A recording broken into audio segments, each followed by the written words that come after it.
A disheartened, aged, leftover man, unemployed in the realm of reality, devoid of both house and car, finds himself in a state of utter despair. Following an unexpected demise, he astonishingly reincarnates as a hidden billionaire within the Marvel Universe, basking in the glow of Tony Stark's legacy. Not only has he inherited a wealth rivaling nations, but he has also activated a unique technological tycoon system that belongs solely to him. Confronted with a world rife with peril, yet brimming with opportunities, he resolves to cease merely existing. Utilizing knowledge of technology that transcends the ages, he forges a personalized suit of armor, establishes a private militia, and embarks on the creation of a technological empire destined to change the world. Gradually evolving from a mere bystander, he transforms into a superhero dedicated to safeguarding the Earth, earning the reverential titles of Tech Knight or Prophet from the public. Chapter 1. The Despairing Endpoint and the Unexpected Rebirth. The rain falls, icy and piercing, akin to countless fine needles mercilessly pricking Lin Feng's exposed neck and cheeks. He trudges through the muddy, slippery alley, his feet sinking at times, splashing murky water onto the frayed hems of his once cheap trousers. The dim yellow halo of the streetlight distorts and expands within the curtain of rain, reminiscent of those blurred and mocking faces from his memories. Today marks his 35th birthday, and it is also the third day since he received the company's optimization notice. Lin Feng, it is not that the company lacks humanity. Rather, your position, well, it has become less cost-effective. The youth exhibit more vigor and possess superior learning capabilities. The personnel manager's insincere smile lingers in his mind, merging with the gray sky outside and the chilling rain that falls incessantly. Labels such as aged leftover man, without a house or car, and a casualty of the workplace cling to his existence like parasites.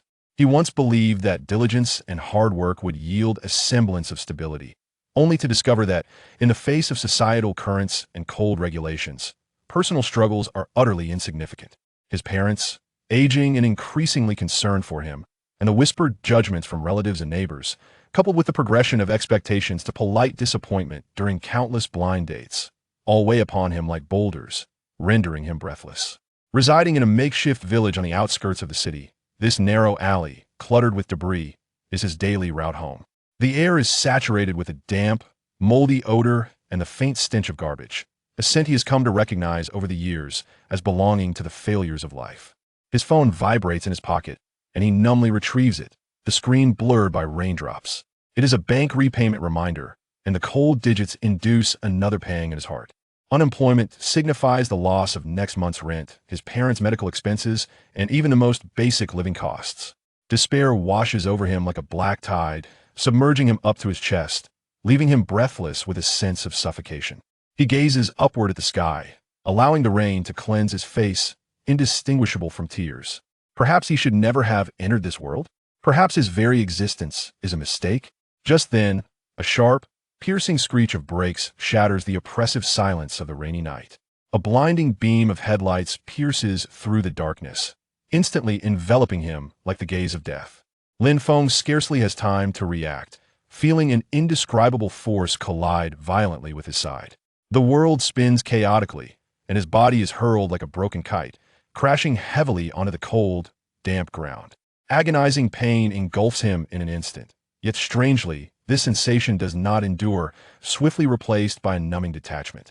He feels his consciousness gently rising from his battered form, like a wisp of smoke drifting into the ether. He sees the chaotic scene below, a skidding truck, a panicked driver, the encroaching crowd, and his own motionless body lying in a pool of blood, a familiar sight. Is this how it ends? A thought emerges, laden with indescribable complexity, relief, resentment, profound regret, and a fear of the unknown. His consciousness becomes lighter, gradually fading, as if sinking into an endless abyss of darkness. In his final moments of awareness, only the cold rain remains, seemingly everlasting. Time becomes a nebulous concept. It could be a fleeting instant or an eternity. Lin Feng experiences an overwhelming pull, as though he is traversing a bizarre, color-distorted tunnel of time and space. Countless fragmented images and auditory echoes rush past him. His carefree laughter from childhood, the eager gazes of his parents, moments of professional disillusionment, and scenes he has never encountered, as if drawn from a cinematic realm. Brilliant interstellar battleships, a roaring green giant, and shimmering crimson armor crackling with arcs of electricity.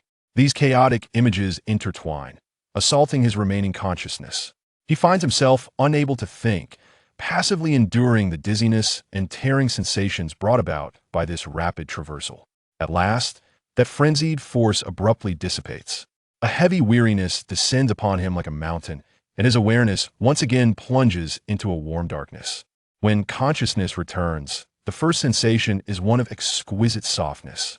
It feels as though he is lying on clouds, warm and comfortable, gently enveloping his entire being. The air is no longer filled with the musty odor of the urban village or the earthy scent of rain-soaked soil, but rather a refined, tranquil aroma of wood, mingled with a faint hint of what seems to be a luxurious fragrance, instilling a profound sense of peace. Warmth, a sensation long forgotten. Lin Feng struggles to tentatively open his eyes. The scene before him freezes him in place, shattering the remnants of sleepiness and confusion. The first sight is the ceiling, not the weathered, peeling plaster of his home, often traversed by geckos, but a minimalist dome, characterized by smooth, flowing lines, crafted from material reminiscent of jade, exuding a gentle and even luminescence akin to the dawn sky. In the center of the dome hangs a crystal chandelier, remarkably artistic in design. Even unlit, it refracts the surrounding light in a dazzling display. He suddenly sits up. The force of his movement tugs at the silk-covered quilt draped over him. The quilt feels smooth and cool to the touch, akin to the finest silk, yet carries a substantial weight that silk cannot match. He surveys his surroundings. This is an unimaginably vast bedroom. The decor embodies modern minimalism, yet every detail exudes an ineffable luxury. Beneath him lies an enormous bed, large enough to accommodate 5 or 6 people rolling about. The floor is adorned with a thick, intricately patterned Persian carpet, so soft that it nearly engulfs his ankles. In the distance, a wall of floor-to-ceiling glass windows leads to an expansive terrace. At this moment, the heavy automatic curtains are not fully drawn, allowing glimpses of the daylight outside. Sunlight streams through the gaps, casting warm patches of light upon the carpet. The room features a separate lounging area furnished with what appears to be expensive Italian leather sofas and an avant-garde coffee table. A full wall is dedicated to built-in bookshelves, brimming with exquisite hardcover books and some artworks beyond his comprehension. Near the door, there is even a small bar counter, showcasing an array of crystal-clear liquor bottles and glasses. Silence, an oppressive silence. Only his own heavy, panicked breaths resonate within this spacious, opulent environment, sounding particularly pronounced. "Where am I?" he mouths, the sound emerging dry and hoarse, yet imbued with an unusual, youthful magnetism, entirely dissimilar to his own voice, which had grown somewhat gruff from years of late nights and smoking. A terrifying thought strikes him like a bolt of lightning. He tumbles out of bed, his steps unsteady as he rushes towards what appears to be the bathroom. He pushes open the ajar solid wood door, embedded with frosted glass, revealing a bathroom larger than his rented bedroom. The space is divided into dry and wet areas, with a massive massage bathtub at the center. Most striking is the enormous, mirror-like silver mirror that reaches from floor to ceiling, directly facing the doorway. Lin Feng stumbles towards the mirror. Then he sees himself. The reflection reveals a completely unfamiliar face. The visage appears to be in his early 20s, with a healthy, sun-kissed complexion and sharply defined features. A prominent nose, lips of moderate fullness, combining to form a handsome face that carries a hint of Eastern charm while retaining a three-dimensional quality. His short black hair is slightly tousled, adding an air of rebelliousness. Most captivating are those eyes, deep black orbs that widen slightly in shock, yet hint at a habitual laziness and world-weary charm. This is a youthful, affluent, and vibrant face. It stands in stark contrast to the gaunt, weary visage of the 35-year-old unemployed man he remembers, a chasm of difference. No, it cannot be. Lin Feng recoils in terror, his back colliding with the cold tiled wall, sending a jolt of reality coursing through him. This is not a dream. He trembles as he raises a hand to touch his cheek. The youth in the mirror mimics the motion. The skin beneath his fingers is taut and elastic, with a sharp jawline. This is not his body. In that moment of overwhelming shock and confusion, a torrent of memories, entirely foreign to him, suddenly erupts in his mind without warning. Countless images, sounds, emotions, and fragments of knowledge surge into his consciousness like a flood. Opulent banquets filled with clinking glasses, rapidly fluctuating global stock market charts, the signing of monumental business contracts, driving a limited edition sports car along a coastal road, flirting with beautiful women of various faces, high-tech laboratories hidden in deep mountains or beneath the sea, trusted subordinates respectfully reporting confidential information that could alter the national and global landscape, an innate sense of absolute control over wealth and resources, and a name, Lin Ye. A severe headache nearly causes him to faint. He clutches his head, curling up on the cold floor, gasping for air, sweat quickly soaking through his silk robe. After a lengthy pause, the torrent of information gradually subsides, like the retreating tide, leaving behind a plethora of sediments to sift through. He, or rather, the original owner of this body, is named Lin Ye, an exceedingly low-profile individual whose wealth and influence may rival even that of the media-frequenting Tony Stark. A true titan of industry hidden behind a myriad of offshore companies and cross-holding networks. A playboy basking in a life of luxury, surrounded by beautiful women. And he, Lin Feng, a failure who perished in a car accident on a rainy night, has inexplicably been reborn into the body of this super-rich individual named Lin Ye. Rebirth, Lin Feng. No, he should now begin to accept the identity of Lin Ye, murmurs, his voice still trembling with disbelief. He struggles to rise, casting another glance at the unfamiliar yet youthful and handsome face in the mirror. The 35 years of humility, hardship, and despair from his previous life starkly contrast with the utmost luxury and unimaginable resources he now possesses. Following the tremendous shock, a complex and ineffable emotion begins to take root within him. Is it fear? A sense of confusion regarding the unknown? Ecstasy? Relief at escaping the mire?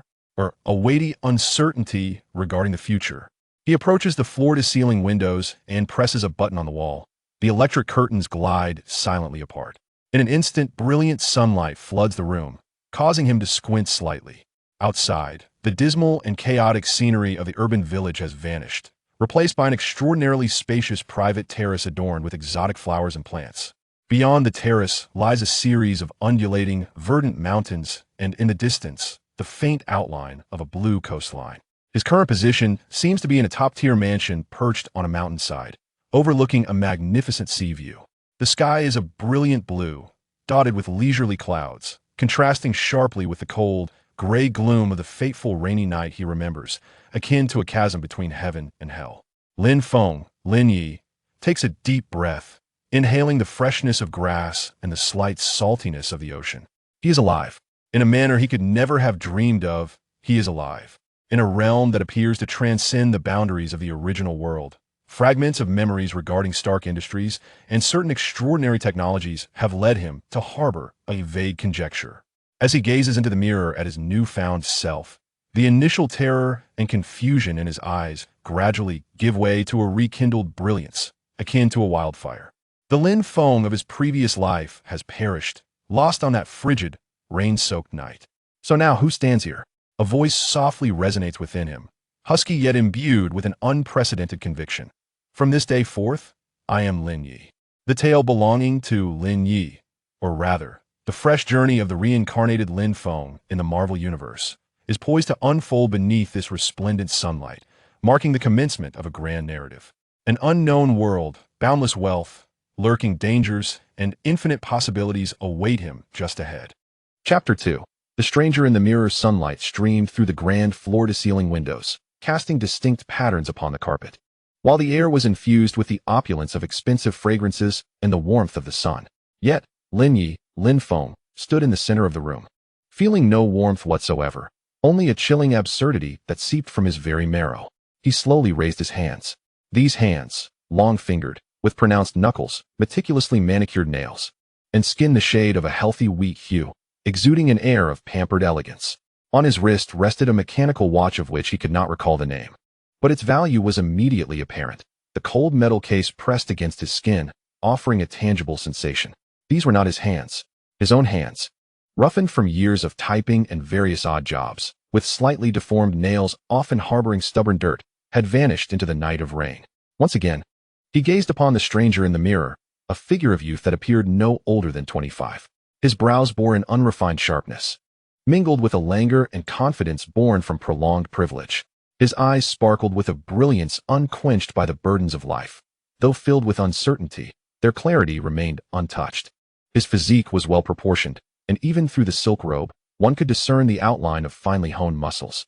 Devoid of the stoop and frailty that had characterized his former existence of long hours at a desk and malnutrition, Lin Ye attempted to utter this unfamiliar name, his voice echoing slightly in the opulent expanse of the bedroom. Fragments of memory surged forth, like a chaotic, disordered film. He knew the name of this body, understood that it possessed wealth rivaling nations, was familiar with the vintage of Bordeaux this body preferred, and was aware that last night it had likely flirted with supermodels at some private party. Yet, he remained ignorant of how he had arrived here, where the original soul of Lin Ye had gone, and why he, the failure known as Lin Foam, now inhabited this perfect shell. This was not a mere case of reincarnation. It felt more like an all-encompassing takeover, a complete and transformative substitution. Panic washed over him like a tidal wave, even more overwhelming than before. Gripping the cold marble countertop of the bathroom, he struggled to steady himself. His stomach churned violently, not from hunger, but from the profound discomfort arising from the dissonance between soul and flesh. He staggered out of the bathroom, returning to the absurdly spacious bedroom.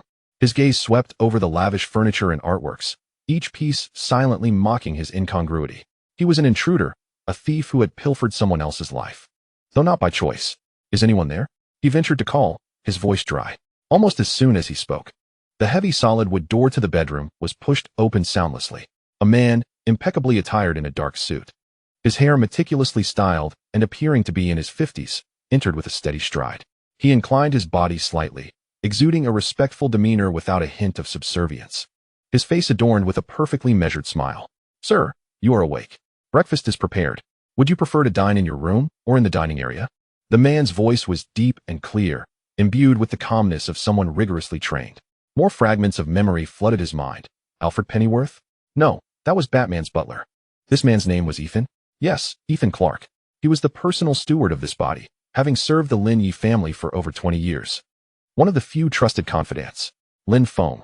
No, Lin Ye forced himself to regain composure. He inhaled deeply, imitating Lin Ye's trademark languid yet authoritative tone, even as his heart raced uncontrollably. "Ethan, have it brought to my room." He paused, striving to make his voice sound natural. "I feel a bit off today. My recollection of last night is somewhat hazy." This was the most prudent inquiry he could muster, explaining any potential anomalies while also seeking information from Ethan's response. A flicker of surprise crossed Ethan's face, but he quickly restored his professional composure. "Yes, sir. After returning from the Stark Industries charity gala last night. You mentioned feeling fatigued and retired early. Would you like me to summon Dr. Hamilton?" Dr. Hamilton was the family physician. Stark Industries? Charity gala? Lin Ye's heart skipped a beat. That name served as a pivotal coordinate, clarifying his vague bearings significantly. Tony Stark's world was indeed more complex than a mere parallel universe. "No need to call the doctor." Lin Ye waved his hand, moving to sit beside the sofa, attempting to project an air of casualness, merely feeling a bit groggy. "Perhaps I'm still adjusting to the time difference?" He continued to probe, recalling from the fragments that Lin Ye's business interests spanned the globe, making jet lag a common occurrence. "Sir, you have been back in New York for a week," Ethan gently reminded him, simultaneously using an internal communicator to instruct the kitchen to send up breakfast. There was a hint of concern in his gaze, though his professionalism kept him from probing further. A chill ran down Lin Ye's spine. Realizing he might have misspoken, he shifted the topic, inquiring, "What are today's plans?" Ethan, like a finely tuned machine, promptly provided a smooth report. "At 10 o'clock this morning, you have a video conference with the European division to discuss the investment progress of the new energy project. At 3 o'clock in the afternoon, you are scheduled to visit Sotheby's Preview, where several Oriental antiques of interest await you. In the evening, Mr. Norman Osborn of Osborn Industries wishes to dine with you to discuss potential collaborations in the biotechnology sector." Osborn Industries? Norman Osborn? Another heavyweight name dropped. Lin Ye felt his breath quicken. Stark and Osborn. These connections almost assured him that he had been reborn into a world infused with Marvel elements. A realm teeming with both superheroes and supervillains, fraught with crises and opportunities. In his previous life, as a reclusive individual, he was intimately familiar with the contents of these comic films. Yet, when these stories transformed into potential threats to his very safety, the sensation was starkly different. Excitement? Certainly, to some extent. However, it was overshadowed by a weighty sense of pressure and urgency. He must swiftly grasp everything about this identity. He needed to comprehend the true nature of this world. Otherwise, Not only would he forfeit the enjoyment of a life of unparalleled wealth, but he might also find himself unaware of how he met his end. The Hulk's rampage, the Chitauri invasion, Ultron's era, Thanos' snap, any one of these scenarios was beyond what his flesh and blood could easily endure. At that moment, two demurely attired maids in white uniforms entered, pushing a delicate serving cart. They gracefully arranged breakfast on the coffee table before the sofa. Perfectly toasted bread, enticing bacon and eggs, fresh fruit salad, steaming coffee, and several delectable pastries whose names he could not recall but looked utterly appetizing. The cutlery was pure silver, glimmering softly in the sunlight. "Sir, please enjoy your meal." Ethan slightly bowed, signaling for the maids to withdraw, preparing to take his leave. "Ethan," Lin Ye called after him, needing solitude to digest all this information. "Do not allow anyone to disturb me without my instruction." "Understood, sir." Ethan replied respectfully, gently closing the door behind him. Once again, Lin Ye found himself alone in the room. He gazed at the exquisitely arranged breakfast, as perfect as a magazine photograph, yet he felt no appetite. In his previous life, breakfast often consisted of soy milk and fried dough sticks from street vendors, or he would forego a meal altogether to save money for various bills. At this moment, the sheer extravagance surrounding him instilled a profound sense of unreality. He rose from his seat, not immediately reaching for the food, but instead embarking on a meticulous exploration of the bedroom that was now his own. He opened the expansive wardrobe, revealing an array of high-end suits and casual attire, meticulously arranged by color and season, with tags still attached. The drawers housed neatly folded shirts, ties, socks, and undergarments, all from premier brands. Another section displayed more casual yet equally expensive clothing, including several sets of professional mountaineering and diving gear. Approaching the wall of bookshelves, he pulled out a volume. It was a hardcover edition of The Wealth of Nations, filled with dense annotations, the handwriting sharp and opinions incisive, indicating that the original owner was far from being an ignorant fool. The shelves were replete with an extensive collection of books on quantum physics, genetic engineering, financial derivatives, and even some on the esoteric. In the desk drawer, he discovered several uniquely shaped keys, various currencies from different countries, and a sleek tablet that appeared to be a high-tech device. He picked up the tablet, its screen dark. After pressing a button on the side, the screen illuminated instantly, revealing a lock interface requiring either a fingerprint or a password. After a brief hesitation, Lin Ye placed his thumb on the home button. With a soft beep, the screen unlocked. The interface was astonishingly simplistic, displaying only a few icons: asset overview, contacts, schedule, geneticist source. His gaze fixated on the geneticist source icon. Fragments of memory suggested that the information regarding this term was encrypted, yet it vaguely pointed toward an exceedingly significant core. He tapped the icon. The screen transitioned to a complex 3D structural diagram, continuously rotating, accompanied by a dense stream of data. It appeared to be a blueprint for a base located deep under the sea or underground. Beside the image, a permission prompt read: iris verification required for access to the core database.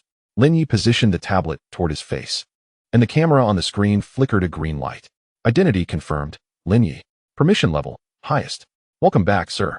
A line of text flashed by. The 3D structured diagram magnified instantly, becoming clearer. It was indeed a vast architectural plan for an underground or underwater base, marked with various zones such as living quarters, research areas, armories, and energy centers. The technological sophistication and scale vastly exceeded Lin Ye's previous understanding of any civilian facilities. "Genesis source," he murmured, his heart pounding with overwhelming astonishment. What astonishing secrets did the original owner of this body conceal? Was this base the true core of the immense wealth and power he possessed? As he remained engrossed in the information on the tablet, a long-dormant, mysterious presence in his mind finally stirred once more. It was not a voice but a clear stream of intent, akin to a cold electronic prompt, directly imprinted into the depths of his consciousness. Host consciousness and body fusion level has reached critical threshold. Environmental information scan confirms compatibility with foundational worldview rules. Technology God Wealth System binding program initiated. Binding in progress 105-0100. Binding successful. Welcome, host Lin Ye. This system is designed to assist you in harnessing technological power to change the world and ascend to the pinnacle of wealth. Lin Ye abruptly set down the tablet, his heart racing once more. A system. Indeed, it was the quintessential tool of a transmigrator. Although the name sounded somewhat cliché, in this perilous Marvel universe, it undoubtedly represented his greatest asset. He focused his mind, attempting to communicate with this technology God Wealth System. Before him, or rather in his consciousness, a highly technological translucent interface materialized. In the center of the interface were several succinct option boxes: personal status, tech blueprints, resource integration, task list, system mall, locked. First, Lin Ye clicked on personal status. Host: Lin Ye, soul compatibility, 89. Physique, 8. Average for adult males is 5. After preliminary genetic optimization, exhibiting immense potential. Mental strength, 11. Average for adult males is 5. The confluence of two souls grants extraordinary mental fortitude. Charisma, 9. Aggregate of wealth, status, and appearance. Current skills: financial management, advanced; multilingualism, proficient; martial arts, intermediate; weapon usage, basic; social etiquette, advanced. Additional skills require active exploration or learning by the host. Current assets: inaccurately quantifiable, involving numerous undisclosed assets and offshore companies, estimated at $15 trillion, variable. System points, 0. Gazing at the lengthy list of skills and that astronomical asset valuation, Lin Ye fell silent. The original owner of this body was, quite frankly, an extraordinarily perfect existence. Furthermore, a soul compatibility of 89 indicated that his integration was not entirely seamless, still bearing some remnants or rejection reactions from the original owner. Next, he clicked on Tech Blueprints. Most areas were currently gray, indicating insufficient permissions or insufficient points. Only the top folder glowed, labeled Novice Gift Pack, Foundations of Revolutionary Materials Science. With a thought, he opened the folder. In an instant, a torrent of information surged into his mind.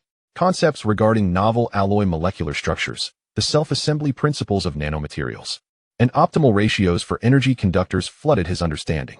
Though many concepts were previously unfamiliar, they were now assimilated and comprehended as if innate knowledge. This information evidently transcended the current technological level of the world, even in the Marvel Universe. While it was merely foundational theory, the inherent value was immeasurable. If applied correctly, it could spark a revolution in materials science. Lin Ye trembled with excitement. This was the true golden finger, compared to that trillion-dollar asset. These avant-garde technological insights were the very foundation for his survival and rise in this chaotic world of superheroes and supervillains. Suppressing his exhilaration, he briefly browsed through resource integration and task list. Resource integration appeared to be a robust logistical support feature, capable of automatically calculating the required materials, funds, and manpower based on the blueprints he provided, offering optimal acquisition plans, and even directly utilizing some of the resources under his name, subject to permissions and points. Task list was currently empty, with the system indicating that relevant tasks would trigger based on the host's environment and choices. As for system mall, it remained entirely grayed out, with the unlocking conditions unknown. Having grasped the system's fundamental functionalities, an unprecedented confidence began to blossom within Lin Ye.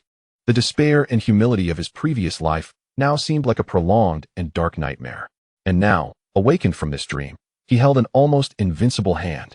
He approached the floor-to-ceiling window, once again gazing down at the magnificent mountain and sea vista. The sun shone brightly, the sky was a brilliant blue.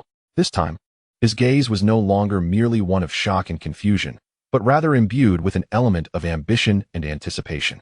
Tony Stark, Norman Osborn, S.H.I.E.L.D. Hydra? This world is both splendid and perilous. But now, Lin Ye, have arrived. He turned around and approached the coffee table, delicately picking up an exquisite pastry and placing it into his mouth. The sweet aroma unfurled on his palate. Not bad, he murmured softly, a subtle smile curving his lips, an arc that embodied Lin Feng's tenacity while beginning to intertwine with Lin Ye's confidence and nonchalance. His gaze fell upon the tablet displaying the structure of the Genesis origin base.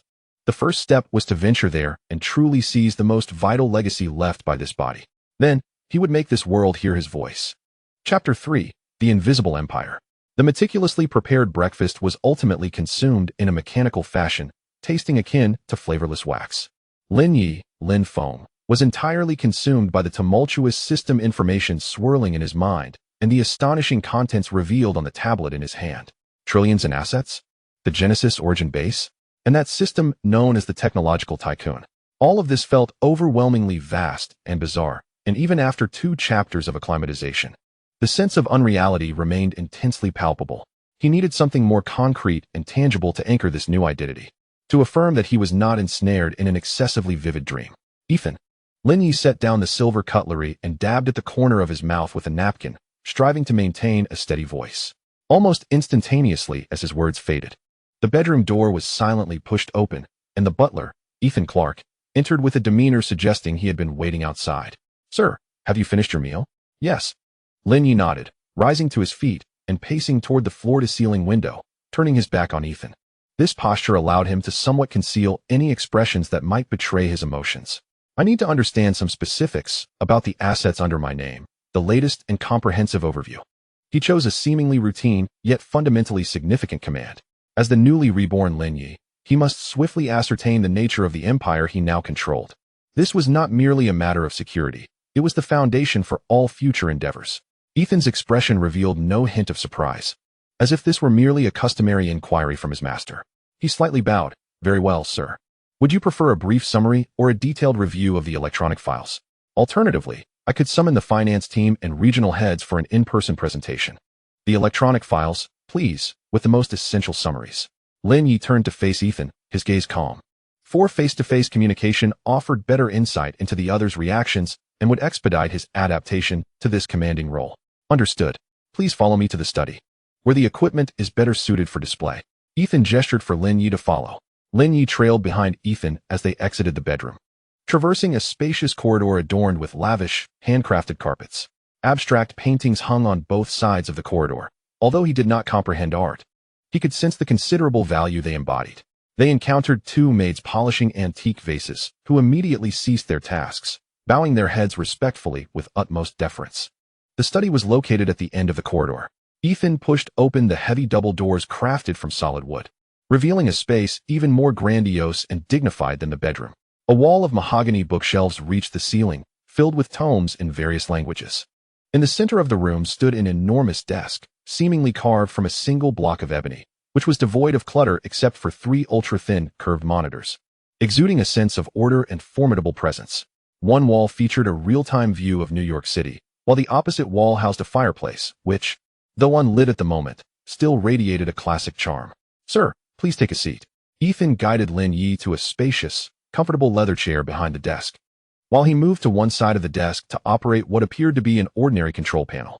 With a hum, the 3 curved monitors flickered to life, displaying a complex login interface. Ethan adeptly entered a series of commands, followed by fingerprint and iris verification. Permission confirmed. Ethan Clark, butler, access level A. Entering Empire Asset Overview System. The interface transitioned, revealing an extraordinarily intricate, star-like 3D visualization on the screen. Countless luminescent points represented various asset entities, connected by fine lines, forming an immense network that was dizzying in its scope. "Sir," Ethan's voice was steady and clear, akin to the most professional broadcaster. "Based on your latest authorization and the market valuation as of yesterday, the core asset structure under your name is as follows. I will begin with the highest tier." He manipulated the interface, magnifying a radiant point at the center of the starry expanse.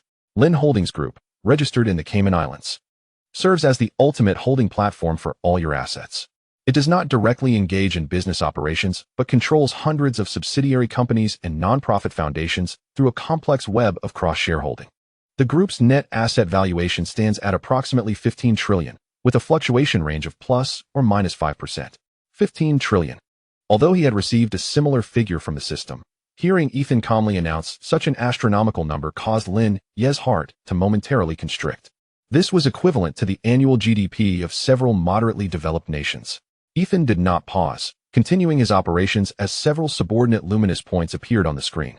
Under the group, the primary sectors are divided into 5 major segments. First, the cutting-edge technology sector.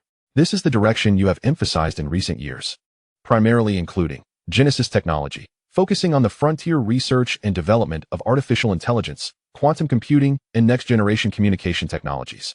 The core laboratory, Genesis Origin, is maintained at the highest level of confidentiality. Upon hearing Genesis Origin, Lin Ye's gaze sharpened slightly. Indeed, this base was real, and it was the core of his technological empire. Prometheus Energy, dedicated to the development of clean energy technologies, including controllable nuclear fusion and high-efficiency solar cells. Currently, secret experimental bases exist in Iceland and Australia. Hephaestus Industries, specializing in advanced material science and precision manufacturing, possessing globally leading metal 3D printing and nanomaterial synthesis technologies. It has clandestine collaborations with several defense contractors, each name derived from mythology. Revealed the original owner Lin Ye's ambition to create and command the power of technology like a deity. Second, the finance and investment sector. This serves as the traditional engine and stabilizer of your wealth growth. Wheel of Fortune Capital, a top-tier global hedge fund, managing over $300 billion. Renowned for its precise forecasting and high-risk, high-reward strategies. Cornerstone Trust, responsible for managing your family's ancient wealth and real estate investments worldwide, including the estate we are currently in, as well as 127 high-end properties in major cities globally. The sheer number of properties casually mentioned by Ethan left Lin Ye astounded. Third, the biomedicine sector. You consider this crucial for the future of human development. Tree of Life Pharmaceuticals, focused on the research and development of targeted cancer therapies, gene editing, and anti-aging drugs, boasting several groundbreaking medications soon to enter phase 3 clinical trials. Athena Genetics, engaged in gene sequencing, personalized medicine, and human potential development research, with deep collaborations with the biological laboratory of Genesis Origin. Fourth, the media and culture sector. This is aimed at guiding public opinion and shaping soft power. Global Echo Media holds stakes in 3 global news networks, dozens of mainstream newspapers and magazines, and several streaming platforms, effectively influencing global information dissemination. Muse Foundation funds art, education, and research projects worldwide, establishing extensive connections in the academic and artistic communities. Fifth, the security and strategic assets. This serves as the cornerstone for safeguarding your assets and personal safety.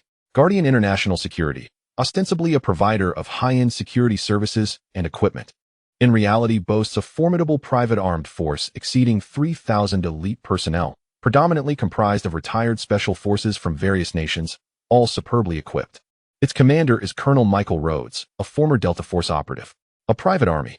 Lin Ye felt a flicker of unease. This was far beyond the realm of an ordinary affluent individual.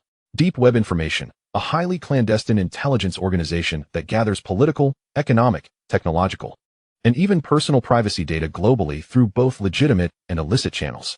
Its head, codenamed Minerva, reports directly to you. Ethan's report was coherent and delivered at a steady pace. Yet each word struck Lin Ye's heart like a heavy hammer. This was not merely a commercial empire. It was an invisible kingdom endowed with formidable technological research capabilities, financial manipulation prowess, media influence, as well as private military and intelligence networks. And he, just yesterday a jobless individual fretting over next month's rent, had overnight become the sole master of this vast realm. The overwhelming shock left him somewhat dizzy, forcing him to brace himself against the cold tabletop to maintain a facade of composure. Currently, all sectors are operating smoothly, with quarterly reports exceeding expectations. Ethan concluded, having astutely noticed Lin Ye's subtle anomaly, but still maintaining a professional demeanor. Sir, do you require a more in-depth understanding of a specific area? Or shall I summon the heads of the relevant sectors? Lin Ye took a deep breath, compelling himself to regain his calm. He knew this was not the time for astonishment, but rather a moment to swiftly assimilate and comprehend the information at hand and make decisions befitting Lin Ye's identity. Not at the moment, he waved his hand, refocusing his gaze on the luminous point on the screen, representing Genesis technology and the origin of Genesis. I need the latest status report and access permissions regarding the Genesis origin base. This was his primary concern. Wealth and power are mere tools, while that base, along with the system in his mind, constituted the foundation for him to navigate future crises and establish his foothold in this world. A glimmer of understanding flickered in Ethan's eyes, seemingly unperturbed by his master's sudden interest in the core technological base. The Genesis origin base is currently in a level 1 operational state, with all research projects progressing as planned. Entry requires your highest level of authorization, along with strict biometric and security checks. The base supervisor, Dr. Victor Li, will send you encrypted briefings weekly. Do you wish to review the latest briefing now? Or arrange a visit? The image of a meticulous, somewhat austere Asian scientist emerged from the fragmented memories of Dr. Victor Li, one of the original owner's most trusted technical heads.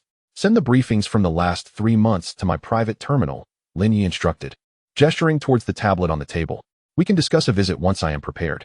He needed time to digest these briefings and, in conjunction with the epoch-defining materials science knowledge provided by the system, seek potential entry points. Recklessly venturing into a high-tech base he did not fully understand would not be a wise course of action. Understood, Ethan nodded, swiftly executing a series of commands.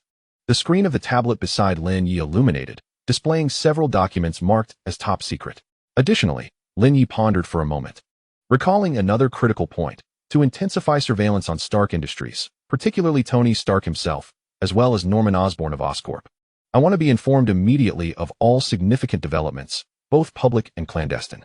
Having established the fundamental structure of this world, closely monitoring these pivotal figures and centers of upheaval was a necessary course of action.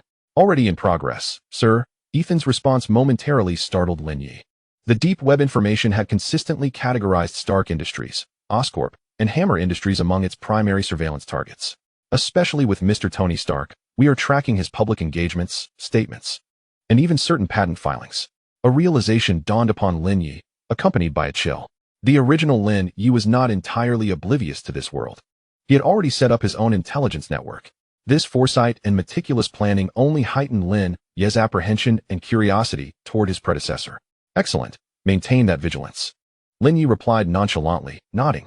The video conference this morning will proceed as usual. Cancel this afternoon's Sotheby's preview.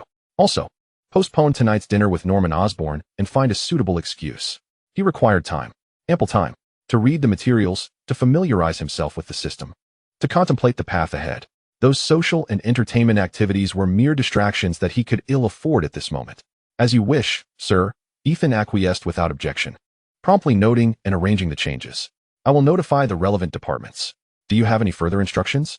Lin Ye gazed out at the bustling cityscape of New York, his expression gradually deepening in thought. None for now. Ethan, do not allow anyone to disturb me without my permission. Yes, sir. Ethan bowed once more and quietly exited the study, gently closing the door behind him. In the vast study, only Lin Ye remained, along with the screen displaying the starry map, symbolizing immense power and wealth. He picked up the tablet and opened the latest briefing on the Genesis origin, dense with technical terminology and data. Concurrently, he allocated part of his focus back into the recesses of his mind, accessing the system interface and selecting the beginner's package, Foundations of Epoch-Defining Materials Science.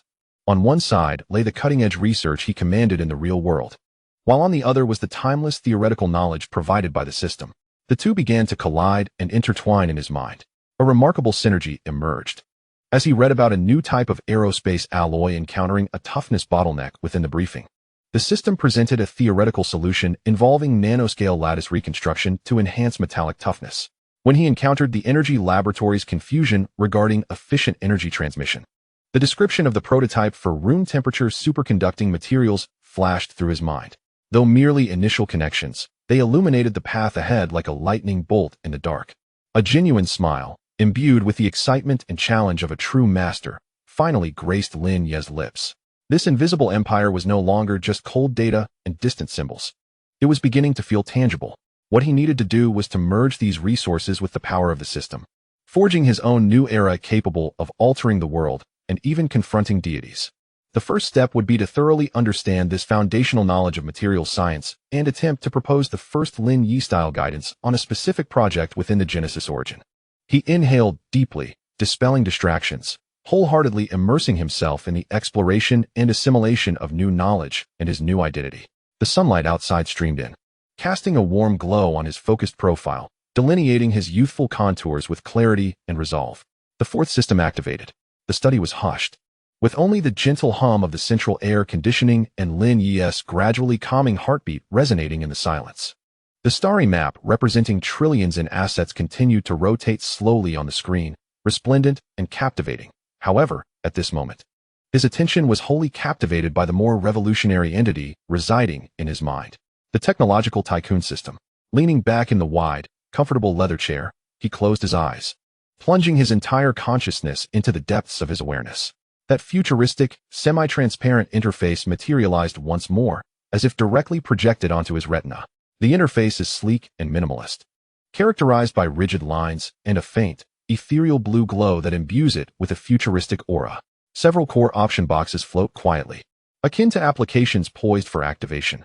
Personal status, technology blueprints, resource integration, task list, system mall, unlocked. Lin Ye first directs his focus toward personal status. The interface refreshes to reveal more detailed data. Host, Lin Ye, soul compatibility, 89. Physical attribute, 8. The average value for an ordinary adult male is 5. Note: after preliminary genetic optimization, he possesses extraordinary strength, speed, endurance, and recovery capabilities. His potential is immense, with possibilities for further enhancement through specific training or technological means. Mental attribute 11. The average value for an ordinary adult male is 5.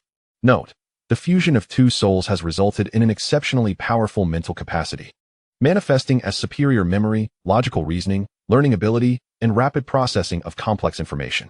He exhibits considerable resistance to mental attacks or disruptions.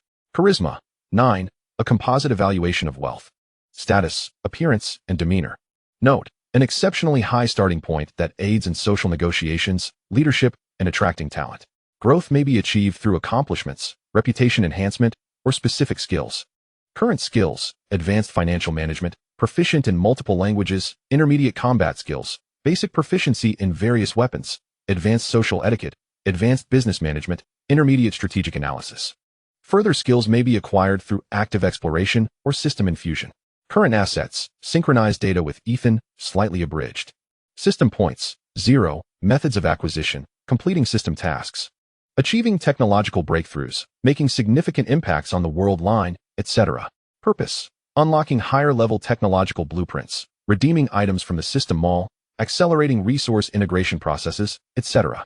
Gazing at this data, Lin Ye gains a more quantifiable understanding of his new body.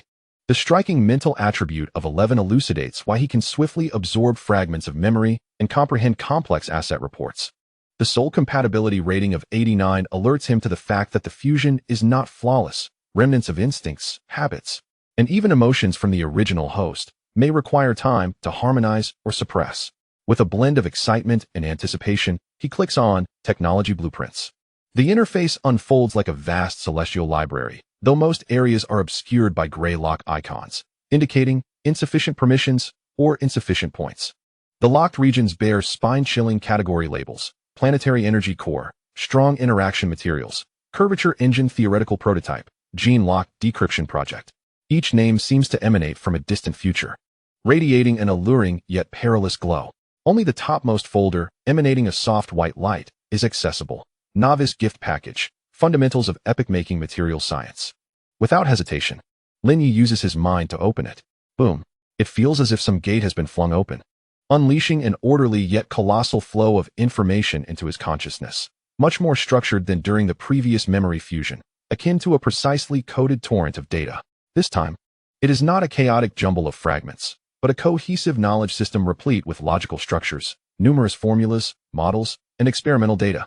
It encompasses theories on atomic-level precise alloy design, methods for manipulating nanomaterials to self-assemble using electromagnetic fields, conjectures on material compositions achieving specific structural superconductivity at normal temperature and pressure, and bionic composite materials simulating the superior properties of biological materials. There's even a small portion that delves into how to use special energy fields to enchant and enhance existing materials through innovative hypotheses. This knowledge transcends Lin Ye's previous understanding as an ordinary individual and evidently surpasses the visible technological level of the current Marvel universe. If Tony Stark's arc reactor signifies a revolution in the energy sector, then the knowledge of material science now residing in Lin Ye's mind is poised to spark an upheaval in the foundational industrial domain, rivaling the Industrial Revolution itself. These insights are not mere schematics ready for immediate replication. They are invaluable principles and keys to higher realms. The process of assimilating this knowledge is neither easy nor pleasant. Lin Ye feels a throbbing in his temples, his mental energy rapidly depleting, and beads of sweat begin to form on his forehead. Yet, he endures the discomfort and absorbs the information with all his might. Thanks to his remarkable mental attribute of 11, he barely keeps pace with the influx of information, rapidly comprehending and synthesizing these avant-garde concepts. After an exhaustive half-hour, the torrent of information begins to wane, eventually fully merging into his memory, becoming a part of his knowledge system. Although he has only grasped the fundamentals, far from being able to apply or innovate, he is acutely aware of the astonishing treasure he now possesses. Slowly, he opens his eyes, his gaze reflecting both shock and a newfound exhilaration. He picks up the tablet once more and opens the research briefing from Ethan regarding the Genesis source base.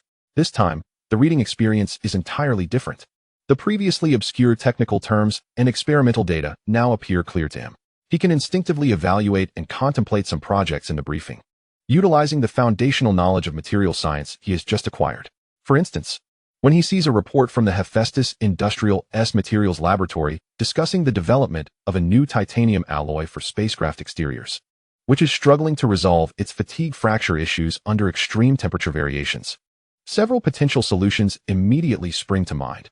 Could impurities at the grain boundaries of the titanium-aluminum-vanadium alloy be addressed through rapid condensation techniques to form an amorphous surface layer?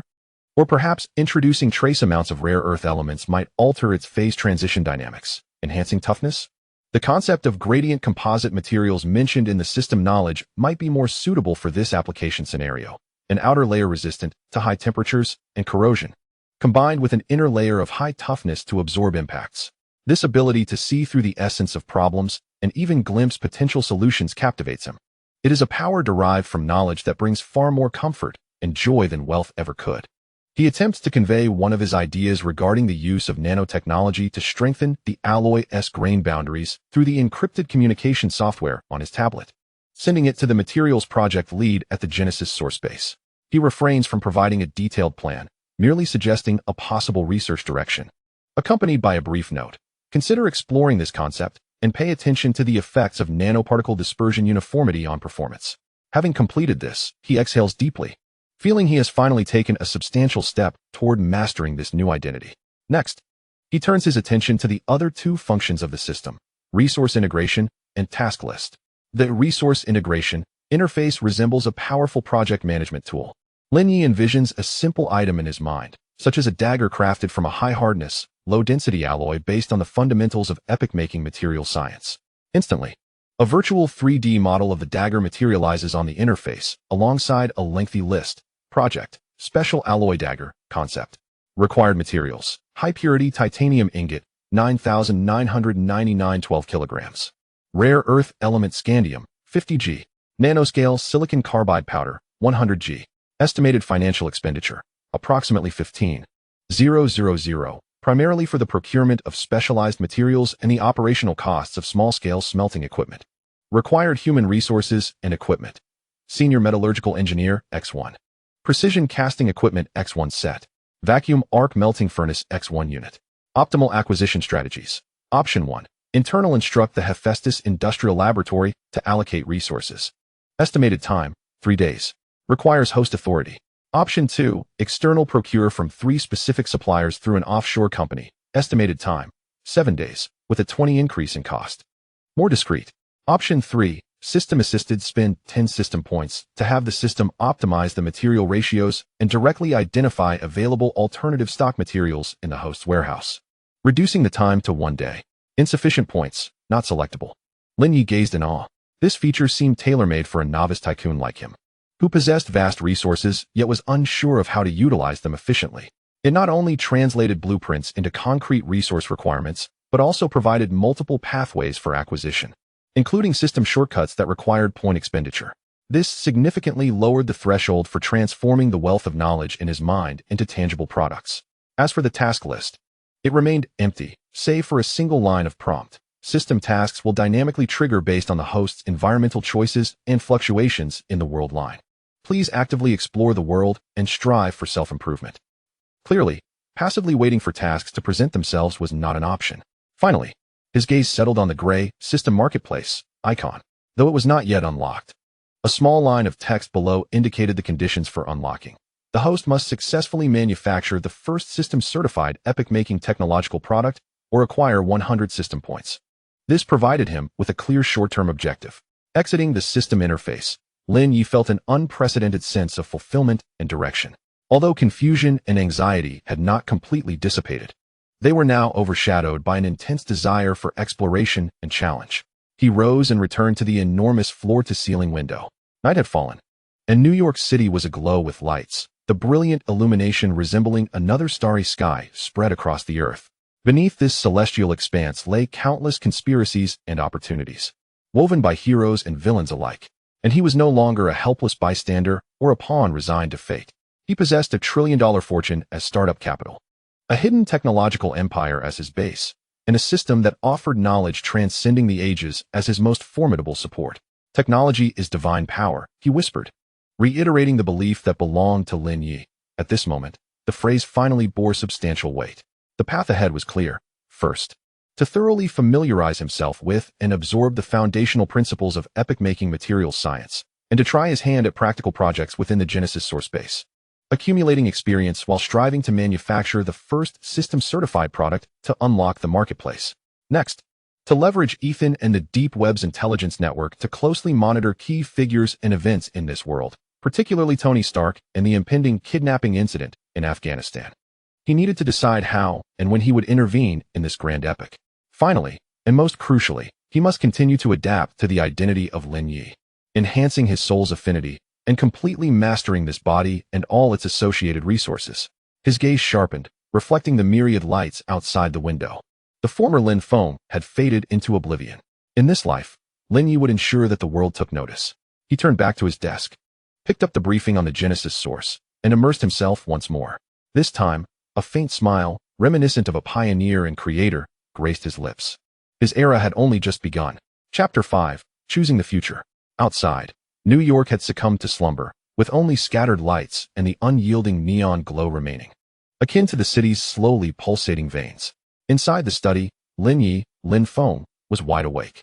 The unimaginable shift in identity, the colossal empire's iceberg tip, and the system named Technological Tycoon in his mind. These elements amalgamated into a surging undercurrent, challenging the boundaries of his understanding of 2 lifetimes.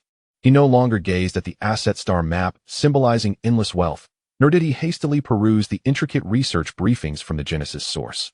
Instead, he sat quietly in the expansive chair, his fingertips unconsciously tapping on the cool ebony wood table, producing a soft, rhythmic sound. It was time. A decision must be made. Not about how to manage a certain investment or how to confront a business rival, but rather the fundamental choice of who he was and who he wanted to become. Memories of his past life flickered through his mind like faded photographs, each frame revealing the struggles, failures, and ultimately silent demise of Lin Feng's existence. A life filled with hardship, despair, and the haunting specter of inadequacy. Even after rebirth, the ghostly remnants of powerlessness clung to him.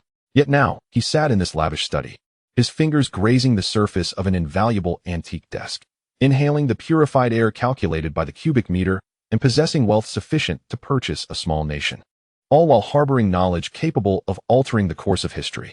Absurd? Indeed, it was exceedingly absurd, akin to the most clumsy tropes of a third-rate web novel. Yet the tangible sensation of his fingertips against the desk, the cold azure glow of the system interface in his mind, and Ethan's respectful yet piercing gaze served as constant reminders that this was a stark and unyielding reality. He slowly raised his hand, observing those long, powerful fingers, well-maintained and capable of signing documents that could determine the fates of multinational corporations, manipulating the most advanced experimental equipment in the world, and wielding powers that transcended reality. Lin Feng, he whispered the name that belonged to his past, the sound reverberating softly in the spacious study, laden with a sense of farewell. Everything that name represented, failure, poverty, despair, and the trivial yet genuine emotions of joy and sorrow, should be laid to rest in that rain-soaked night. Clinging to the past in this perilous Marvel universe was not merely pretentious, it was a path to self-destruction. The mad scientists of Hydra and the formidable beings lurking in the cosmos would grant no chances to a hesitant, fractured soul masquerading as a wealthy individual. Therefore, he would fully embrace Lin Ye, accept this name, this identity, and all the wealth, power, and hidden technological empire that accompanied this body, along with the potential dangers and responsibilities that may arise. This decision, akin to a heavy weight, paradoxically instilled a sense of calm within him. The floating, uncertain void began to dissipate, and a sense of purpose gradually took shape, since fate, or some unknown entity, had granted him a second chance at life. And in such a high-spec version, how could he squander it? The regrets of his past life, failing to provide his parents with a peaceful old age, lacking the respect of others, and missing out on the vast and splendid experiences of life, must all be rectified in this life. No, transcended 100-fold. In a world fraught with peril, a realm where cataclysmic crises loom, he had once been a mere spectator, powerless and despondent. In this life, however, armed with resources and a system, would he continue to be a bystander, or worse, a mere ant in need of salvation? No. A voice within him cried out, infused with Lin Feng's discontent and Lin Ye's ambition. He yearned to seize control of his destiny, Not only did he aspire to survive in this world, but to thrive spectacularly, living boldly enough that none would dare to oppress him. He aimed to wield the power of technology to forge his own set of rules, becoming an entity that even the mightiest heroes and villains must acknowledge. Technology was divine power, a belief he revisited. This time not as an empty slogan, but as a declaration imbued with personal conviction. Just as Tony Stark became Iron Man through his intellect and the arc reactor, so too could Lin Ye, with the aid of the system and the Genesis source, transform into an even mightier technological hero or prophet. His thoughts crystallized, and the contours of the future began to emerge from the fog. Short-term goals. 1. Master identity. Familiarize himself thoroughly with Lin Ye's assets, connections, and secrets, particularly the Genesis source base, and expedite his personal oversight of this core technological force. He must adeptly navigate the upper echelons of society, ensuring his every word and action is flawless. 2.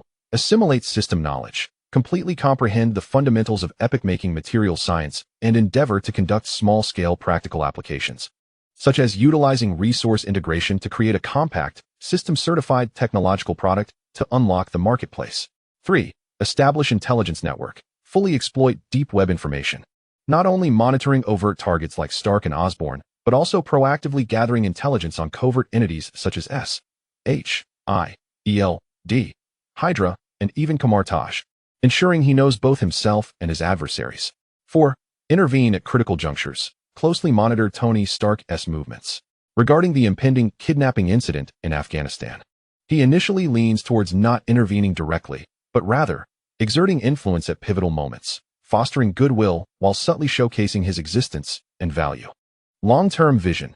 To establish a technological empire even more comprehensive and formidable than Stark Industries, leading not only in energy, materials, and artificial intelligence, but also venturing into biotechnology and space exploration. He aspires to form a security team equipped with advanced technology to respond to exceptional events.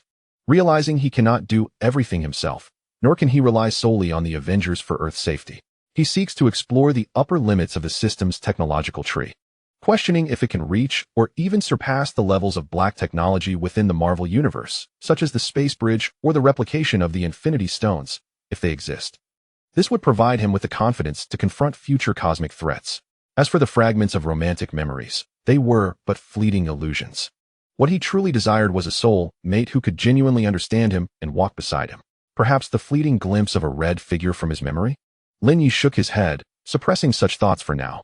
The time for such considerations had not yet arrived. As he contemplated the challenges that lay ahead, the Chitauri army, Ultron, and Thanos, he felt not fear but a profound sense of resolve. With such a high starting point, if he could not carve out a realm for himself, it would indeed be a squandered opportunity for rebirth. Rising from his seat, he approached the liquor cabinet, retrieving a bottle of aged cognac, pouring himself a modest glass. The amber liquid swirled gently in the crystal glass, exuding a rich aroma. He raised the glass towards the silent city outside, and to the reflection of the young tycoon in the mirror, whose gaze had transformed into one of unwavering determination. To new beginnings. To the future. To Lin Ye. He downed the contents of the glass in one gulp, a wave of warmth cascading from his throat to his stomach, dispelling the last remnants of chill and uncertainty. From that moment forth, he was no longer the confused amalgamation of identities. He was Lin Ye, the invisible billionaire reborn in the Marvel Universe. The host of the technological god system, a strategist determined to rewrite not only his own fate, but that of the world through technology. Setting the glass down, he returned to his desk and reopened his tablet. This time, however, he was not perusing asset reports or research briefs, but rather a schedule compiled by Ethan regarding significant global technological summits and industry exhibitions. His gaze quickly alighted on a particular entry. On the 15th of next month, in New York, the Stark Industries Expo is set to commence. Tony Stark has confirmed his attendance and will deliver a keynote speech. A plan began to take shape within him. This would mark Lin Ye's inaugural step onto this grand stage. He required an appropriate gift, something that would capture the attention of the genius Tony Stark without prematurely revealing all his cards. Perhaps he could begin with a subtle yet innovative idea drawn from the fundamentals of epoch-making material science, one that could address a current technological bottleneck. A confident smile graced his lips as Lin Ye focused intently, swiftly sifting through the knowledge in his mind, his fingers gliding across the tablet screen to record his thoughts. Outside, the dawn gradually broke, illuminating the sky with a soft glow. A new day had begun. A new life had truly commenced. Chapter 6. Initial Establishment of Authority. Morning light filtered through the mist, gilding the New York skyline with a delicate hue of gold. Lin Ye, Lin Feng, stood before the expansive floor-to-ceiling windows of his study, clad in a perfectly tailored dark gray suit. Ethan's professional team had prepared his attire before he awoke, each measurement precise, the fabric crisp, and the details exuding understated luxury.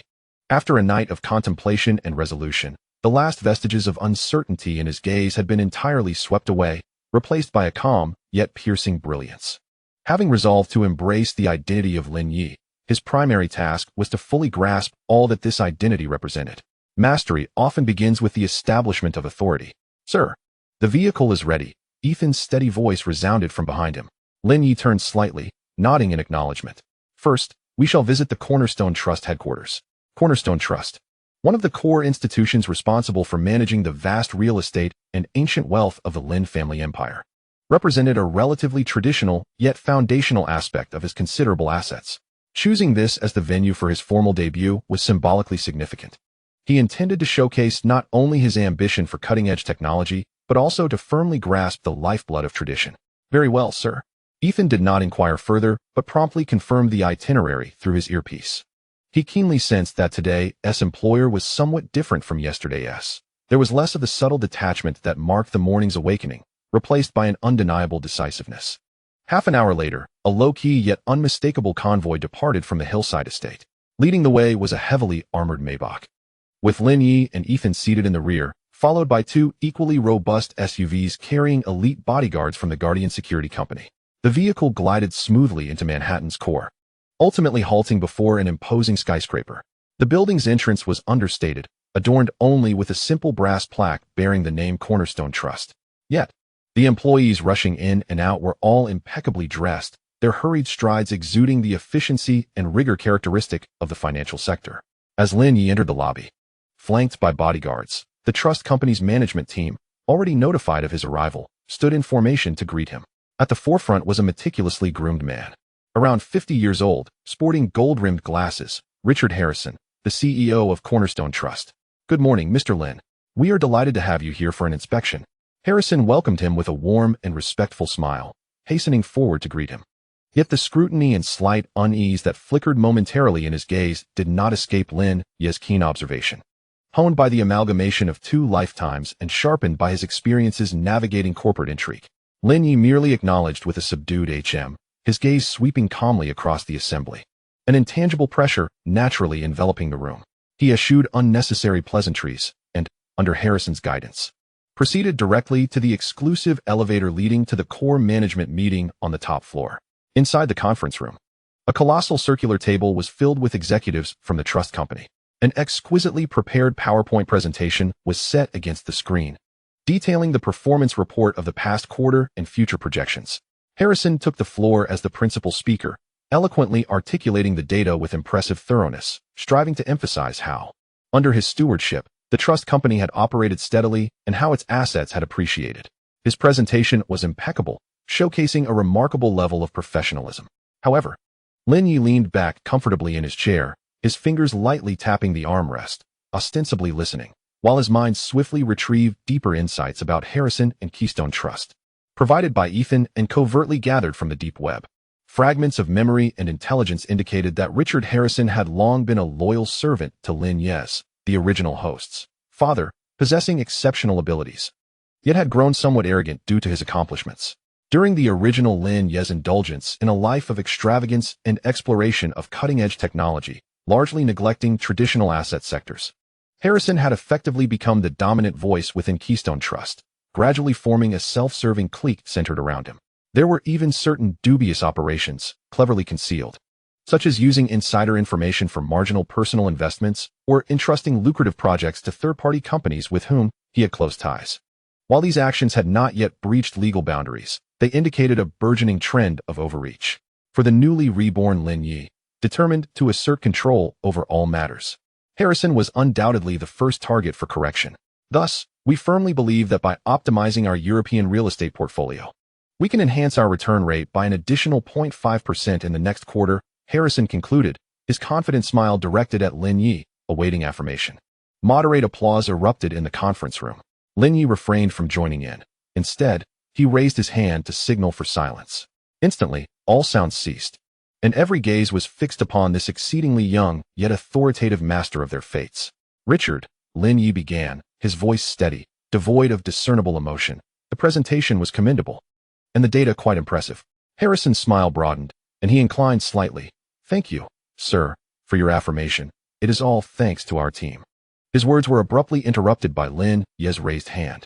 Yet Lin Ye's gaze sharpened, piercingly precise as a scalpel directed at Harrison. I have some inquiries regarding the operations of the Southeast Asia Island Development Fund from the third quarter of last year. Harrison's smile froze immediately, a flicker of barely discernible panic crossing his eyes. There indeed were issues with that fund operation.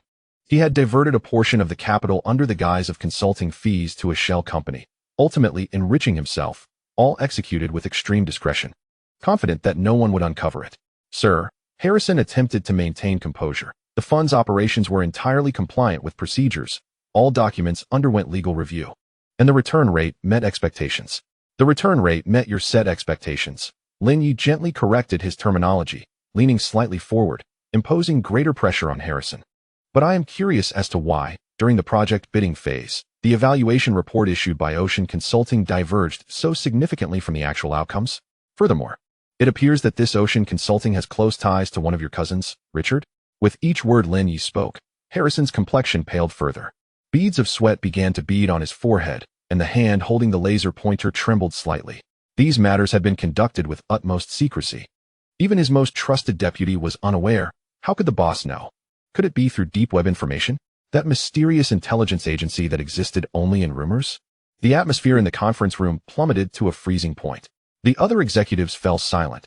Even their breaths grew lighter, their eyes darting furtively between Lin Ye and Harrison, their minds churning with turmoil. This young master, who had rarely shown himself, had come to the company for the first time and immediately seized upon the CEO's most critical Achilles heel. My sir, there may be a misunderstanding. Harrison attempted to defend himself, but his voice had lost its earlier composure. Misunderstanding? Lin Ye scoffed, taking a thin folder from Ethan's hand and casually tossing it onto the conference table, producing a crisp sound. Within this folder lies the equity structure of Ocean Consulting, the flow of funds, as well as records of the 3 overseas properties your cousin has acquired in the past year. Shall I summon someone from the legal department to help you recollect? The folder detonated like a bomb, utterly shattering Harrison's psychological defenses.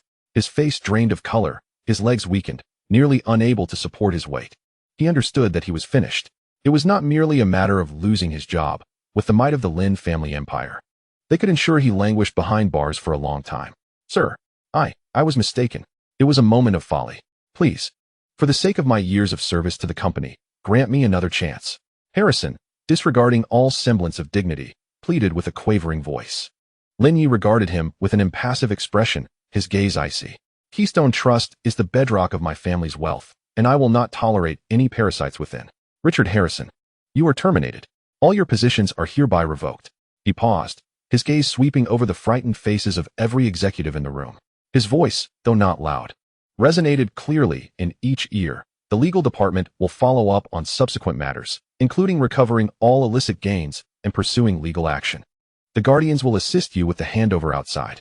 2 resolute bodyguards in black suits silently entered the conference room, one on each side, supporting the nearly collapsed Harrison and escorting him from the premises. The entire process was swift and efficient, devoid of any delay. The conference room fell into a deathly silence. Everyone was awestruck by the thunderous methods of this young master. Any lingering disdain or skepticism had evaporated, replaced by profound respect. Lin Ye slowly rose, his hands pressed against the conference table, leaning forward, his gaze sweeping like a hawk over each individual. I do not concern myself with the past. His voice was steady and powerful. From this day forth, Keystone Trust, as well as every asset under my name, must operate according to the highest standards. Loyalty, capability, and results. These are the criteria by which I measure everything. Those who are capable and loyal will be rewarded beyond imagination, whereas those who attempt to manipulate and harm the company's interests. He did not finish his sentence, but the icy glint in his eyes conveyed everything. Jessica Miller, Vice President. Lin Ye directed his gaze toward a quietly seated woman in her 40s at the back, whose demeanor was unassuming yet whose eyes radiated integrity. According to the evaluations and background investigations provided by Ethan, this lady was exceptionally talented and principled, but had long faced exclusion from Harrison due to her unwillingness to compromise her integrity. You will temporarily assume the responsibilities of CEO and oversee a complete restructuring of the company's internal processes. I grant you 3 months. I expect to see a transformed Keystone Trust. Ethan will coordinate the resources to assist you. Is there any objection? Jessica Miller hesitated for a moment, then quickly rose, a flicker of excitement and determination flashing across her face.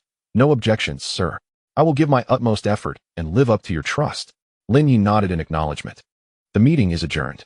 He refrained from saying more, turning to leave the conference room, flanked by Ethan and the bodyguards, leaving behind a group of executives whose emotions were a complex tapestry, yet imbued with an inexplicable sense of renewed motivation. Exiting the Cornerstone Trust building and settling back into the luxurious confines of the Maybach, Lin Ye finally exhaled a sigh of relief. The inaugural exercise of his authority through such an unambiguous purge had proven to be a trial for him. Yet, he understood that this confrontation was imperative and must be executed with elegance and decisiveness. It would not only eliminate the vermin, but also swiftly establish his dominion, making it abundantly clear to the entire imperial apparatus who the true master was. Sir, it was handled quite adeptly, Ethan remarked, casting a glance at Lin Ye through the rearview mirror, his tone laced with a subtle note of approval. Jessica Miller is indeed a suitable candidate. Lin Ye gazed out at the rapidly passing urban landscape and replied with a hint of detachment. This is merely the beginning. Inform the deep web to intensify surveillance on the backgrounds and recent activities of all primary leaders across core sectors. I must ensure that a second Harrison does not arise. Understood, Ethan affirmed. At that moment, Lin Ye's encrypted tablet illuminated, and a briefing from the deep web marked as critical emerged automatically. The headline read, Stark Industries Update. Tony Stark has confirmed his military flight to Afghanistan for a live demonstration of the Jericho missile, scheduled for next Tuesday. Lin Ye's gaze sharpened. The timeline had finally reached a pivotal juncture. His fingers lightly tapped the edge of the tablet, his expression deepening with contemplation. The initial display of authority had been accomplished. Now, it was time to cast his gaze upon a more expansive stage. The deserts of Afghanistan would serve as the birthplace of Iron Man. Perhaps, it would also be the moment the Tech Tycoon subtly unveiled his influence for the first time. Chapter 7.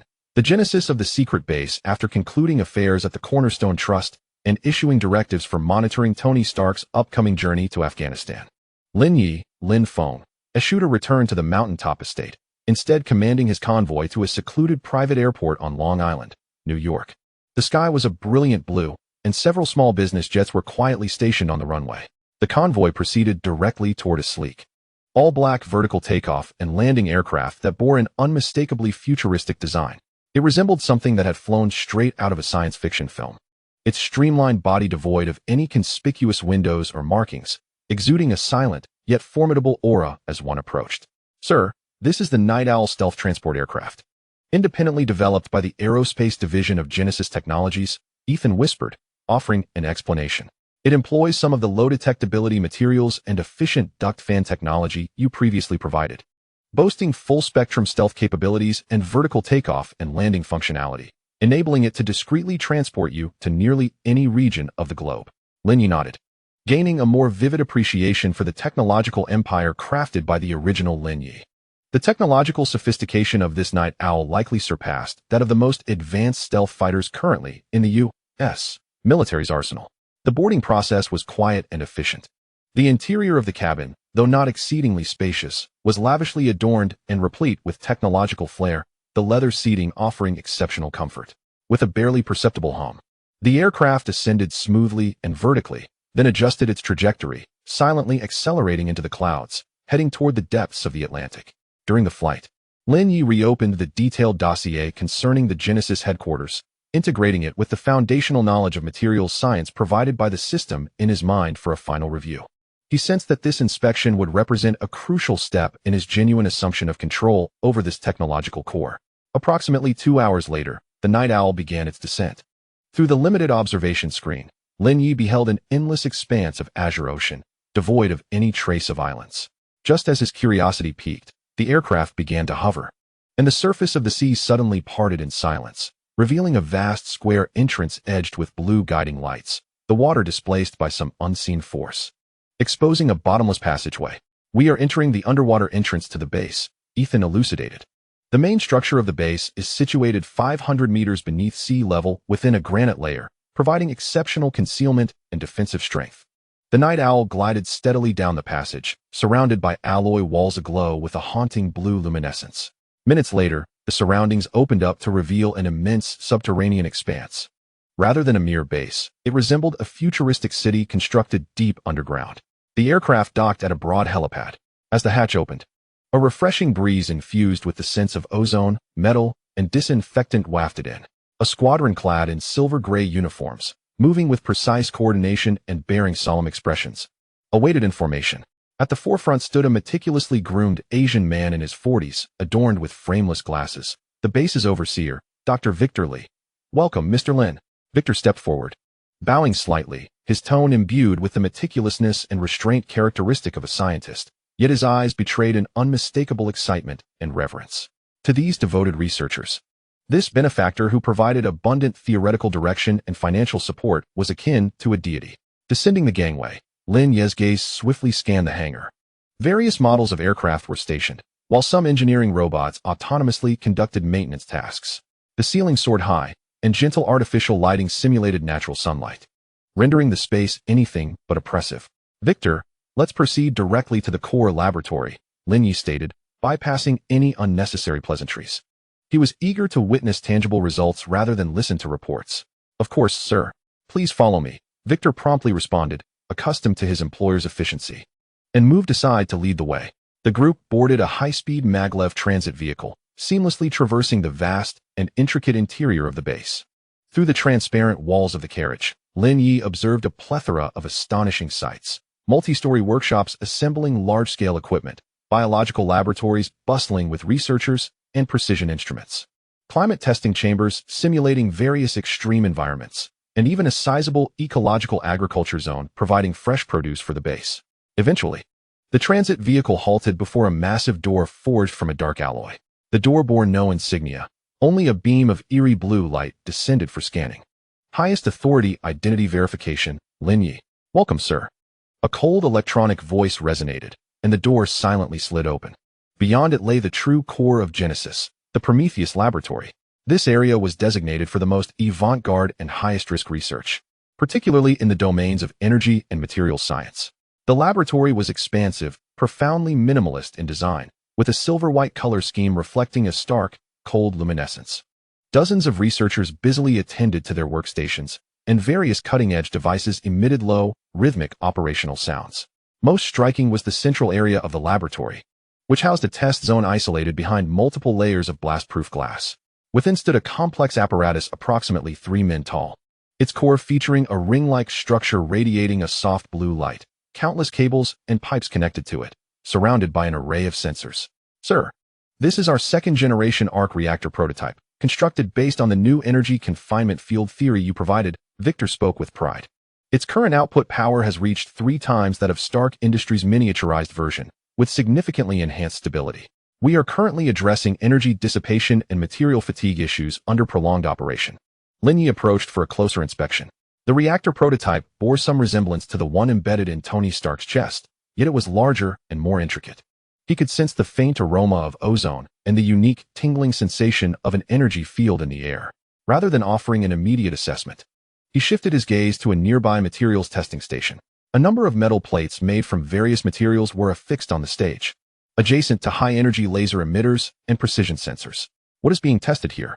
"This is a new type of composite material we are preparing for the next generation of individual soldier armor," Victor promptly replied, "with the objective of resisting the armor-piercing rounds of currently prevalent personal weapons and the direct fire of medium to small-caliber cannons. However, we have encountered a bottleneck in balancing lightweight design with toughness. The existing formulations are either excessively heavy, impeding mobility, or prone to brittle fracture under extreme impact."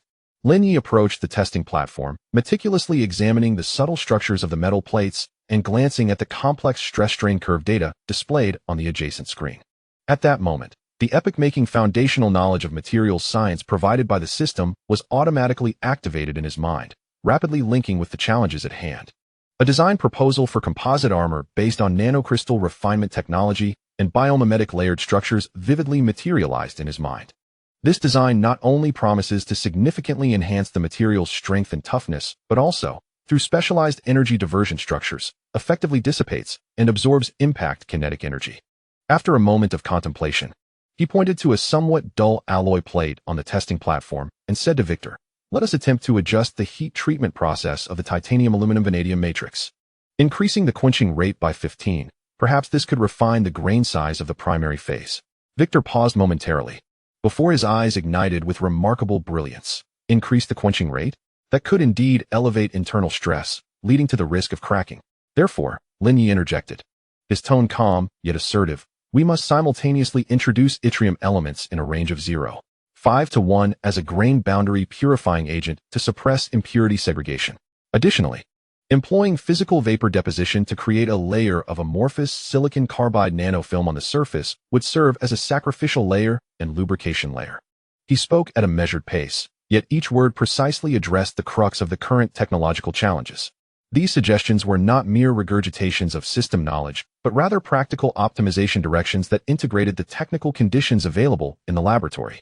Victor and several seasoned researchers who had gathered around him were utterly astounded. They had labored over this intricate problem for months, and their superior merely glanced at it before proposing such incisive and seemingly feasible solutions. This was beyond mere genius. It was as if he had already comprehended all underlying principles. Moreover, Lin Ye paid no heed to their astonishment and continued to observe the prototype of the arc reactor. Regarding energy dissipation, in addition to optimizing the magnetic field configuration, we might consider attempting to coat the inner wall of the plasma confinement ring with the high-entropy alloy film I mentioned previously. Its high-temperature stability and radiation resistance could potentially reduce energy loss significantly. Victor's voice trembled with excitement. "Understood, sir.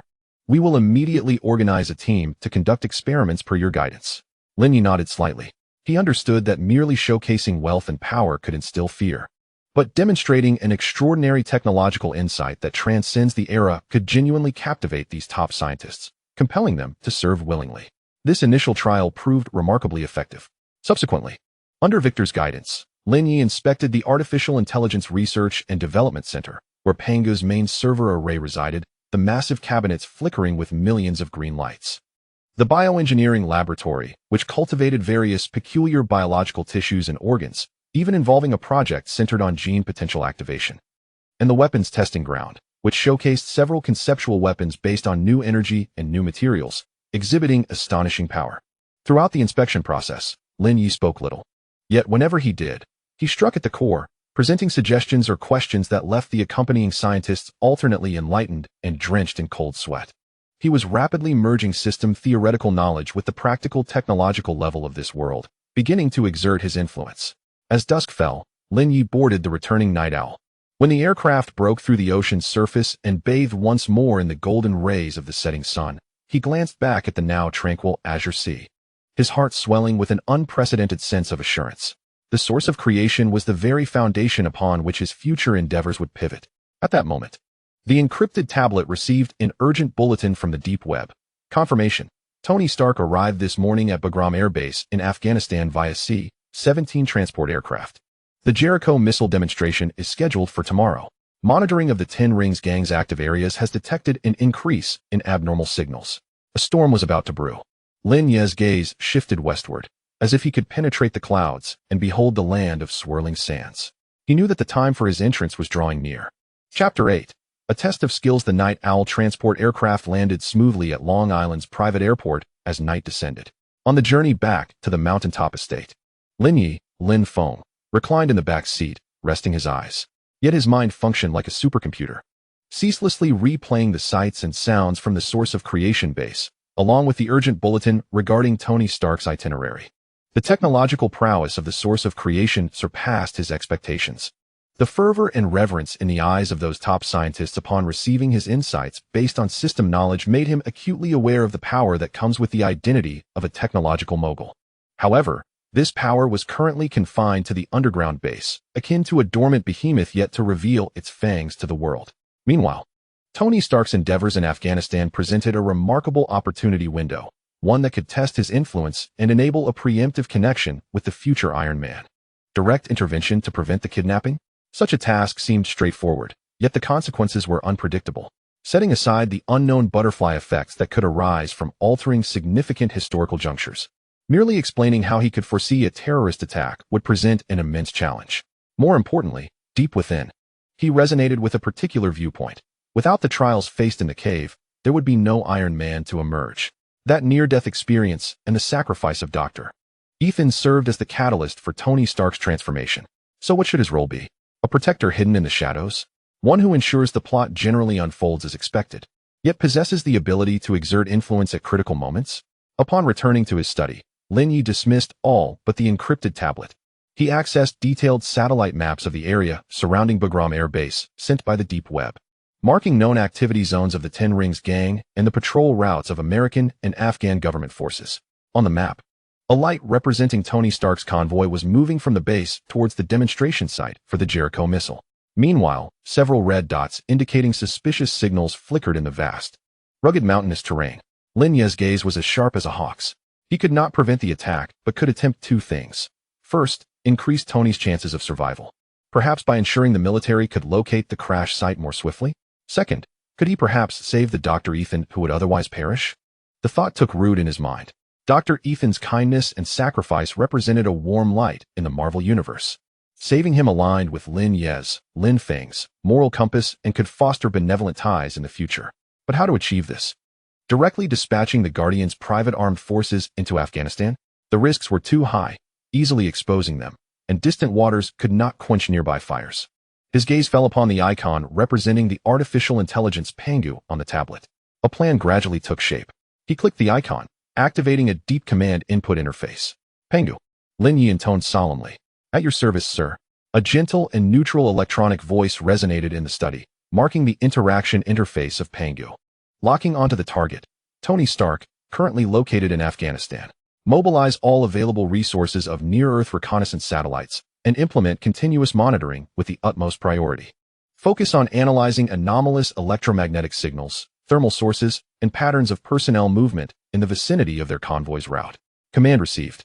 3 Insight-class satellites are being maneuvered, expected to cover the target area in 3 minutes. Data link is being established. Immediately, the screen displayed real-time aerial footage from space, boasting exceptional resolution, allowing for the identification of vehicle models and the general outlines of individuals. Simultaneously, a substantial data stream commenced rolling, undergoing rapid analysis by Pangu. Concurrently, an attempt was made to infiltrate the encrypted communication networks of U.S. forces and the Afghan government troops in the war zone, particularly focusing on operational channels related to Bagram Airfield. No modification of commands is necessary, merely monitoring and recording will suffice. Understood. 17 relevant encrypted channels detected, attempting to breach. Success achieved. Establishing passive listening link. Finally, Lin Ye took a deep breath and articulated the most critical step. Analyze the common communication frequencies and encryption patterns employed by the Ten Commandments gang in the region. Following the assault on Tony Stark, an attempt would be made to send a vaguely processed location message, anonymously, to the U.S. Central Command and Bagram Airfield Command, disguising the information source as a local informant or a chance electronic reconnaissance result to avoid detection. This was the most crucial and perilous step, requiring the provision of actionable intelligence while ensuring their own presence remained concealed. This demanded an exceptional level of technical competence and an understanding of intelligence operations from Pangu. Task complexity, high, requires integrated analysis of geographic information, cryptography, and military operational patterns. Estimated success rate, 783. Risk of reverse tracking exists, below 5. Confirm execution? Confirm execution. Lin Ye affirmed decisively, prioritizing stealth. Simultaneously, he marked a member of the convoy, Dr. Ethan, for reference on physical characteristics, suggesting that if conditions allowed, he could subtly indicate that there were civilian survivors in urgent need of rescue when sending the information. Command confirmed and loaded into the execution sequence. Comprehensive monitoring and intervention protocol Guardian Angel activated. Having completed these tasks, Lin Ye leaned back in his chair, feeling a sense of mental fatigue. This meticulous remote control was far more taxing than engaging directly. He could only wait, like a true chess player, observing the evolution of the game after making his move. Time ticked away. The study was eerily silent, with only the incessant refresh of data and satellite imagery on the tablet silently narrating the tension unfolding thousands of miles away. Hours later, The surveillance footage revealed that Tony Stark's convoy had successfully completed the missile demonstration and was returning to base. All appeared tranquil. Yet, both Lin Ye and Pangu detected that in a perilous valley along the convoy's route, several previously stationary red dots began to move rapidly, accompanied by a surge of intense radio signals. Here it comes. Lin Ye straightened his posture, his expression grave. The real-time footage became obscured by explosions and smoke. Yet it was evident that the convoy was subjected to a fierce ambush. U.S. soldiers fought valiantly, but were outnumbered. Soon, the luxury vehicle representing Tony Stark was struck by a rocket, tumbling down the hillside. Confirmation: target has encountered an attack. Last recorded position before signal loss has been logged. Pangu reported calmly. Proceed as planned. Lin Ye's voice was somewhat dry. Knowing it would happen was one thing. Witnessing it was another. Commencing information source fabrication. Unidentified armed ambush on U.S. convoy. Location approximately 2 kilometers north of the Germain Valley hillside. Detected explosions and ongoing gunfire signals. Suspected personnel trapped. Reliability of information pending verification. Choosing a non-core U.S. logistics communication channel with forwarding privileges as the injection point. Information transmission completed. Signal obfuscated through 7 hops. Originating from an abandoned illegal radio station in the Kandahar region. The information had been dispatched. All that remained was to observe the U.S. military's response. The ensuing hours were a torment for Lin Ye. Through Pangu, he continuously monitored U.S. channels, hearing the initial chaotic search and rescue orders issued by the base and the obstacles posed by vague information and complex terrain. He also intercepted fragmented communications from the Ten Commandments gang, confirming they had captured an important figure and were in the process of relocating. It was not until approximately 30 hours later that a U.S. patrol team, almost serendipitously, discovered the unconscious Tony Stark and the severely injured yet still alive Dr. Ethan near a dry riverbed, deviating from the primary search area. Based on the intercepted communications, it was found that Stark's location deviated by less than 5 kilometers from the anonymously sent location information. This narrowed range prompted that patrol team to undertake a final exploratory attempt. Target Tony Stark has been located by U.S. forces, vital signs stable. Target Dr. Ethan has also been found, critically injured, and urgently evacuated for treatment. Pangu's report came through. Lin Ye exhaled a long breath. The tension that had been coiled within him finally relaxed. Success. Although the process was convoluted, he had indeed altered certain details. Dr. Ethan was alive. A subtle sense of accomplishment welled within him. This was the first time since his rebirth that he had actively and successfully influenced a significant event in the Marvel Universe using his resources, albeit indirectly. He had not altered the main theme of Iron Man's origin, but had contributed a warmer note to this stirring symphony. Just then, the previously dormant system interface sprang to life. Detection of host successfully causing a slight disturbance in the world line, indirectly rescuing a key secondary character. Determination. Intervention behavior aligns with principles of technological assistance and covert arrangement. Reward, 50 system points. New feature unlock prompt. Upon reaching 100 points, the initial privileges of System Marketplace can be unlocked. A flicker of surprise crossed Lin Ye's eyes. He had not anticipated such an unexpected gain. 50 points. Coupled with any potentially hidden initial points, perhaps a reward for soul fusion, meant he was halfway to unlocking the marketplace. This undoubtedly accelerated his growth trajectory. However, almost simultaneously, the encrypted tablet received another highly prioritized report from the deep web, sent by the codename Minerva. Sir, the Technological Analysis Department of S.H.I.E.L.D. has noted anomalies in the anonymous information related to the Afghanistan attack. The obfuscation techniques employed in its transmission path are remarkably sophisticated, beyond the capabilities of ordinary hackers or local militants. Director Fury has ordered a covert investigation into the true source of the information. It is advisable to exercise heightened caution in electronic operations in the near future. Lin Ye's expression grew solemn. S.H.I.E.L.D. was indeed not to be underestimated. They had quickly detected the anomaly. It appeared that the first invisible confrontation with this vast intelligence agency had quietly commenced. He approached the window, gazing at the myriad lights of New York, a challenging smile curving his lips. This is what makes it interesting, isn't it? Though his initial attempts were flawed, the objective had been achieved. Next, preparations must be made for the imminent return of Tony Stark and for his own more formal debut. The Stark Industries Expo required a sufficiently weighty gift for their first meeting. Chapter 9. The Pulse of the World. The dust of the Afghan desert gradually settled. But for Lin Ye, Lin Feng, the ripples triggered by that distant attack were just beginning to spread. The fleeting joy of saving Dr. Ethan and earning system points was swiftly overshadowed by the warning of SHIELD's investigation into the matter. He realized that as a mere butterfly, each flap of his wings could attract the attention of far more formidable entities. In the study, Lin Ye did not succumb to trepidation or self-satisfaction. Rather, he compelled himself to adopt a more composed analytical state. He required a broader and more timely grasp of the dynamics of this world.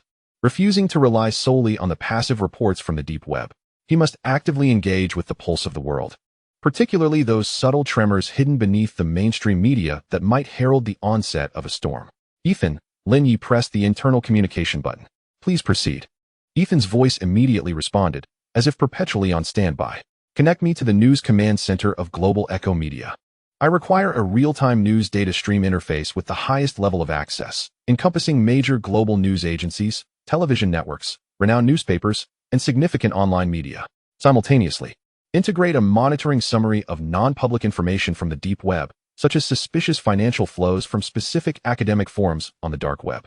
Aggregate and categorize all information by region, theme, and threat level, displaying it on my main screen. Lin Ye issued a series of commands, intent on establishing a comprehensive information warfare room of his own. Understood, sir. The system link and interface configuration will take approximately 5 minutes. Ethan responded with remarkable efficiency. During this interval, Lin Ye once again organized the Marvel timeline in his mind. The abduction of Tony Stark and his transformation into Iron Man marked the pivotal event that launched the Marvel Cinematic Universe. Following this, according to the expected progression, Tony would return to shut down Stark Industries' weapons division and sever ties with Obadiah Stane in the Ironmonger incident. Subsequently, this might lead to SHIELD's formal contact with Tony, as well as events involving the Hulk and Thor. He needed to ascertain whether this world adhered strictly to the narrative he was familiar with or if it had diverged due to his presence or other factors. 5 minutes later, a blank wall in the study was suddenly illuminated, transforming into an enormous immersive information screen. The display was divided into dozens of dynamic windows. The left side showcased real-time rolling headlines from mainstream media. The right side presented anomalous information streams distilled by algorithms from the deep web.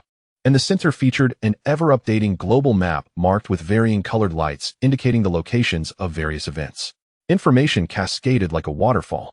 The sound set to a subdued background mode, while key content was automatically summarized and displayed in prominent fonts by AI.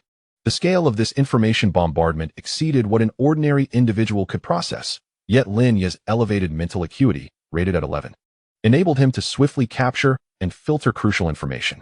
His gaze first settled on news related to Stark Industries. Breaking news: Stark Industries stock price experiences wild fluctuations. Founder Tony Stark is currently missing after an encounter with unidentified armed forces while returning from a demonstration of new weaponry in Afghanistan. Military statement: a significant deployment of troops has been dispatched to search for Mr. Stark, with no body discovered thus far. The possibility of capture cannot be ruled out. Associated Press. Analysts: Stark Industries faces a monumental crisis. Losing Tony Stark would severely impair its innovative capabilities. The Wall Street Journal. Obadiah Stane has temporarily assumed control of company operations, claiming he will do everything possible to assist the military in locating Tony and stabilizing the company's situation. Stark Industries' official website. The media reports aligned with expectations, focusing on the commercial implications and the fate of Tony. Obadiah's performance was also impeccable. Lin Ye then turned his attention to the information stream from the deep web. The content here was darker and more direct. Intercepted internal communication from the Ten Rings. Decrypted: the asset has been safely relocated to a cave. Persuasion efforts have commenced. Threat level: high.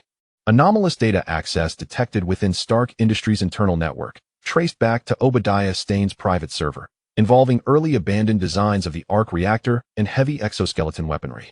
Threat level: medium-high. Increased activity of SHIELD agents, focusing on the areas surrounding Stark Industries' headquarters in Afghanistan and the residences of several wealthy individuals connected to high-end technology in New York, including this estate. Threat level: medium. This information was specially highlighted by Minerva. Lin Ye's expression tightened. Obadiah had indeed begun to take action, and his ambitions were glaringly evident. Moreover, SHIELD DS tendrils had subtly begun to extend, corroborating the earlier warnings. He broadened his search parameters, inputting other keywords: Bruce Banner, gamma radiation, Culver University, Hulk, New Mexico, astronomical anomalies. Mjolnir, Johann Schmidt, Red Skull, Hydra. Currently, information regarding the Hulk and Thor was conspicuously tranquil in mainstream media, with the deep web yielding only sporadic, unverified rumors, such as an undisclosed incident months ago involving a gamma radiation project at Culver University and reports from ranchers in remote New Mexico claiming to have seen meteorites fall. These events appeared not to have fermented to a degree that warranted widespread attention. In contrast, information regarding Hydra remained deeply buried within historical archives and clandestine communications of certain far-right organizations, indicating that this group had not perished but lay coiled like a serpent in the shadows, awaiting its moment to strike. It appeared that major events had yet to fully unfold, or rather, the timeline of this world was progressing at a slower pace than he recalled. Lin Ye pondered silently, recognizing that this might afford him additional preparation time. Yet, he dared not let his guard down. The dangers of the Marvel Universe often erupted in an instant. He needed to establish a more proactive and sensitive early warning mechanism. Pengu, Lin Ye addressed the air. Here, sir, came the response. Based on existing data, establish a monitoring model for key individuals and events. Please define the key individuals and events. Model 1, Tony Stark. Monitor all known and potential associated signals, including but not limited to his exclusive electronic device frequencies, Jarvis's network activity characteristics, and any new energy source signals he may create. Upon detecting any signal with a high degree of correlation at any location, issue an immediate highest priority alert. Model 1 is being established and added to the monitoring list. Model 2, high-energy anomalous events. Monitor global occurrences of abnormal energy bursts, gamma rays, high-intensity electromagnetic pulses, unknown particle flows, etc., large-scale supernatural phenomena reports, and manifestations of individual combat capabilities that defy conventional technological explanations. Model 2 is being established. The defined scope is broad and requires ongoing algorithm optimization. Model 3, covert organization activities. Focus on marking communication patterns, funding flows, and personnel movements associated with Hydra, AM, advanced idea mechanics, and the 10 rings. Model 3 is being established, with deep web databases already integrated. After issuing these directives, Lin Ye felt that his perceptual acuity towards the world had ascended to a new level. Though many uncertainties remained, he was no longer in the dark. He sensed an invisible net woven from information and technology, gradually unfurling globally around him. At that moment, a news alert from a leading scientific journal website caught his attention. On the 15th of next month, the Stark Industries Expo will grandly relaunch. The organizers confirm it will be a showcase of the world's most cutting-edge industrial technology, during which, the Stark Expo. Lin Ye's gaze became fixed on this announcement. It was undoubtedly a significant temporal milestone, a crucial stage before Tony Stark would proclaim his identity as Iron Man upon his return, and a venue where various forces might seize the opportunity to maneuver. His earlier thoughts crystallized into clarity. He must attend this expo, not as a mere spectator, but as a participant, one capable of stirring the winds of change. Ethan, Lin Ye once again summoned the butler, requesting on behalf of Lin Holdings Group or a suitable subsidiary to apply for a premier exhibition space at the Stark Industries Expo. Meanwhile, let us instruct our own technical team to commence preparations for the exhibits. Sir, what do you intend to showcase? Ethan inquired. He was aware of the multitude of companies owned by his employer and the wealth of technological reserves at their disposal. Yet the specific choice of what to present to achieve a resounding impact required careful consideration.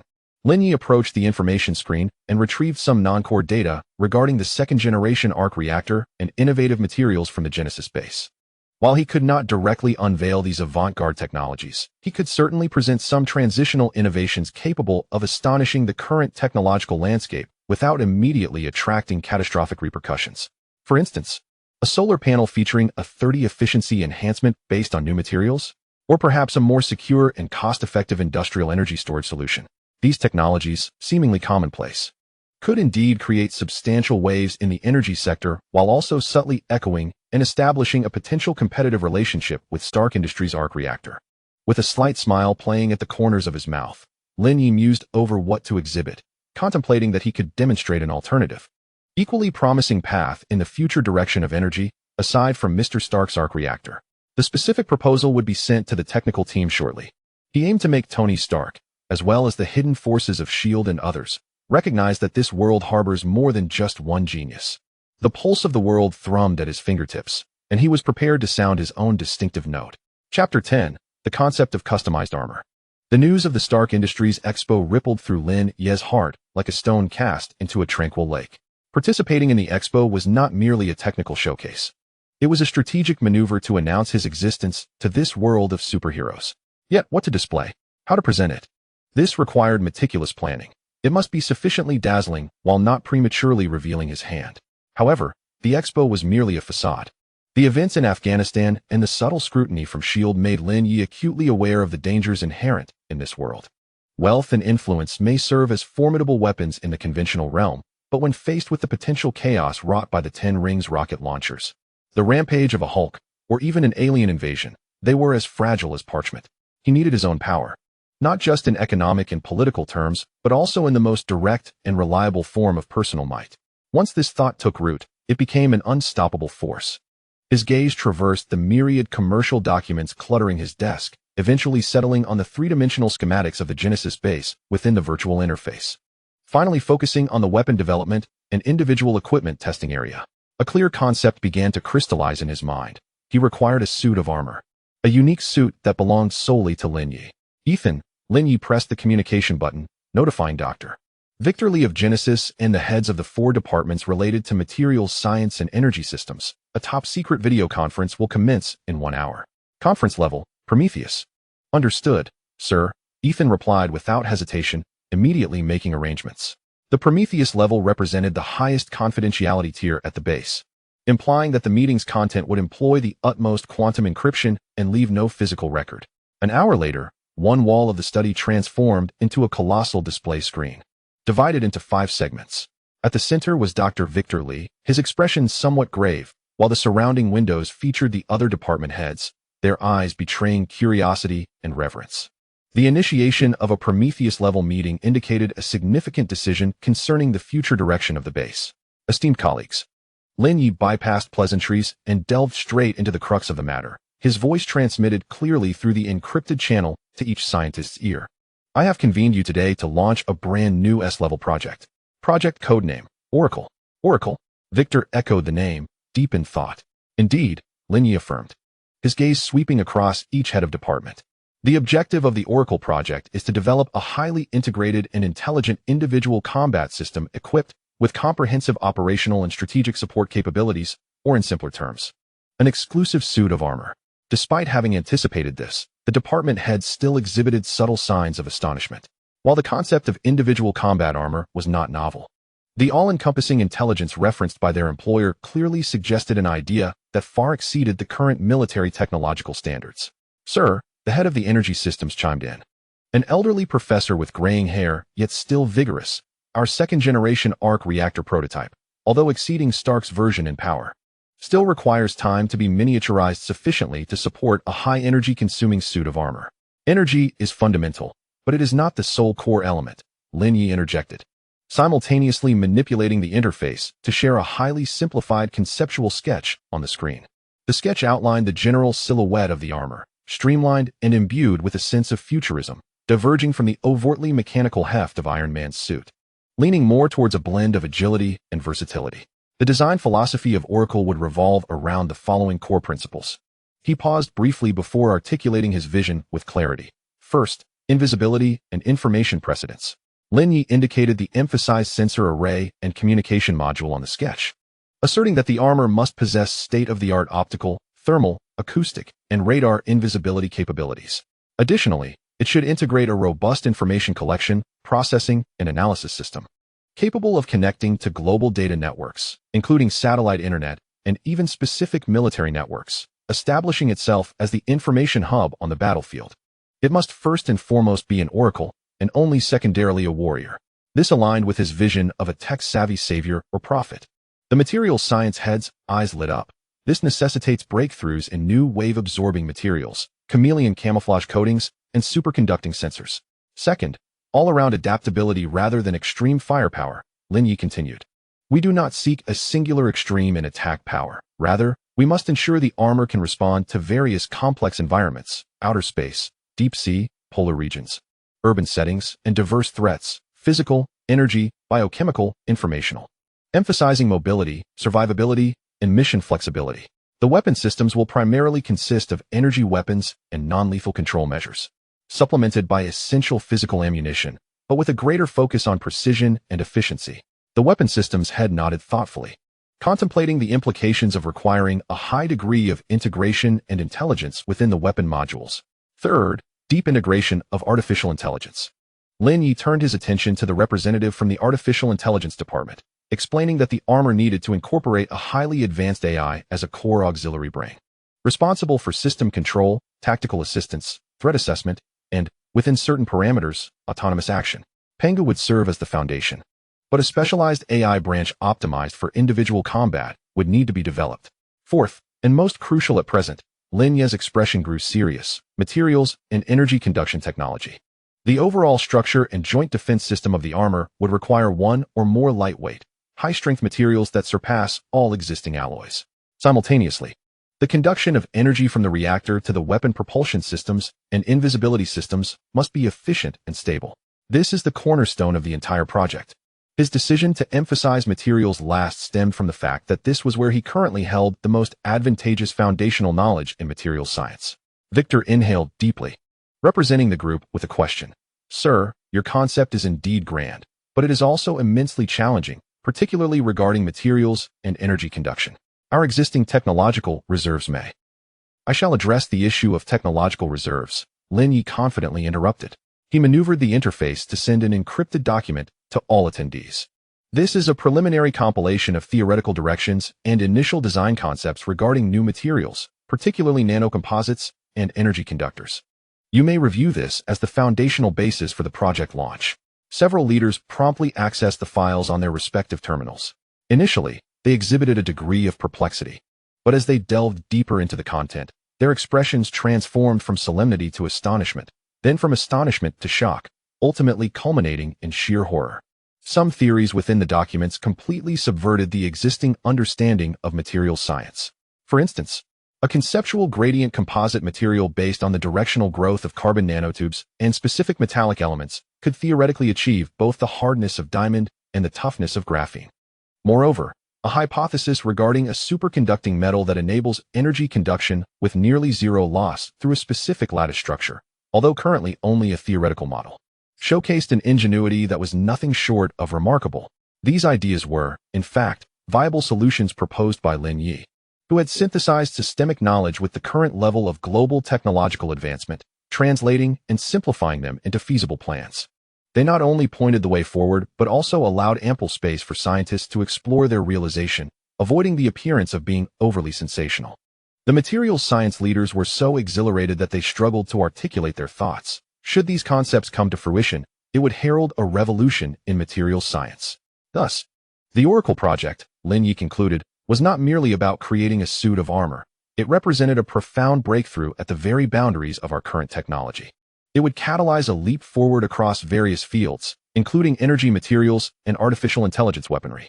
Ladies and gentlemen, what you are about to create transcends mere weaponry. It is the embodiment of the future. His words ignited a fervor among all the scientists present. For these elite researchers, nothing could be more exhilarating than the prospect of challenging the unknown and forging a new future. The project was immediately set into motion. Dr. Victor Li, representing the team, declared with a voice tinged with excitement, "We will establish the Oracle Project Group, mobilizing the finest talents from various departments to tackle this challenge with unwavering resolve." Excellent. Lin Ye nodded in satisfaction. I will maintain constant communication with the project group through Pengu, providing essential theoretical support. As for resources, they shall be supplied without limit. I only require results. As the meeting concluded, the screen dimmed. Lin Ye could envision the geneticist base erupting in fervor now that the Oracle project had been initiated. This formidable technological juggernaut had begun to accelerate towards an entirely new direction under his guidance. He rose from his seat and approached the immense information screen. The news regarding the Stark Expo continued to scroll across the display. Yet at that moment, Lin Ye's mindset had irrevocably shifted. Tony Stark has his marked suit, and my oracle shall manifest as a different kind of power. It may not shine as ostentatiously as Iron Man, but it will be more discreet, more intelligent, and more comprehensive, embodying its name as an all-seeing oracle. The Expo will serve as the inaugural presentation of the technologies related to Oracle. However, the true Oracle will, in the not-too-distant future, become the ultimate bastion safeguarding him and all that he holds dear. A gleam of ambition and technology sparkled in Lin Ye's eyes. The conception of the suit was not solely for safety. It was a declaration of his earnest embrace of this challenging world, one that he was determined to imprint with his mark. Chapter 11. The Ambition of Special Materials. The initiation of the Oracle Armor project was akin to dropping a deep-water bomb into the Genesis base, igniting a tremendous wave of scientific inquiry. Dr.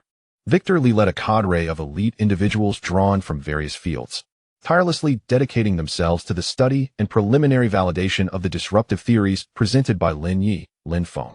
The atmosphere throughout the base was rife with excitement as they sought to push the limits of possibility. However, seated in the study of his mountaintop estate in New York, Lin Ye was more lucid than ever. The blueprint was undoubtedly exhilarating, but transforming it into reality required the most fundamental and pivotal element: materials. The epoch-defining foundation of materials science provided by the system indicated a promising direction, even offering numerous theoretically feasible molecular formulas and structural models. Yet, as the saying goes, a skilled craftsman cannot work without materials. Many of the envisioned supermaterials required raw materials that were either exceedingly rare or, given humanity's current technological level, utterly impossible to produce on a large scale, with some even existing solely in theory or myth. His gaze involuntarily drifted to the renowned special materials within the Marvel Universe, vibranium and adamantium. Vibranium, a mysterious metal from meteorites, could absorb kinetic energy and was nearly indestructible, serving as the core material for both Black Panther's suit and Captain America's shield. Adamantium, the ultimate product of human ingenuity, once solidified, could not be destroyed, forming the very framework of Wolverine's skeleton. If even one of these materials, or a mere fraction thereof, could be integrated into the Oracle armor, Lin Ye could nearly envision the formidable entity it would become. The kinetic energy absorption properties of vibranium would elevate the armor's defensive capabilities to a new dimension, while adamantium's indestructibility would guarantee unparalleled offensive power. However, both materials were akin to hot potatoes, entangled with immense power and secrets. The primary source of vibranium lay hidden within the African continent, in the isolated nation of Wakanda, whose technological prowess surpassed that of the outside world. The Wakandans revered vibranium as a national treasure, guarding it with utmost vigilance, and it rarely left their borders. Each gram that found its way outside was accompanied by bloody conflicts and exorbitant transactions. The manufacturing technology for adamantium, on the other hand, was held by paranoid and dangerous military scientists like William Stryker or certain clandestine research institutions, making acquisition equally challenging. To attempt a direct theft would be akin to throwing oneself against a stone wall. Currently, he lacked the strength to confront Wakanda or those shadowy military departments harboring advanced technologies. Thus, there remained but one path: to leverage his existing wealth and intelligence network to meticulously gather any and all relevant information on a global scale. Akin to gold prospecting, secretly and patiently accumulating any fragments, legends, or unverified clues that might surface. Lin Ye pressed the communication button, his voice low. "Sir, initiate the Midas project." Lin Ye uttered the premeditated codename, deploying all available resources, including but not limited to the ancient connections of the Keystone Trust, the global investment network of the Wheel of Fortune Capital, the gray channels of Guardian Security, and the full intelligence capabilities of the Deep Web. Ethan paused on the other end, evidently recording this sudden and significant directive. "Sir, what is the objective of the Midas project?" "Objective: gather clues regarding all special and rare materials with extraordinary physical or chemical properties on a global scale. Focus on two categories. First, metals with exceptional kinetic energy absorption or self-healing properties, especially the legendary vibranium. Second, any information related to the indestructible synthetic alloy adamantium, including its inventor, research history, and potential sample whereabouts." Lin Ye hesitated momentarily before adding, "The scope is not limited to existing physical specimens. This includes historical records, archaeological discoveries, folklore, black market rumors, and even the experimental notes of certain scientific eccentrics. All information, regardless of how absurd it may seem, should be collected, archived, and submitted to Pangu for cross-verification and credibility assessment. The budget is unlimited." "Unlimited?" Ethan repeated. Even he, with his extensive experience, felt a jolt of shock. This signified a truly global covert treasure hunt, the expenses of which could reach astronomical figures. Understood, sir. I will deploy immediately. Once the directive was issued, Lin Ye sensed his vast commercial empire and intelligence apparatus silently gearing up for this seemingly elusive objective. Countless invisible tendrils reached out to every corner of the world, from museums and auction houses to mines and black markets, even to remote tribal villages. Days later, the first batch of preliminary information began to accumulate on Lin Ye's encrypted tablet. Most of the information is merely invalid noise. A certain African tribal legend speaks of a metal known as the Tears of the Stars, which, upon verification, may simply be a rare meteorite. A diary from a 19th century explorer mentions the discovery of a metal fragment in the Himalayas that never wears down, likely a tale distorted through time. The so-called Vibranium occasionally circulated in the black market, subjected to deep web operatives' clandestine sampling and analysis, is generally found to be either high-grade alloys or outright hoaxes. Lin Ye remained undeterred. He understood that true treasures do not reveal themselves easily. What he required was patience and the ability to sift through a mountain of trivial information to unearth genuine gold. That afternoon, he was engrossed in reviewing the first round of experimental reports on new composite materials sent by Geneticist source. The preliminary results had validated the feasibility of his proposed grain refinement theory, greatly uplifting the scientist's morale. When Ethan knocked and entered, his expression unusually grave. Sir, there's a new lead on the Midas project, classified as a B-level assessment. Originating from East Africa, Lin Ye immediately looked up. Go on. Our team has connected with a French explorer who has just emerged from the African interior through an ancient artifact smuggling network. He claims to have seen a peculiar metal fragment, about the size of a fingernail, in a tribe near the Wakandan border, unbeknownst to him. He merely perceived it as an undeveloped primal rainforest. This fragment is a sacred object used in tribal rituals. He attempted to steal it, but was nearly killed by the tribal warriors and managed only to capture a blurry photo with a miniature camera. Ethan handed Lin Ye a tablet. The photo was indeed blurry, dimly lit, and out of focus, revealing only a dark piece of metal with what appeared to be subtle textures, placed upon a rudimentary wooden altar. What makes it special? Lin Ye frowned, as such tales were all too common. The peculiarity lies in a corner of the magnified photo, Ethan elaborated. The Frenchman, an amateur geologist, discreetly tested the edge of the fragment with a portable hardness tester, which yielded no measurable result, exceeding the range of his rudimentary device. Moreover, he recalled that upon contact, it felt extraordinarily strange, as if all reactive force had been absorbed. Unmeasurable hardness? A sensation of energy absorption? Lin Ye's heartbeat quickened. This description aligns remarkably with the properties of Vibranium. Where is that explorer now? And what of the fragment? He inquired urgently. The explorer is currently hiding in Cairo, terrified, and is willing to sell the exclusive rights to all information and photographs for $5 million. As for the fragment, it remains with the tribe. According to his description, that tribe is highly insular and well-armed, situated in a disputed rainforest area at the intersection of 3 countries, making access via conventional means exceedingly difficult. $5 million for a lead is but a trifling sum for the Midas project's budget. However, the true challenge lies in safely procuring that potentially vital vibranium fragment from a primitive tribe, isolated and possibly influenced covertly by Wakanda, perhaps even serving as Wakanda's outer protective barrier. A direct assault poses too great a risk. Exposure could incite Wakanda's wrath. Negotiation? They regard it as a sacred object and would never consider selling it. Lin Ye fell into contemplation. This seemed a deadlock. Yet, this is precisely what makes vibranium so precious. Wakanda's isolationist policies render any loss of vibranium exceedingly difficult. Agree to the explorer's terms and secure all information. Lin Ye ultimately decided, commanding the deep web to deploy all resources for a detailed investigation into the tribe, demographic structure, beliefs, weaknesses, and any ties to the outside world. Do not act impulsively. I require the most comprehensive assessment report. He needed more information to make a decision. Perhaps cultural infiltration, medical assistance, or exploiting intertribal conflicts. In any case, it must be achieved through cunning, not force. Additionally, Lin Ye added, enhance surveillance on all active metal smuggling syndicates and underground auctions globally, as well as capable materials scientists. Wakanda cannot be entirely impenetrable. Historically, some vibranium must have slipped through the cracks. Our task is to locate it faster than anyone else. Understood, Ethan acknowledged as he departed. Once again, Lin Ye found himself alone in the study. He approached the world map, his gaze resting on the vast region marked as unknown in Central Africa. Wakanda, like a gem concealed in mist, beckoned to all who were aware. The path to acquiring vibranium was destined to be long and perilous. Yet this first step had been taken. The metal fragment in that blurry photograph glimmered like a faint light in the darkness, igniting the ambitions within his heart. The oracle armor shall not settle for mere ordinary superalloys. One day, it will don the glory of vibranium, becoming a true legend. And all of this is merely the beginning. Chapter 12, Acquiring Property in New York. The Midas Project resembled a silent net, quietly cast into the shadowy corners of the globe, searching for traces of vibranium and Edelman alloy.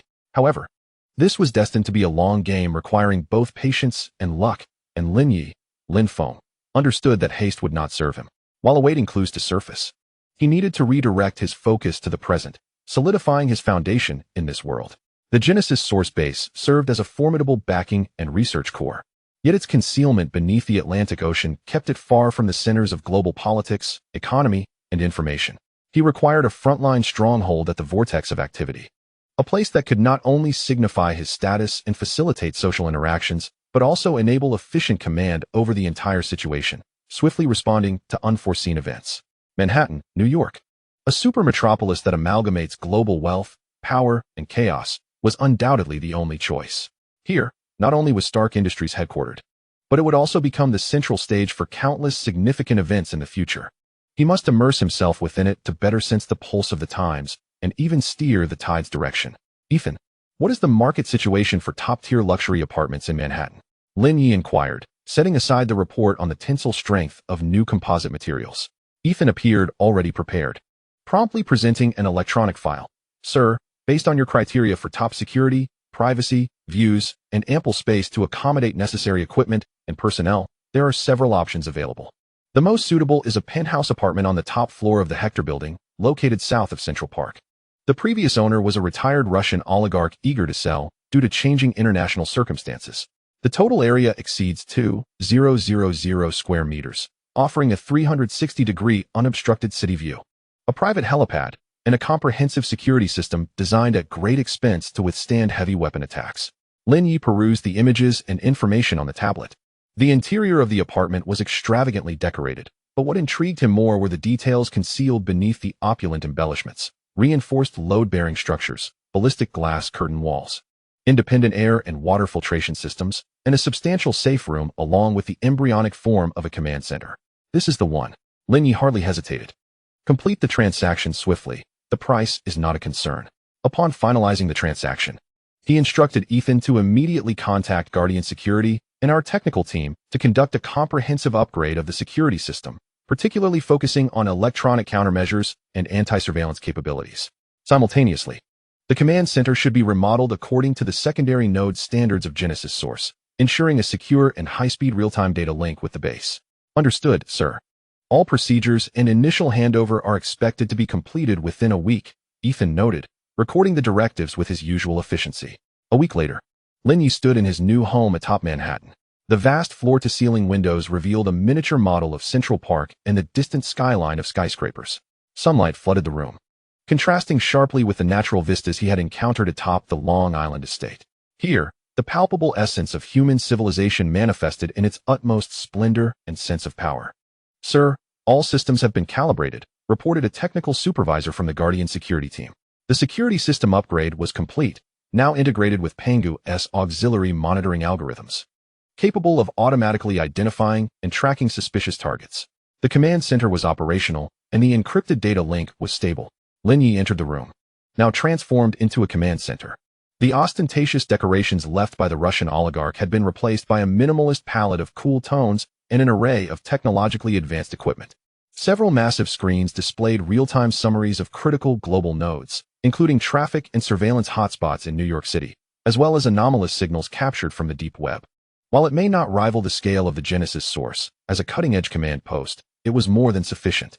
Seated before the main console, he felt an overwhelming sense of dominion. This would be his vantage point to observe the world, as well as a window through which the world could observe him. Pangu. Connect to the public surveillance networks surrounding Stark Industries headquarters and Oscorp headquarters for routine monitoring and analysis. Mark all suspicious vehicles and individuals that frequently enter and exit. Lin Ye issued his first command since moving into his new residence. Since he had resolved to engage deeply, He must maintain vigilant awareness of his neighbors. Command executed. Monitoring coverage established. Data analysis module activated. Pangu's response resonated immediately. Almost concurrently, a prompt appeared on one of the screens. Keyword detected. Stark Industries Expo. The organizing committee has responded to our application for participation, providing several alternative locations within the core exhibition area. Lin Ye clicked for further details. The reboot of the Stark Industries Expo was undoubtedly a significant step in Tony Stark's resurgence.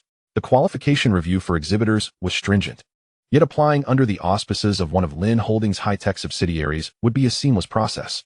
His gaze swept over the various booth locations, ultimately selecting one that boasted an excellent position while maintaining a respectful distance from Stark Industries' main exhibit. He did not wish to appear overly aggressive, yet he needed to ensure that his voice would reach a substantial audience. Confirming this location, Lin Ye designated it and informed his technical team to commence preparations for the exhibits. The theme would be another possibility of future energy. He would not directly showcase the second-generation arc reactor or even more avant-garde technologies, as that would be akin to courting disaster. Instead, he prepared to present a highly efficient solar-to-hydrogen conversion and storage system based on novel materials. This system, in theory, would far surpass existing technologies in conversion efficiency and energy density, capable of attracting the energy sector's attention without being overly sensational, aligning perfectly with his alternative positioning. It would serve as a complementary approach to Stark's arc reactor strategy, while also presenting a gentle challenge. Having addressed the Expo matters, Lin Ye redirected his attention to the monitoring screens. The image of Stark Industries headquarters still appeared somewhat subdued, the shadow of Tony's disappearance lingering. In stark contrast, Oscorp's building buzzed with activity, as Norman Osborn evidently rushed to expand his business empire. At that moment, Pangu issued another alert. Based on recent communications pattern analysis, an increase of approximately 15 in SHIEL-DS electronic reconnaissance activities in Manhattan, particularly in upscale residential areas, has been detected. A low-intensity non-invasive peripheral network scan was identified, with the target suspected to be this building. It has been automatically intercepted by the firewall and countermasked. Lin Ye's expression sharpened. SHIEL-DS instincts proved astute. He had barely settled into Manhattan when their activities intensified. Though the scan had been thwarted, it was undoubtedly a signal that he was now under more serious scrutiny. Maintain the highest level of electronic silence and counter-surveillance protocols, Lin Ye commanded. Simultaneously, Pangu attempt to analyze the patterns and characteristics of SHIEL-DS reconnaissance activities to establish a behavioral model. Analysis recording initiated. Additional data points required to refine the model. Leaning back in his chair, Lin Ye's fingertips lightly tapped the armrest. SHIEL-DS attention represented both a risk and a testament to his significance. He needed to navigate this dynamic with finesse, preserving an air of mystery while simultaneously demonstrating his value as a potential collaborator rather than a target for elimination. Acquiring property in New York was not merely a straightforward real estate transaction. It symbolized his formal entry into the intricate nexus of power and crisis. From this moment onward, he would engage in a strategic game among superheroes, supervillains, and the immense organizations lurking in the shadows, all of which would shape the future landscape. Outside, night fell, and Manhattan transformed into a dazzling sea of lights. Lin Ye stood by the window, gazing down upon this city that never sleeps, his expression calm yet profound. The eye of the storm is often the most serene, and he was prepared to confront whatever challenges lay ahead. Chapter 13. A glimpse into high society. The lofty views from his Manhattan penthouse afforded Lin Ye, Lin Feng, a physical sense of superiority. Yet truly integrating into the power structure of this city necessitated stepping into the crowd, entering the glamorous yet calculating social sphere. Under his direction, Ethan swiftly arranged an unrefusable invitation to a charity gala hosted by the venerable Vanderbilt family. The guest list for this soiree epitomized the wealth and power of New York and indeed all of America. Before the event, an image consulting team meticulously prepared Lin Ye. He opted for a seemingly understated deep blue bespoke suit, crafted from a rare wool blend with a subtle sheen, tailored impeccably to his genetically optimized physique. Without excessive accessories, he wore only a limited edition Patek Philippe watch, exuding an undeniable air of sophistication. The reflection in the mirror revealed a handsome, composed young man with a deep gaze, entirely shedding the traces of Lin Feng, now resembling a mysterious young magnate from the East. The gala took place at an ancient estate belonging to the Vanderbilt family on Long Island. As Lin Ye's Maybach convoy silently glided into the brightly lit driveway of the estate, the waiting attendants approached to open the car door. Stepping onto the soft red carpet, he was greeted by the melodious strains of classical music, and the air was infused with the unique scent of champagne, perfume, and cigars. This scene, once only witnessed in films in his past life, was now his lived reality. Ethan accompanied him, quietly introducing notable figures as they passed by. That was media mogul Rupert Murdoch, engaged in hushed conversation with a senator. A cluster of individuals nearby comprised the heads of several top investment banks on Wall Street, and in the distance, surrounded by luminaries, stood the hottest leading actress of the moment. This was a vast network woven from wealth, prestige, and power. Lin Ye's presence did not incite a significant stir, yet it was akin to a stone cast into a pond, creating ripples. He was too young, too unfamiliar, yet possessed an aura of calm that belied his age. Many curious and even somewhat probing glances fell upon him, whispers trailing in their wake. Who is that Oriental man? I haven't seen him at previous gatherings. I hear he's the enigmatic owner behind Lin Holdings. His assets are unfathomable. He gracefully accepted the champagne offered by an attendant, nodding slightly in response to a few bold guests who approached to greet him, his words measured, neither too warm nor too cold, maintaining an appropriate distance. Ethan adeptly navigated the social milieu, deflecting unnecessary small talk and skillfully guiding him toward encounters with several key figures. However, Lin Ye's attention was not entirely consumed by the social pleasantries. His elevated mental acuity allowed him to allocate a portion of his focus, acting as a calm observer. Analyzing the undercurrents of this ostentatious world, he observed the slightly disdainful demeanor of several seasoned industrialists towards the emerging tech giants. Noted certain politicians generously donating while their glances flitted towards potential benefactors, and caught snippets of seemingly casual, yet subtly competitive banter among a few elegantly dressed socialites. This was the upper echelons of society, where beneath the veneer of warmth lay stark exchanges of self-interest and class barriers. At that moment, a slight commotion arose at the entrance of the banquet hall. Lin Ye turned his gaze toward the sound, and beheld a striking red-haired woman clad in a silver-gray evening gown, her poise exuding both competence and grace. Accompanied by several assistants, she was exceptionally beautiful, but what captured attention even more was her composed professional aura. "Miss Pepper Potts," Ethan whispered timely in Lin Ye's ear. The chief operating officer of Stark Industries, Tony Stark's most capable aide. During Mr. Stark's absence, she has been the sole force keeping the company afloat. Pepper. Lin Ye's heart stirred. This was his first encounter with a captivating female character from the Marvel Universe in real life. Her appearance signified the entry of Stark Industries, one of the core forces of the future narrative, into his purview. It seemed she sensed Lin Ye's gaze, as her eyes shifted towards him. Their glances briefly intersected midair. Lin Ye raised his glass, offering her a polite yet subtle smile. Pepper appeared momentarily taken aback, clearly surprised that this unfamiliar young tycoon would extend a greeting. But she quickly displayed her excellent professionalism, returning a similarly appropriate and slightly inquisitive smile, nodding in acknowledgement. There was no immediate approach for conversation, a mere exchange of glances. A distant salutation was already sufficient. For Lin Ye, it felt akin to delicately placing a piece on the chessboard, one connected to Stark Industries. The centerpiece of the evening was the charity auction. Lin Ye did not seek to draw attention, but when a Ming Dynasty blue and white porcelain vase was unveiled, he raised his bid paddle. After a few gentle rounds of bidding, he acquired it at a price that was reasonable yet slightly elevated. This act not only showcased his financial prowess, not through reckless extravagance, but through selective support of art tied to his cultural heritage, but also conveyed a message to those present. He was not merely a cold tech magnate, but possessed his own cultural tastes and preferences. After the auction concluded, more guests began to gravitate towards Lin Ye, attempting to glean insights into his background, his enterprises, and his future investment directions from various angles. Lin Ye navigated these inquiries with ease, his words measured, neither overly revealing nor evasive, while skillfully offering some visionary perspectives on the future of energy and biotechnology that intrigued several discerning individuals. "Mr. Lin's insights into the energy sector are impressive," remarked an elegantly aged gentleman with graying hair as he approached, handing over his business card. "I am August Roxon, chairman of Roxon Energy." Roxon Energy. Lin Ye's internal alarms quietly rang. Another corporate titan from the Marvel Universe, a significant area of infiltration for Hydra in the future, maintaining a composed exterior. He accepted the card with both hands. "It is an honor to finally meet you, Mr. Roxon. I am Lin Ye." Their conversation was brief, limited to polite exchanges regarding industry prospects. Yet Lin Ye could sense the shrewdness and scrutiny concealed beneath the gentleman's gentle gaze.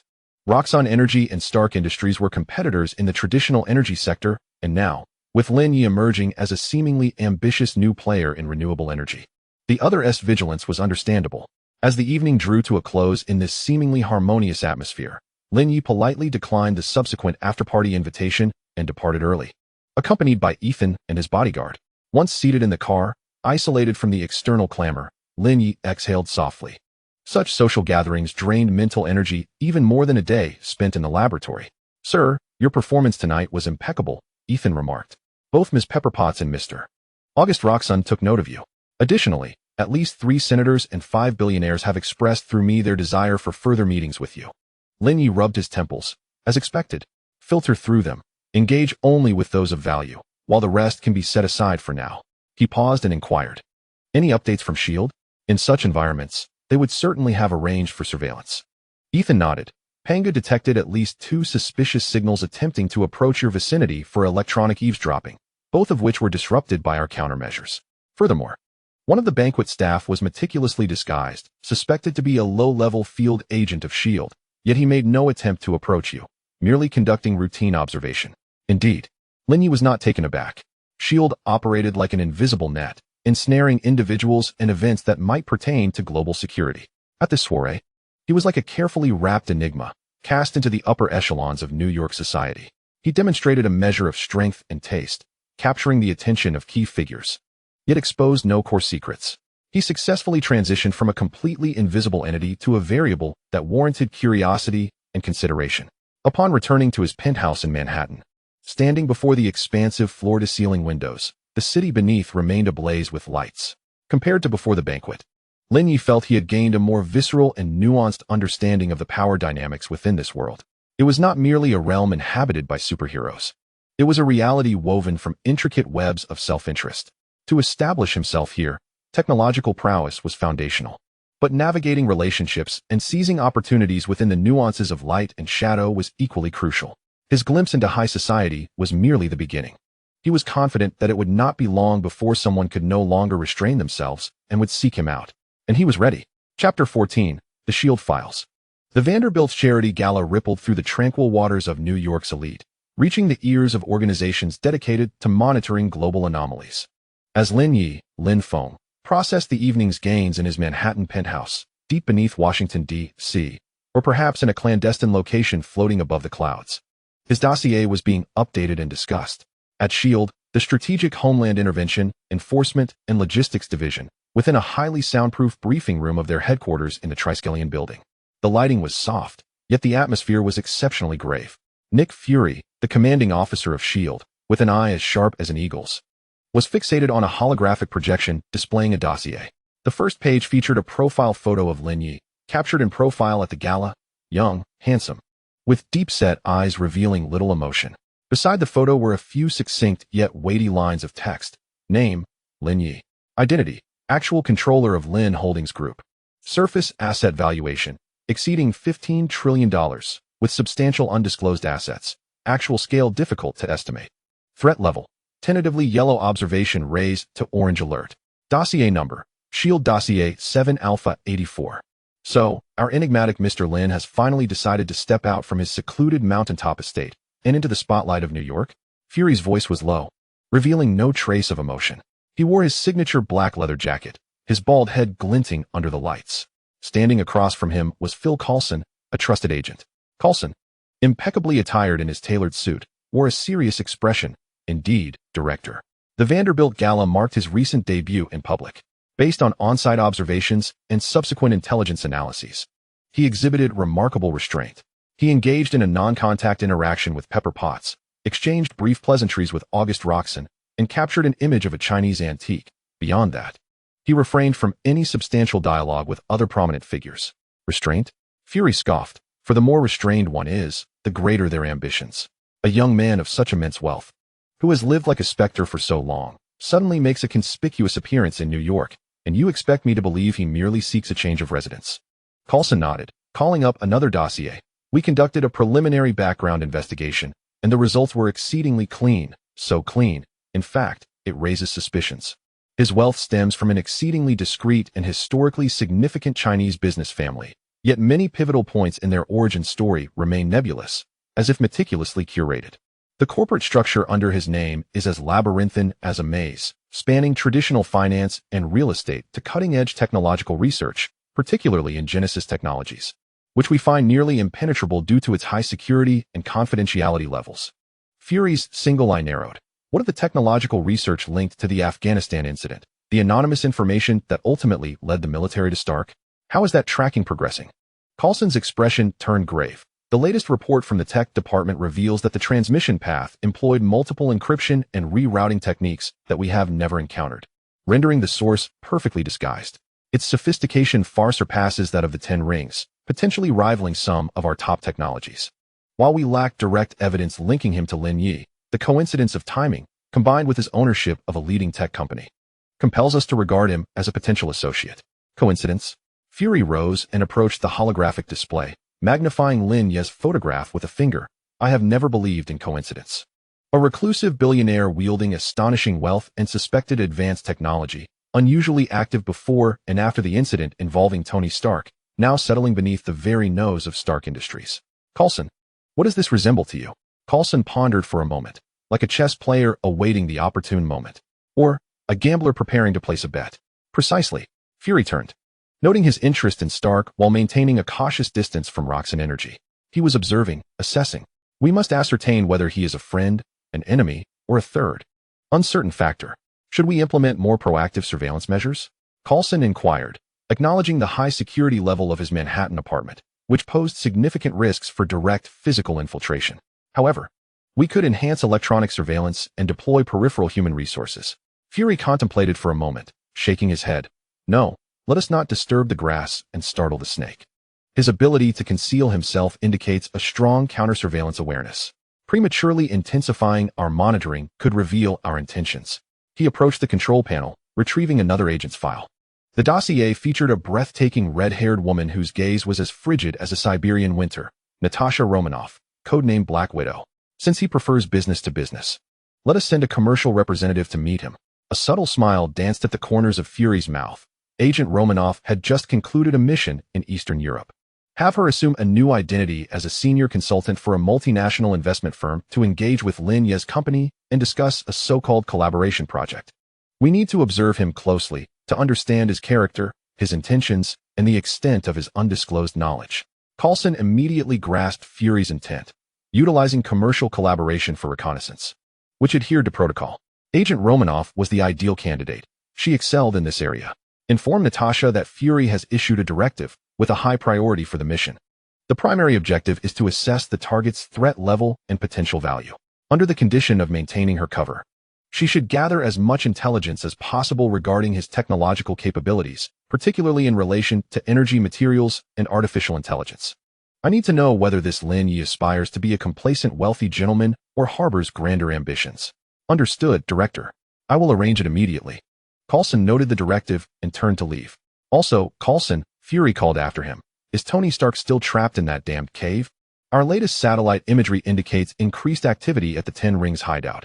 Stark is likely still alive, though the situation remains unclear. The military's search and rescue operations have proven inefficient. Coulson reported. A flicker of concern crossed Fury's eye, swiftly replaced by determination. Continue monitoring. Stark cannot perish. Simultaneously, keep a close watch on our new neighbor. I have a hunch that New York is on the verge of becoming quite lively. The briefing room door quietly closed, leaving Fury alone. He gazed once more at Lin Ye's youthful visage displayed on the holographic projection, murmuring to himself, Lin Ye, who exactly are you?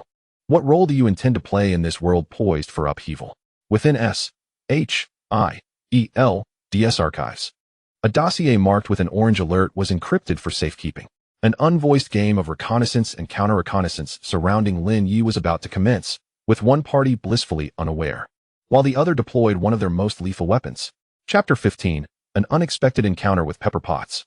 As S.H.I.E.L.D.S.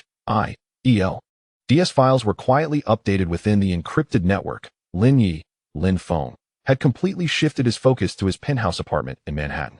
This space was not merely a luxurious residence. It served as the forefront command center for his ever-expanding empire of business and technology. A massive circular information screen replaced traditional walls, continuously streaming global financial data, progress reports from geneticist projects, and surveillance footage from the streets of New York. He resembled a predator lying in wait at the center of a web, sensing the world's every pulse through invisible threads of data. Sir, Prometheus Energy's subsidiary has submitted the final technical presentation proposal for the Stark Industries Expo. Ethan's voice shattered the tranquility of the study as he handed over an electronic document. Based on the theoretical direction you provided, they have successfully enhanced the conversion efficiency of the new photothermal material by 28 and optimized the safety threshold for the hydrogen storage system. This Morningstar system is theoretically poised to cause a stir in the industry. Lin Ye swiftly perused the proposal. The technical team had effectively executed his vision, avoiding overly sensitive areas like nuclear fusion and instead making groundbreaking improvements along the more established paths of solar and hydrogen energy. This not only showcased their capabilities, but also ensured they would not become targets prematurely. Very well. Have them proceed with preparations, ensuring the presentation is flawless. Lin Ye approved the proposal and inquired, has the Expo organizing committee exhibited any particular reaction to our status as a new exhibitor? The Stark Industries operations team has behaved quite professionally. All procedures are proceeding smoothly, Ethan replied, though his tone hesitated slightly. However, we have detected a 37% increase in probing scans of our publicly accessible network since we confirmed our participation. Some IP addresses trace back to servers linked with the military and certain intelligence agencies. Lin Ye was not surprised. His sudden splash into this pond would undoubtedly alert the aquatic creatures dwelling beneath. Maintain the status quo, bolster defenses, but do not overreact. Let them speculate. He needed to exude an air of mystery and confidence. Excessive defensiveness would only reveal insecurity. After concluding his official duties, Lin Ye decided to temporarily leave the data-laden study to experience the authentic pulse of New York. He declined the entourage's company, opting instead to walk several blocks to a private club renowned for its exquisite collection of premium cigars and single malt whiskeys, accompanied only by 2 plainclothes bodyguards. This establishment, a modest investment of his, offered a tranquil environment conducive to solitude or informal meetings. The club's decor exuded classic British elegance, with dark wooden walls and leather sofas, and the air was infused with a subtle blend of tobacco and fine spirits. Guided by a waiter, Lin Ye made his way to his usual window-side seat. However, as he passed a semi-open booth, his steps faltered slightly. Inside, a striking red-haired woman in a tailored cream professional suit sat alone, a nearly untouched martini before her. Her brow furrowed. She was speaking rapidly and softly into her phone, her tone imbued with unmistakable fatigue and anxiety. Pepper Potts. In contrast to their distant acknowledgement at the gala, this encounter held genuine proximity. She appeared more slender than her cinematic portrayal, the resilience in her gaze failing to conceal the deep shadows beneath her eyes. The disappearance of Tony Stark had evidently placed immense pressure on this capable CEO. Lin Ye intended to walk past, but a fleeting thought stopped him. He paused, murmured something to the waiter, and then turned toward Pepper. Pepper, seemingly just finishing an unpleasant call, tiredly rubbed her temples and was about to lift her glass when she noticed someone approaching. Instantly, she raised her head, regaining her professional vigilance. Miss Potts. Lin Ye offered a smile that was perfectly tinged with pleasant surprise. I did not anticipate encountering you here. I hope I am not intruding. Pepper clearly recognized him as the striking young Eastern billionaire from the gala. She quickly rose, responding politely, Mr. Lin, good evening. You are not intruding. I was merely taking a brief respite after handling some work. Her smile seemed somewhat strained. It appears we both could use a moment of relaxation. Lin Ye remarked gently, gesturing to his empty hands. I have just arrived and was seeking a place to sit. The Islay whiskey here is quite commendable. Perhaps it might alleviate the burdens of work? He refrained from suggesting they share a table, as that would seem too deliberate. Instead, he simply initiated a light conversation. Pepper hesitated, seemingly taken aback by his casual approach. She glanced at Lin Ye, whose eyes were clear and demeanor sincere, devoid of any flattery or probing intent, which prevented any feelings of aversion from arising. Thank you, but I prefer something lighter, she replied, shaking her martini glass. Understandable. During stressful times, maintaining a clear mind is indeed essential, Lin Ye acknowledged with a nod, seamlessly shifting the topic. There has been quite a lot happening at Stark Industries lately. You must be under considerable strain, Miss Potts. Mr. Stark hopes for his safe return soon. Upon mentioning Tony, a shadow momentarily crossed Pepper's eyes, but she quickly rallied. Thank you for your concern, Mr. Lin. We are all doing our best. She was reluctant to delve further into this weighty topic and instead inquired. I hear your company will also participate in next month's Stark Expo? Indeed, Lin Ye replied candidly. We are quite interested in the future of the energy sector and hope to seize this opportunity to exchange insights with industry peers. Stark Industries has always been a benchmark in this field. His stance was humble and his tone sincere. This display of modesty improved Pepper's impression of him considerably. Compared to competitors who might seize the opportunity to pry or undermine, Mr. Lin at least exhibited a degree of grace. I look forward to seeing your company's presentation at the Expo, she said courteously. After exchanging a few more pleasantries about New York and the business climate, Lin Ye gracefully took his leave, moving toward his own seat. I shall not disturb your rest any longer, Miss Potts. Take care. You as well, Mr. Lin. Pepper nodded slightly in response. This brief interaction lasted no more than 3 to 5 minutes, devoid of any substantial content. Yet Lin Ye achieved his goal. In this informal setting, he had subtly reinforced his image in Pepper Potts' mind as a potential collaborator, cloaked in mystery yet, for the moment, courteous and well-disposed towards Stark Industries, rather than an adversary. Seated at his table, he ordered a glass of whiskey, his gaze occasionally drifting to the nightscape of New York, while his thoughts wandered far beyond. This chance encounter with Pepper felt more like a silent proclamation. I am here, watching you, and I shall soon formally step onto your stage.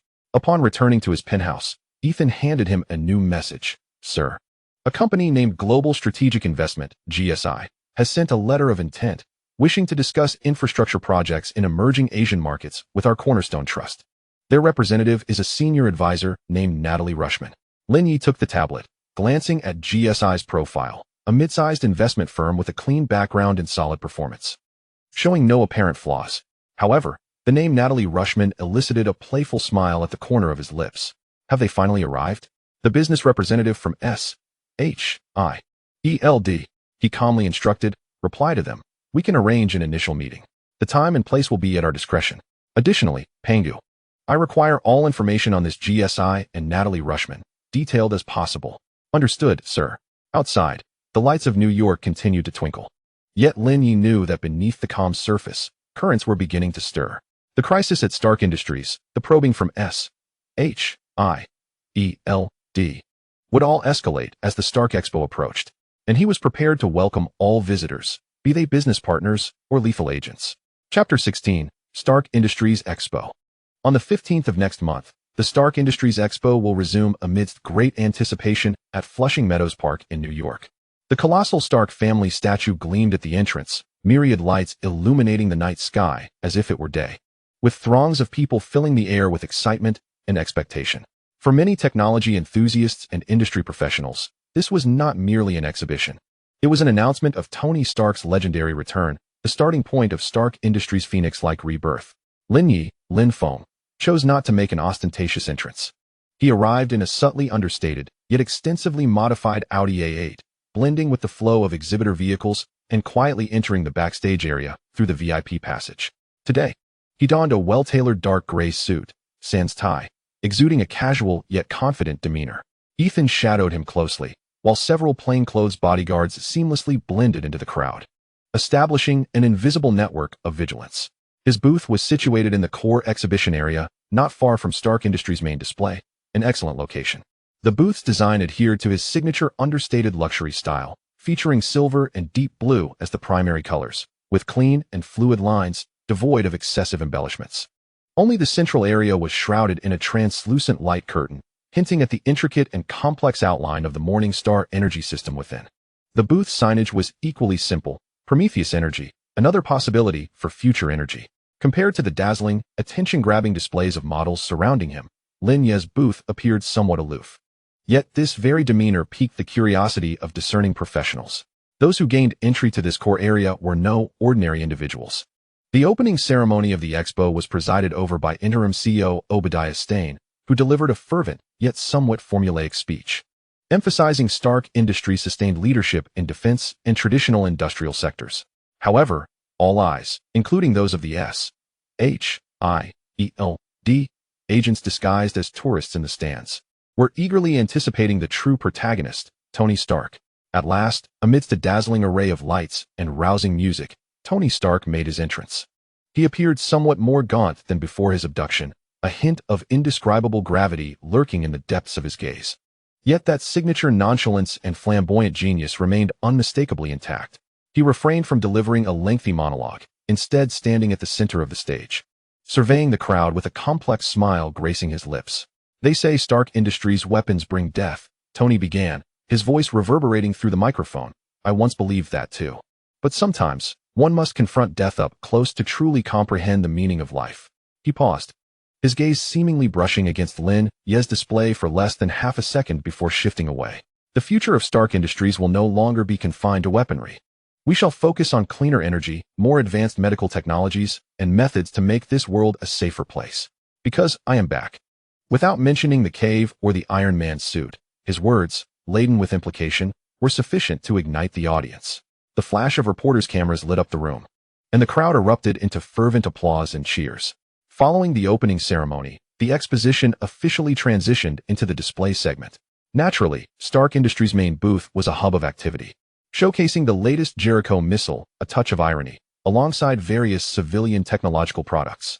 Yet gradually, senior engineers, executives from energy firms, and military representatives began to be drawn to the Prometheus Energy booth, captivated by the astonishing data displayed on a continuously scrolling screen.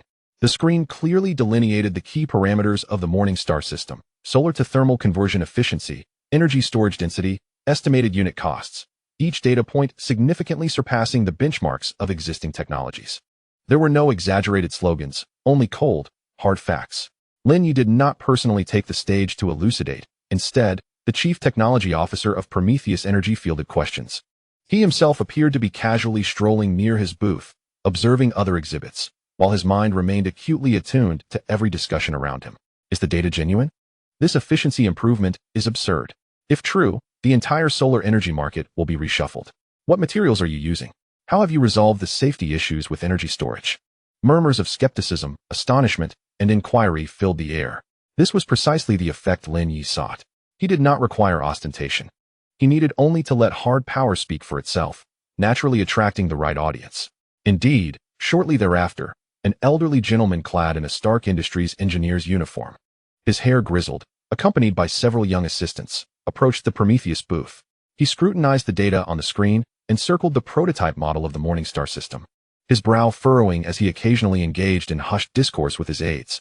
Lin Ye recognized him, Dr. William Greer, the chief energy scientist of Stark Industries, a venerable scholar esteemed in the industry. It seemed Tony, though not present, had sent his most formidable probing agent to assess the situation. Dr. Greer engaged Lin Ye's CTO in conversation, posing highly professional and incisive questions that directly targeted the technical core challenges of the Morningstar system. The CTO, adhering to a well-prepared strategy, responded adeptly, safeguarding core secrets while showcasing profound technical prowess. At that moment, a voice laced with a mix of sarcasm and curiosity emerged from behind Lin Ye. "The data is quite impressive, Mr. Lin. So impressive that one might suspect you forgot to include the margin of error." Lin Ye turned to find Tony Stark, having seemingly detached himself from the main booth's crowd, holding a glass of wine, observing the Morningstar system's demonstration animation with keen interest. His gaze was sharp, imbued with the unique scrutiny and competitiveness of a genius. The true confrontation had arrived. Lin Ye smiled slightly, his tone composed. "Mr. Stark, there is indeed a margin of error, but it remains within a controllable range. After all, every percentage point increase in energy conversion efficiency signifies tremendous resource and environmental value. We have merely taken a small step further along this path." "A small step?" Tony arched an eyebrow, approaching the data screen and pointing to the storage density value. "This small step has crossed the theoretical limits currently established in laboratories. I am quite curious. How have you resolved the cycling decay and dendrite issues of lithium-air batteries, or should I say, whatever you are using?" He posed an extremely technical and pivotal question. The onlookers who had perked up to listen to their exchange held their breath. This was a direct technical challenge. Lin Ye had anticipated this moment. He could not disclose the core technologies of the nanostructured electrodes and solid-state electrolytes, but could provide a directional response. "We have eschewed traditional chemical system approaches in favor of the realm of materials interface engineering. By precisely controlling the atomic-level interface structure and charge distribution, we can suppress side reactions and dendrite growth. In a sense, this is not merely a victory of chemistry, but rather of physics and material science." This response was both evasive and elevated, pointing toward a more avant-garde research direction. Tony Stark's expression shifted instantaneously from mockery to genuine surprise and contemplation. As a genius, He swiftly grasped the profound implications of Lin Ye's words. This indeed represented a path filled with potential, distinct from Stark Industries' arc reactor technology. Materials interface engineering. Tony murmured to himself, then fixed a penetrating gaze on Lin Ye. An intriguing concept. It appears that you are not only a successful businessman, Mr. Lin, but also a peer well-versed in the intricacies of technology. Too kind, Lin Ye responded with a humble smile. I merely believe that technology is the fundamental force driving human progress. Mr. Stark's arc reactor is the true groundbreaking masterpiece. A mutual flattery exchanged. Yet both understood the underlying truth. This brief dialogue had already established a subtle relationship between them. Potential rivals, yet among the few capable of comprehending each other's technical heights. I hope for an opportunity for deeper discussion. Tony raised his glass, issuing an informal invitation. It would be an honor, Lin Ye nodded in response. Tony, not lingering further, turned to merge back into the crowd, but the news of this chance encounter and confrontation would undoubtedly spread swiftly among all observers. Lin Ye watched Tony's retreating figure. Knowing he had exceeded his objectives at the exposition, he had successfully showcased his strength, garnered the attention of Tony Stark himself, and revealed no cards that should remain hidden. Returning to the reserved lounge behind the booth, Ethan murmured, Sir, we have just received word that Ms. Natalia Rushman has arrived at the exposition and seems quite interested in our booth. Lin Ye lifted a glass of water, a smile playing at the corners of his mouth. The fish is starting to bite the hook. The drama of the exposition had only just begun, and he had already secured a favorable position. Chapter 17, The Clash at the Exposition. After Tony Stark's departure, the fervor at Lin Ye's, Lin Feng, booth did not wane, but rather intensified. The news of the mysterious Eastern tycoon engaging in equal measure with Stark himself spread, like wildfire, through the core circles of the exposition. An increasing number of curious inquiries, and even those with intentions of commercial collaboration, began to swarm around, leaving the CTO and technical team of Prometheus Energy overwhelmed. Lin Ye, meanwhile, retreated to the background, observing the scene outside through the one-way glass of the soundproof lounge at the rear of the booth. He appeared to savor his coffee leisurely, yet his mind raced, meticulously analyzing every nuance of his recent encounter with Tony. Tony's sharpness and competitive spirit were anticipated. The latter's final remark about hoping for a deeper exchange was merely a formality, yet it also signified a subtle acknowledgement, thereby opening a door for future engagement. At that moment, Ethan approached silently, whispering, Sir, Ms. Natalie Rushman from GSI has arrived and wishes to have a brief meeting with you to discuss potential collaboration. Lin Ye's gaze flickered as he set his coffee cup down. Please, let her in. The main act was finally about to commence. The door to the lounge swung open, revealing a woman clad in a classic Chanel black suit. She possessed a statuesque figure, exuding confidence with each stride.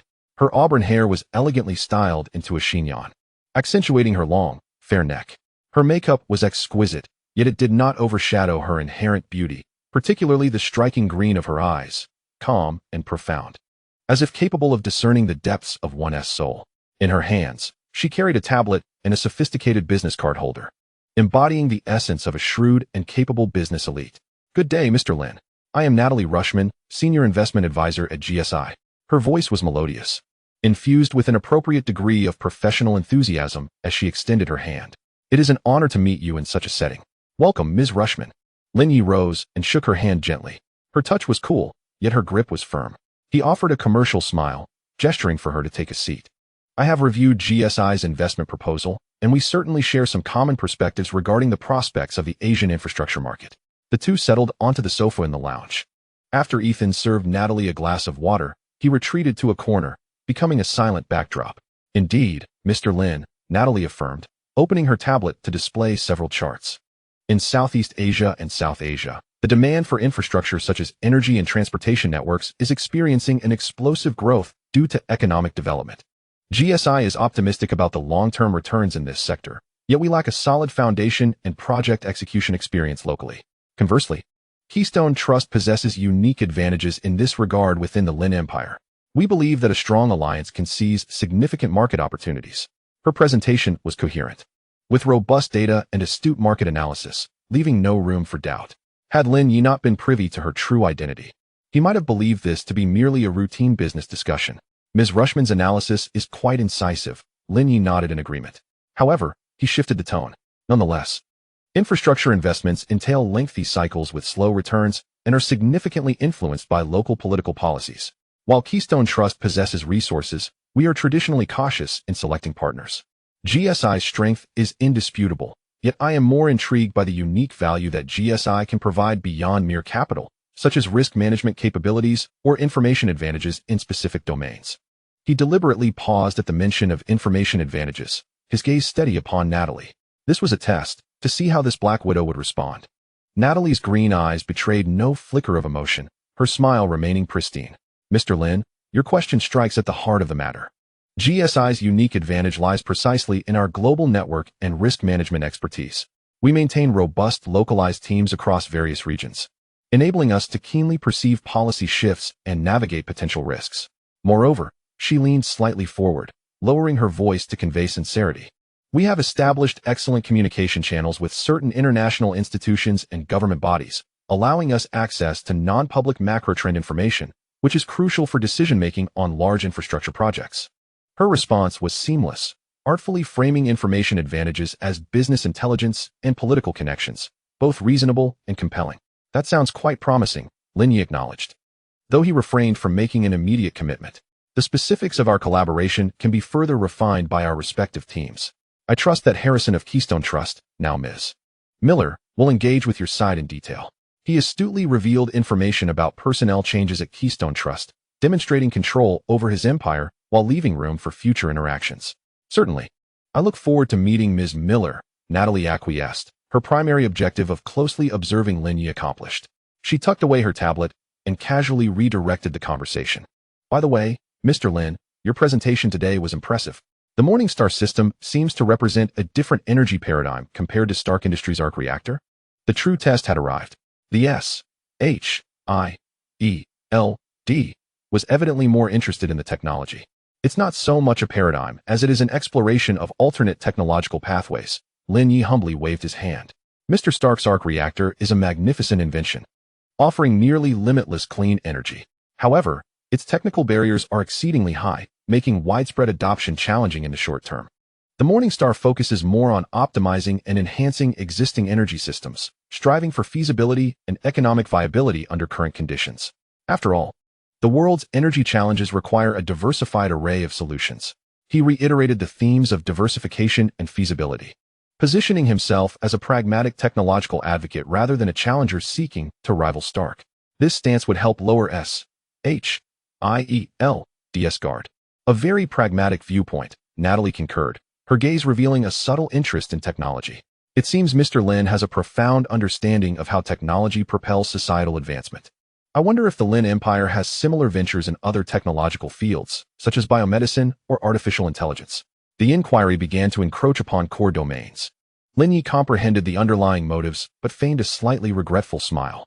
Biomedicine and AI are indeed future directions in which we are involved. However, those fields demand greater investment and have longer cycles, currently residing in early research stages with little to showcase. Compared to Stark Industries and many other exemplary companies we observe today, we still have a considerable journey ahead. Once again, he lowered his profile, deftly sidestepping a direct answer while using Stark Industries as a shield. Natalie nodded, refraining from probing further, skillfully maintaining an appropriate distance. The information she had gleaned was sufficient. The target was young, immensely confident, and possessed a strong command over his industry, showcasing energy technology that surpassed current levels. Yet maintained a modest demeanor, respecting Stark Industries while remaining circumspect on other sensitive technological sectors. A clever, cautious, and elusive potential collaborator. After exchanging pleasantries about the weather in New York and the ambience of the Expo, Natalie rose to take her leave. It was a pleasure speaking with you, Mr. Lin. I look forward to advancing our collaboration. Likewise, Ms. Rushman. Lin Ye escorted her to the door of the lounge. As he watched Natalie Rushman, Natasha Romanoff, gracefully and confidently disappear into the bustling crowd outside the exhibition hall, Lin Ye slowly closed the door, his smile gradually fading. How do you feel, sir? Ethan inquired, stepping forward. Extremely professional, flawless, Lin Ye assessed. Every expression, every word, was perfectly timed. Had I not known her true identity beforehand, I might have been beguiled by her impeccable performance. He approached the one-way glass, observing the still thriving throng outside. S.H.I.E.L.D. Sending her indicates that their regard for me has escalated to a new level. This is not the conclusion, merely the beginning. My initial direct encounter with the Black Widow was akin to a skirmish devoid of gunpowder. Both parties wore masks, engaging in a seemingly amicable yet profoundly probing exchange. Lin Ye steadfastly maintained his boundaries, refraining from disclosing any secrets pertaining to the geneticist source and core technologies. However, he successfully left an impression of mystery, an entity rich in advanced energy technology, yet exhibiting a prudent demeanor. This aligned with his current strategy of preserving enigma, while subtly showcasing his capabilities without revealing too much. The exposition continued, but for him, the most pivotal moments had already transpired. His technical skirmish with Tony Stark and the probing encounter with Natasha Romanoff had effectively established his preliminary coordinates within the intricate Marvel universe. He donned his coat and addressed Ethan, stating, "It is time for us to return. The team can manage the affairs here. We must reflect on today's gains and prepare for the next phase of our endeavors. The exposition is merely an overture. The true tumult lies ahead." Chapter 18. Capturing Tony's attention, the faint breeze left in the wake of Natalia Rushman seemed to linger in the lounge. Lin Ye, Lin Feng, stood before the one-way glass, his gaze not following the red-haired operative but directed towards the Stark Industries' main exhibit. His initial confrontation with Black Widow resembled a meticulously choreographed tango, where both parties moved elegantly while testing one another's limits and rhythm. Yet, it was the earlier brief encounter with Tony Stark, charged with sparks, that truly stirred Lin Ye's interest. "Ethan," Lin Ye began, his tone composed, "what is your perspective on my dialogue with Stark?" Ethan pondered for a moment before cautiously responding. Mr. Stark was evidently captivated by the data from Morningstar, particularly the material interface engineering aspect you mentioned. His reaction indicates he recognizes this as a genuine and promising technological avenue. Moreover, his assessment of you personally seems to transcend that of a mere business rival. Lin Ye nodded slightly. Tony Stark was an exceedingly proud genius. To elicit such intriguing thoughts and peer recognition from him was no small feat. This was not mere flattery, but an intuitive acknowledgement based on technical merit. Such recognition held greater value than any formal proposal for collaboration. It served as the foundation for a unique relationship, potentially competitive or perhaps a form of alliance. His final remark about hoping for further dialogue was crucial. Lin Ye turned, his eyes gleaming with analytical insight. Given his character, this was not a casual remark. He might extend a formal invitation through pepper pots or employ a more quintessentially Stark approach. As if to affirm his conjecture, the lounge door was gently knocked upon. A guardian bodyguard entered, presenting an unassuming smartphone. "Sir, a person claiming to be Mr. Stark's assistant delivered this, stating that Mr. Stark wishes you to accept it for informal technical exchanges." Lin Ye accepted the device. The smartphone was brand new, devoid of any brand identification, featuring a minimalist design. He pressed the power button, illuminating a screen with only a few basic function icons, among which one stood out. A simple golden arc logo. Lin Ye tapped the icon, and the screen transitioned to a clean chat interface, with TS emblazoned at the top. Almost simultaneously, a message popped up. "TS, Material Interface Engineering? Do elaborate on how you address interface impedance and charge recombination issues. Spare me the PR jargon." The directness was abrupt, disregarding business etiquette and brimming with Tony Stark's signature style. He bypassed all pleasantries and dove straight into the crux of the technological challenge, both testing Lin Ye and offering a form of unconventional recognition, implying that he regarded Lin Ye as a peer capable of discussing such high-level issues. A smile crept onto Lin Ye's lips. This was swifter and more direct than he had anticipated. He contemplated briefly, then his fingers danced across the screen. While he could not divulge the core secrets of nanostructures, he could guide the conversation theoretically. Mr. Stark. The crux of the impedance issue lies in the precise modulation of the interface energy band structure, rather than merely increasing contact area. As for charge recombination, perhaps we could adopt a different approach, not to impede recombination, but to guide it within controllable traps, transforming its negative effects into usable signals or energy dissipation pathways. His reply was equally professional, precise, yet suggested a direction that diverged from traditional thought. A few seconds later, a response arrived. "TS, guiding recombination? Utilizing traps? Intriguing. It resembles the operational principle of an active silencer, but applied at the quantum level. What materials are you using as the trap matrix? Carbon-based? Or some metal oxides?" The inquiry had delved deeper. Discussing specific formulations may be imprudent. However, I can hint that dimensional confinement effects and surface plasmon resonance might serve as guiding beacons. Lin Ye deftly circumvented the core issue once more, offering cutting-edge physical concepts. This time, there was a momentary silence from the other end. Lin Ye could nearly envision Tony Stark in a lab or workshop, fixated on the screen, brow furrowed, his mind racing. TS, dimensional confinement plasmids, very well. You have successfully piqued my curiosity, Lin. This is far more engaging than meetings with board members who only peruse financial statements. Keep the phone. The signal is encrypted. Even Jarvis would find it challenging to trace. We can chat again when time permits. The conversation came to an abrupt halt, quintessentially Stark. Lin Ye set the phone down, comprehending the significance of this informal, yet fleeting technical exchange. It signified that in Tony Stark's eyes, Lin Ye had evolved from a somewhat affluent and unfamiliar competitor to an eccentric peer with distinctive insights worthy of dialogue, or even contest. Sir, Ethan observed the phone with a hint of concern. Is this device secure? Though Stark was audacious, he was reliable regarding technological confidentiality. If he chose to use this channel, he was confident it would not be traced. Moreover, Lin Ye's handling of the phone signified his willingness to establish a relatively private communication avenue, which could be advantageous for them. At that moment, Lin Ye's encrypted tablet emitted an urgent notification from the deep web. Monitoring has detected unusually active private, encrypted communications frequencies of Obadiah Stane, targeting several terminals associated with the foreign arms black market and illicit research institutions. The content, after multiple encryptions, preliminarily reveals keywords related to large-scale energy core remnants, presumably linked to the Mark I wreckage involved in Mr. Stark's abduction. Lin Ye's gaze sharpened. Indeed, Obadiah was not idle. The Ironmonger project appeared to have commenced. This was a critical signal for the progression of the Marvel storyline. Simultaneously, another notification appeared.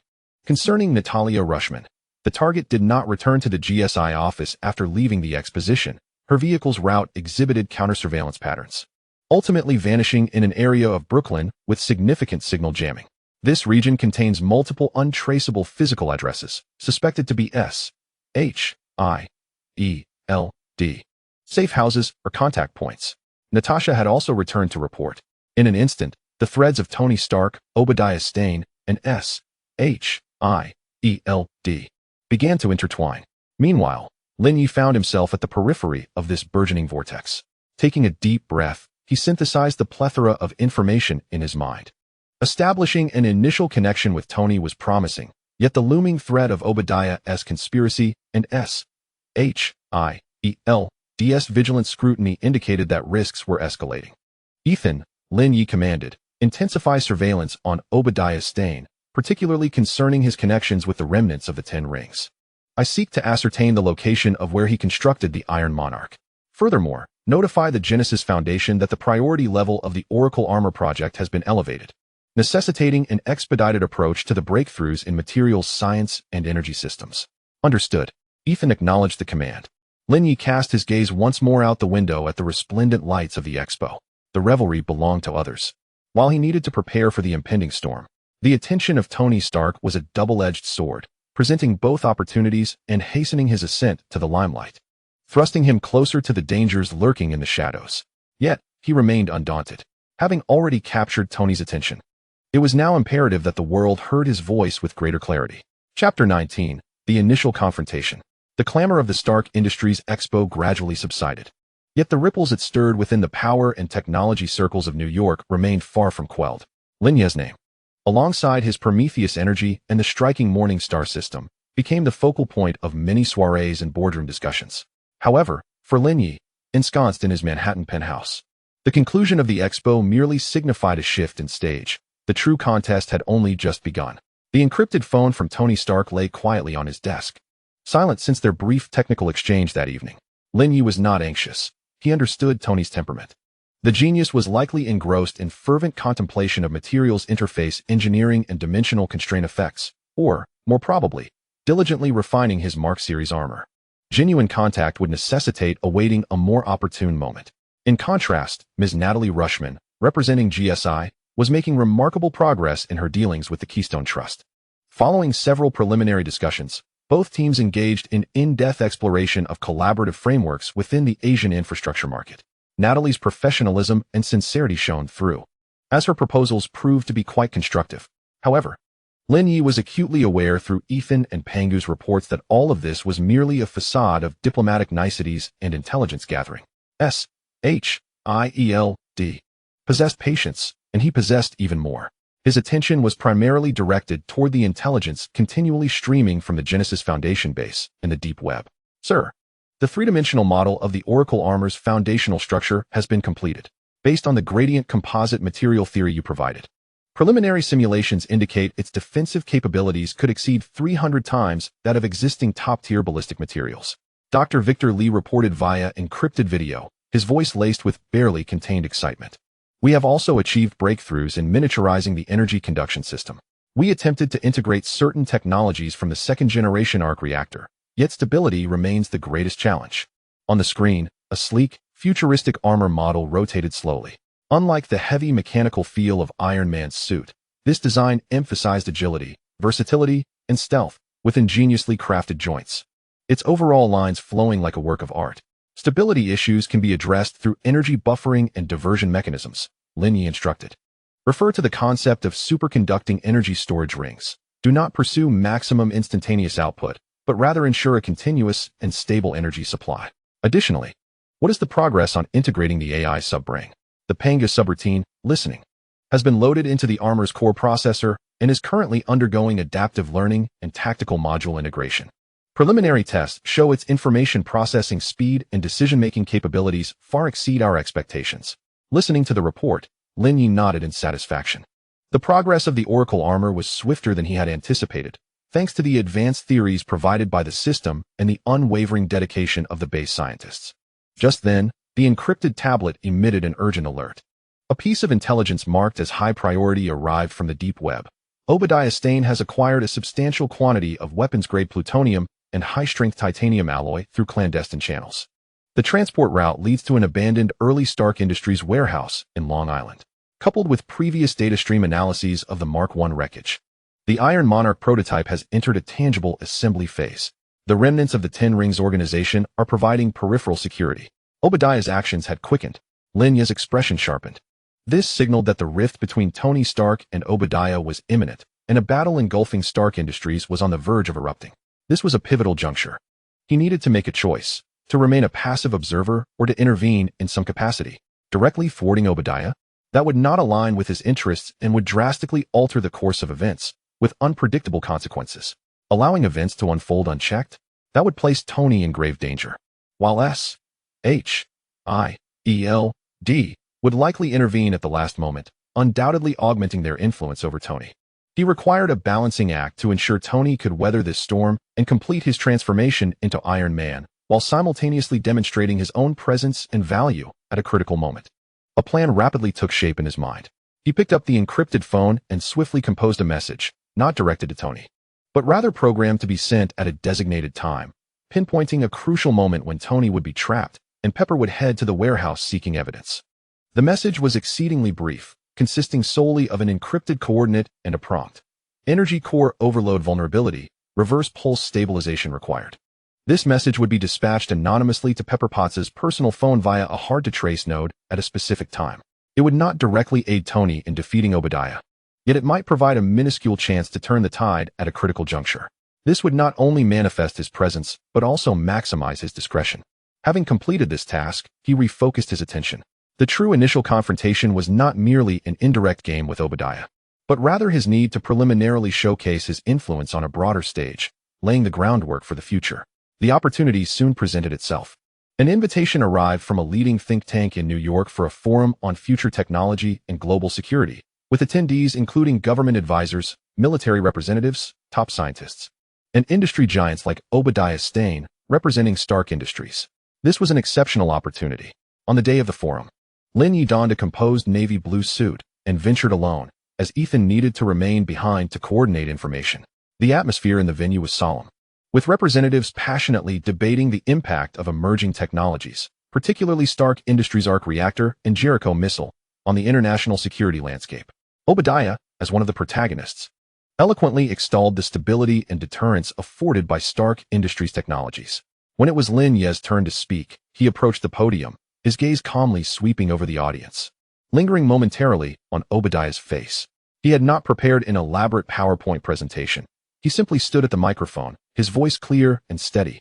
Ladies and gentlemen, technology itself is devoid of morality. The crux lies in those who wield it and the rules governing its use. The arc reactor is a magnificent invention, yet is binding it solely to weapon systems the optimal allocation of resources? when power becomes excessively centralized and lacks effective checks. It may yield not security, but rather greater uncertainty. His words struck like a stone cast upon a tranquil lake. Obadiah's expression darkened. Lin Ye continued. What we need to contemplate is not how to forge a mightier spear or a sturdier shield, but rather how to construct a more resilient and diversified security ecosystem. This demands the diversification of technology. He adeptly introduced his Morningstar system, advocating for the development of more inclusive and decentralized clean energy, reducing reliance on a singular energy node, while also necessitating the transparency of regulations to establish universally recognized technical applications and ethical standards within the international community. He did not directly assail Stark Industries, but rather articulated a distinctly different philosophy from a loftier perspective. This ideology subtly alludes to a certain equilibrium that the future Avengers and S.H.I.E.L.D. aspire to uphold. Yet it is imbued with Lin Ye's distinctive confidence rooted in technological prowess. Following his discourse, several military officials and think tank representatives approached him, evidently intrigued by his perspectives. Obadiah, from a distance, scrutinized him with a complex gaze, marked by the assessment of a business rival, interlaced with an imperceptible hint of malice. This unexpectedly formidable young man seemed to be more challenging than anticipated. As the forum concluded, Lin Ye exited the venue, acutely aware that his recent appearance had cast a significant influence within the power elite of New York. This was not merely a contest of commerce, but a clash of ideologies and an initial struggle for influence. Upon entering his vehicle, he received a report from Pangu. The scheduled surveillance of Obadiah's clandestine warehouse had been established, while intelligence indicated that Natasha Romanoff had just concluded a fruitful luncheon with Jessica Miller of the Keystone Trust. Various factions were maneuvering according to their own scripts. Leaning back in his seat, he closed his eyes, feeling the pressure and challenges of this multifaceted initial confrontation, which intertwined his technological currents with Tony's. Engaged in ideological skirmishes with Obadiah, and partook in the covert games of S.H.I.E.L.D. Yet, he reveled in it. For this was the path he had chosen, a journey towards the center stage, where technology and wisdom would ultimately allow him to grasp his own fate and that of the world. The calm before the storm was drawing to a close. Chapter 20, Natasha's first appearance. The neon lights of Manhattan could not illuminate every corner, particularly at the fringes of a forsaken industrial wasteland in Brooklyn. An unremarkable black Chevrolet Suburban quietly lingered in the shadows, seemingly merging with the rusted pipes and weathered walls. Inside, Natasha Romanoff had shed her facade of a business elite. Clad in a sleek black tactical suit, her crimson hair was simply tied back, her face devoid of expression, save for her keen green eyes that glimmered like a hawk's in the dim light. Her fingertips glided swiftly across a specialized tablet, displaying a summary of Lin Ye's address at the Technology Security Forum, accompanied by a preliminary evaluation report from S.H.I.E.L.D.'s analysis department. The report was cautious, noting that Lin Ye's statements possessed strategic depth but lacked specific details, rendering it difficult to ascertain whether they reflected genuine ideology or a carefully crafted persona. Natasha's lips curved slightly downward. The analyst had a penchant for relying on data and models, often neglecting the significance of intuition and on-site observations. She dismissed the report and accessed another document, her own preliminary assessment regarding her engagement with Lin Ye. Target, Lin Ye. Evaluator, Natasha Romanoff. Method of contact, business meeting, GSI, and Keystone Trust. Initial impression, extremely confident, possessing a strong desire for control, exhibiting excellent emotional regulation. Technical assessment. The Prometheus energy technology showcased under his name, the Morningstar system, appears highly authentic, diverging significantly from Stark Industries' approach and demonstrating considerable feasibility. The target remains tight-lipped about technical specifics, yet guiding statements reveal a profound theoretical foundation. Intent analysis. Exhibiting discretion, not actively seeking conflict, yet possessing a clear understanding of his own strengths and unreservedly showcasing them. While maintaining a facade of respect towards Stark Industries, he positions himself as a parallel development pathway. His grand narrative, a diversified technological safety ecosystem, may reflect his true ambition to construct a technological power system independent of existing giants. Threat level recommendation. Maintain orange concern, suggesting continued close surveillance. The target holds potential to become a highly unstable factor or a significant asset. Remarks. The target exhibits a keen anti-surveillance awareness, necessitating an upgrade in conventional monitoring techniques. consideration should be given to more profound infiltration strategies. After encrypting and dispatching the report to the singular recipient designated as the counsel, she leaned back in her seat and exhaled softly. Lin Ye proved to be more elusive than she had anticipated. The depth hidden beneath his placid exterior reminded her of some of the most perilous adversaries, or allies, she had previously encountered. At that moment, the vehicle's encrypted communication device emitted a low hum. She pressed the answer button, and Nick Fury's distinctive deep voice resonated within the car. Report, Agent Romanoff. Director, Natasha replied. Regaining her characteristic calm and succinctness, the initial contact with the target, Lin Ye, has been completed. The assessment report has been sent. The target exhibits high vigilance, undeniable technological capabilities, ambiguous intentions, yet considerable ambition. What about Stark? Fury inquired directly. Natasha contemplated for a moment. Their styles are entirely dissimilar. Stark is a flamboyant flame, drawing all attention while burning himself. Lin Ye resembles deep waters, appearing tranquil while potentially concealing turbulent undercurrents or even an abyss. He is more cautious, adept at concealment, and perhaps more patient. The abyss? Fury grunted. I like that metaphor. Keep an eye on him, Natasha. Stark is already enough of a headache. I do not wish for New York to bear another uncontrollable variable, especially one armed with technology and resources beyond our complete grasp. Any developments from Obadiah Stane? Fury shifted the topic. We have detected irregularities in his funding and resource flows, and his connections with the remnants of the Ten Rings have not ceased. He is likely clandestinely engaging in a significant weapons project, based on what Tony Stark crafted in that cave. Natasha reported, should we intervene? Not for now. Fury's voice bore a chill. Let Obadiah perform a bit longer. We need to discern his true intentions and see how much potential Stark can be coaxed into revealing. Your primary focus remains Lin Ye. The GSI identity can continue to be utilized, but prepare for a more in-depth strategy. Understood. Natasha paused, then added. I believe conventional business interactions will struggle to breach Lin Ye's defenses.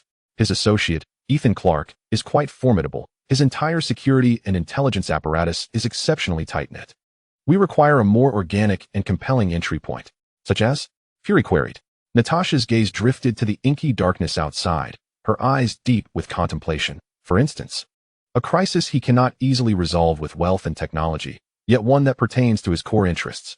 Alternatively, an opportunity he would inevitably find intriguing, providing a plausible reason for contact. This necessitates both patience and creation. Approved. You have discretion in decision-making. Maintain contact. Fury concluded the call. As the communication ceased, silence enveloped the vehicle once more. Natasha did not start the engine immediately. Instead, she retrieved the tablet again, pulling up footage of Lin Ye at the Expo and forum. Replaying it repeatedly, she sought to glean more information from the subtle expressions and unguarded body language. This suddenly ascendant Eastern magnate resembled a meticulously designed enigma. His wealth, technology, and even his composure, surpassing his years, seemed excessively pristine, as if orchestrated by some unseen force. This very perfection constituted the greatest unnaturalness. Lin Ye, she whispered his name, a flicker of challenge igniting in her green eyes. Who exactly are you? What lies beneath the genesis of your existence? She ignited the vehicle, the engine emitting a low growl, as the black SUV glided out of the shadows, merging into the ceaseless flow of New York's traffic. For her, the contest with Lin Ye had only just begun. This is a tango shrouded in disguise, where every step demands caution and each spin may conceal peril. In a penthouse apartment in Manhattan, Lin Ye has just concluded a video conference with the Genesis base. The development of the Oracle armor proceeds smoothly. Yet certain technological bottlenecks at critical junctures still require resolution. He strides to the expansive floor-to-ceiling windows, gazing down upon the dazzling city below, while his mind revisits every detail of his conversations with Natasha Romanoff. He is acutely aware that the red-haired agent would not be merely content with commercial discussions. SHIELD's patience is finite. They will inevitably resort to more direct measures. He must, before that time comes, fortify himself sufficiently for self-preservation and meticulously lay out his own strategy. His gaze seems to penetrate the layers of towering buildings, glimpsing the shadowy corners of Brooklyn, and also the colossal machinery being assembled in an abandoned warehouse on Long Island. A storm is brewing. Natasha Romanoff has entered the fray, her gaze akin to invisible spider silk, silently ensnaring him. Lin Ye, however, remains poised within this tightening web, calmly strategizing his next move.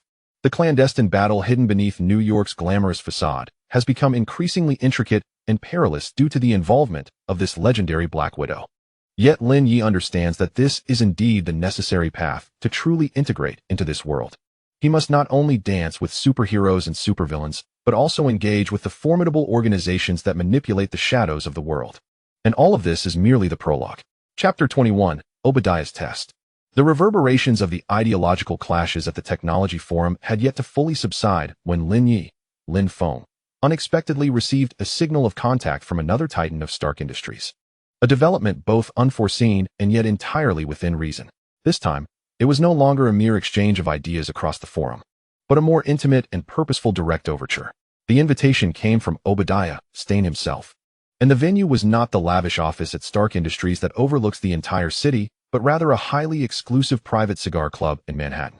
The choice of such a setting conveyed a clear message. Obadiah wished to engage in an informal conversation, likely touching on matters unsuitable for public discussion. Sir, Obadiah Stane's assistant has just confirmed the meeting time, scheduled for 8 o'clock tonight, Ethan reported, his tone subtly cautious. Should we make any special preparations? Lin Ye stood before the floor-to-ceiling windows, observing the intricate flow of traffic below. Obadiah's approach at this juncture was unmistakable. Tony's return and public declaration had shaken the foundations of Obadiah's rule at Stark Industries, and Lin Ye, the sudden newcomer with formidable technological prowess, might appear to Obadiah as a potential variable whose intentions needed to be deciphered. Do not overreact, Lin Ye replied, turning calmly. We shall attend the appointment as usual. Inform the Guardian to maintain perimeter vigilance and prepare an evacuation plan, but not to display any hostility. Furthermore, Pengu, closely monitor the electronic signals surrounding the meeting location, particularly for any potential listening or recording devices. Understood, both Ethan and the ever-watchful Pengu acknowledged simultaneously. At precisely 8 o'clock, Lin Ye's Audi A8 arrived punctually at the bronze entrance of the club. The entrance was understated yet opulent, with 2 attendants clad in tailcoats silently opening the car door. Accompanied by Ethan and a personal bodyguard, Lin Ye stepped inside. The heavy oak door muffled the clamor of the outside world, and the interior was softly lit. The air rich with the aromas of fine cigars, aged whiskey, and leather. Impressionist paintings adorned the walls, and seemingly random, yet invaluable antiques decorated the corners. Obadiah Stane awaited him in a highly private cigar room. His imposing figure sank into a broad leather sofa, a thick Cuban cigar clutched between his fingers, and a warm smile that bespoke the demeanor of a businessman graced his face. However, unlike the loquacious CEO from the forum, the glint in his eyes now revealed less of commercial performance and more of a shrewdness belonging to a seasoned mogul. Mr. Lin, welcome, welcome, Obadiah exclaimed, rising to greet him with a booming voice, shaking Lin Ye's hand firmly. I've longed for the chance to converse with a talented youth like yourself, but alas, duty has kept me occupied. Finally, I have the time today. Please have a seat. Mr. Stane, you are too kind. It is an honor to receive your invitation. Lin Ye replied with a courteous smile, settling into the sofa opposite. Ethan and the bodyguard remained stationed outside. The attendants poured Lin Ye a glass of Bordeaux that had already been decanted, then silently exited, closing the door behind them. Do try this, a 1945 Mouton Rothschild. Quite rare to find these days. Obadiah gestured toward Lin Ye's glass, while he savored a sip of amber whiskey. You are certainly making waves, Mr. Lin. That Morningstar system showcased at the Expo had even Tony singing its praises. He mentioned Tony casually, yet his gaze remained fixed on Lin Ye's reaction. Lin Ye gently swirled the wine in his glass, inhaling the bouquet with elegant composure. Mr. Stark is overly generous with his words. The Morningstar is merely a preliminary exploration. In comparison to epic-making inventions like the arc reactor, there remains a lengthy journey ahead. He adroitly redirected the conversation back to technical matters, sidestepping a direct assessment of Tony himself. Obadiah chuckled, exhaling a puff of smoke. Young people should be humble. However, when it comes to technology, it is not merely about who is more advanced, but rather who is more practical and can grasp the pulse of the market. Leaning slightly forward, lowering his voice to create an atmosphere of intimacy, he continued, to be frank, Mr. Lin, Stark Industries has recently encountered some minor troubles. Tony, while talented, can be overly idealistic. He whimsically decides to shut down the most profitable department, leaving many long-standing employees disheartened. He began to play the emotional and interest cards, attempting to draw Lin Ye into his narrative framework. Lin Ye remained impassive, taking a sip of the rich wine, its exceptional flavor indeed remarkable. Mr. Stane is a stalwart of the company, having made significant contributions to Stark Industries' evolution. Your concerns are entirely understandable. Business decisions must indeed balance idealism with realism. He expressed understanding of Obadiah's predicament without revealing any stance. Obadiah appeared unfazed by Lin Ye's evasive response, shifting his approach to be more direct. Mr. Lin, you are a wise man, so I will be straightforward. The foundation of Stark Industries lies within the defense industry, which is our advantage and the cornerstone of America's strength. Tony's ideas are commendable, but his steps are too large. What we require is a steady transition rather than a revolutionary upheaval. In this regard, I believe we may share more common ground. His gaze bore into Lin Ye's. The Morningstar system has vast potential, but if limited to civilian energy, it might be somewhat underutilized. Consider this. If we were to integrate it with Stark Industries' military platforms, such as providing more efficient and lasting energy support for naval vessels at forward bases, what an immense market that would be. Not only would it yield substantial profits, but it would also contribute significantly to national security. The mask slipped, revealing the dagger. Obadiah dangled the bait of collaboration, a lure intertwining military interests with Lin Ye's technological prowess. This was both an invitation and a test, probing Lin Ye's stance on military business and whether he could potentially become an ally against Tony. Lin Ye smirked inwardly. Obadiah's calculations were astute, yet he had miscalculated his target. Not to mention that Lin Ye was acutely aware of Obadiah's impending downfall. The path he pursued, that of a technological magnate, was certainly not one to be tethered to some military behemoth. Rather, he aspired to carve out an independent and pioneering road that would lead the era. He set down his wine glass, a faint smile lingering on his lips, yet his gaze remained placid. Mr. Staines' proposition is indeed alluring. National defense and security are of utmost importance. However, from its inception, Prometheus Energy has established a clear direction, focusing on providing clean and efficient energy solutions for a broader civilian sector. Prioritizing military applications is not currently within our strategic planning. I hold Stark Industries' accomplishments in the defense sector in high regard, yet we prefer to ground ourselves first and excel in the civilian market. His refusal was both tactful and resolute. For a fleeting moment, the smile on Obadiah's face stiffened, a fleeting shadow of discontent flickering in his eyes. He had not anticipated Lin Ye's rejection to be so unequivocal, leaving no room for negotiation. The young man's caution and composure surpassed his expectations. I understand. It's commendable for a young man to have his own plans. Obadiah swiftly adjusted his expression, reclining back into the sofa, transforming once more into the amiable elder. However, in the business realm, circumstances can shift in an instant. Perhaps one day, Mr. Lin will reconsider. The doors of Stark Industries will always be open to you.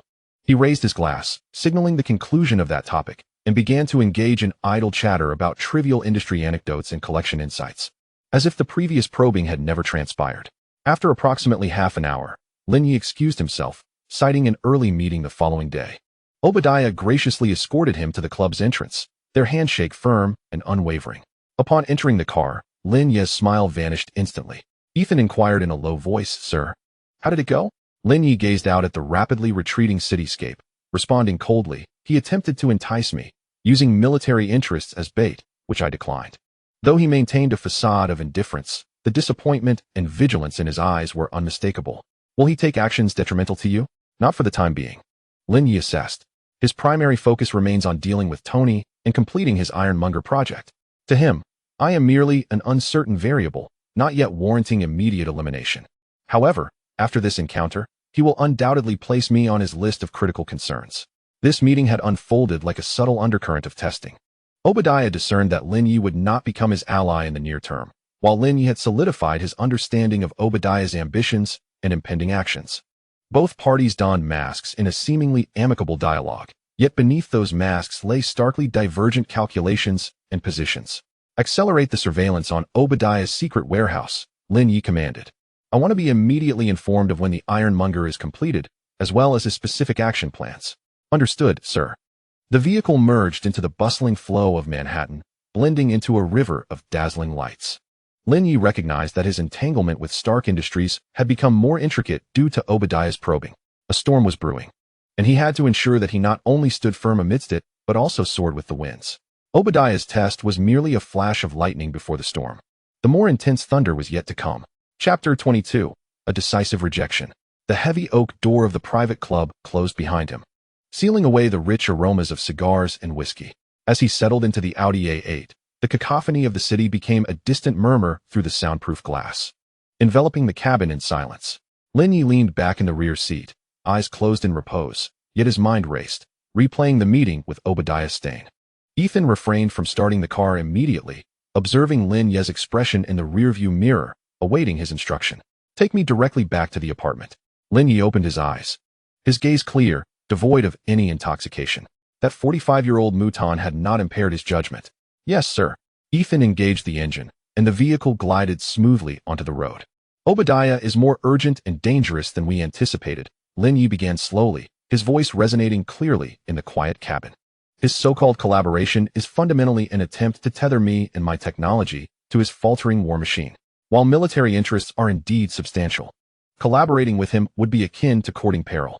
Ethan, while driving, calmly analyzed his choice to meet privately and propose the militarization of the Morningstar system indicates he is actively seeking external forces to counter Mr. Stark, while also testing our boundaries and inclinations. Your refusal, though it temporarily clarified our position, may lead him to view us as potential obstacles. Obstacles are inevitable, Lin Ye replied, a hint of coldness curling at the corners of his mouth. In the eyes of that old-fashioned rogue, one is either a friend or an enemy. My refusal places me squarely on the opposing side, at least in his mind. He will not act against us immediately, as Tony is his current pressing concern, but he will undoubtedly intensify his surveillance and create trouble for us whenever possible. He paused, then continued, however, this may not be entirely unfavorable. This encounter has afforded us greater clarity regarding Obadiah's predicaments and ambitions. His ironmonger plan must have reached a critical stage, otherwise he would not have been so impatient as to approach an enigmatic upstart. Notify the deep web to enhance surveillance on Obadiah and his associated accounts, communications, and logistics, especially regarding that abandoned warehouse in Long Island. I want real-time updates. Understood. Surveillance levels have been elevated to the highest tier, Ethan affirmed. Upon returning to his penthouse in Manhattan, Lin Ye proceeded directly to his study. The massive information screen illuminated the room, data streams flowing silently. He did not immediately dive into work, instead standing before the screen and gazing at the light representing Obadiah's sphere of influence, alongside the shadow representing the remnants of the Ten Rings gang, drawing near yet remaining distant. Decisively rejecting Obadiah was a necessary choice based on his foresight of the unfolding narrative and his strategic considerations. However, this did not imply that he could rest easy.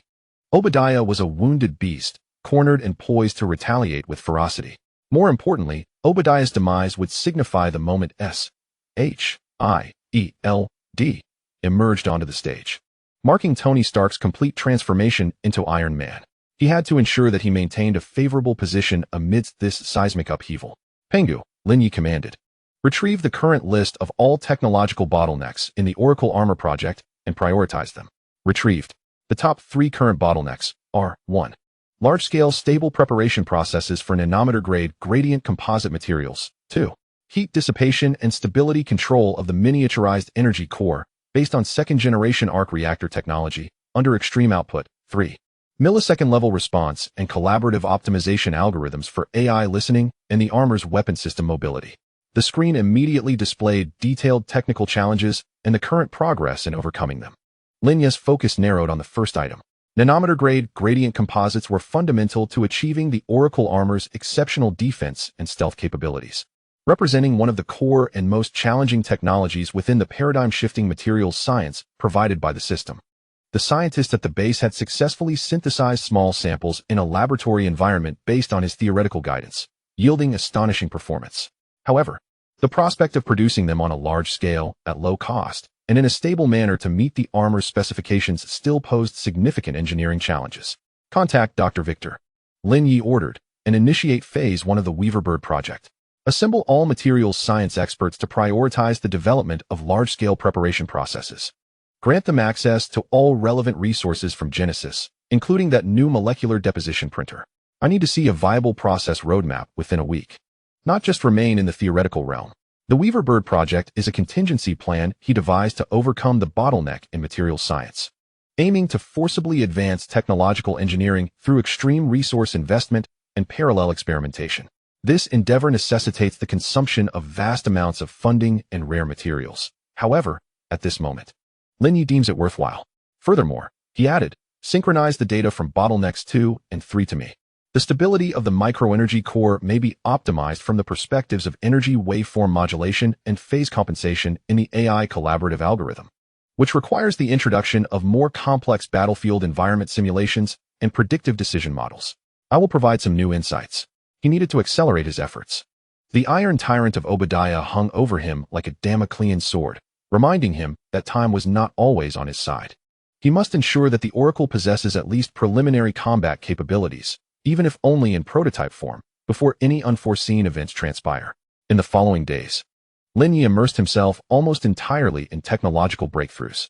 He engaged in high-frequency communications with the scientists at the geneticist source through encrypted channels, deconstructing the systematic knowledge in his mind and integrating it with the actual conditions of this world into specific experimental plans and algorithmic models. His work intensity was immense, sustained by an extraordinary mental fortitude, often allowing him only 3 to 4 hours of rest each day. Progress was significant, with nearly limitless investment. The Weaver Bird project swiftly identified several promising pathways for large-scale production, and although the success rate still required improvement, a glimmer of hope had emerged. The stability of the energy core was enhanced by the introduction of a dynamic buffer based on superconducting materials. The AI's listening capabilities rapidly evolved within the complex simulated environment provided by Lin Ye, continuously improving its tactical decision-making abilities. Late one night, Lin Ye had just concluded a video conference with the energy team, rubbing his weary brow. Ethan entered the study, holding a cup of warm milk. "Sir, you need to rest. Continuous high-intensity work is a burden on your body." Ethan's tone was laced with concern. Lin Ye took the milk, sipping the warm liquid that eased his taut nerves. "I know, but time does not wait, Ethan. Obadiah will not wait for us to be ready." Just then, a specific warning icon on the information screen flickered to life with a red glow. Urgent intelligence. High-intensity energy reactions detected in Obadiah's secret warehouse, lasting 37 seconds. Characteristics closely matching the activation of a large arc reactor. Thermal signals around the warehouse have significantly increased, suspected to be a large mechanical device undergoing high-intensity operational testing. Simultaneously, intercepted encrypted communications between Obadiah and a suspected leader of the Ten Rings gang included keywords about clearing the site 3 days after final adjustments. Lin Ye's gaze sharpened instantly, all fatigue vanishing. The Iron Tyrant has completed its preparations. Obadiah is about to make a move. He muttered to himself. 3 days from now. This aligned closely with the timeline of the original plot. Obadiah chose to act at Stark Industrial Park with the intent to utterly destroy Tony and frame it as an act of terrorism. He immediately issued a series of commands. Ethan, activate the Observer Protocol. Mobilize all civil, commercial, and even some low-orbit reconnaissance resources that we can control over New York and its surroundings, ensuring we can obtain complete real-time imagery and data of Stark Industrial Park and the surrounding area during the event, particularly energy signals and combat trajectories. Pengu, simulate the combat process between the Iron Tyrant and Tony Stark's current Mark armor, presumed to be Mark III. Focusing on analyzing the potential instability factors of the Iron Tyrant's weak point, the energy core, as well as the possible damage range to the surrounding environment. Inform the Guardian security to enter a state of heightened alert, reinforcing defenses at all entrances and exits of the Manhattan apartment and the Genesis source, to prevent any possible unrest or looting. The entire system operated with the efficiency of a finely tuned instrument, responding seamlessly to Lin Ye's commands. Having completed all of this, Lin Ye once again approached the floor-to-ceiling window. The night view of New York remained dazzling, yet he knew that in 3 days, a battle would unfold in a corner of the city that would change many destinies. He had rejected Obadiah's plan, choosing to observe from the sidelines. But this observation was not a passive wait. He intended to meticulously record everything, analyze Iron Man's combat data, assess the true combat capabilities of this world, and perhaps at the most critical moment, offer a seemingly insignificant straw that could alter the course of fate. His gaze grew profound and calm. The stage was set, and the actors were soon to take the stage. He would be the most focused and, simultaneously, the most dangerous audience member. Chapter 23. Establishing the Oracle Base. Obadiah Stane, like a caged beast, honed the fangs of the Iron Tyrant amidst the shadows of Manhattan. Meanwhile, Lin Ye, Lin Feng, directed his gaze more resolutely toward the depths of the Atlantic, toward the Genesis source base, which he regarded as the cornerstone of his rise. The external threats beat like drums of war, compelling him to accelerate the transformation of the blueprints in his mind into tangible power. The Observer Protocol had already been activated, and the invisible surveillance network resembled the indifferent eyes of the night sky, focusing on the coordinates where conflict was about to erupt in Long Island. Yet Lin Ye understood all too well that the safety of the observer is always predicated on a foundation of sufficient strength. He could not, nor would he ever, entrust his safety to the struggles of others or to the potential interventions of SHIELD. The Oracle armor must swiftly transition from blueprints to reality. This time, he opted against a remote video conference and boarded the Black Knight Owl stealth transport aircraft once more. He needed to be present on site, using his own will and the knowledge bestowed by the system to directly propel the vast technological machine of the geneticist source into operation with maximum efficiency. The deep-sea passage was reopened, its ethereal blue glow guiding the night owl into the future city hidden within the granite layers. Unlike his previous inspection, Lin Ye went directly to the large manufacturing workshop of Hephaestus, located in the core area of the base. The scale of this facility far surpassed that of ordinary industrial plants, with ceilings high enough to accommodate small spacecraft, and the air circulation system emitting a low, resonant hum. Various automated mechanical arms and engineering robots buzzed like diligent worker ants, conducting precise operations within a central area encircled by multiple layers of security barriers. Dr. Victor Li, the base supervisor, had long awaited his arrival. His eyes were bloodshot, yet sparkled with excitement. Sir, according to your directives, the Weaverbird project has been fully initiated. All relevant project resources have been directed toward the Oracle. Lin Ye nodded slightly, his gaze fixed on the center of the workshop. There, a massive and intricate metal framework had already taken shape, its streamlined contours faintly revealing the silhouette of the armor, with countless cables and pipes connecting it like a network of blood vessels and nerves. This was the initial skeletal platform of the Oracle armor. The current greatest bottleneck remained the large-scale production of nanograde gradient composite materials. Victor pointed to several laboratory units isolated by transparent protective shields on one side of the workshop, where precision equipment was operating at high speed. We have attempted 7 different deposition and self-assembly schemes. The small samples met performance standards. However, when scaled up to the area and complex surfaces required for the armor, stability sharply declined, with a waste rate as high as 92. Lin Ye approached the monitoring screen, observing the real-time experimental data streams and the material structure images displayed under the electron microscope. The problem was starkly evident, on a macroscopic scale. Precisely controlling the arrangement and interfacial bonding of nanoscale particles was akin to using coarse tools for fine sculpture, with the difficulty increasing exponentially. He remained silent for a moment, rapidly correlating the knowledge provided by the system with the issues at hand. Suddenly, he pointed to a method attempting to use strong magnetic fields to guide the directional arrangement of nanoparticles displayed on the screen. The direction of the magnetic field guidance is correct, but your magnetic field configuration is too simplistic. Lin Ye spoke, his voice resonating with remarkable clarity within the vast workshop. He proposed the construction of a dynamically rotating composite magnetic field, one that would couple with the inherent resonance frequency of the nanoparticles. Concurrently, he suggested pre-etching microscopic guiding grooves onto the substrate material, not in a regular pattern, but rather mimicking the fractal structures of leaf veins or neural networks.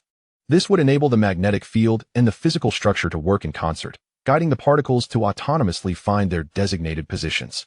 This innovative concept transcended the traditional confines of materials science, merging the principles of magnetic field-controlled resonance with biomimicry. Victor and several other materials scientists around him were momentarily taken aback before their eyes sparkled with uncontainable joy. They had been ensnared within the limitations of existing technological pathways for far too long, and the boss's proposal felt like the opening of a portal to a new world. Immediately calculate the optimal magnetic field parameters and fractal groove model. Victor nearly shouted as he commanded his assistant, rushing toward the control console. Lin Ye did not linger, making his way to the energy testing area. There, a scaled-down version of the third-generation arc reactor, further optimized for stability and output curves based on its second-generation predecessor, was operating under extreme load, surrounded by sensors monitoring its energy fluctuations and heat dissipation. The energy output smoothness still exhibited a 37 disturbance at peak load. The energy supervisor reported, although dynamic buffers had been installed, the turbulence within the reactor's core plasma remained an insurmountable physical limit. Observing the data curves, Lin Ye activated his system knowledge once more. Physical limits could indeed be deceived, rather than merely suppressing turbulence. He proposed attempting to load a compensatory magnetic field of a weaker order of magnitude around the reactor's periphery, This magnetic field would not directly interact with the plasma, but would create a dynamic interference with the main magnetic field, akin to the operation of active noise-canceling headphones, offsetting those unstable fluctuations. Another revolutionary idea. The scientists on the energy team were left dumbfounded, quickly plunging into frenzied calculations and simulations. Next was the AI integration testing area. On the enormous screen, the listening AI was conducting complex tactical drills within a highly realistic virtual city environment, simultaneously controlling hundreds of drone units and simulated Oracle battle armor. Its performance was commendable, yet it still exhibited milliseconds of delay or suboptimal decision-making when confronted with extreme emergencies. Load a chaotic simulation module into listening. Lin Ye instructed the AI team leader. This should not be based on probabilistic predictions, but rather introduce a nonlinear dynamics model, allowing it to simulate and respond to seemingly random and irrational emergent events. Additionally, integrate my combat instinct data, derived from genetically optimized physical simulations, along with certain tactical thought patterns as one of the foundational logic libraries for fusion learning. It must not merely be a cold program. It requires a touch of intuition. This directive presented an unprecedented challenge to the AI experts, yet it also ignited their excitement. Endowing AI with intuition nearly grazed the boundaries of strong artificial intelligence. Lin Ye remained at the base for a solid 36 hours. He worked tirelessly, traversing various critical laboratories and testing platforms, not issuing commands as a boss, but rather engaging as the chief architect and technical mentor, tackling challenges alongside the scientists. He elucidated those avant-garde concepts from the system knowledge using language and pathways comprehensible and attainable for this era, illuminating the direction and igniting inspiration. His presence served as a potent catalyst, injecting the lifeblood of innovation into the developmental genesis. The scientists marveled at this young boss's profound knowledge and near-manic focus. The atmosphere within the entire base bubbling like a molten furnace, with everyone contributing with 200% enthusiasm. The results were remarkable. When Lin Ye finally boarded the returning night owl, his body fatigued yet exhilarated. A stream of good news began to arrive. The new preparation process based on the dynamic composite magnetic field and fractal guiding technology had successfully produced 3 compliant nanocomposite armor plates in continuous succession, with the defect rate reduced to 30. This was a milestone breakthrough. The micro-energy core, equipped with an active noise-canceling magnetic field, demonstrated a disturbance reduction in output smoothness to 0.8 during simulated testing, significantly enhancing stability. After loading the initial chaotic simulation module and Lin Ye's combat data, the listening AI's response speed and decision optimization rate improved by 15 in the latest round of extreme environment simulations. The Oracle battle armor had finally surmounted the most formidable technical hurdles, entering a new phase of rapid iteration and integrated assembly. Seated on the return flight, Lin Ye gazed at the real-time footage of the Oracle skeletal platform being cloaked in its first layer of dark nano armor streaming onto his tablet.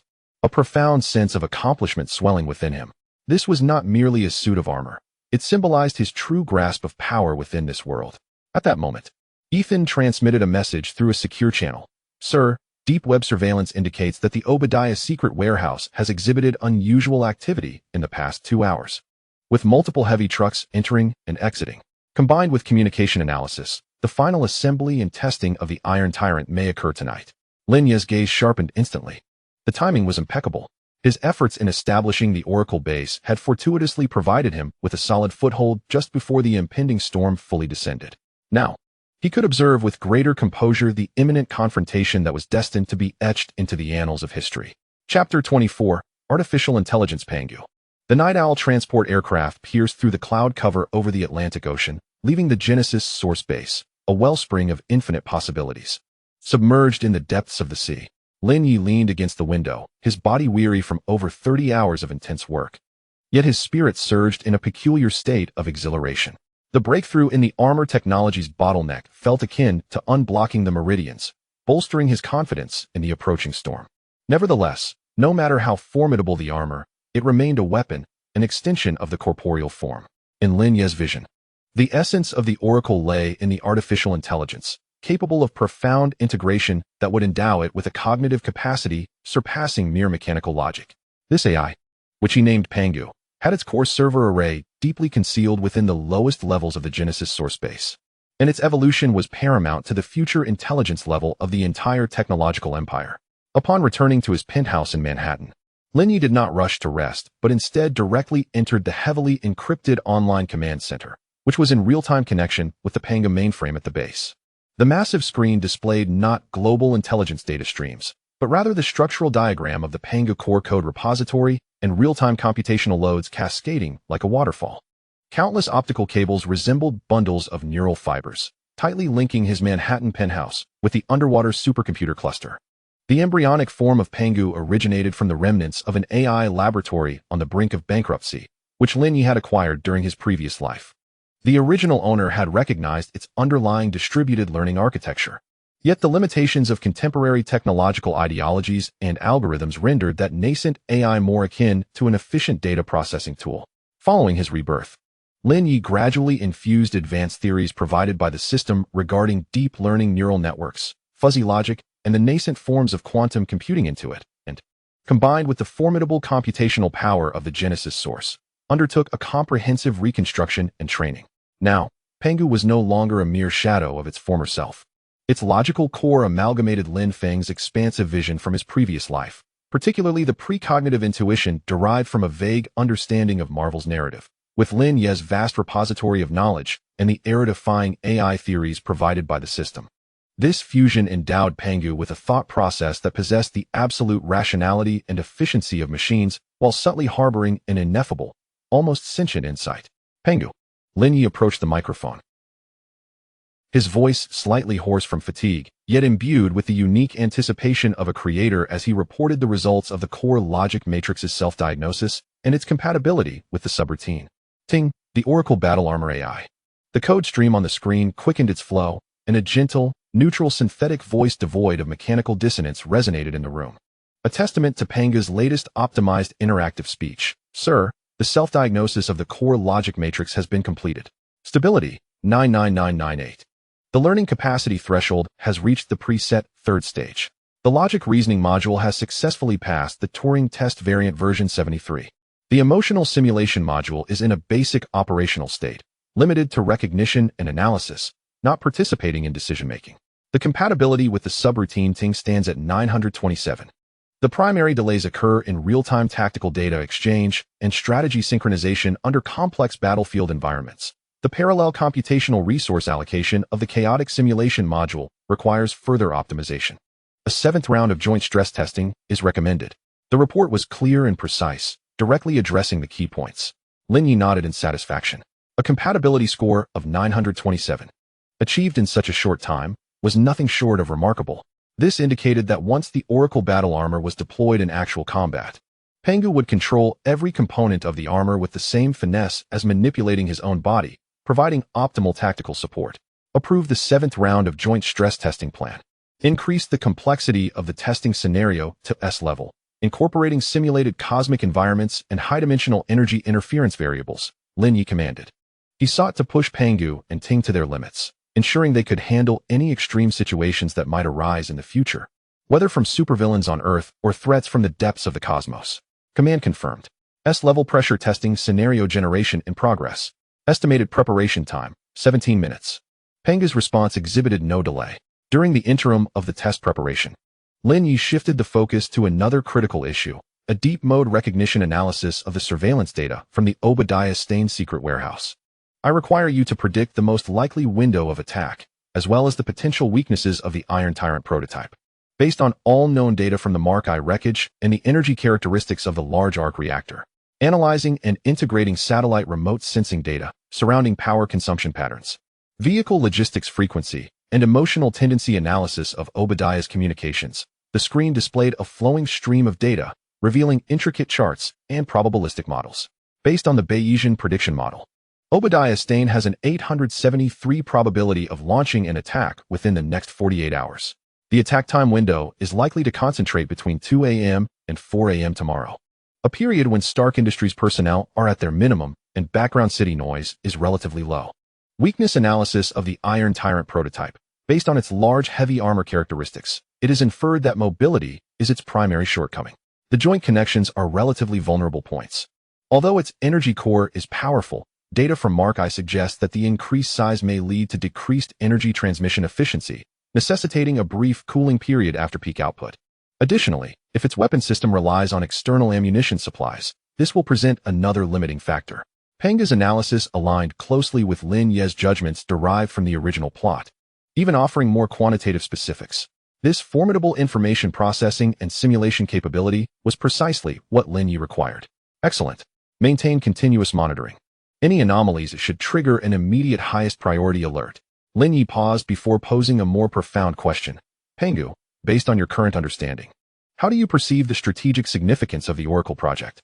Not merely in relation to me personally, but regarding the broader context.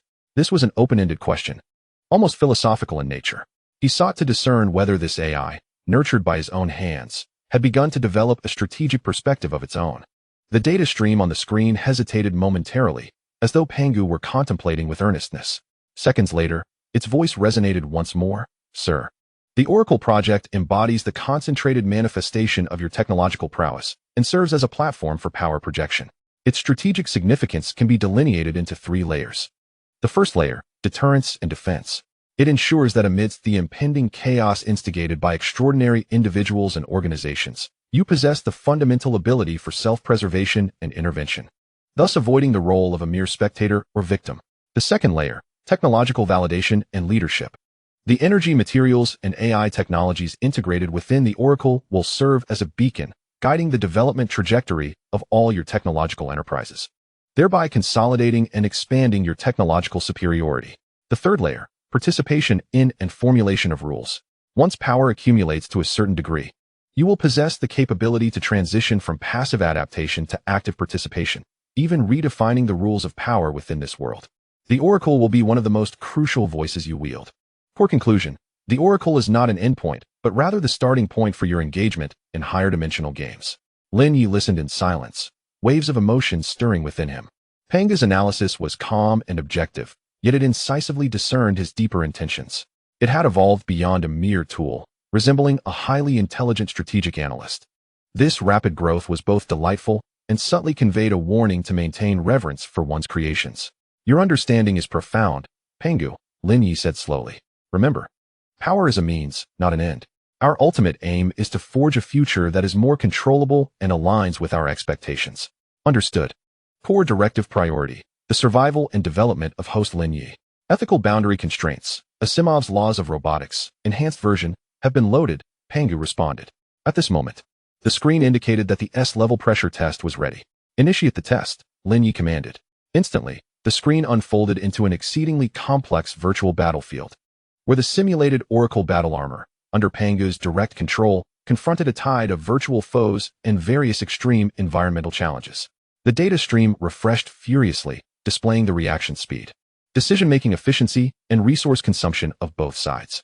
Lin Ye watched the testing process with unwavering focus, akin to a rigorous mentor scrutinizing the performance of his most distinguished creation. In the depths of the Genesis origin base, a vast array of servers emitted a deep and steady hum, their indicator lights twinkling like a galaxy. The artificial intelligence Pangu, a unique entity amalgamating the memories of 2 lifetimes with advanced technological theories, was learning and evolving at an astonishing pace. It served as the brain of the Oracle battle armor, the neural hub of Lin Ye's technological empire, and the most formidable cornerstone of wisdom for tackling all future challenges. Its awakening signified that Lin Ye now possessed an additional ace capable of altering the dynamics of the game. Chapter 25, The Establishment of the Intelligence Network. The S-level pressure test conducted by Pangu unfolded a thrilling display of offense and defense on the virtual battlefield. The simulated Oracle battle armor navigated through a barrage of artillery fire and energy beams, with Ting and the main brain Pangu collaborating almost flawlessly to respond to the relentless array of extreme conditions. Lin Ye, Lin Feng, was fully engrossed, much like a sculptor observing his impending masterpiece, capturing every minute delay or decision deviation with acute perception, noting the points that required optimization.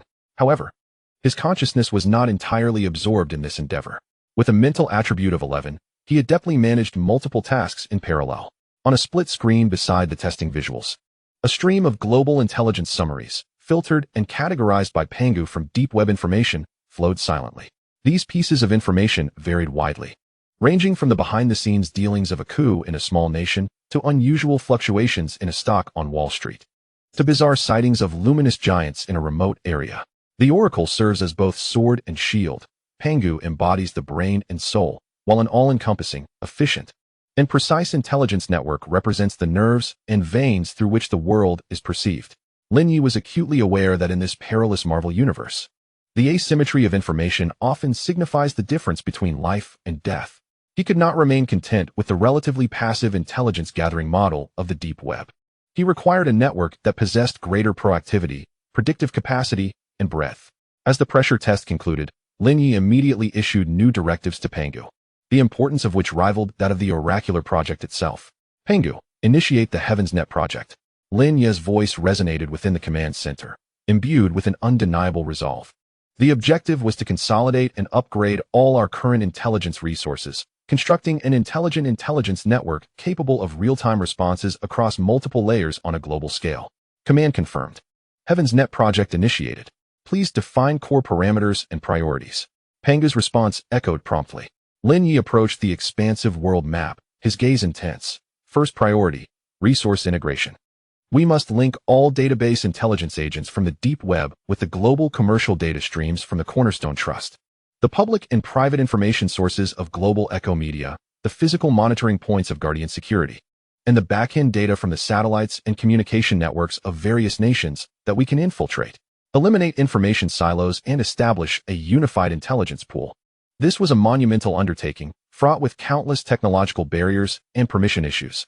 Yet for Lin Ye, who possessed Pangu and nearly limitless resources, it was not an insurmountable task. Resource integration module loading. Expected to connect 37 major databases, over 150 real-time and non-real-time information sources.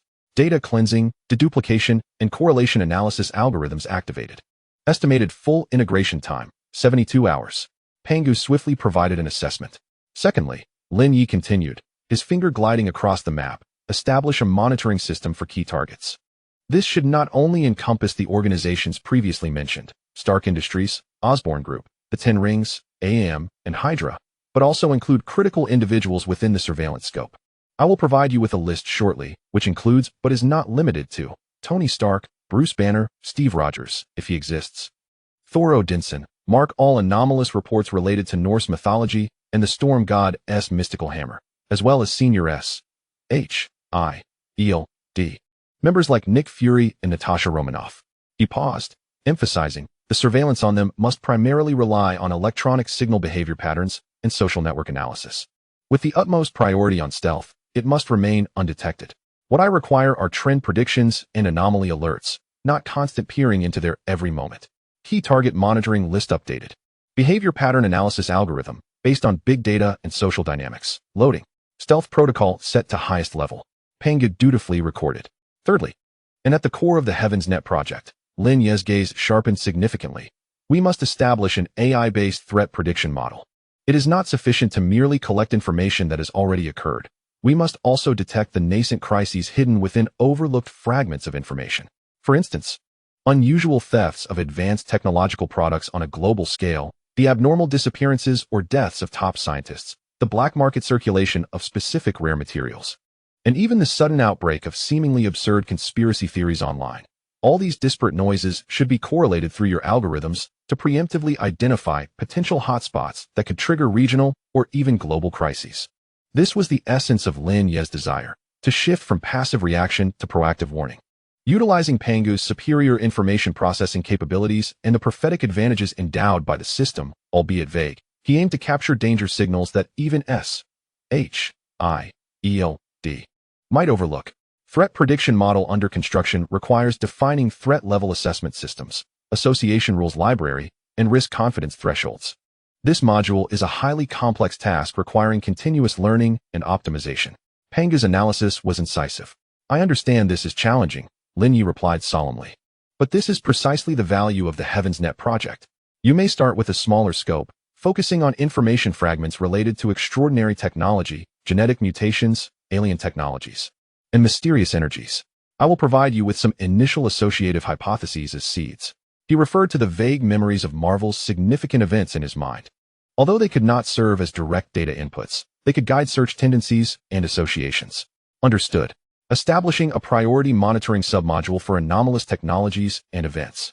Receiving initial associative hypothesis data for integration, Pangu commenced a new round of complex computations, just as Lin Ye exerted all his efforts to construct his Heaven's intelligence network. An immediate alert from the deep web emerged, marked with high priority. Detected complete electromagnetic signal shielding in the vicinity of Obadiah Stane's secret warehouse, persisting for 1 hour. Surrounding roads are blocked by unidentified vehicles. Internal heat source signals indicate a large device is operating at high intensity, with energy readings approaching critical levels. Based on prior analysis, it is judged that Ironmonger has entered the final state of readiness for combat. An attack is imminent. Lin Ye's pupils constricted. Obadiah was about to make his move, sooner than the anticipated 48-hour window. Pangu, observer protocol. Are all units in position? Lin Ye inquired immediately. All units are in position. 3 high-resolution commercial remote sensing satellites have altered their orbits to optimal observation positions. 12 concealed monitoring points around Stark Industries have been activated. An aerial drone squad, disguised as civilian aerial photography, can reach the battlefield within 5 minutes. Data links are open. Excellent. Lin Ye took a deep breath. Locking the surveillance focus on Stark Industries, particularly on Tony Stark's private workshop and the main thoroughfares of the complex. Record everything. I want all data on energy bursts, battle trajectories, and communication signals. Though the Heaven's Net project had not yet been fully deployed, its predecessor, the Deep Web combined with Pangu, was about to face its first rigorous test in actual combat. Lin Ye aimed not only to observe, but to act as a high-speed camera, capturing every detail of the iconic confrontation between Iron Man and Ironmonger. This data would be invaluable for refining the Oracle armor and understanding the extraordinary power levels of this world. He returned to the control console, his gaze fixed on the real-time satellite overhead view of Stark Industries, now displayed on the main screen. The park appeared tranquil under the night sky. Yet an invisible menace loomed. His intelligence networks I had opened, and the storm was imminent. Chapter 26, Tracing the 10 Rings.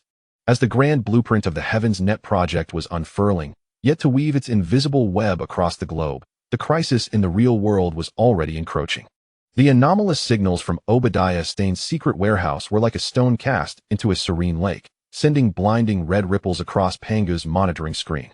Lin Ye, Lin Feng, immediately shifted all his focus to this impending conflict, destined to alter Stark Industries and the world's landscape.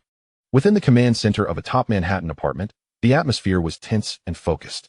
The massive main screen was divided into multiple segments, a real-time satellite view of Stark Industries, footage from hidden cameras at crucial locations within the park, energy, signal monitoring curves, and heat maps with possible personnel movement trajectory predictions generated in real time by Pangu.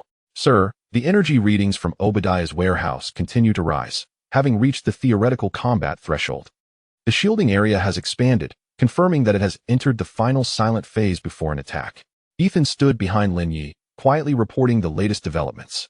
Lin Ye nodded slightly, his gaze sharp as a hawk, fixated on the area on the screen representing Tony Stark's private workshop. According to the original storyline and Pangu's predictive behaviors, Tony should be there at this moment, perhaps fine-tuning his Mark III armor, blissfully unaware of the impending deadly crisis. Observer protocol. All units, maintain the highest alert level. I require zero-latency data streams. Lin Ye's voice remained calm and unperturbed, as he directed Pangu to meticulously analyze the potential attack paths and initial strike methods that the Iron Tyrant might employ, alongside an estimation of the surrounding environmental damage. Concurrently, he sought to intercept any possible signals indicating defensive preparations from Tony Stark's side. Command confirmed. Data stream priority elevated to maximum. Path analysis. Based on the warehouse's location and the topography of Stark Industries, the Iron Tyrant has a 92% probability of advancing rapidly along the interstate highway, utilizing its heavy firepower to directly assault the main facility. The initial strike is predicted to involve heavy artillery coverage or precision missile strikes, aimed at dismantling resistance capabilities and inciting chaos. Estimated damage range. Buildings within a 500-meter radius of the core combat zone will suffer significant structural damage, with stray bullets and explosive debris potentially affecting an area of up to 1 kilometer. Signals from Stark's side. High intensity. High-frequency energy fluctuations have been detected from Stark's private workshop, characteristics consistent with the full power operation of a miniature arc reactor. Additionally, an encrypted emergency communication directed towards Stark's residence has been intercepted, mentioning immediate evacuation and a maximum threat, presumed to be a warning issued by Ms. Pepper Potts. All signs indicated that the narrative was rapidly progressing towards its explosive climax. Lin Ye resembled a director seated in the prime viewing position, surrounded by a multitude of live feeds, script in hand, patiently awaiting the actor's entrance. However, in this tense moment, Pangu unexpectedly displayed a secondary, yet significant warning box. The information source not hailing from Long Island, New York, but rather from the distant Central Asian region. Anomalous information stream flagged. Active communications have been detected from the known terrorist organization 10 Rings operating along the Afghanistan-Pakistan border, with several previously dormant communication nodes briefly activated in the past 30 minutes, though the signal has been rerouted and encrypted. The core coding pattern bears an 85 similarity to the residual signals of the main forces of 10 Rings previously monitored during the abduction of Tony Stark. Signal content fragment decrypted, low-confidence keywords such as debt settlement and Eastern Merchant's new toy were mentioned. The signal ultimately vanished in an unlocatable area at the northern foothills of the Hindu Kush Mountains. The mention of the 10 Rings caused Lin Ye's brow to furrow instantly. It was known intelligence that Obadiah conspired with the remnants of 10 Rings, providing them with funding and weaponry in exchange for the abduction of Tony and the acquisition of Mark I technology. Yet, why would the remnants of 10 Rings become active once more along the distant Afghan border at such a critical juncture before the Iron Tyrant's imminent attack? Moreover, the appearance of terms like Eastern Merchant and New Toy was far from coincidental. Pangu ceased tracking the 10 Rings signals to avoid alerting them, Lin Ye commanded swiftly, his mind racing as he began cross-referencing all recent information related to the smuggling of high-tech weaponry by Eastern merchants, particularly concerning the Central Asian region. He prioritized filtering the financial flows associated with Obadiah and his affiliates, searching for any anomalous funds that may have slipped under the radar towards that area. A strong premonition gripped him. The cunning old fox Obadiah likely had an ace up his sleeve. The Iron Tyrant was his trump card, but he may well have utilized the 10 Rings as a pawn to lay down smoke screens or even backup plans in another direction, potentially to divert the attention of SHIELD or the military, or perhaps to prepare an escape route for himself in the face of other latent threats, such as the newly affluent individual who had just rebuffed him. Cross-referencing revealed suspicious connections. An offshore shell company controlled by Obadiah made a $20 million payment to a shell company registered in Dubai under the pretense of mineral exploration consulting just a week ago. This Dubai company has had multiple financial transactions with unidentified entities along the Afghan border over the past 3 months. The ultimate destination of these funds is difficult to trace, but fits the characteristics of arms trafficking money laundering. Simultaneously, deep web information databases indicate that rumors have surfaced in the black market over the past month, suggesting that a major client is seeking to procure individual heavy weaponry equivalent to Stark's. With the seller's background shrouded in mystery and the transaction location suspected to be in Central Asia, the threads of evidence began to intertwine. While Obadiah was preparing to eliminate Tony with the Iron Tyrant in New York, he was simultaneously attempting to procure more advanced weaponry for himself or an ally through the channels of the 10 Rings. The Eastern Merchant and New Toy likely referred to this transaction, a perfect facade concealing a covert operation. A gleam of cold light flashed in Lin Ye's eyes. Obadiah's cunning and caution surpassed expectations. He intended not only to obliterate Tony on the front lines, but also to clandestinely bolster his own strength in anticipation of unforeseen variables, such as SHIELD's intervention or the involvement of other potential adversaries like Lin Ye, who possessed technological prowess. This sudden revelation abruptly shifted Lin Ye's perspective from passive observer to active participant.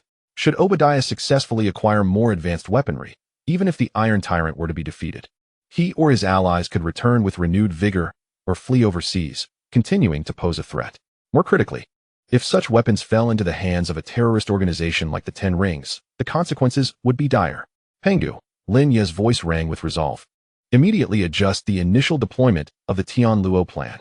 Allocate a portion of computational resources to establish a monitoring submodule for hotspots in Central Asia. Focus on monitoring all electronic signals, satellite imagery, and unusual personnel movements in the northern foothills of the Hindu Kush Mountains. Attempt to pinpoint possible hiding locations for the remnants of 10 Rings and the specific coordinates of the arms transaction. Sir, this will divert our monitoring strength from the main battlefield in New York, Ethan cautioned. I understand the risks, Lin Ye replied decisively, but Obadiah's clandestine maneuver must be uncovered. The outcome of the Iron Tyrant battle may be somewhat predictable, Yet these unknown new toys introduce a far greater uncertainty. We must seize the initiative. He approached the world map, his finger pressing heavily upon the vast mountainous region at the Afghanistan-Pakistan border. Here, the potential for Obadiah's contingency plan lay concealed, or perhaps a future bomb waiting to detonate. We cannot afford to turn a blind eye. Just as Lin Ye adjusted his strategy in response to the unusual activity of the Ten Rings, the tranquility of Stark Industries was abruptly shattered on the main screen. A deafening explosion echoed from the audio surveillance equipment. Satellite imagery revealed that a guard post on the periphery of the facility had been obliterated in an instant by overwhelming firepower. A colossal, menacing metallic silhouette, the Iron Tyrant, emerged amidst the night and flames, marching heavily towards the core area of the facility, initiating its charge. The battle had begun. Lin Ye abruptly turned, his gaze piercing like lightning towards the main screen. The drama in New York had commenced, while the undercurrents in Central Asia began to stir.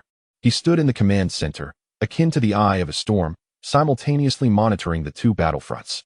Document everything happening in New York, Lin Ye commanded, his eyes sweeping over the area representing the unknown risks in Central Asia. As for the Ten Rings, keep them under constant surveillance. I want to know what other tricks Obadiah has up his sleeve. The intelligence network's first real-world operation faced the intricate challenge of simultaneous developments on both the eastern and western fronts. This would serve as a formidable test of decision-making for both Pangu and Lin Ye. Capturing the traces of the Ten Rings was akin to discovering a lethal piece hidden in the shadows of an ostensibly clear chessboard. Chapter 27. Decision: Intervene or Observe. Inside a night owl transport aircraft soaring over the Atlantic, Lin Ye, Lin Feng, unconsciously tapped his fingers against the armrest of his seat, producing a soft, rhythmic clicking sound, a habitual action when he fell into deep contemplation. Before him, the holographic projection screen displayed two critically important pieces of intelligence side by side. On the left side, there lies an anomalous communication fragment from a remote area in Afghanistan, recently deciphered and highlighted by Pangu. The keywords regarding the Stark weapons demonstration escort route sear into his gaze like a red-hot branding iron. On the right side, Ethan presents the official itinerary indicating that Tony Stark is set to travel to Afghanistan for the Jericho missile demonstration. The timing, location, and events align seamlessly. This pivotal yet familiar aspect of the Marvel Universe, the crucible that forges the genius billionaire Tony Stark into Iron Man, unfolds before him in a stark and concrete manner. He is no longer a mere spectator, but a player capable of altering the course of the narrative with the resources at his disposal. A daunting choice looms before him: to intervene or to observe. To intervene means he can wield the power in his hands, perhaps with a mere classified order. A specialized squad of Guardians could intercept or issue a warning before the Ten Rings organization launches its assault. Alternatively, a discreet message could be sent through clandestine channels to the U.S. military or directly to Tony, potentially altering the trajectory of history. Such actions might save the lives of American soldiers who would otherwise perish, spare Tony from 3 months of inhumane torture, and prevent Dr. Ethan from paying the ultimate price with his life. An impulse rooted in Lin Feng's previous moral compass surges within his chest. To save lives and avert tragedy is the most immediate and humane choice. He understands the suffering and despair that the desert and that cave signify. However, what follows? Lin Ye closes his eyes, forcing himself to detach from individual emotional resonance, adopting the cold perspective of a strategist and a reborn soul to assess the broader picture. If Tony Stark never undergoes that kidnapping, never struggles on the brink of life and death, and never has Dr. Ethan awaken his sense of responsibility with his own life, will there still be an Iron Man? Could that proud and arrogant genius, steeped in a world of luxury and arms profits, achieve that vital transformation of the soul? Would he merely become a richer and more famous Tony Stark, rather than the hero bold enough to declare, "I am Iron Man" at a press conference? The specter of the butterfly effect grips him. He realizes that altering such a critical juncture could unleash catastrophic chain reactions. Without the forging fire, can Iron Man stand tall in the future battles of New York? Can he become the heart of the Avengers?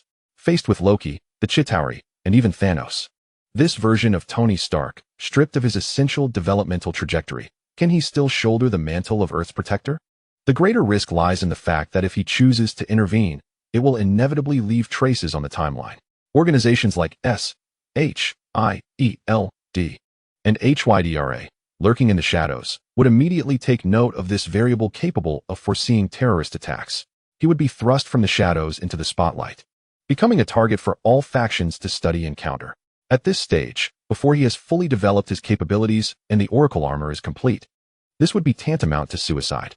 His path as a technological magnate requires a relatively stable environment conducive to his discrete growth, rather than disrupting the fate of the entire world upon his arrival. So to observe, this would entail passively witnessing tragedy unfold, watching Tony be kidnapped, seeing those soldiers perish, and witnessing Dr. Ethan march toward his destined sacrifice. This demands a near-cold rationality, a decision that places macro strategy above individual lives. For someone who is still fundamentally Lin Feng, this is a torment. Yet he is acutely aware that this is the choice with the least risk and potentially the greatest long-term benefits. By allowing the narrative to progress along its established trajectory, he can retain the advantage of foresight, quietly laying plans and accumulating strength from the shadows. Moreover, he is not entirely powerless. A compromise, imbued with Lin Ye's signature style, begins to crystallize in his mind. He suddenly opens his eyes, his fingers ceasing their rhythmic tapping on the armrest. The struggle and hesitation that once clouded his gaze have faded, replaced by a calm and resolute demeanor born of careful deliberation. "Ethan," he calls, his voice regaining its usual steadiness. "Sir," Ethan responds promptly, having been quietly awaiting Lin Ye's decision. Concerning the movements of the 10 rings and Stark's itinerary, Lin Ye states slowly, each word resonating with clarity, "We shall adopt a strategy of limited information intervention." Ethan lifts his gaze slightly, a questioning expression crossing his features. "We will not directly prevent the attack," Lin Ye establishes firmly, as this is a necessary trial for Tony Stark to become Iron Man. Premature intervention would do more harm than good. He shifts his tone. "However, we cannot remain entirely inactive. First, through an untraceable encrypted channel, we will embed a low-credibility vague warning within the public information reception system of the U.S. Air Force Base in Afghanistan. The content may indicate unusual radioactivity from the 10 rings in a specific area, though not precise coordinates, urging them to enhance their patrol vigilance. This message should appear as an ordinary report inadvertently intercepted by lower-level intelligence personnel, not warranting significant attention, yet perhaps hastening the military's response time for rescue efforts by a few minutes after the attack occurs. This is an intricately delicate operation, one that leaves traces of intervention while ensuring those traces are subtle enough to be overlooked, resembling coincidence rather than human interference. Secondly, Lin Ye continues, his gaze deepening. And this is a more crucial objective, Dr. Ethan. He looks at the image of the unassuming scientist on the screen, who has yet to cross paths with Tony. We must do everything possible to ensure Dr. Ethan's survival. After Tony's capture, we will indirectly deliver trace amounts of undetectable broad-spectrum antibiotics and nutrients, disguised as locally available supplies, to potential holding locations. This cannot guarantee success, but it may improve his chances of enduring until rescue. Rescuing Dr. Ethan is Lin Ye's attempt to carve out a sliver of moral space within the confines of the main storyline, while simultaneously laying the groundwork for a potential future move. Dr. Ethan's kindness and intellect merit a chance to survive. Thirdly, and this is our core mission, Lin Ye's finger again points to the screen. This time focusing on the 10-ring stronghold, we must monitor this kidnapping incident in its entirety. I want a complete record of the event. The troop configurations of the 10 rings, the operational patterns, the environmental data of the holding location. Especially every detail concerning Tony Stark's construction of the Mark I in that cave. This data is invaluable for enhancing the Oracle armor and understanding the limits of artisanal technology in this world. Drawing nourishment from tragedy, transforming observation into a precious intelligence-gathering opportunity. This is the choice that maximizes benefits. Ethan processes Lin Ye's directives, a flicker of understanding and admiration crossing his eyes. This plan maintains strategic composure while embodying limited humanitarian concern, turning a crisis into a developmental opportunity. Understood, sir. I will arrange this immediately. Pengu will oversee the precise control of information camouflage and deployment. Lin Ye nods, leaning back into his chair, his gaze drifting toward the tumultuous sea of clouds outside the window. His decision made. He respects the established trajectory of fate while intending to exert subtle influence on its periphery, extracting the maximum benefit from the situation. This is cold, perhaps even cruel. Yet, in this perilous world, indecision and an excess of sympathy will only lead to irrevocable ruin for himself and many others. Tony Stark, he murmurs to himself, as if speaking to the genius about to endure trials, your suffering, I cannot bear for you. But your rebirth, I shall witness with my own eyes. And the path you carve shall be continued by me, in my own way. The Night Owl transport adjusts its course, returning to Manhattan. Within the cabin, Lin Ye's mindset has already transformed. He traversed the first significant moral quandary since his rebirth, clarifying his position and principles in this world. He is neither a savior nor a cold-hearted bystander.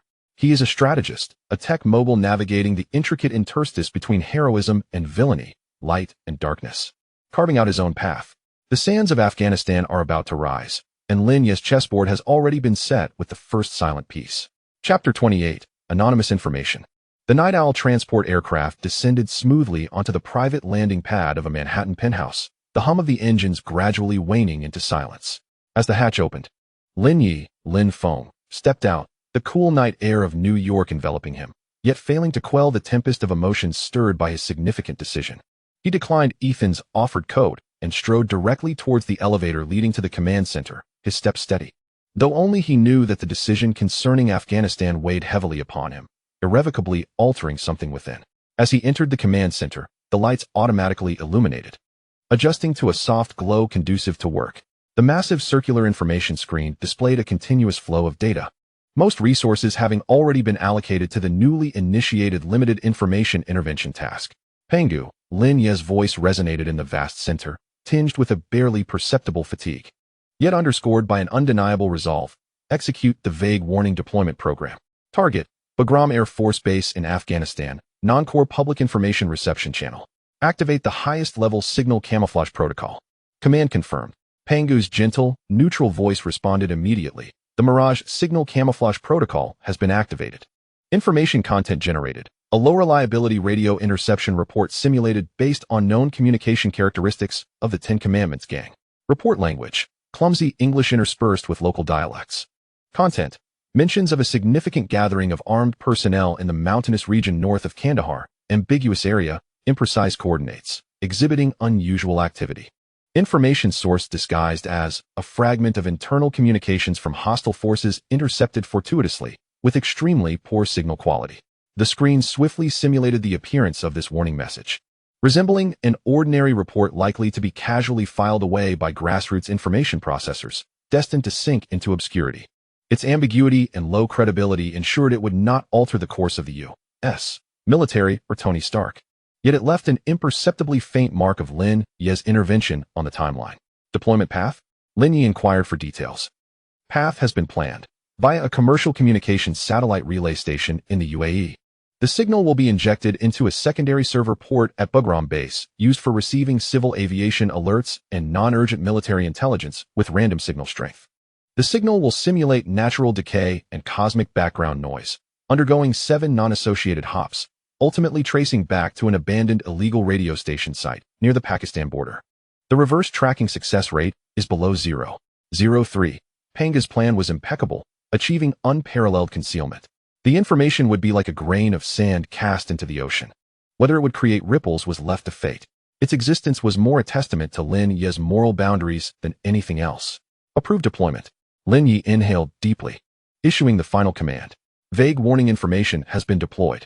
Expected arrival at the target port in 2 minutes and 17 seconds. With the order given, there was no turning back. A mild sensation of dizziness washed over him, as if he had expended all his strength. He seated himself before the control panel, his gaze fixed on the luminous dot representing Tony Stark's flight, which was heading towards the land destined to alter its fate. Next, Lin Ye compelled himself to redirect his focus towards intelligence gathering, a means of balancing his inner guilt, activating the bystander protocol for the Afghanistan subsection. I want all available surveillance resources mobilized within a 50-kilometer radius of the Ten Commandments gang stronghold. 2 high-resolution optical and infrared imaging commercial remote sensing satellites have been mobilized, altering their orbits to optimal observation positions, simultaneously accessing signal monitoring data from 3 major telecommunications providers in the area via disguised access. Drone resources cannot be directly deployed due to distance and airspace restrictions, but 4 preset covert ground monitoring points, disguised as geological exploration equipment, in the region have been activated. The screen immediately divided into several panels. Satellite imagery returned with astonishing clarity, capturing the desolate mountainous terrain, while the signal monitoring map displayed flickering red dots representing Ten Commandments gang communications. Real-time footage from ground monitoring points, albeit limited in perspective, provided the most direct environmental information. A remote surveillance operation spanning thousands of miles quietly unfolded. Lin Ye, akin to a spectator in a divine vantage point, observed the actors on stage. Yet this drama was steeped in the stark realities of bloodshed and brutality. Hours later, the real-time images and signal monitoring experienced a violent fluctuation. The signal characteristics indicated that Tony Stark's convoy was under fierce attack. Satellite images captured the smoke and flames resulting from the explosion. Although the ground monitoring points were at a distance, they recorded faint sounds of explosions and the sudden tense transmissions over the radio. The assault had occurred. Everything unfolded precisely as scripted. Record all data. Energy discharge spectrum, weapon firing characteristics, personnel tactical movements. Every detail must be captured. Lin Ye's voice was hoarse, yet he forced himself to maintain composure, transforming this tragic scene into cold data streams. Then came the long wait. The Ten Commandments gang personnel were busy clearing the battlefield, capturing survivors. Satellites and signal monitoring struggled to track their evacuation route, ultimately pinpointing a highly concealed cave entrance deep within the mountains, the infamous cave. Target Tony Stark's life signal confirmed. He has been taken into the cave. Target Dr. Ethan's life signal is faint, but present. Pengu reported. Focus on monitoring the cave exit and surrounding areas. Attempt to analyze the internal structure of the cave. Lin Ye commanded. He understood that the ensuing moments would be crucial to Tony Stark's resurrection. At that moment, Pengu suddenly alerted, received feedback from Bugram Air Force Base.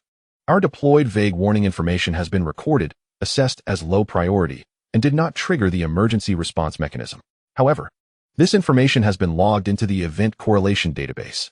Following the attack, a lower-ranking officer consulted this information, which may have had a slight impact on the preliminary delineation of the rescue operation scope. Confidence level 65. Lin Ye paused slightly, surprised. He hadn't anticipated that his seemingly hopeless information would indeed yield even a modicum of effect. While it could not alter the fact of Tony's capture, perhaps it could enable the military's rescue team to more swiftly identify a general area, even if it only afforded Dr. Ethan a fraction more chance of survival. The weight of guilt in Lin Ye's heart seemed to lighten ever so slightly. This minute feedback, like a star shining in the darkness, reassured him that he was not entirely devoid of compassion. He buried this faint solace deep within, redirecting all his energy back to monitoring.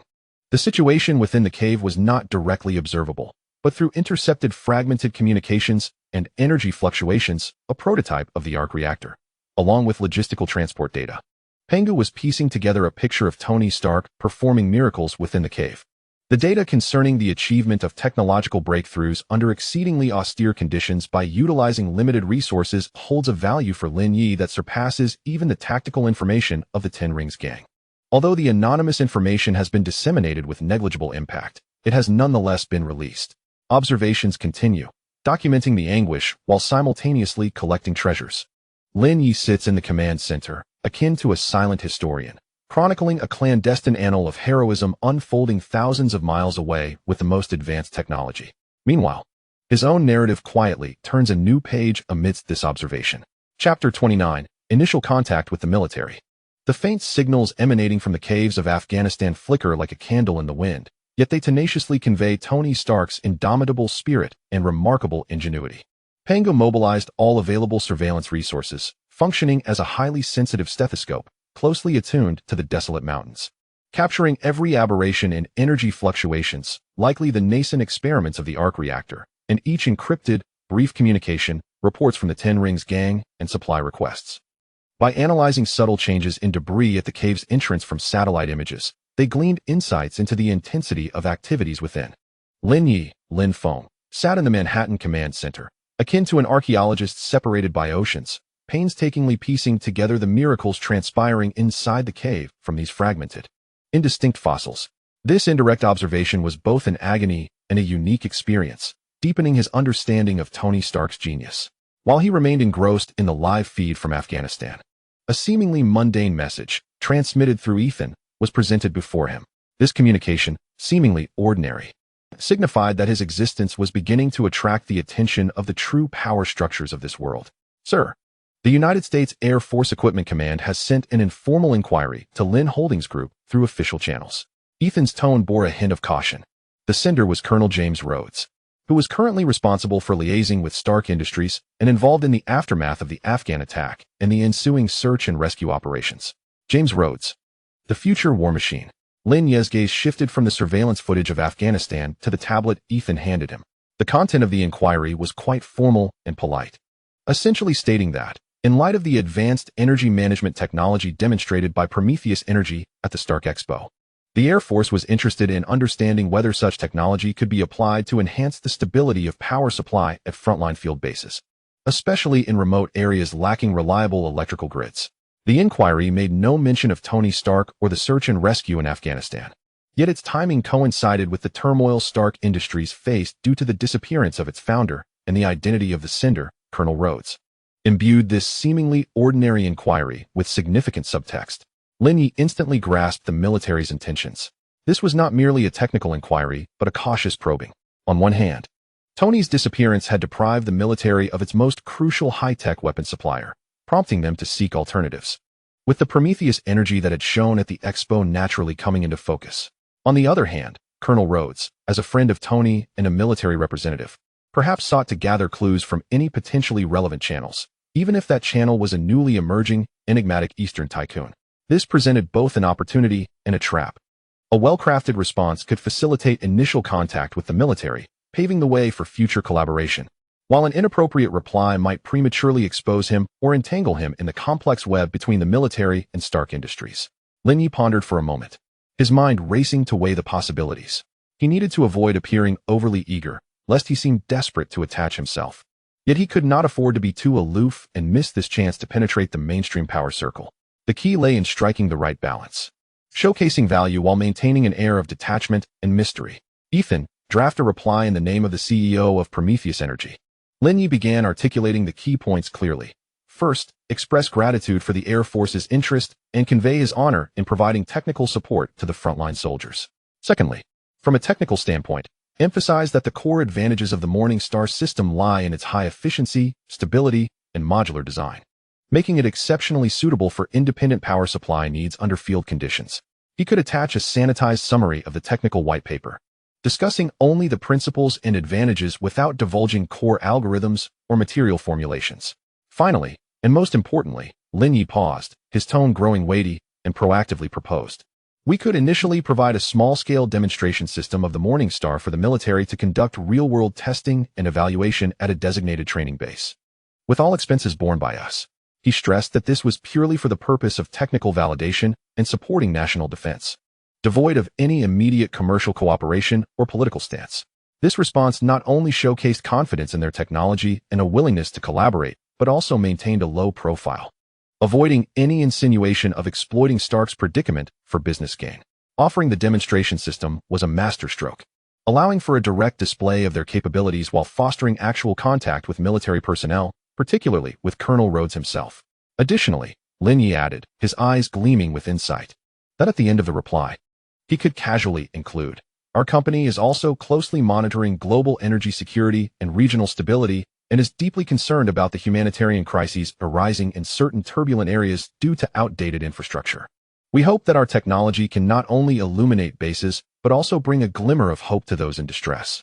While this statement appeared to be a lofty expression of philanthropy, it might resonate differently in the eyes of Colonel Rhodes, who was grappling with the chaos in Afghanistan, hinting at a willingness to provide humanitarian assistance. This subtly laid the groundwork for a deeper, informal communication channel. Ethan swiftly noted the key points and added, Sir, should we leverage connections to ascertain Colonel Rhodes's recent itinerary and focal points? This might allow our response to hit closer to the mark. Lin Ye shook his head. No need. Excessive probing may instead portray us as having ulterior motives. Reply along this line, maintaining an earnest yet somewhat conservative image of a technology company. Genuine contact requires patience and a natural unfolding. Understood. Ethan acknowledged the directive and promptly began arranging the response. Days later, the military's reply arrived, faster than anticipated. The response was again signed by Colonel Rhodes, expressing keen interest in the proposed demonstration system and inviting the technical team of Prometheus Energy to a preliminary meeting at an Air Force test base in Virginia at their convenience. This was expected. What truly captured Lin Ye's attention was that, in addition to the official engagement process documents, the reply included an encrypted text file, the password of which had been sent through another secure channel. Lin Ye entered the password and opened the file, revealing only 2 succinct sentences. Thank you for your concern regarding the plight.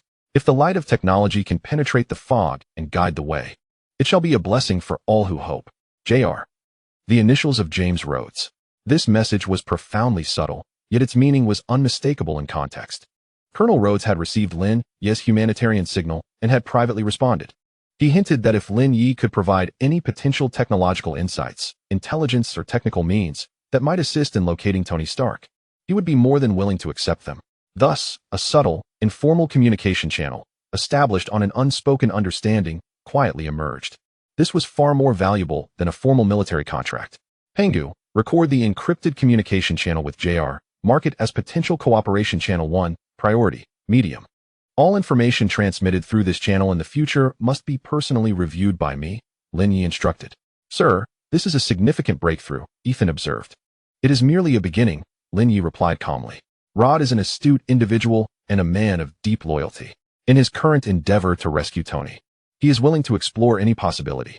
However, we must not be hasty. Any assistance we provide must appear fortuitous and indirect, without revealing our intelligence sources. Our aim is to offer timely aid, not to draw flames to ourselves.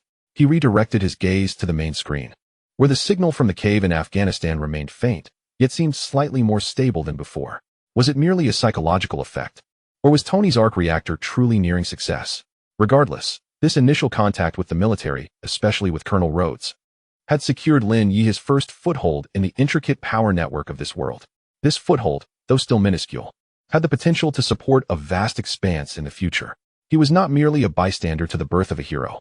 He was quietly weaving his own web of connections, a web that would play a crucial role as he transitioned from the shadows to the forefront. Chapter 30. The Abduction of Tony Stark. Colonel Rhodes' subtly suggestive encrypted reply rippled across the chessboard Lin Ye, Lin Feng, had laid out, akin to a stone cast into a placid lake. The establishment of this informal, unspoken communication channel held potential value far exceeding that of a mere contract. It signified that Lin Ye's existence had begun to be acknowledged by certain key figures within the power structure of this world, and in a relatively positive, if tentative, manner. However, before Lin Ye could delve deeper into strategizing this connection with Colonel Rhodes, events in Afghanistan had already unfurled with an unstoppable momentum, turning the page to its gravest chapter. Within the command center of a Manhattan penthouse, the atmosphere was so tense it felt as if it could condense into droplets. The main screen magnified the monitoring zone corresponding to the Afghanistan subsection of the Observer Agreement to its utmost. High-definition satellite imagery clearly displayed the desolate, rugged terrain. A winding dirt road etched into the earth like a scar. Several luminous dots, representing Stark's convoy, were seen slowly traversing this road. On the audio monitoring channel, only the static hum of electrical interference and the occasional distant whisper of the wind could be heard. Yet this silence was more suffocating than any clamor. Lin Ye sat rigidly at the console, his gaze riveted to the minuscule convoy depicted on the screen. Ethan stood by, equally engrossed. Pengu, Lin Ye's voice was low, breaking the oppressive silence. Confirm the status of all monitoring units. Confirmed. Satellite optical infrared imaging system, ready. Signal spectrum analysis array, ready. Ground concealed monitoring points, for online. Data recording bandwidth, maximized. Reverse tracking shielding protocol, operational. Pengu's report was succinct and precise. Lin Ye refrained from further comment.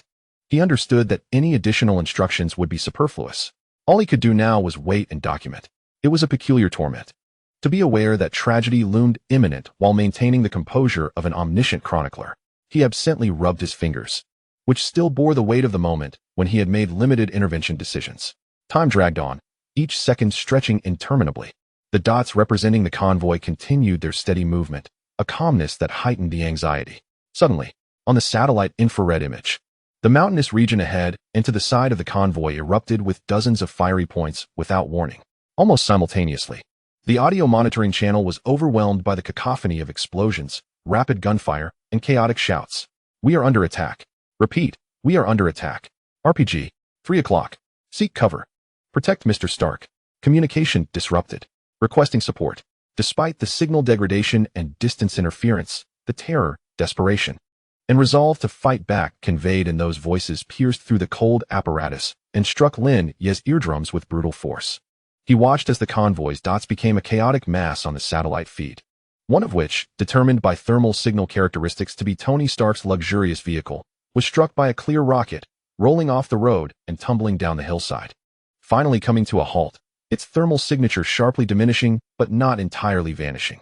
The swiftness and brutality of the assault far surpassed any cinematic effects. The raw reality of war was laid bare before Lin Ye in the most unvarnished and bloody manner. His heart raced uncontrollably, and his stomach churned.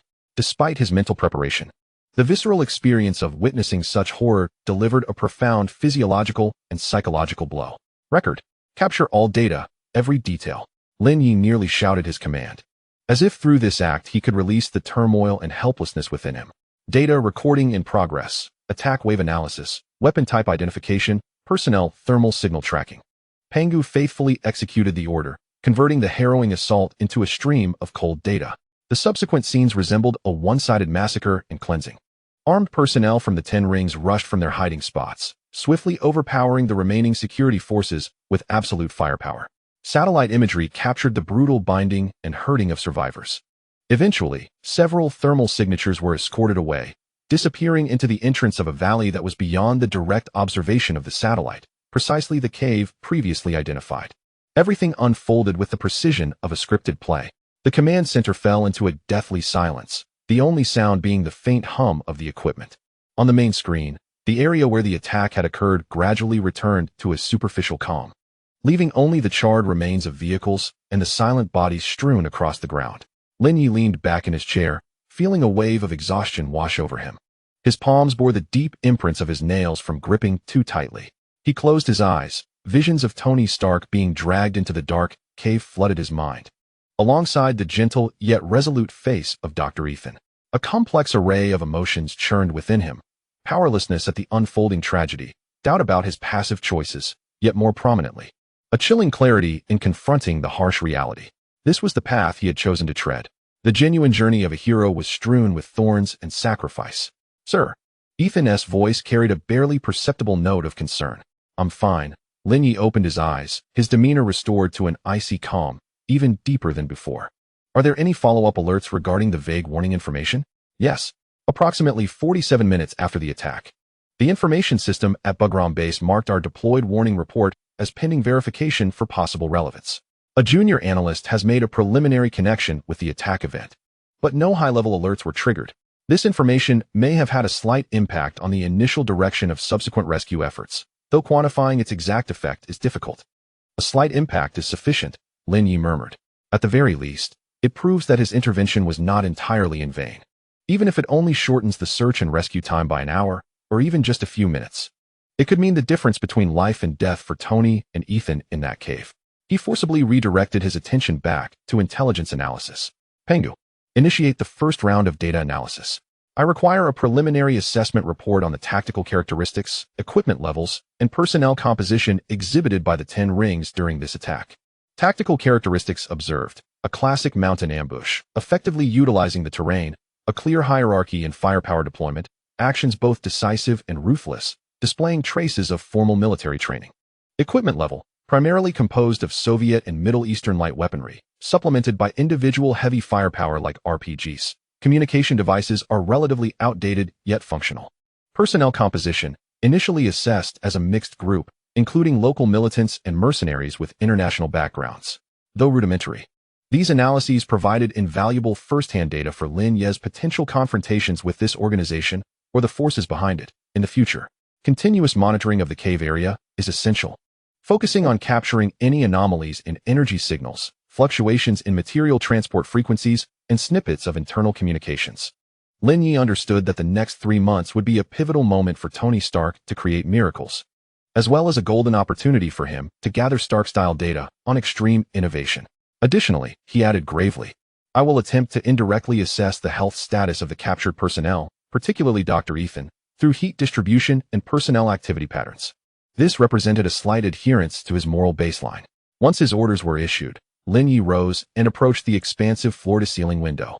Outside, New York remained vibrant and serene, a stark contrast to the freshly blood-soaked land of Afghanistan. The kidnapping of Tony Stark detonated like a heavy bomb in the timeline of the Marvel Universe. For Lin Ye, this was not merely a confirmation of a critical juncture, but a tempering of his own beliefs and decisiveness. He was no longer just a fortunate individual endowed with wealth and systems. Through this brutal observation, he truly began to embed his will into the operational trajectory of this world. The first thunderclap of the storm had already sounded. and he recognized that more tumult was imminent. Chapter 31. Accelerating Development. Signals from the Afghan cave pulsed like a heartbeat lying dormant beneath the earth, faint yet resilient. Lin Ye, Lin Feng, established in Manhattan, had become the stethoscope attuned to this distant heartbeat. Daily, Pengu would compile surveillance data from thousands of miles away, the routine shift schedules of 10 rings patrols, the frequency of supply vehicles entering and exiting, and the critically significant occasional energy fluctuations leaking from deep within the cave, which were becoming increasingly stable and potent, subtly aligning with the theoretical model of a miniaturized arc reactor. These data were cold and objective, yet Lin Ye could decipher a breathtaking panorama from them. Tony Stark was, in that lightless abyss, forging the key to alter both his own fate and that of the world with an unimaginable will and talent. This temporal and spatial witness did not allow Lin Ye a moment's respite. Instead, it served as an invisible whip, urging him to accelerate and strengthen his efforts. If Tony could create Mark I from scrap metal in a cave, then Lin Ye, possessing the geneticist base and an advanced technological system, must produce results that were at least on par with, if not surpassing, those of Stark. Otherwise, he would squander this second chance at life. An invisible sense of competition quietly burgeoned within this reborn individual. No longer could he proceed methodically, standing before the world map in the command center. His gaze swept across the coordinates of the geneticist base, his tone resolute. Tony's predicament proved that danger never afforded one the luxury of preparation. We must accelerate. Elevate the priority of the Oracle project to the highest level. Resources shall be allocated without limit. His directives swiftly morphed into encrypted waves, transmitting deep into the Atlantic. The entire geneticist base operated like a finely tuned clockwork mechanism, functioning with unprecedented efficiency. Experimental proposals that previously required multiple rounds of reviews could now be executed immediately with online confirmation from Dr. Victor Li and Lin Ye. Cutting-edge technological trials that had once been hesitated upon due to cost or risk were now boldly embraced, with a 3-shift work system becoming the norm. The base was ablaze with light, resembling a city that never slumbers. The focus of acceleration was primarily placed on the large-scale production of the critical bottleneck, nanograde gradient composite materials. Lin Ye's previously proposed dynamic composite magnetic field and fractal guidance theory indicated the direction. Yet the challenge lay in transforming this into a stable and reliable industrial production process, a vast chasm looming ahead. Lin Ye virtually regarded the command center as a second home. Engaging in near-constant remote collaboration with scientists in the materials laboratory through high-speed encrypted links. Complex mathematical models, molecular dynamics simulations, and repeated experimental failures streamed across the screen. Magnetic field frequency coupling was unstable. Nanoparticles would undergo uncontrollable agglomeration upon reaching critical sizes. During a video call, a young materials scientist, sporting dark circles under his eyes, despondently reported the latest round of experimental failures. Lin Ye scrutinized the high-resolution electron microscope images transmitted back, his brow furrowing. Suddenly, a concept regarding the precise manipulation of surface energy and entropy stabilization mechanisms emerged in his mind, as if activated by a hidden switch in the system's knowledge database. He proposed the addition of trace amounts of amphiphilic block copolymers into the nanoparticle suspension. These copolymers will act like intelligent glue, selectively adsorbing onto specific crystal facets of the particles, altering their surface energy and suppressing agglomeration tendencies. Simultaneously, by introducing a temperature-dependent conformational change in the copolymers, we can establish an entropy-driven dynamic stabilization mechanism. This idea was audacious, merging materials science with polymer chemistry and even thermodynamic principles. The scientists in the laboratory were initially taken aback, then fell into intense discussion and calculations. Hours later, a new round of experiments commenced. When the real-time monitoring footage revealed that the nanoparticles achieved uniform and stable dispersion over a large scale under the influence of the novel additive, the laboratory erupted in uncontainable cheers. This was but a snapshot of countless days and nights spent overcoming challenges. Leveraging the advanced knowledge bestowed by the system and his formidable ability to learn and integrate, Lin Ye continuously infused fresh inspiration into the research and development team, which had found itself at an impasse. Under his guidance, the energy team successfully constructed a more efficient pulse energy buffer using phase change materials, while the AI team, inspired by Lin Ye's proposed swarm intelligence algorithms, optimized the decision-making efficiency of the listening subroutine in multi-target battlefield environments. The pressure brought by accelerated development was immense. Lin Ye was scarcely sleeping 3 to 4 hours each night, relying solely on his genetically optimized physique and willpower to endure. Ethan had repeatedly and subtly reminded him to take care of his health, but each time Lin Ye brushed it aside, citing the relentless march of time. He could sense that with each technological bottleneck breached, the Oracle armor was visibly transitioning from an ethereal blueprint to a tangible reality. Late one night, having just concluded a discussion with the structural mechanics team regarding the optimization of the armor's joint bearings, Lin Ye was preparing to lean back in his chair for a brief respite when the notification from Pangu sounded again, this time with information not originating from Afghanistan. Sir, we have received an email from Ms. Natalie Rushman, GSI. The content of the email is a routine update on collaboration progress, but a non-standard, highly concealed data packet has been detected in the email attachment. This data packet employs a non-commercial grade encryption algorithm and is attempting to run silently in the background. Lin Ye's fatigue vanished in an instant, his gaze sharpening. Had SHIELD finally succumbed to impatience, beginning to employ more proactive technical reconnaissance methods? Analyze the behavior patterns of the data packet. Attempt limited decryption in an isolated environment to assess its threat level, Lin Ye calmly ordered. Analysis of packet behavior patterns. Suspected advanced Trojan program aimed at scanning system information, network topology, and specific types of files, such as technical blueprints and energy data. The encryption algorithms bear similarities to those employed by several national intelligence agencies, yet exhibit distinctive custom features. Threat assessment, highly dangerous. If successfully implanted, it could lead to the leakage of core information. However, its infiltration methods remain mild, leaning more towards intelligence gathering rather than direct destruction. Indeed, it is them. Lin Ye snorted coldly. The Black Widow's intervention is certainly not trivial. This seemingly innocuous business email is, in fact, a meticulously disguised key, attempting to silently unlock the back door of his empire. Pangu, execute the mirror countermeasure plan. Lin Ye hesitated not for a moment. He had long anticipated this day and prepared corresponding countermeasures. Mirror plan activated. A carefully crafted virtual environment and false documents that appear authentic yet are filled with traps will be fabricated for the Trojan program to scan and upload. Simultaneously, reverse tracking of the packet's return address will be initiated, along with an attempt to inject interference information. The mirror plan epitomizes a defensive counterattack. You send spies to pry, and I shall not only show you the scenery I wish you to see, but also trace back your path to discover your lair. After dealing with SHIELD's probing, Lin Ye turned his gaze back to the main screen. The three-dimensional model of the Oracle armor was slowly rotating, with data on various components continuously updating, indicating that performance metrics were steadily improving. The coverage of the nano armor had reached 35. The stability test of the energy core had surpassed 500 hours, and the win rate of the listening AI in simulated confrontations was consistently climbing.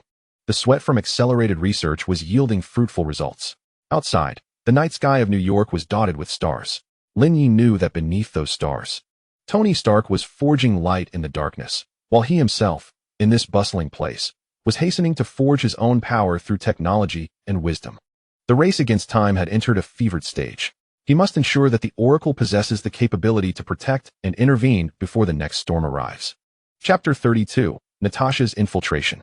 The mirror countermeasure plan acted like a finely polished funhouse mirror, cleverly distorting and reflecting back the probing tendrils of SHIELD. The virtual system simulated by Pangu, which appeared authentic yet was riddled with traps, perfectly deceived the advanced Trojan delivered by Natasha Romanoff.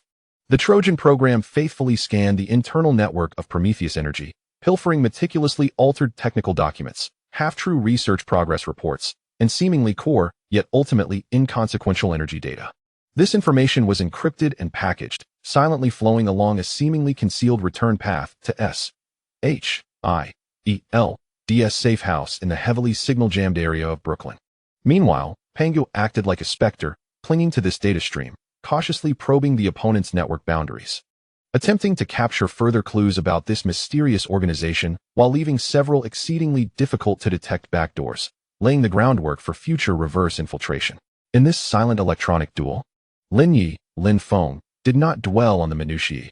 He trusted in Pangu's capabilities. His focus remained steadfast on the exhilarating advancements of the Oracle armor. Following breakthroughs in the preparation process of nanograde gradient composite materials, the physical realization of the armor accelerated dramatically. within the massive manufacturing workshop of Hephaestus. Located at the core of the Genesis source base, unprecedented activity buzzed. The once empty central area was now occupied by a vast and intricate metal framework, presenting a fluid and powerful humanoid silhouette, the initial skeleton of the Oracle armor. Unlike the overt mechanical and industrial aesthetic of Iron Man's suit, the design of the Oracle skeleton leaned towards subtlety and cohesion, with joint connections employing principles of biomimetics, appearing remarkably intricate. Dozens of automated mechanical arms, resembling living appendages, precisely danced around the skeleton. Some were riveting and welding the darkly shimmering nano-composite armor plates onto the framework, while others laid out a dense network of energy conduits and optical fibers, and still others engaged in meticulous circuit calibration and sensor installation.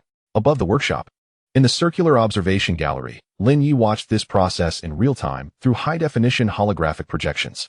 Dr. Victor Li stood beside him, excitedly reporting, "Sir, based on the surface energy regulation scheme you provided, the qualification rate of the 7th batch of armor plates has stabilized above 85. The coverage of the main structural armor is expected to reach 70 within 48 hours. The integration test of the energy core and conduction system passed on the first attempt, with stability exceeding expectations." Lin Ye nodded slightly, his gaze fixed on the small yet luminescent device being installed in the chest area of the armor. This was the Oracle's exclusive energy core, optimized from second-generation arc reactor technology. Although its size was smaller than that of Tony Stark's, its output power was more stable, thanks to Lin Ye's proposed phase-change material buffering and active noise-canceling magnetic field technology. "How is the AI collaborative testing progressing?" Lin Ye inquired. "It is currently undergoing the final phase of pressure testing." Victor switched the display to show a complex virtual battlefield environment. The light and shadow representing the Oracle armor moved rapidly within, skillfully maneuvering while controlling various simulated weapon systems to respond to attacks from all directions. Its movements were fluid, with rapid reactions that scarcely revealed any mechanical lag. The synchronization rate of the listening subroutine with the main brain, Pengu, had reached 96.8 in simulated confrontations. Its tactical decision-making time was 0.7 seconds faster than that of the most accomplished ace pilots, with multi-target processing capability enhanced by 300. Victor's tone brimmed with pride. "Particularly after loading your suggested swarm intelligence algorithm and chaotic deduction module, its performance in responding to sudden and complex environments was simply astonishing." Witnessing the near-perfect testing performance of the Oracle armor on the screen, a surge of accomplishment welled up within Lin Ye. This was no longer merely a concept on a blueprint, but was gradually transforming into a tangible symbol of his own power. Although there remained distance to the complete form, the prototype had begun to take shape, its brilliance starting to shine through. However, the urgency of reality had never receded. Just as Lin Ye reveled in the joy of technological breakthroughs, Ethan's voice came through the encrypted channel, tinged with gravity. "Sir, deep web monitoring has detected unusually frequent activities at Obadiah Stain's secret warehouse. A large quantity of coolant and high-energy batteries have been delivered, and continuous high-intensity vibration signals have been recorded, suggesting that large machinery is undergoing extreme load testing. The comprehensive assessment indicates that the Ironmonger has completed its final adjustments and is entering a state of readiness." Almost simultaneously, another monitoring report from Afghanistan also surfaced. The cave area has detected sustained and stable high-energy output signals, characteristics consistent with a compact arc reactor operating at full power.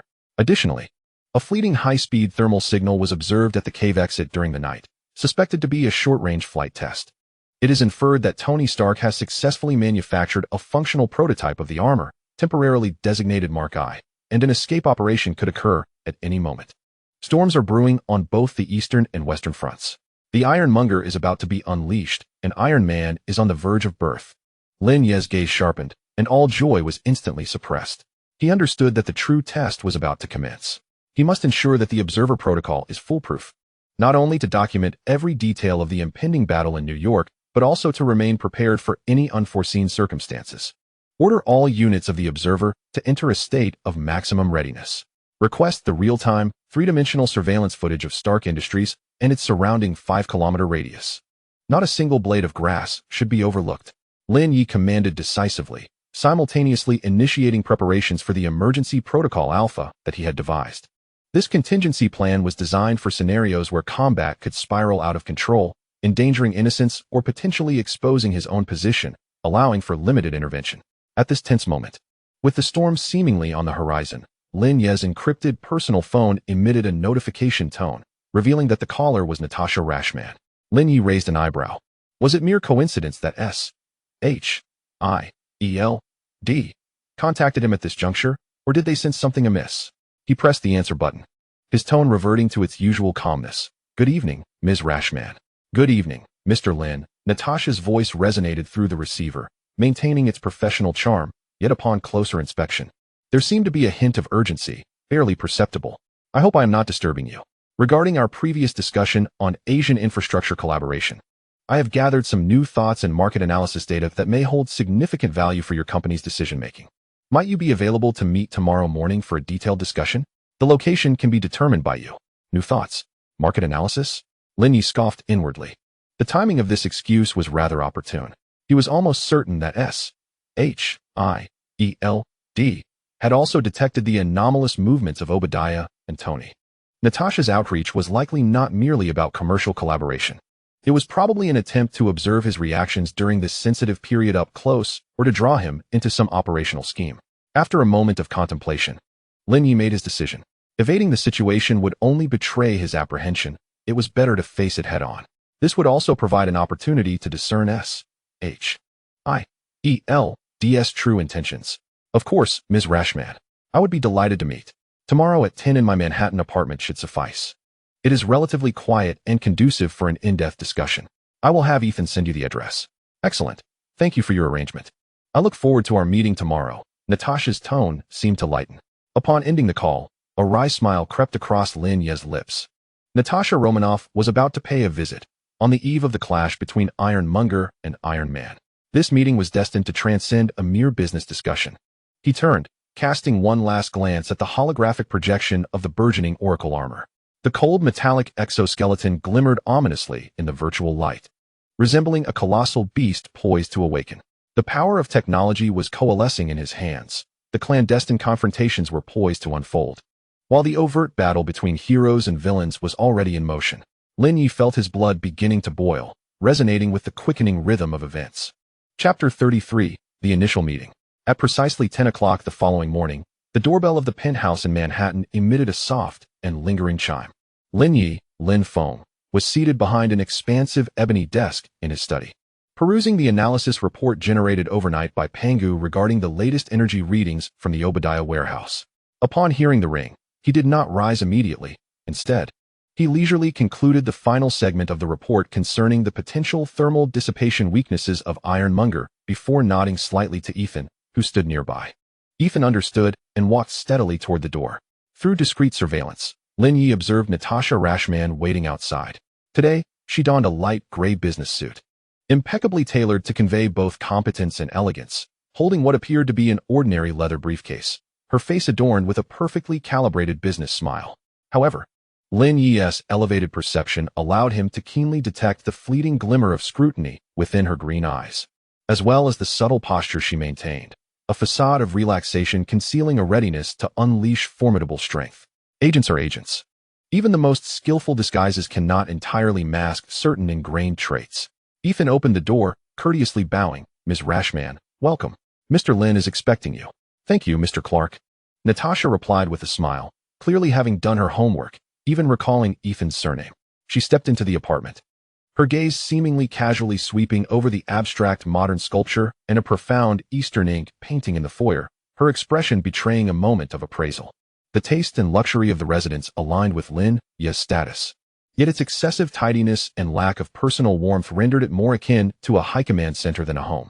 Ethan guided her to the doorway of the study, gently knocking before opening the door for Natasha.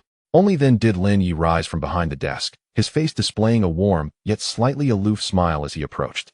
Ms. Rashman, welcome. Please, have a seat. He gestured towards the comfortable discussion area on one side of the study. Mr. Lin, I apologize for the intrusion. Natasha stepped forward to shake his hand. Her grip was warm and dry, firm yet appropriately brief, adhering to all business etiquette norms. However, in that fleeting contact, Lin Ye could sense the faintest hint of calluses on her fingertips, evidence of prolonged handling of weapons or specialized training. As they settled onto the sofa, Ethan silently presented 2 cups of aromatic tea before retreating to a corner of the study, acting as a silent backdrop, neither too far nor intrusively present. Mr. Lin, your residence boasts truly breathtaking views, Natasha remarked, lifting her teacup and inhaling the fragrance appreciatively, her gaze directed towards the magnificent city skyline. This served as a safe and inviting entry point for conversation. Fortunately, it mainly provides a semblance of tranquility, Lin Ye responded with a casual smile, steering the discussion back on track. Ms. Rashman, you mentioned on the phone that you had new ideas regarding our collaboration? Natasha set down her teacup and smoothly retrieved a tablet from her briefcase. Indeed, Mr. Lin. Our GSI team has conducted a more in-depth investigation into the energy infrastructure market in Southeast Asia. She opened a well-crafted report filled with charts and data. We found that, in addition to large urban power grids, the demand for microgrids in island and remote rural areas is rapidly increasing. Your company's Morningstar system, with its modularity and efficiency, possesses a unique advantage in this regard. Her analysis was thoroughly professional, resembling that of a seasoned investment consultant. She proposed a collaborative model. GSI would handle project investment and government relations, while Prometheus Energy would provide technical solutions and post-development maintenance, jointly exploring this lucrative market. Lin Ye listened attentively, nodding occasionally and posing a few targeted questions that demonstrated his profound understanding of the energy sector and commercial operations. He commended Natasha's team's depth of research while cautiously highlighting potential policy risks and technical compatibility issues. The conversation unfolded in a friendly and professional atmosphere, appearing to be merely a routine business negotiation. Yet beneath the surface, currents of tension surged quietly. As they delved into technical specifics, Natasha would seemingly casually introduce deeper inquiries, probing the boundaries of Lin Ye's technological insights. Mr. Lin, the energy conversion efficiency of the Morningstar system is astonishing, particularly as it maintains high performance even under partial load. This seems to surpass the theoretical limits of existing photovoltaic materials. Might your company have unique breakthroughs in materials science? Her green eyes sparkled with genuine curiosity. Lin Ye understood that this was one of the core aspects of their meeting. He lifted his teacup, gently blowing away the steam, his tone calm. Ms. Rashman, your professionalism is commendable. Indeed, we have made some minor innovations in the interface processing of thermophotonic materials and certain novel semiconductor alloys. However, these are merely laboratory-level achievements, and there remains a considerable distance before they can be commercially scaled. Thus, they are hardly worth mentioning. He deftly brushed over the topic, acknowledging the technological advantages while preserving an air of mystery, using the vague term minor innovations as a shield. Natalie did not obtain the specifics she desired, yet she remained undeterred and responded with a smile. Mr. Lin, you are too modest. Even the slightest innovation, capable of delivering such remarkable performance improvements, is sufficient to alter the landscape of the industry. As she spoke, her tone subtly shifted, as though she had suddenly recalled something. Before his disappearance, Mr. Tony Stark of Stark Industries appeared to be dedicated to the field of renewable energy. His arc reactor is nothing short of revolutionary. I wonder how you perceive the future technological direction of Stark Industries, considering you might be potential competitors. This query ventured into more sensitive territory, directly probing Lin Ye's connection with Stark Industries and his stance on the current turmoil. Lin Ye set down his teacup and looked at Natalie with genuine candor. Mr. Stark is a genius. His arc reactor is undoubtedly epic-making, and I hold him in high regard. As for the future of Stark Industries, it hinges upon whether Mr. Stark can return safely and the choices he makes thereafter. The realm of technology is vast enough to accommodate multiple paths of development in parallel. Our Prometheus is primarily focused on optimizing existing technologies to their utmost, catering to a broader market, and currently, we have no plans for direct competition with anyone. His response was impeccably crafted, conveying respect for Tony, in line with the image he had previously cultivated, while skillfully positioning his company as a complement rather than a rival. He also sidestepped direct commentary on the current state of Stark Industries, appearing both cautious and neutral. Natalie scrutinized Lin Ye's expressions and body language, attempting to discern any hint of a flaw. However, Lin Ye's performance was flawless, composed, confident, and articulate, displaying exceptional emotional control, epitomizing the image of a young, accomplished technology magnate adept at biding his time. Her assessment of Lin Ye elevated another notch. This individual was far more profound and inscrutable than the data suggested. The discussion lasted approximately an hour. Ultimately, both parties agreed that their subordinate teams would continue to follow up on the collaboration details, and Natalie expressed her intent to relay Lin Ye's insights back to GSI for further examination. After bidding farewell to Natalie, Lin Ye returned to his study, gradually allowing his smile to fade. Ethan approached and whispered, "Sir," during the meeting. Her gaze discreetly scanned the surveillance blind spots in the study and the equipment interfaces on your desk at least 3 times. Her tablet has also remained in a low-power signal transmission state, seemingly attempting to conduct an environmental scan. Lin Ye was not surprised. That was to be expected. It would be strange if SHIELD lacked even this level of capability. What feedback have we received from Pangu? The data collection requests from the other party have all been redirected to the mirror system, yielding only the information we had prepared. Reverse tracking indicates that the final signal convergence point is consistent with previous findings, confirming it to be a secure house belonging to SHIELD. Excellent. Lin Ye moved to the window, observing Natalie's vehicle merging into the flow of traffic below until it vanished from sight. In this meeting, she had failed to acquire anything genuinely valuable, which further confirmed her identity and intentions. A slight smirk played at the corners of Lin Ye's mouth. He had intentionally let slip an insight that transcended the current theoretical framework when discussing materials science. Though vague, it was sufficient to leave her analytical team scratching their heads for a while. He was actively releasing a smokescreen, simultaneously showcasing strength while enhancing the aura of mystery. From this point onward, our focus must return entirely to New York. Lin Ye's gaze sharpened. Obadiah and Tony were on the verge of losing their composure. The first formal confrontation with Natasha Romanoff concluded amidst the tranquil aroma of tea. Both parties wore impeccable masks, engaging in a seemingly cordial yet inherently probing game. Lin Ye safeguarded his secrets, while Natasha departed with an even more complex and enigmatic impression of Lin Ye to report back to Nick Fury. The true tempest was on the horizon, and this clandestine clash was merely a subtle interlude before the storm. Chapter 34. Mutual testing. Natalie Rushman's vehicle merged into the midday traffic of Manhattan, akin to a droplet dissolving into the ocean, vanishing in an instant. However, the intangible ripples she left in Lin Ye's penthouse were just beginning to spread. Within the study, Lin Ye, Lin Feng, did not relax upon the departure of his guest. Rather, he felt the invisible thread woven by SHIELD silently entwining around him. "Ethan, has the analysis of the data captured by the mirror system been completed?" Lin Ye inquired, approaching the liquor cabinet to pour himself a small glass of pure water, opting against alcohol as he required absolute clarity of mind. Ethan swiftly retrieved the report newly generated by Pangu. "Sir, the data collection activities of the other party are highly targeted. In addition to routine system information, their scans have focused on the following aspects. 1. Any file identifiers related to the energy core. 2. Patterns in network traffic that match known encryption algorithms, particularly those used by the military or specific intelligence agencies. 3. Attempts to locate any keywords or data fragments associated with biometric identification, genetic engineering, and advanced artificial intelligence." Lin Ye sipped his water, his gaze icy. SHIELD's interests were exceedingly clear. They sought to uncover the technical intricacies of Prometheus energy, suspecting his connection to certain sensitive technologies, and were already beginning to regard the level of artificial intelligence he might possess with caution. Natasha's visit was less about business negotiations than a meticulously orchestrated act of technological reconnaissance. "Did they accept the gifts we prepared?" Lin Ye asked, referring to the documents that had been altered yet appeared highly enticing, detailing several seemingly feasible energy solutions that were, in reality, fraught with fatal flaws, enough to consume SHIELD's technical team's time extensively. "We successfully leaked the past through their Trojan program," Ethan confirmed.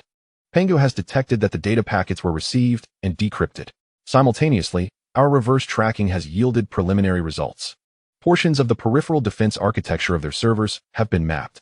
Although we remain unable to access the core areas, this provides a stepping stone for future infiltration." "Excellent."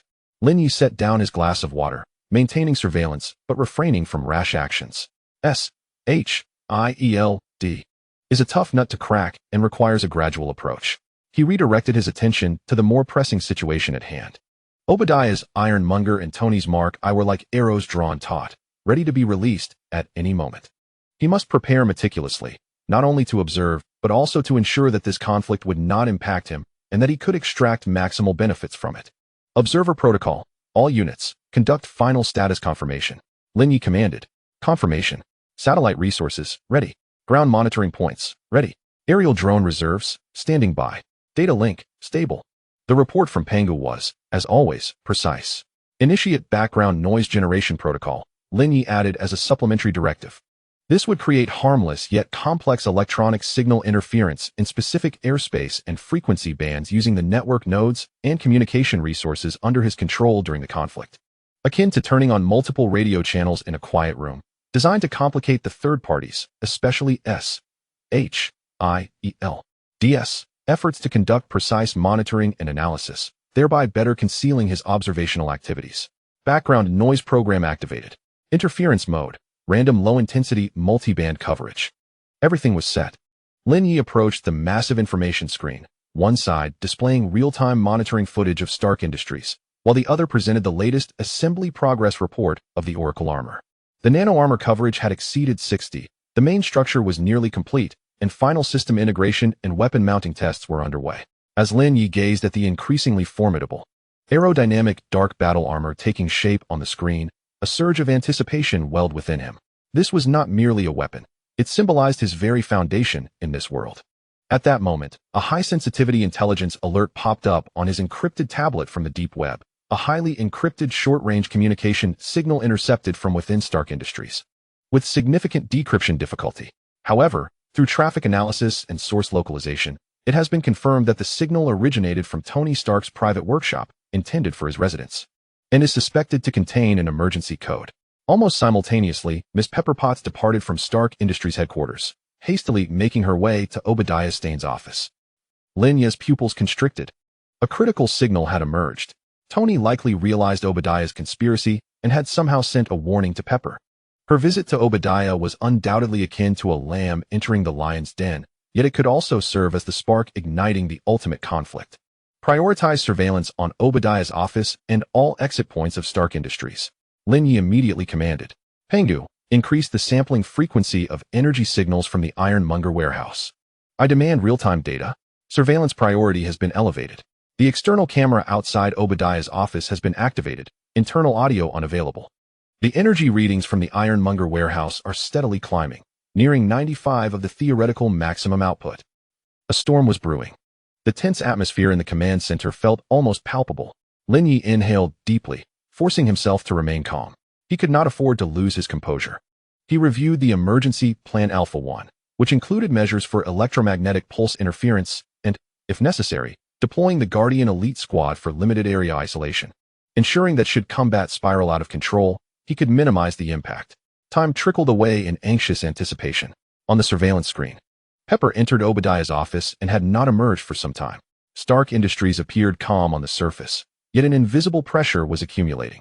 Suddenly, the surveillance footage from the floor housing Obadiah's office was briefly disrupted by static. Though fleeting, it did not escape Pangu's detection.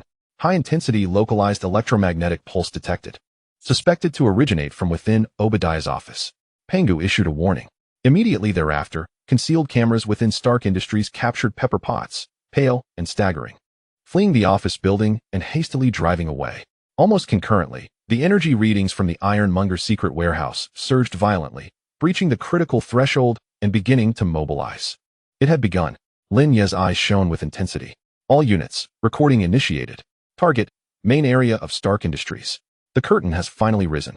Meanwhile, far away in Afghanistan, almost simultaneously with the conflict signal emanating from New York, Pangu also detected violent explosions and sustained gunfire signals from the cave region. Tony Stark's Mark I was commencing its breakout battle. Two battles, each determining fate, erupted simultaneously, separated by thousands of miles. Standing in the command center, Lin Ye felt as though he was at the nexus of time and space. His gaze was sharp as a blade, fixated on the impending clash of steel and flame on the screen. The phase of probing had concluded. The true contest was about to commence. Chapter 35, Ripples of Thought. The night sky above Stark Industries was abruptly torn asunder. The monitoring resources mobilized by Pangu resembled countless wide-open eyes, capturing this combat that transcended ordinary comprehension from every conceivable angle. The main screen fragmented into numerous small windows, presenting a breathtaking tableau of real-time battle conditions from satellite overhead views and concealed ground cameras. The colossal, menacing Ironmonger, embodying a brutal aesthetic, thundered forth from the warehouse, its rotary cannon unleashing a torrent of lethal fire, effortlessly shredding vehicles, streetlights, and building facades in its path. Its objective was unequivocal, aimed directly at the main building housing Tony Stark's private workshop. Conversely, a more agile and swift crimson-gold figure shot skyward from the top of the main building like a meteor cleaving through the night sky. The Mark III armor. It appeared far more vivid and powerful than Lin Ye, Lin Feng, had ever perceived through the films. The gold and red plating shimmered in the light of the flames, while the plasma thrusters beneath it emitted a dazzling trail, executing a series of complex aerial maneuvers to evade the Ironmonger's furious barrage. Record all data. Energy output curves. Maneuver overload. Weapon efficacy. Lin Ye's voice resonated within the command center, cold and almost merciless.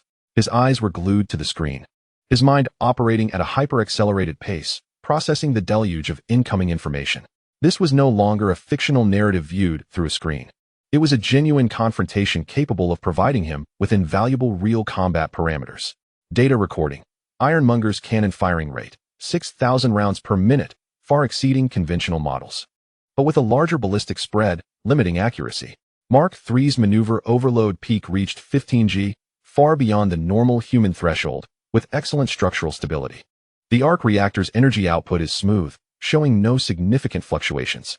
Pangu's reports synchronized seamlessly with the fierce battle unfolding on the screen. The sounds of explosions, metal impacts, and Obadiah's frenzied roars via external speakers, coupled with Tony Stark's calm and composed counterattack commands, filled the airspace. Ethan stood behind Lin Ye, and even his composure was shaken by the extraordinary scale of this conflict. Yet, Lin Ye remained unervingly calm. He even found time to compare the performance of the Mark III with the assembling Oracle armor. The Mark III prioritized maneuverability and firepower projection, suitable for aerial combat and rapid strikes, but its defenses were relatively weak, particularly at the joints and facial armor. The Oracle's nano armor and energy shield concepts should provide superior absolute defense, though mobility might require some sacrifice. Just as he momentarily diverted his attention for analysis, the situation shifted dramatically. The Ironmonger's shoulder missile bay opened, launching several small tracking missiles trailing white smoke toward Tony in the sky. Tony evaded urgently, while simultaneously launching decoy flares, igniting fireballs in the night sky. However, one stray missile struck the Stark Industries emblem atop the main building, triggering a violent explosion, with debris raining down like hail. Calculate the missile tracking algorithms and the effectiveness of the decoy flares. Lin Ye commanded immediately. These were invaluable electronic warfare data. Meanwhile, Pangu alerted. Detection of unidentified signal sources on the outskirts of the park, attempting to penetrate our background noise interference for precise scanning of the combat zone. The signal characteristics closely resemble the reconnaissance methods previously employed by Natasha Romanoff. SHIELD. They had arrived, and they were attempting to observe the battle from closer proximity. Lin Ye snorted coldly, enhanced the background noise intensity, specifically interfering with their scanning frequency. We cannot allow them to discern our presence. Interference has been enhanced. The opponent's scanning has been obstructed. At the heart of the battlefield, Tony, leveraging his aerial advantage, continuously bombarded the Ironmonger with palm repulsor blasts, yet the thick armor limited the damage inflicted. Obadiah clearly recognized this as well. He began to exploit his size advantage, ruthlessly demolishing buildings to create obstacles, attempting to force Tony into close-quarters combat. Tony, you're like an annoying fly. Obadiah's roar echoed, but a fly is still just a fly. Your toy cannot harm me. Let us see how this performs. Tony's voice resonated with anger as Mark III suddenly dove, its arms folding inwards, the large arc reactor on its chest radiating an intense glow as it charged, preparing to unleash a more powerful cluster pulse cannon.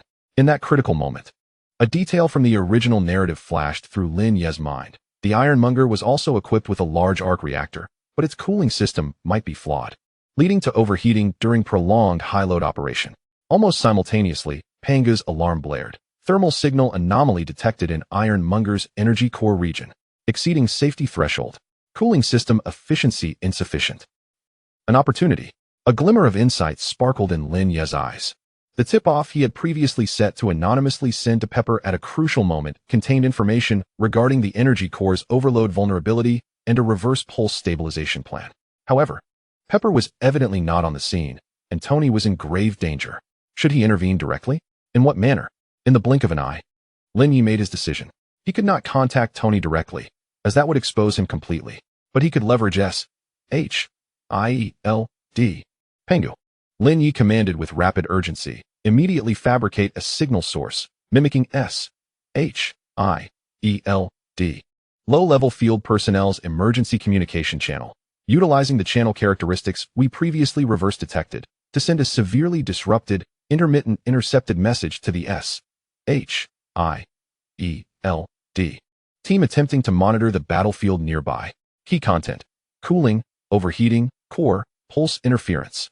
Make them believe they have fortuitously intercepted internal communications regarding the ironmonger's malfunction. This was a daring gamble, yet a masterstroke. He disguised critical information as an enemy's vulnerability, transmitting it to Tony through S-H-I-E-L-D. Even if it failed, it could not be traced back to him. Command confirmed. Signal fabrication in progress. Simulated interference message transmission complete. The message sank like a stone, while the fierce battle on the battlefield raged on. Tony's cluster pulse cannon struck the ironmonger's chest, erupting in a dazzling display. Yet it failed to penetrate its strongest armor. Obadiah cackled maniacally, swinging his massive metallic arm towards Tony, just when everyone assumed Tony would withstand this blow. Mark III executed an astonishing backflip to evade, and simultaneously, Tony seemed to receive some information, likely a faint signal captured by J-A-R-V-I-S, that appeared to emanate from S-H-I-E-L-D-S direction. He abruptly altered his tactics. J-A-R-V-I-S. Analyze the thermal distribution of the opponent's energy core. Concentrate fire on the heat dissipation area at its back. Tony's voice resonated through the armor. Mark III immediately shifted tactics, no longer confronting head-on, but utilizing its speed advantage to dart around the ironmonger like a hummingbird. Its palm cannon accurately targeting the areas on the ironmonger's back that resembled heat dissipation grills. This proved effective. The ironmonger's movements exhibited a noticeable delay, and amidst Obadiah's furious roars, a hint of surprise and rage crept in. How could you know? Effective. Lin Ye's strategy bore fruit. Although he could not ascertain whether the information Tony received stemmed directly from his fabrication, the change in tactics indicated that the message had been successfully conveyed. The ensuing battle began to tilt in Tony's favor. He relentlessly exploited the ironmonger's overheating and mobility deficiencies to launch harassing attacks, while Obadiah grew increasingly frenzied, indiscriminately demolishing everything around him in an attempt to ensnare the elusive golden red fly. In the command center, Lin Ye slowly exhaled. This covert intervention exceeded his expectations. He not only observed the battle, but also subtly tipped the scales at a critical moment in a manner unbeknownst to anyone. However, just as the battle neared its climax and Tony appeared to find an opportunity for a decisive blow against the ironmonger, Pangu issued another urgent alert. Sir, intercepted fragments of internal S-H-I-E-L-D communications, high encryption level, partially decrypted. Content mentions a rescue operation in an Afghan cave, discovering a severely injured survivor with faint life signs, suspected to be Dr. Ethan. Lin Ye's heart raced. Dr. Ethan? He was still alive. Was it due to the antibiotics and nutrients he had previously administered? Or perhaps the military rescue team hastened their efforts because of his vague warning? A surge of indescribable emotions washed over him, a ripple of mixed relief, astonishment, and a subtle sense of accomplishment. A seemingly cold, detached decision, a trifling intervention, might indeed have saved a noble life that was meant to be lost.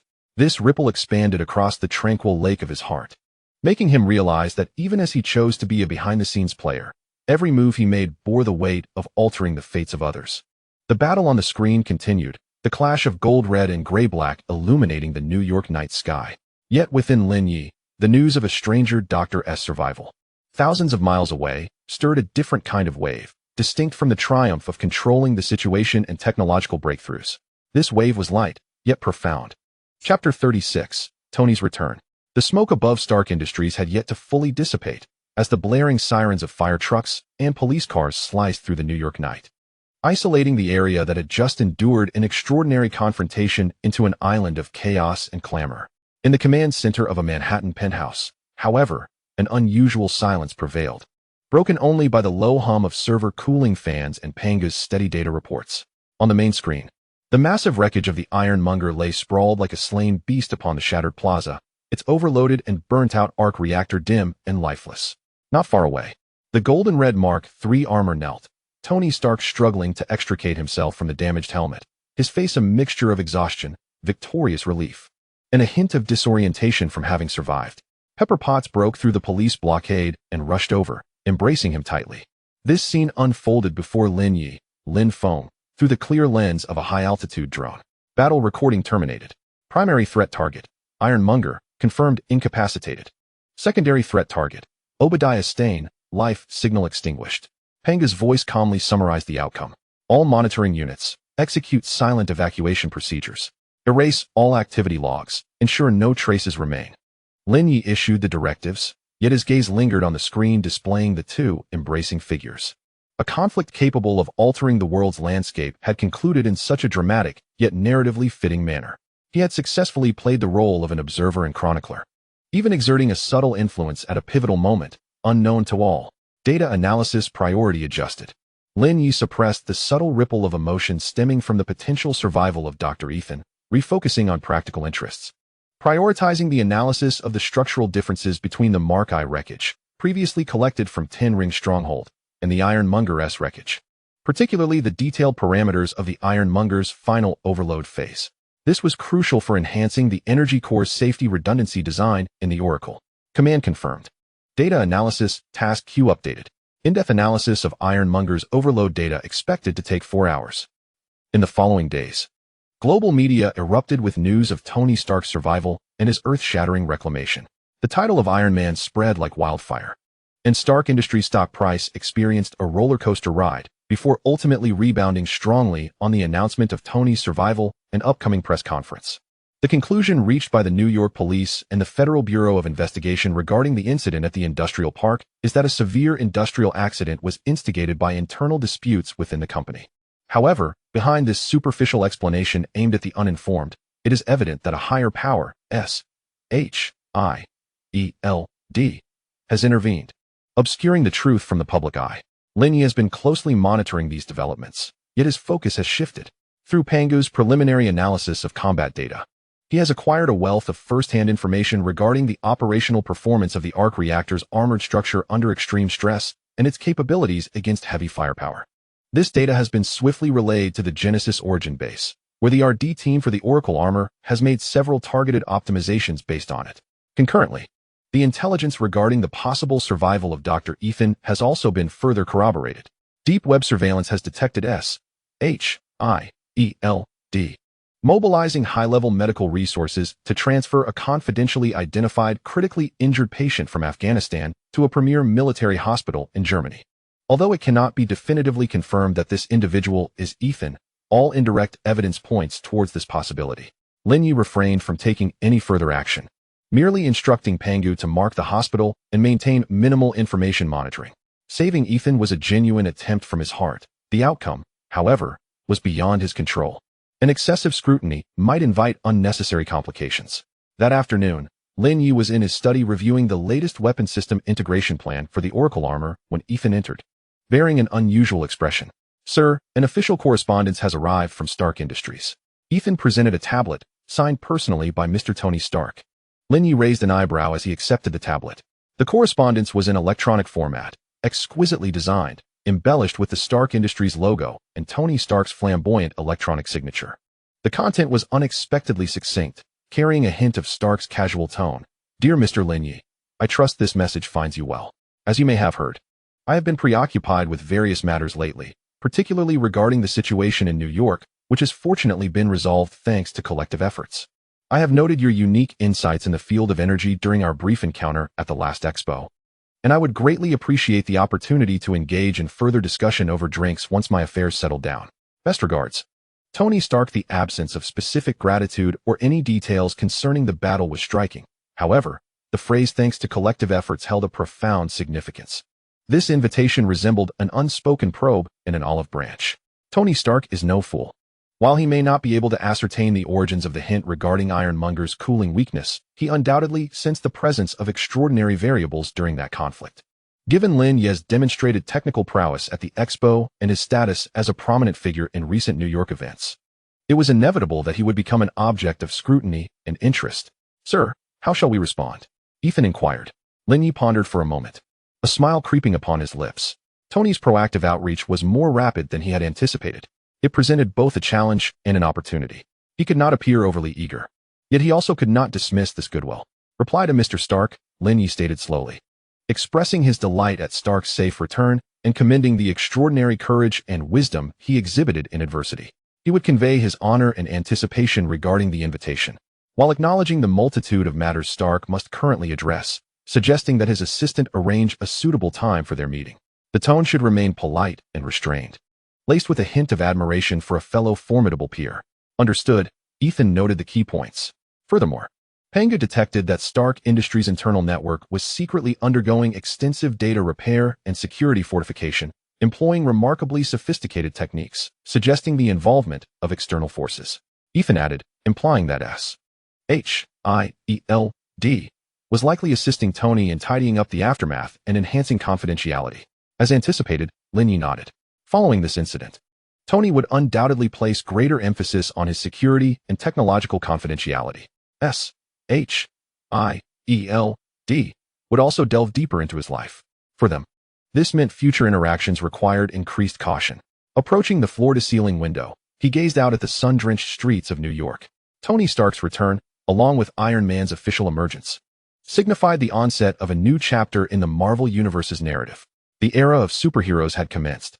Through this crisis, Lin Ye had not only acquired invaluable technical data, but he had also established preliminary and formal connections with the military, Rhodey, and withstood SHIELD's Natasha probes, garnering the attention of the future Iron Man himself. His foundation in this world had solidified further. The progress on the Oracle could not be slackened. Lin Ye turned to Ethan, instructing him to inform Dr. Victor to expedite the system integration and testing utilizing the newly acquired data. "I hope that before the next major incident arises, the Oracle can possess preliminary combat capabilities." "Yes, sir." Tony Stark had returned, armed with his armor and a determination to change the world. Meanwhile, Lin Ye's Oracle would soon unveil its brilliance. These two previously parallel technological trajectories had begun to intersect due to this incident. The future of New York was destined to be anything but tranquil. Lin Ye had already prepared himself to partake in the unfolding events. Chapter 37. The remains of Mark I. Tony Stark's letter, imbued with both probing and olive branch, was akin to a stone cast into a tranquil lake, sending ripples across the future blueprint Lin Ye, Lin Feng, had meticulously crafted. However, before these ripples could expand, an intelligence report transmitted through encrypted channels from the depths of the deep web instantly captivated Lin Ye's full attention, its significance surpassing even the anticipated meeting with Tony. The intelligence was brief yet weighty. Following the destruction of the Ten Rings primary stronghold in the mountainous regions of Afghanistan by U.S. Special Forces, the remnants, in their hasty retreat, failed to completely destroy or remove all supplies. A batch of spoils, including crucial remains of the Mark I armor, had quietly surfaced in the fringes of the black market, priced astonishingly high, yet demanding that buyers possess exceptional confidentiality and handling capabilities. The remains of Mark I. Lin Ye's heart raced. This was not merely cinematic footage polished by artifice. It was the genuine article of the original Iron Man suit, forged by Tony Stark from missile parts and scrap metal in the face of dire straits. Despite its crude and cumbersome form and inefficient energy use, the design concepts and engineering solutions it embodied under extreme conditions, as well as its unconventional creativity, were invaluable treasures for any engineer aspiring to develop individual combat systems. Pangu assessed the reliability of the intelligence source. "What specific parts does the wreckage include?" Lin Ye's voice was tinged with urgency. "The intelligence source is an A-class informant who has long been embedded in the Central Asian arms black market, with a historical accuracy rate of 92.3. According to their description, the wreckage primarily consists of a severely damaged chest plate, containing an early prototype of the arc reactor, now non-functional, parts of the right arm and hand structure, the main load-bearing framework of the left leg, and fragments of suspected external weapon interfaces. The core control system and leg thrusters are missing." Pangu responded promptly. Even the incomplete wreckage was astonishing, especially the early arc reactor prototype and the main structural design. "What can you tell me about the seller's identity? Where will the transaction take place?" Lin Ye pressed further. "The seller's identity is highly confidential, suspected to be connected to remnants of the Ten Rings or certain international arms brokers. The transaction location is yet to be determined, but it is likely to occur in a neutral zone in the Middle East or at sea. The counterpart is extremely cautious, requiring potential buyers to first prove their strength and sincerity. Lin Ye immediately realized that this was not merely a simple transaction. The seller's extreme caution indicates their awareness of the perilous nature of this item, which could not only attract the scrutiny of Stark Industries, but also provoke the interest of SHIELD, and potentially even greater forces. Is this a trap or a genuine opportunity? Perhaps it is a blend of both. Regardless, Lin Ye cannot afford to let this slip by. The remnants hold irreplaceable reference value for the further refinement of the Oracle armor, particularly concerning its survivability and functional redundancy design under extreme conditions. This will grant him profound insights into Tony Stark's initial flashes of genius, bridging the gap between theoretical knowledge and the practical genius of this unorthodox path. He immediately initiated the scavenger operation. Lin Ye commanded with unwavering resolve, with the objective to acquire this batch of Mark I remnants at any cost, discreetly and safely. Sir, the risks are exceedingly high, Ethan cautioned. This could very well be a bait designed to lure in various factions. Our involvement may expose us to multiple lines of sight. I am aware of the risks. Lin Ye's gaze was sharp. Thus, the operation must remain absolutely confidential, and the methods must be executed with precision and efficiency. Deploy the most elite and reliable ghost team of the Guardian, equipped with the most advanced camouflage and transport technology. Funds will be drawn from the Midas Plan's reserve, with no upper limit. Pengu, you are responsible for comprehensive technical support. Forge bidding identities, design the transaction route, monitor for potential trackers, and prepare at least 3 emergency evacuation plans. He paused to emphasize, operational principle, better to abandon than to expose. If there are any signs of SHIELD or other powerful entities taking interest, immediately terminate the operation and obliterate all traces. Scavenger operation directives confirmed. Drafting operational plan, detailed proposal expected in 1 hour. Pengu exhibited remarkable efficiency. Ghost team has been mobilized and is on standby. Equipment checks and mission briefings are proceeding simultaneously. Ethan also sprang into action. The entire system surged into motion at Lin Ye's command. Vast resources began to tilt toward this seemingly serendipitous black market transaction. Once this unexpected situation was handled, Lin Ye refocused his attention on Tony Stark. He approved Ethan's drafting of a restrained yet polite reply. Shortly after the letter was dispatched, Stark Industries' official channel announced the time and location of a press conference set for the following afternoon. This would undoubtedly be a momentous event etched into history. Lin Ye decided to attend personally, not as a participant, but as a front-row observer. He yearned to witness the birth of the historic moment, I am Iron Man, and to closely observe Tony Stark's true state following his life-altering transformation, as well as the reactions of SHIELD and various factions. The next afternoon, within the press conference hall of Stark Industries headquarters, the atmosphere was electric, with a throng of attendees and flashing lights. Almost all major media reporters were present, and an air of anticipation for a historic moment permeated the environment. Lin Ye chose a less conspicuous yet excellent vantage point to sit, while Ethan stood like a shadow beside him. When Tony Stark ascended the podium, an instantaneous hush enveloped the crowd. He wore a well-tailored suit, exuding his customary irreverence. Yet beneath the surface, his eyes reflected an unprecedented weight and resolve. He deftly handled inquiries from reporters regarding the company's future and Obadiah's unexpected demise, skillfully packaging the official narrative to perfection. However, as a journalist from Vanity Fair, Christine, following prearranged protocol, presented the photograph of Tony in the cave and pressed him about what transpired in Afghanistan. The atmosphere shifted dramatically. Tony gazed at the photo in silence for several seconds.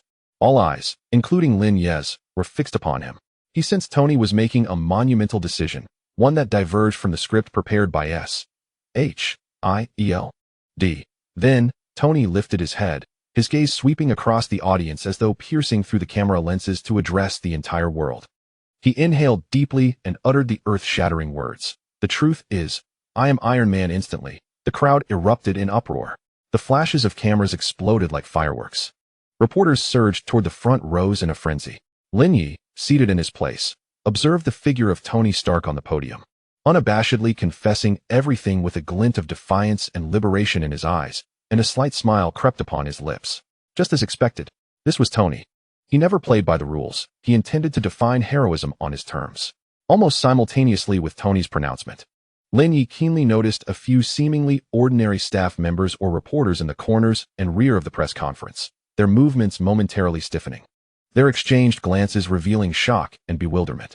Those were S.H.I.E.L.D. agents. Nick Fury's meticulously crafted cover plan was utterly disrupted by Tony's single declaration. How intriguing, Lin Ye mused quietly to himself. Tony's public declaration not only heralded the dawn of the superhero era, but also signified that the future landscape would become increasingly intricate and unpredictable. At that moment, a low prompt resonated in his encrypted earpiece from Pangu. Sir, the scavenger operation team has established initial contact with the sellers.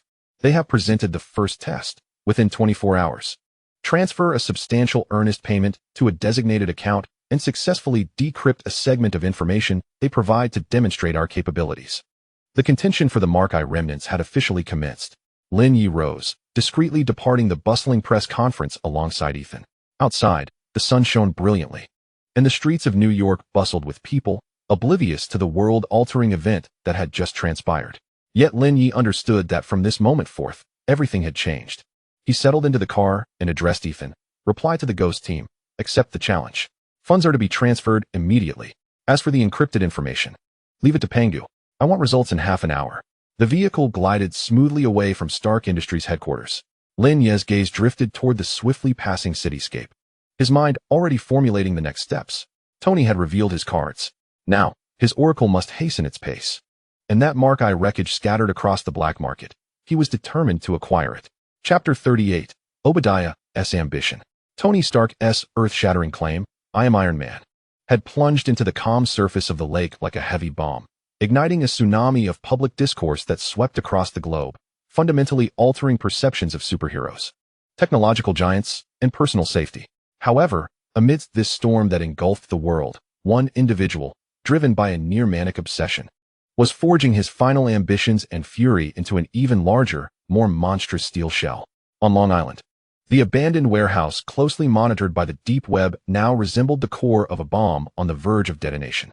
Despite Obadiah's implementing stringent signal jamming measures, Pangu, through analysis of the electrical consumption peaks and specific frequency vibrations surrounding the warehouse, along with the occasional leakage of high-intensity energy surges, had outlined the terrifying changes occurring within. At the Manhattan Command Center, a corner of the main screen was dedicated to monitoring data streams from the Ironmonger warehouse. The energy reading curves no longer exhibited a slow ascent. Instead, they displayed a violently unstable yet persistently rising oscillation, akin to a caged beast frantically battering its confines. Sir, in the past 4 hours, the energy consumption in the warehouse area has surged by 300, reaching peak levels indicative of an industrial-grade smelting furnace. Simultaneously, the persistent high-decibel metallic clashing sounds and the distinctive features of welding arc light were detected, inferring that Ironmonger was in the midst of finalizing armor reinforcements and weapon system assembly. Pangu's report confirmed Lin Feng's worst fears. Obadiah had become desperate, disregarding stealth and solely focused on hastening the completion of his ultimate weapon to deliver a fatal blow to Tony. Almost concurrently, another piece of intelligence arrived from the deep web. Obadiah had leveraged his extensive connections and illicit funds, urgently procuring a batch of strictly controlled high-performance explosives and core components for electromagnetic pulse generators through several offshore shell companies. These weapons were evidently not intended for conventional warfare, but were specifically designed to counter high-tech armors. His intentions were crystal clear. Lin Ye gazed intently at the fluctuating energy readings on the screen, his expression icy. Not only did he aim to obliterate Tony, but he also sought to ensure effective restraint on the maneuverability and electronic systems of the armored suits. Obadiah's research on the remnants of Mark I had afforded him a deeper understanding of Tony's technological vulnerabilities than the original narrative had depicted. At this moment, Ethan approached with a decryption tablet, his demeanor grave. Sir, we have just intercepted a communication between Obadiah and his secret confidant. Although the encryption level was exceedingly high and severely disrupted, Pangu successfully deciphered several critical fragments. He played the processed audio, the backdrop filled with a cacophony of mechanical noise. Obadiah's voice raspy and laced with venom. We must hurry. That arrogant brat has torn away all disguises. He won't spare me, and I will not sit idly by. Arm all the weapons. I want him to turn into a pile of scrap metal right at the gates of his own company. By then, Stark Industries and all those who dare to mock will understand who wields true power. Though brief, the audio laid bare Obadiah's reckless fervor and overwhelming hatred. He was no longer content with seizing control of the company. He aspired to annihilate Tony Stark and everything he represented in the most violent and humiliating manner possible, thereby re-establishing his authority. He has completely lost his mind, Ethan remarked. The most dangerous beast is a mad one, Lin Ye replied solemnly. Choosing Stark Industries as his battleground was not merely for revenge against Tony. It was also to create the maximum sensational impact, a twisted form of ostentation. We must reassess the collateral damage that this conflict may cause, he immediately ordered.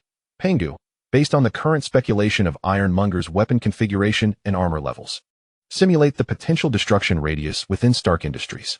Focus on evaluating the threats to surrounding civilian facilities and innocent employees. Simulation in progress. Based on the latest parameters, Ironmonger's heavy firepower is sufficient to obliterate major structural buildings within a short time frame. The electromagnetic pulse weapons, while primarily aimed at armored suits, could still have devastating effects on ordinary electronic devices at close range, potentially causing widespread power outages and communication disruptions. Stray bullets and explosive shrapnel pose significant threats within a 1-kilometer radius. The simulation results were alarming. In the original narrative, this battle was largely confined to Stark Industries. However, given Obadiah's current madness and upgraded equipment, the scale of the conflict was likely to spiral out of control. Lin Ye realized the gravity of the situation. He could not entirely rely on Tony to swiftly resolve the conflict or on SHIELD to maintain control. His passive stance might necessitate a more proactive adjustment, at the very least preparing to ensure the safety of innocents. Initiate Emergency Plan Beta.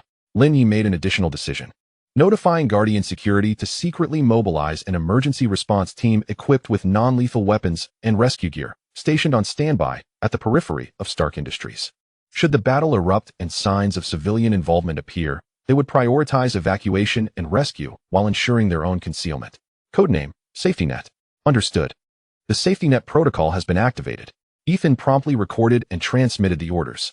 This was Lin Ye's added layer of humanitarian insurance based on his observational role. While he could not directly prevent the battle, he could strive to minimize unnecessary casualties. This aligned with his moral compass and could potentially grant him a degree of public relations leverage afterward, should it be necessary. Just as Lin Ye was meticulously adjusting his response plan, new developments emerged regarding the scavenger operation concerning the Mark I wreckage. The Phantom Squad successfully paid the earnest money, and Pengu cracked the extremely complex encrypted information in record time, gaining preliminary trust from the seller. The other party provided the next instruction: await notification of the specific transaction time and location, and prepare a fast boat capable of short-range jumps, indicating that the transaction location might involve international waters. Two fronts, the imminent open conflict in New York and the covert struggle in the Middle East, were both entering a state of heightened tension. Lin Ye felt an unprecedented pressure, yet simultaneously an exhilarating sense of control. He felt like a general orchestrating multiple battles, where every decision could sway the course of events, even from behind the scenes. He turned his gaze back to the main screen, where the real-time surveillance of Stark Industries appeared calm and ordinary. Employees remained engrossed in their tasks, blissfully unaware of the deadly crisis approaching. Meanwhile, the area representing Ironmonger's warehouse displayed energy readings nearing a critical threshold, the ominous red glow flashing frantically on the screen. Obadiah's ambitions loomed like a boiler under relentless pressure, poised to reach its limit. Pengu, maintain the highest level of surveillance. I want an alert the moment Obadiah departs the warehouse. Lin Ye's voice was calm and resolute. Additionally, prepare an anonymous gift for Tony Stark. This time, the gift is not a technical hint, but rather processed information regarding Obadiah's potential use of a specific model of high-performance explosives. This information will also be channeled through untraceable means, perhaps alerting Tony to the potential lethal gambit Ironmonger may have concealed. The storm was brewing. The winds had filled the tower. Lin Ye stood in the command center, akin to a lighthouse in the eye of the storm, calmly observing the turbulent currents converging from all directions. He knew that the moment determining the fates of many was drawing near. Chapter 39, Covert Surveillance. Obadiah Stane's madness loomed like an ever-gathering storm cloud, weighing heavily over Stark Industries. Meanwhile, within the command center in Manhattan, Lin Ye's meticulously devised celestial web plan was operating with unprecedented precision, transforming every pulse of electricity and tremor beneath that cloud into a chilling stream of data converging before him. Observers 1 and 2, report final status. Lin Ye's voice resonated through the silent command center, carrying the weight of final confirmation before the impending confrontation. Satellite Observer 1 and 2, orbital lock established. Optical infrared synthetic aperture radar fully operational, resolution maximized. High-altitude phantom drone, disguised as a weather monitoring balloon, has reached the designated hover point, silently suspended, covering all angles. 12 ground-based spider probes, disguised as municipal facilities, audio vibration sensors set to maximum sensitivity. 3 internal mole sensors, deployed through special channels, positioned at critical pathway nodes. Status optimal. Electronic sniffers monitoring all frequency bands, focusing on filtering signals related to Obadiah's ironmonger and abnormal energy. Data link is unobstructed, redundant backups ready. Panga's report was akin to that of a composed battlefield commander, clear and organized. On the main screen, a three-dimensional model of Stark Industries was constructed. Each monitoring unit represented as a point of light, akin to stars adorning the sky, forming an impenetrable network of surveillance. Everything within the park, from the employees hastily traversing the corridors of the main building to the subtle movements of vehicles in the parking lot, is meticulously observed. This godlike surveillance ability is one of the fundamental aspects of Lin Ye's existence in this world. He not only observes, but also discerns every intricate detail. The latest data from the Iron Tyrant warehouse comes into focus as Lin Ye shifts his attention to an ominous area radiating a sinister red glow. The warehouse's interior is filled with the high-intensity sounds of welding and heavy equipment assembly, with decibel levels surpassing normal industrial operation standards. Energy readings are in a constant state of high oscillation, with peaks repeatedly reaching critical thresholds, placing immense strain on the cooling system. Thermal imaging reveals at least one massive heat source, the Iron Tyrant core, and several intermittent high-heat regions, weapon or power modules. Surveillance detects frequent comings and goings of Obadiah's private vehicle, along with several unmarked heavy trucks that swiftly departed after unloading at night, their cargo meticulously concealed. But vibration pattern analysis suggests they might contain large energy batteries or weapon components. He is making a final push. Lin Ye deduces that both weapons and energy have undergone supplementary upgrades. Pengu. Compare the data from the remnants of Mark I to analyze potential structural weaknesses in the Iron Tyrant, particularly at the junction between the energy core and the weapon systems. Comparative analysis indicates that the Iron Tyrant is an amplification of Mark I technology, but its enlarged size results in a more complex and lengthy transmission structure and energy pipelines. The structural integrity at the joint connections, especially at the shoulders and hips, may become a vulnerability due to weight-bearing and mobility demands. The energy transmission path from the core to the weapon system is excessively long, making it susceptible to rupture or overload under severe impact. Pengu promptly provides a professional analysis. These vulnerabilities align closely with Lin Ye's judgments based on the original narrative, yet they are rendered in a more data-driven, specific manner. He commits this information to memory, for it may prove crucial in a pivotal moment.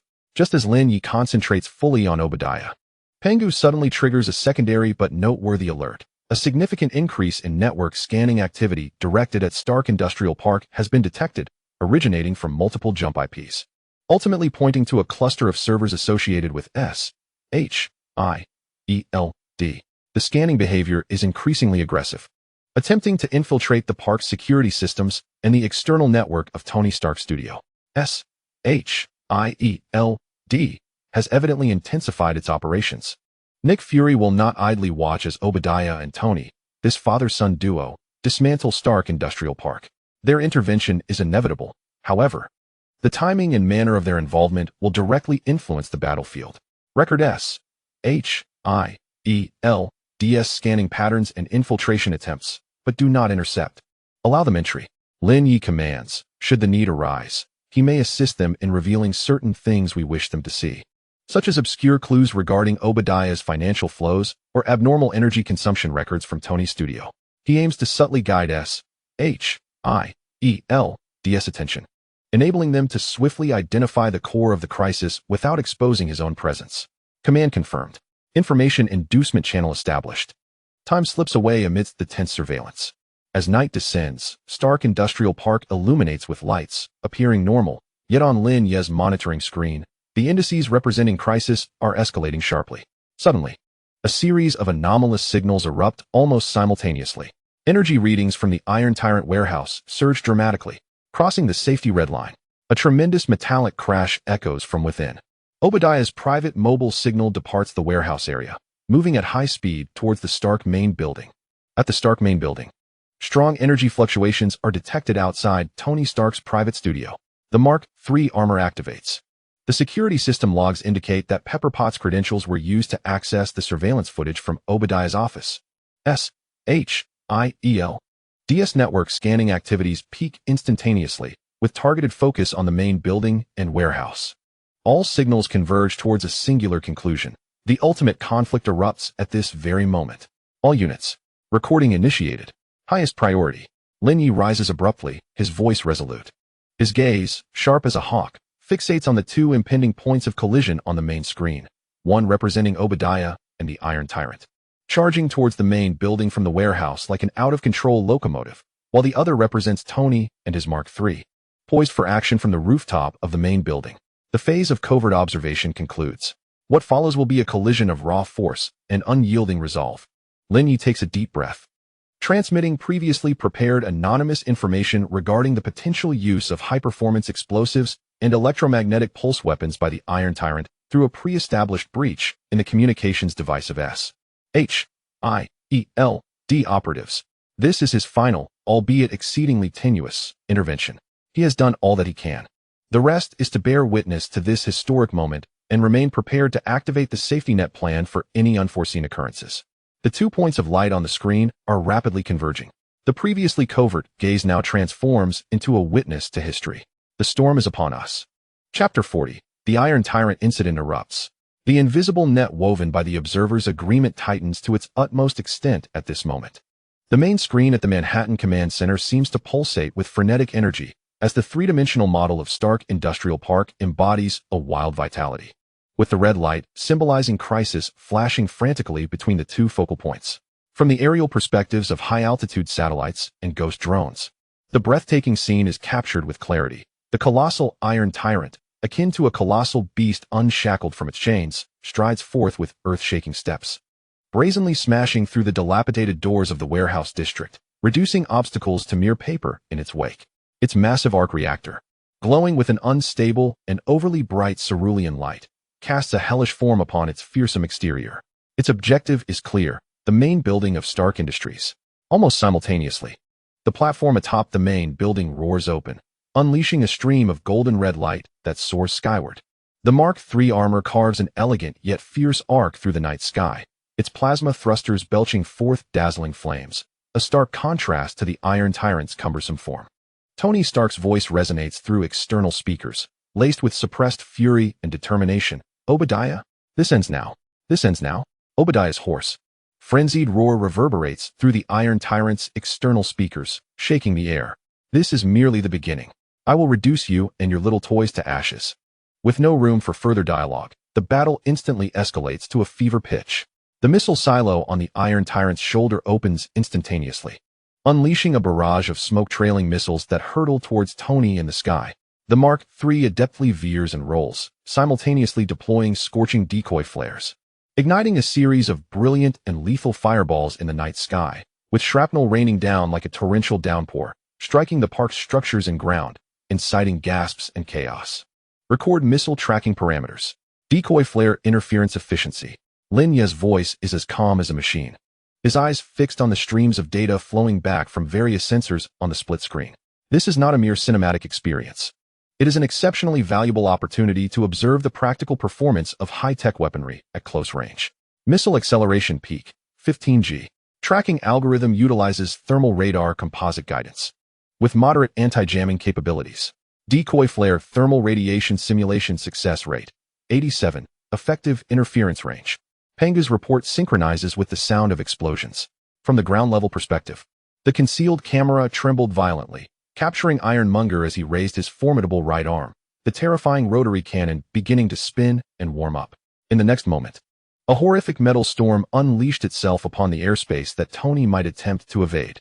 Thousands of rounds per second wove a deadly net in the air, shattering the glass of the main building's exterior, sending shards flying. Utilizing the extraordinary maneuverability of his Mark III suit, Tony executed dazzling evasive maneuvers, soaring rapidly at times, and at others, diving close to the ground, using the surrounding structures as makeshift cover. He continuously retaliated with his palm-mounted repulsors, golden energy beams striking precisely at Ironmonger's torso and joints, igniting bursts of electrical sparks and metal fragments. Yet the effect was minimal against the heavy frontal armor of Ironmonger. The energy intensity of the repulsor was approximately 70 of Ironmonger's armor defense threshold, with a penetration probability of less than 5. Pengu analyzed the battlefield in real time. Focus your assault on his joints and the cooling vents on his back. Tony commanded J.A.R.V.I.S., evidently having received some kind of prompt, perhaps the information regarding the cooling weakness relayed through S.H.I.E.L.D. by Lin Ye. The Mark III immediately altered its tactics, akin to an agile hummingbird, swiftly circling around Ironmonger, targeting his knee joints, shoulder joints, and the massive cooling grills on his back with precision. This tactical adjustment bore immediate fruit. Ironmonger's movements exhibited a noticeable delay, and Obadiah's furious roar contained a hint of desperation. "You cannot penetrate my armor, Tony. Let us see how long you can endure," Tony retorted, the speed of his suit escalating once more. Lin Ye closely monitored the thermal signal readings from Ironmonger's energy core. As he anticipated, under the focused attacks from Tony and the strain of its own operations, the thermal signals were steadily and perilously rising, surpassing the safety threshold. With the cooling system evidently overwhelmed, Obadiah's madness would lead him to overlook the risk of overheating until the system collapsed, Lin Ye assessed, but before that, his destructive capability was astounding. Indeed, the increasingly enraged Obadiah began indiscriminately attacking the surrounding structures, his massive metallic arms swinging, reducing the parking lot to scrap and severing auxiliary buildings in half, attempting to create obstacles and chaos, forcing Tony into close combat. The alarms within the compound blared piercingly. The power system struck by stray bullets, plunging vast areas into darkness, illuminated only by the flashes of explosions and the energy glow of the suits. Employees fled in terror. The scene was utter chaos. "Initiate the safety net contingency," Lin Ye decisively ordered. "Ghost Team, prioritize guiding personnel in the southwest corner of the compound to evacuate to the underground garage. Stay concealed." Upon issuing the command, the surveillance footage revealed several teams of individuals, dressed in civilian attire, yet moving with swift professionalism, quietly emerging within the panicked crowd, efficiently guiding the frightened employees away from danger zones to relatively safe evacuation points. A humanitarian safeguard orchestrated by Lin Ye. Just as the ground evacuation was intensifying, the aerial battle escalated once more. Obadiah seemed utterly incensed by Tony's guerrilla tactics. The overloaded reactor at Ironmonger's chest suddenly glowing fiercely, a powerful electromagnetic pulse emanating violently from it. In an instant, all operational electronic devices within the compound, including lights, surveillance cameras, and even some vehicle electronic systems, faltered. Even the aerial drones transmitting footage experienced severe static and shaking. EMP attack. The intensity sufficient to incapacitate conventional electronic equipment. Pengu alerted. The screens in the command center flickered momentarily, but the backup power and hardened systems promptly took over, restoring the visuals rapidly. Tony's Mark III evidently felt the impact as well, showing a momentary stiffness, the thrusters dimming briefly. Now is the moment. Seizing the opportunity, Obadiah's massive hand crashed down towards the temporarily destabilized Tony. At a critical juncture, the Mark III system appeared to swiftly reboot or switch to a backup mode. Tony narrowly gliding to evade, though his left arm was still grazed, igniting a shower of sparks, the external armor visibly dented. Record the EMP frequency and intensity. Analyze the Mark III's anti-jamming capabilities and recovery time. Lin Ye felt his heart leap to his throat, yet maintained extreme composure. This data was invaluable for the electromagnetic protection design of the Oracle armor. Angered by the blow, Tony recognized the peril of close combat.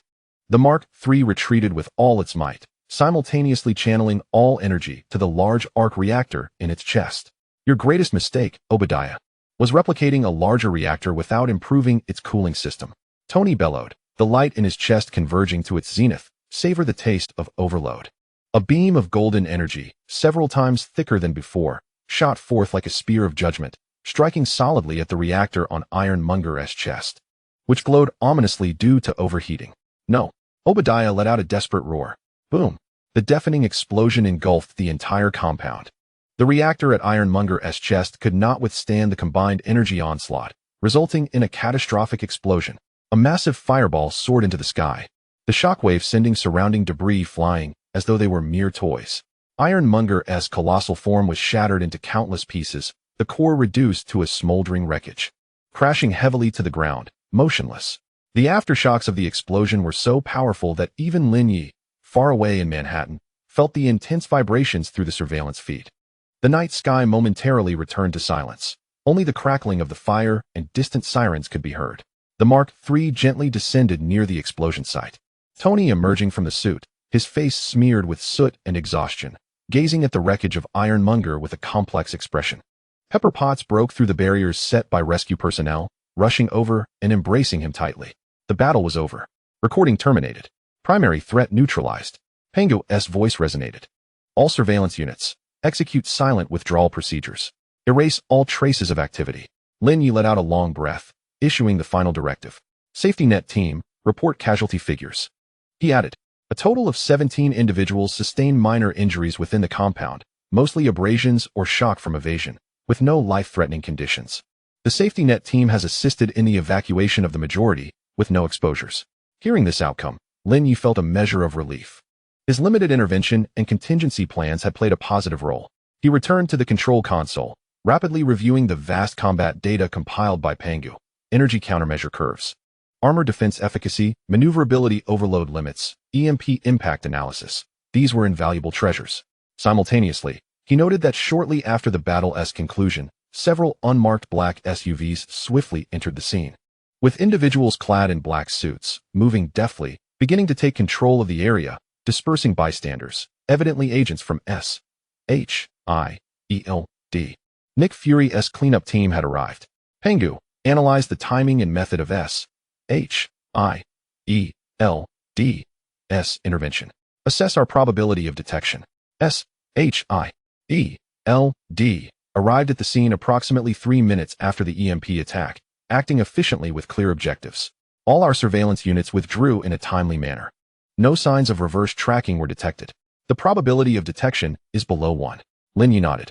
This observational operation had essentially achieved its predetermined objectives, a complete record of combat data, limited yet discreet humanitarian intervention, and no exposure of our presence. He gazed at the screen displaying the image of Tony and Pepper embracing, then at the burning wreckage of Ironmonger on the other side. Iron Man had emerged, and his first formidable adversary had met its end. This marks the conclusion of one era and the dawn of another. For Lin Ye, it signifies the acquisition of more comprehensive data to refine the Oracle, as well as his impending confrontation with a world openly inhabited by superheroes. He deactivated the real-time feed from Stark Industries and redirected his attention to another report he had just received regarding the scavenger operation. The contest for the remnants of Mark I had entered a critical phase. The night sky over New York gradually regained its tranquility. Yet Lin Ye was acutely aware that more challenges and opportunities were on the horizon. Chapter 41. Assistance at a Crucial Moment. The explosion of Ironmonger painted the night sky above Stark Industries in hues of orange, akin to a vast wound slowly mending. Within the Manhattan Command Center, the live battle feed had ceased, replaced by a waterfall of post-battle data summaries and analyses from Pengu. The smoke had cleared. Yet Lin Ye, Lin Feng, understood that his work was far from over. All observation units confirmed their safe withdrawal. The data integrity stood at 998. Undergoing in-depth analysis based on priority. Ethan reported, his voice tinged with a barely perceptible sense of relief. This high-risk, high-reward observation operation had concluded without incident. Lin Ye nodded slightly, his gaze swiftly scanning the key entries of the preliminary report, the extreme maneuver overload data of Mark III armor. The peak output and stability curves of the arc reactor, the frequency bands and attenuation patterns of Ironmonger's EMP weapon, and the comparative damage sustained by both armors under various attacks. Each piece of information resembled a precious puzzle piece that would assist in perfecting the Oracle armor. He marked the identified structural weaknesses of Ironmonger, particularly the excessively long energy transmission paths and the flaws in joint load-bearing design, as critical avoidance points in the Oracle's structural design. Lin Ye issued orders to elevate the priority of the EMP defense module. We require protection against more powerful and sudden electromagnetic shocks. Understood, sir. The data has been synchronized with the Genesis source RD database. Ethan recorded and transmitted the directive. As Lin Ye immersed himself in the technological gains, Pengu presented a high-value follow-up intelligence from the deep web. Confirmation. The identity of the severely injured personnel on the battlefield in Afghanistan is Dr. Ethan. He has been secretly transferred to a medical center in Landstuhl, Germany, via SHIELD channels. He remains in a deep coma, but his vital signs have stabilized. The attending physician estimates the survival probability has risen to 65. A brief message rendered Lin Ye momentarily speechless. Dr. Ethan had survived. The ordinary hero who lit the conscience of Tony Stark with his life in that cave had indeed managed to break free from the shackles of death. Perhaps due to Lin Ye's seemingly insignificant intervention, the vague warning that might have prompted the search and rescue to commence a moment earlier, or the indirectly deployed medications that may have played a role. A complex emotion surged within him, one that was not joy but rather a form of solace. In this world rife with calculations and power struggles, his decision, grounded in principle, had genuinely saved a noble soul. This sensation was profoundly different from the gratification derived from acquiring valuable data or driving technological breakthroughs. It was deeper and more humane. He exhaled softly, suppressing this emotion. Dr. Ethan's survival was a warm interlude amidst the turmoil, yet the road ahead remained long. His focus returned to New York. The black-clad agents of S.H.I.E.L.D. were efficiently clearing the scene, boxing up the remnants of Ironmonger, and presenting a unified narrative to the media and public regarding a severe industrial gas explosion. Tony Stark and Pepper Potts were escorted away, and it was likely that Nick Fury had a plethora of arguments to discuss with this newly unconventional Iron Man. Meanwhile, the anticipated gratitude from Lin Ye arrived in another form. A message from Tony Stark's encrypted phone lit up the screen. Bearing the same succinct and direct style, T.S., it's a bit noisy, but thanks. That overheating little tip was quite timely. JR also received some interesting intel, a photo of something resembling a bullet fragment the size of a fingernail. I'll buy you a drink later. Though brief, the message was laden with significance. It's a bit noisy could refer to the background noise interference Lin Ye had set up, or perhaps a subtle jest. Thanks and quite timely clearly indicated that Tony had received the anonymous tip regarding Ironmonger's cooling weakness and recognized its value. The mention of Rhodey and the interesting intel hinted that Tony might have learned about Lin Ye's prior veiled warning regarding high-performance explosives from Rhodey, or at least connected the two. Lastly, the invitation to share a drink was an informal yet weighty gesture of acknowledgement and camaraderie. Tony Stark, the proud genius, expressed his awareness and gratitude in his unique manner. He did not pursue the source of the information, a clever and graceful approach. Lin Ye's lips curled into a slight smile as he replied with an equally concise message. LY, just clean it up. I'll remember the drink. No further words were necessary, both understood. This incident had solidified the delicate relationship between them, rooted in mutual technical admiration and potential rapport. After addressing Tony, Lin Ye turned his attention to the final pressing matter, the scavenger operation. He was determined to obtain the remnants of Mark I. How is Phantom Squad progressing? Lin Ye inquired. Ethan pulled up the operation report. The seller has issued the final transaction directive. Time, 48 hours from now. Location, international waters in the Persian Gulf. Latitude, 26. 1839, longitude 56. 2139, designated coordinates. They require our party to meet at a vessel capable of short-term, high-speed maneuverability for the handover. The other party is highly vigilant, demanding that only 2 individuals board the ship for the final transaction. An open-sea transaction, limited personnel, typical of the high-risk operations of the black market. Reply to them. We accept the terms, Lin Ye commanded decisively, dispatching the stealth vessel Sea Fox to execute the task. With the Phantom Squad leader and a technical expert to board. Pengu, provide satellite navigation support and threat warning throughout. I want these remnants secured without fail. Understood. The Sea Fox has departed from a secret port in Dubai and is expected to arrive in the designated waters in 36 hours. With all directives issued, the command center momentarily returned to calm. Lin Ye approached the expansive floor-to-ceiling window, where the faint light of dawn began to appear in the east, heralding a new day. The chaos at Stark Industries had become a thing of the past, yet the ripples it created were spreading across the globe. He had successfully played a crucial yet invisible role in the Ironmonger incident, obtaining invaluable data, deepening his connection with Tony, and even unexpectedly saving a life. The forthcoming contest for the Mark I remnants would be a pure expansion of his influence, entirely independent of the Marvel narrative. Sir, Ms. Natalia Rushman from S.H.I.E.L.D. has just sent an email inquiring about your thoughts on the recent safety of New York's infrastructure. It seems to imply something, Ethan reminded him. Lin Ye chuckled softly. S.H.I.E.L.D. would undoubtedly not miss any opportunity for probing. Fury was certainly suspicious, questioning whether a third force had been at play during last night's events, aside from Tony and Obadiah. replied to her that New York's infrastructure has withstood the test, but it also underscores the necessity of enhancing the protection of critical facilities. We can provide relevant safety assessment technical consultation should GSI be interested. Lin Ye deftly returned the ball while showcasing his technical reserves once more. After the crisis, new strategies and maneuvers awaited. Lin Ye took a deep breath of the cool morning air, his gaze resolute. He has successfully navigated the first significant milestone since his rebirth, achieving results that far exceed expectations. The path ahead will be traversed with even greater confidence. The oracle is on the verge of forming. The celestial net is unfurling, and his footprints in this world are becoming increasingly distinct. Chapter 42, Tony's Bewilderment. The smoke above Stark Industries has yet to dissipate from the public's memory, yet the ripples it has caused are resonating on a much higher level. In Tony Stark's private workshop, now undergoing confidential repairs with the assistance of SHIELD's technical team, the atmosphere is palpably tense.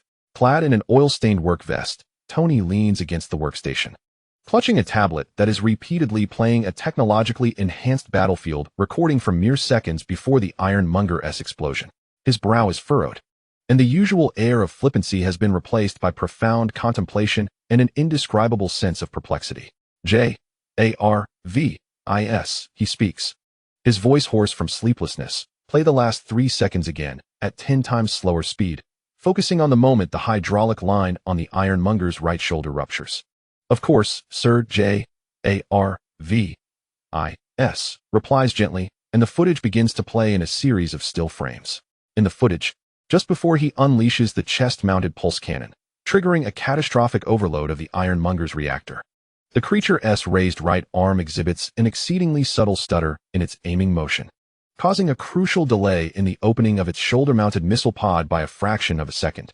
This fleeting hesitation provided Tony the opportunity to gather energy and lock onto its vital core. This stutter is exceedingly discreet, nearly imperceptible to the naked eye in the heat of battle, and even high-speed camera playback could easily overlook it, overshadowed by the blinding light and shockwave of the explosion. But who is Tony Stark? He is a prodigy in the realms of mechanics and electronics, possessing an almost instinctual intuition regarding mechanical movements. He keenly perceives this discordance. Analyze the stutter, Tony commands. Was it a misoperation by Obadiah, or a mechanical failure? If it was a failure, what was the specific cause? After a brief silence, JARVIS engages in extensive data computation and simulation comparison.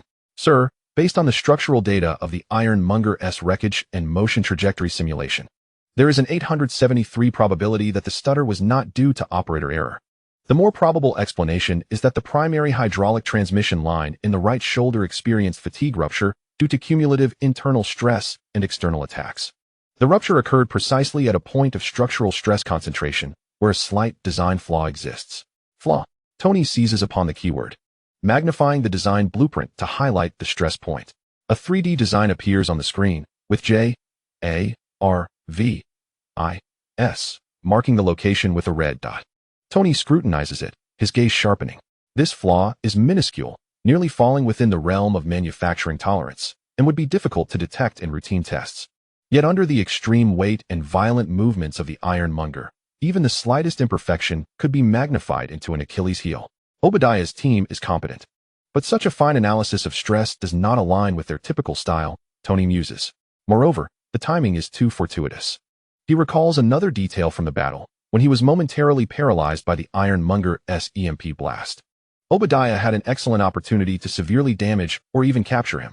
Yet, at the instant Obadiah lunged, the balance sensor in the Ironmonger's left ankle seemed to have been inadvertently struck by a sharp shard on the ground, producing erroneous data that caused a nearly imperceptible imbalance in its massive form, slowing its actions just enough to allow Tony to reboot his systems and create distance. At the time, he had attributed it to luck, but now, combined with the hydraulic line stutter, it feels like too many coincidences. Once could be luck, twice might suggest manipulation. Who could orchestrate such precise predictions or even guide these minor accidents amidst the chaos of battle, subtly shifting the balance without direct intervention? SHIELD.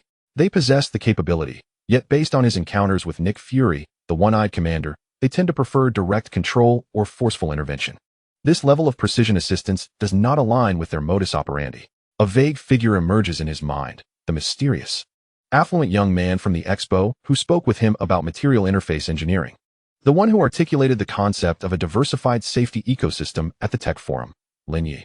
Tony picks up the phone used for encrypted communication with Lin Ye, gazing at the simple reply, "Just clean it up. The wine, I've noted." His previous message of gratitude was primarily based on Colonel Rhodes' vague warning regarding high-performance explosives and an anonymous tip about the ironmonger's cooling weakness. He had assumed Lin Ye merely possessed an exceptional intelligence network and some advanced technological insights. However, now, in light of these exceedingly minute coincidences on the battlefield, a bolder and more startling hypothesis begins to take root in his mind. Could it be that Lin Ye not only possesses intelligence and technology, but can also, to some extent, influence the battlefield? Through some unknown technological means, could he remotely and precisely engineer those seemingly natural accidents? This notion sends a chill down Tony's spine. Yet it also ignites an insatiable curiosity within him. If this is true, the power Lin Ye wields would far exceed his previous imaginings. Jarvis.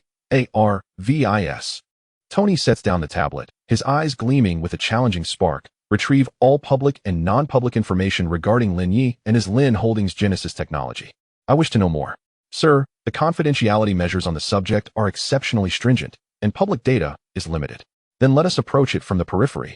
Energy consumption patterns, records of rare material procurement, papers and patents from his scientists. Do not overlook any trace. Tony's determination surges. And arrange for my meeting with him as soon as possible. The location will be at the Malibu Villa. It's sufficiently private. He needs to meet this enigmatic peer in person, not only to sample the wine he promised, but to delve into the depths of his hidden cards. Meanwhile, in a penthouse in Manhattan, Lin Ye has just received an encrypted message from the Phantom Squad, relayed from the Persian Gulf. Visual contact established with the target vessel, the Sea Wolf. They request final identity verification procedures. All is normal, proceeding as planned. The transaction for the Mark I wreckage has reached its critical moment. Lin Ye responds with a confirmation directive, yet his gaze inadvertently drifts westward, as if he could penetrate the layers of space to glimpse the famed cliffside villa on Malibu's coast. Tony Stark's bewilderment is within his expectations. While some of those minor accidents on the battlefield are indeed coincidences, others are high-probability vulnerabilities deduced in real time by the Pangas system based on the evolving battle conditions and data models. He simply nudged the scales at crucial moments through extremely discreet means, such as manipulating an undamaged cleaning device equipped with a high-pressure nozzle within the park to blow a shard at the right moment. He does not wish to expose himself, yet he cannot resist the desire to leave an imperceptible mark of his own within that splendid confrontation. It is a subtle display of pride, as well as a silent homage to Tony, another genius of technology. It seems that the wine will not be consumed too lightly. A knowing smile tugs at Lin Ye's lips. Tony Stark's bewilderment, like a stone cast into a tranquil lake, will undoubtedly create new ripples. This is precisely what Lin Ye has been anticipating. While remaining completely concealed in the shadows certainly offers safety, it is the judicious display of strength and an air of mystery that can truly earn genuine equality and respect. His prophecy is on the verge of manifestation. It is time for this future comrade, or perhaps rival, to more distinctly sense his presence. Chapter 43, The Aftermath Investigation.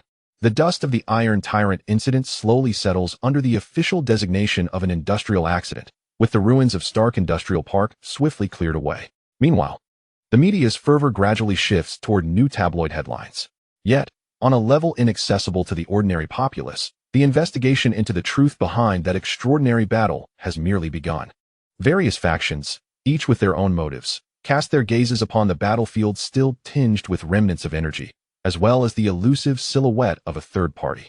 In Tony Stark's cliffside villa in Malibu, the studio is brilliantly illuminated, starkly contrasting with the tranquil night of the Pacific outside.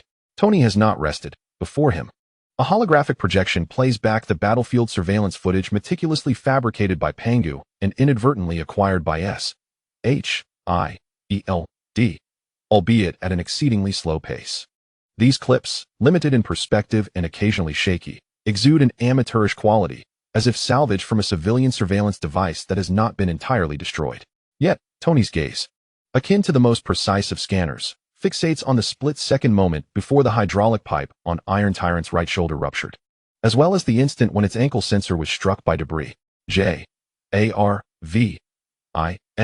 Tony's voice, hoarse from sleeplessness yet imbued with unwavering focus. Commands: conduct simulations of fluid dynamics and kinetics. Calculate the external force required to cause the hydraulic pipe to fracture at that precise moment, along with the most likely point and direction of impact.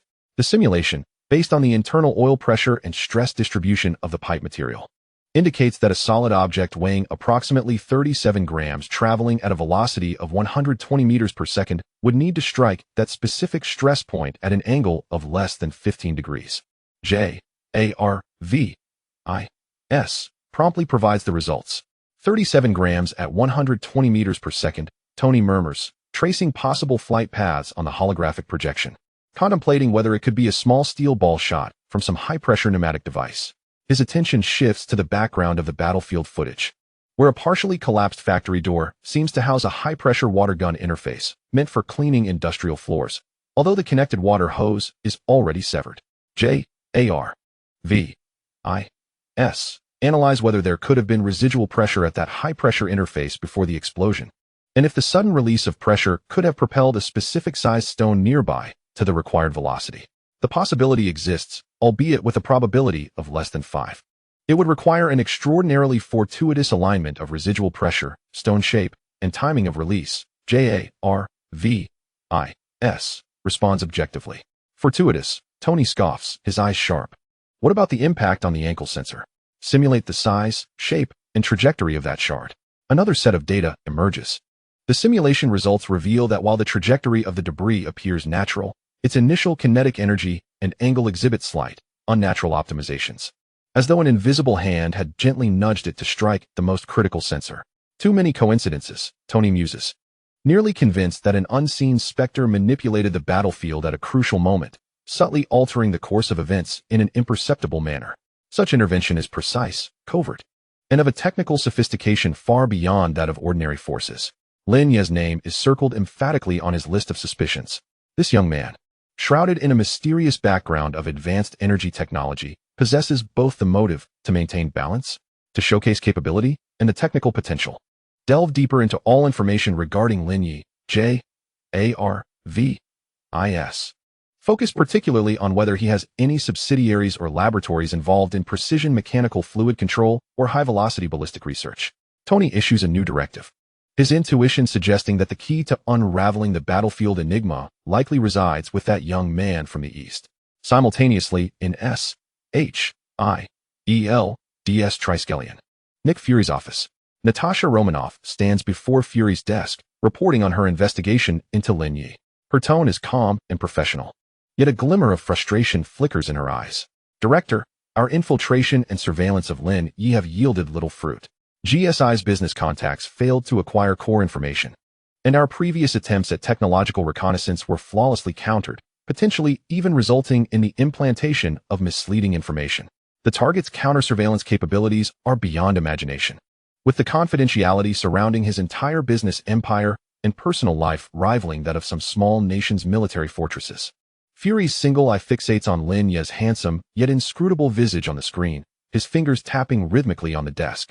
What is your assessment of the unexpected incidents during the Iron Tyrant event? Our technical department's analysis also suggests the likelihood of human intervention. Natasha nods. The probability is quite high. The methods of intervention are exceptionally sophisticated, leaving almost no direct evidence. If Lin Ye was indeed responsible, it indicates that he possesses not only formidable intelligence capabilities, but also some form of remote fine control technology over environments or devices that we have yet to comprehend. This is far more concerning than mere wealth or energy technology. Fury pauses, contemplating. What is his stance towards Tony Stark? On the surface, he maintains a respectful distance. However, based on our limited interactions, it appears he regards Tony as a technical peer or even a potential benchmark. There seems to be a subtle connection based on a resonance of genius, Natasha analyzes. He seems to be observing and learning. A wealthy observer and learner wielding advanced technology with ambiguous intentions, Fury summarizes gravely, and he may possess trump cards we are unaware of. Elevate the danger level to high alert. Natasha, you will continue to oversee this line of investigation, seeking new breakthroughs. Perhaps we can glean insights from his reactions to certain specific events. Understood, Natasha replies, her mind already formulating new approaches. Meanwhile, at the eye of the storm, Lin Ye is in his Manhattan apartment, listening to Ethan's report. Sir, the scavenger operation has been successfully completed. The Sea Fox has safely withdrawn from the transaction zone.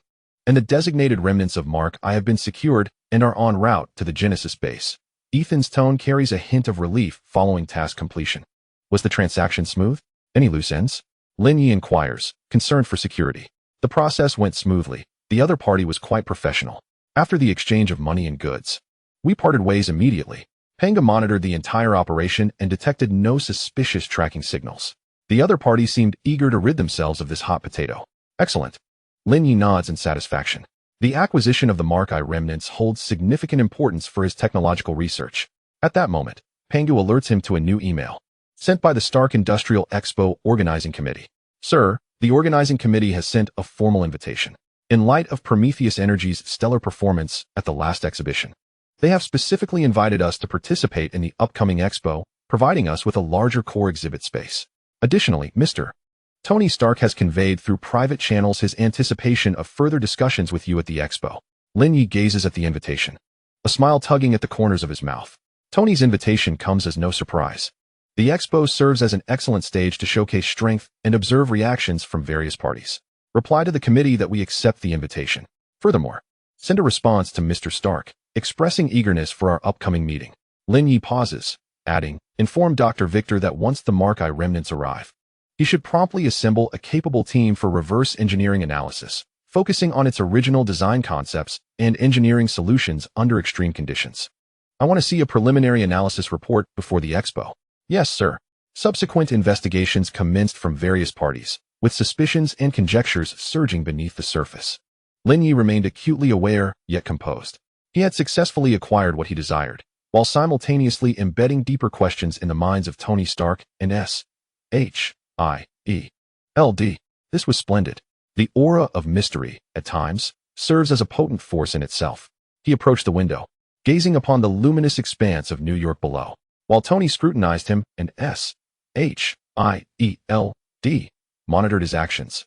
His gaze had already shifted towards the distant Expo and the Oracle armor steadily taking shape within the underwater base. The next round of the game was about to commence. Chapter 44, Aftermath of the Investigation, Part 2. The stealthy vessel, the Haihu, glided silently into the clandestine dock of the Genesis base, nestled at the ocean's depths. Like a specter in the night, the precious and historically significant remnants of Mark I were meticulously transported to the highest level analytical laboratory within the core of the base. For Lin Ye, Lin Feng, the invitation from Stark Industries and Tony Stark's accompanying personal greeting felt akin to two missives delivered simultaneously, one a declaration of war, the other an olive branch, signifying that a new stage had been set. Within the command center of his Manhattan penthouse, Lin Ye refrained from hastily responding to any party. He understood that in the wake of the Iron Tyrant incident, any rash action could be magnified in interpretation. He needed to first clarify his environment, particularly discerning the progress of those hidden investigators behind the scenes. Pangu, compile an analytical report on all network reconnaissance, physical surveillance, and intelligence gathering activities targeting our side, including Lin Holdings, Prometheus Energy, myself, and core team members over the past 72 hours. Lin Ye issued the command with a calm and steady voice. The main screen immediately refreshed with a plethora of data streams and connection diagrams. Pangu efficiently integrated information from the Deep Web's external sensor network, Ethan, alongside the Guardian's security counter-surveillance team. Main monitoring source analysis confirmation. 1. S.H.I.E.L.D. Activity frequency increased by 45.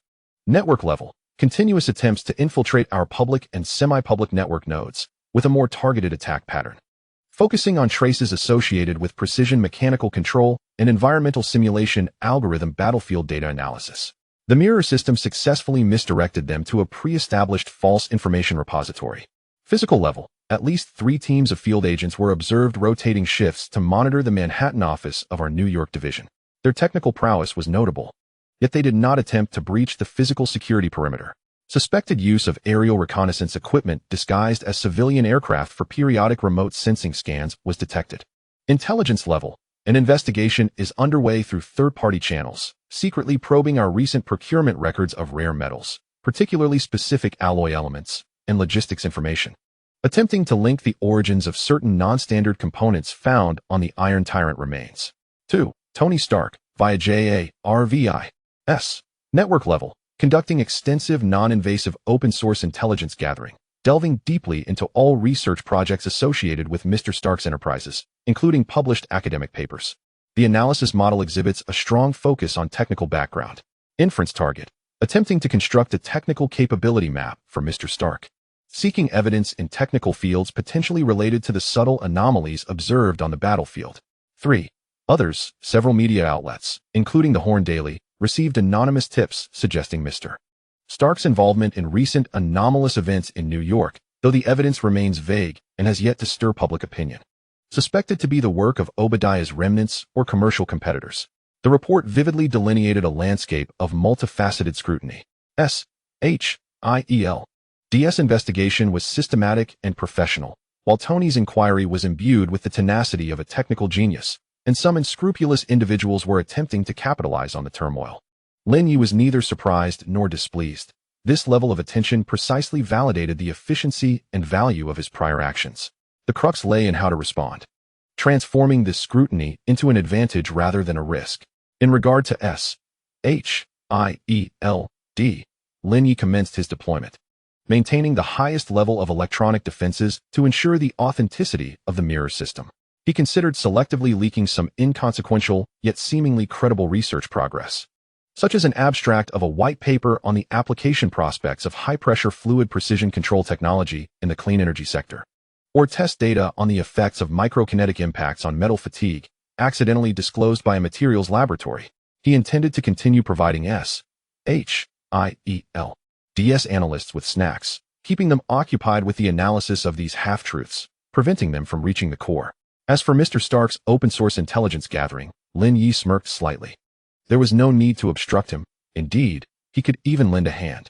He instructed Pangu to leave meticulously disguised, seemingly antiquated technological concepts or paper citations at the fringes of some academic databases or patent searches, possibly concerning the applications of nonlinear dynamics in complex systems or the impact of stochastic disturbances on mechanical system stability. It should appear as if they were the fruits of our inadvertent foundational research from years past, rather than recent accomplishments.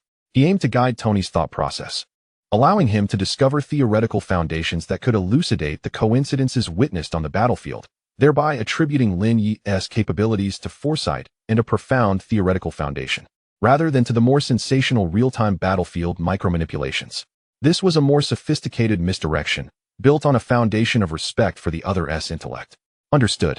The misinformation deployment plan is being generated. Pangu responded swiftly.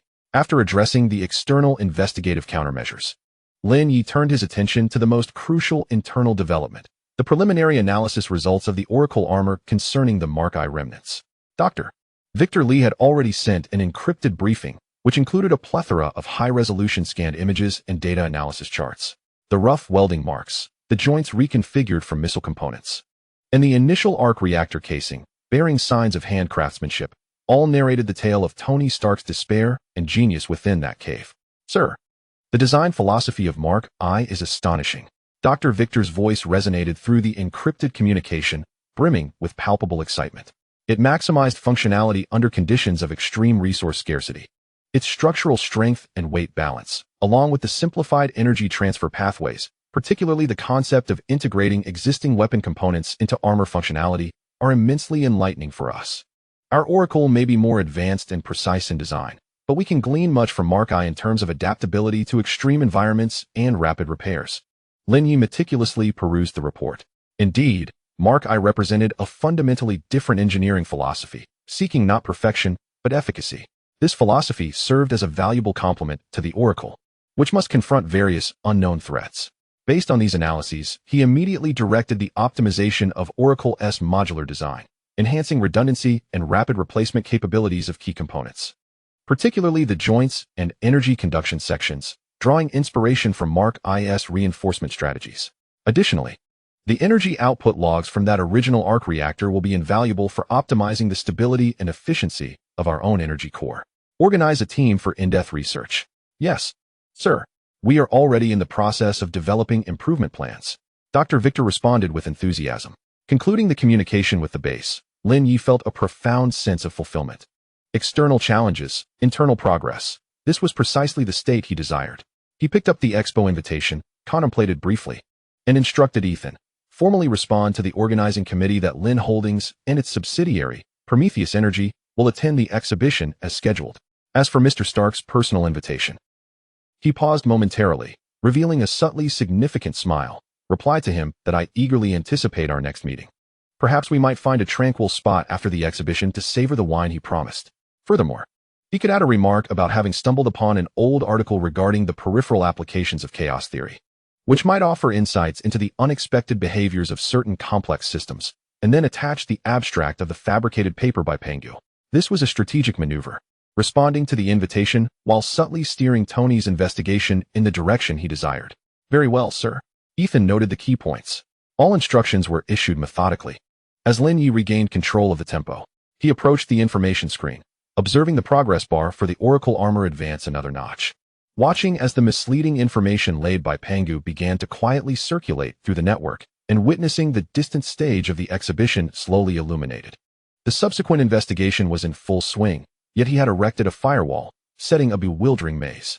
He resembled a seasoned navigator, undeterred by the undercurrents, instead harnessing this force to propel himself further ahead. However, just as he believed he had adeptly managed all affairs at hand, Pangu suddenly presented a seemingly inconsequential message that caused Lin Ye's gaze to fixate instantly. Background information scan. Greenland ice sheet monitoring station report, capturing a brief, anomalous subatomic level energy pulse of intensity, lasting 0.00003 seconds. The energy characteristics cannot be classified under known natural phenomena or human technology, with a vague 0.7 matching degree to some mythological descriptions of the thunder goddess hammer. Credibility, extremely low. Archived as an anomalous event pending observation. The thunder goddess hammer? Lin Ye's heart skipped a beat, though the matching degree was lamentably low and the credibility exceedingly dubious. The emergence of such information at this juncture suggested the possibility of a new, grander narrative beginning to unfold. He gazed at the message, a flicker of unprecedented gravity and anticipation crossing his eyes. Chapter 45, The Assessment of S.H.I.E.L.D. The fleeting energy pulse from the Greenland ice sheet, nearly overlooked, rippled through the depths of Lin Ye's Lin foam, mind like a tiny stone cast into a serene lake, reaching the very core of S.H.I.E.L.D's most confidential secrets. Just as Lin Ye marked this information for observation and instructed Pangu to elevate the priority of monitoring global anomalous energy signals, a tense evaluation meeting concerning him was underway deep beneath Washington, D.C., or above the clouds, in the Triskelion. In Nick Fury's private briefing room, the dim light illuminated only Lin Ye's file photograph projected holographically, casting an eerie glow. Fury leaned with his arms crossed under his chin, his sharp, eagle-like gaze sweeping over Phil Coulson and Natasha Romanoff, who had just returned from an external surveillance mission. Report. Fury's voice was low, devoid of any emotional inflection. Coulson spoke first, his data tablet displaying the analysis report from the technical department. Sir, we have conducted over 200 simulations of all obtainable data from the Iron Monarch incident. The technical department is 67% confident that there was indirect third-party interference. The method of interference was exceedingly covert, not through direct military intervention, but by precisely manipulating environmental factors.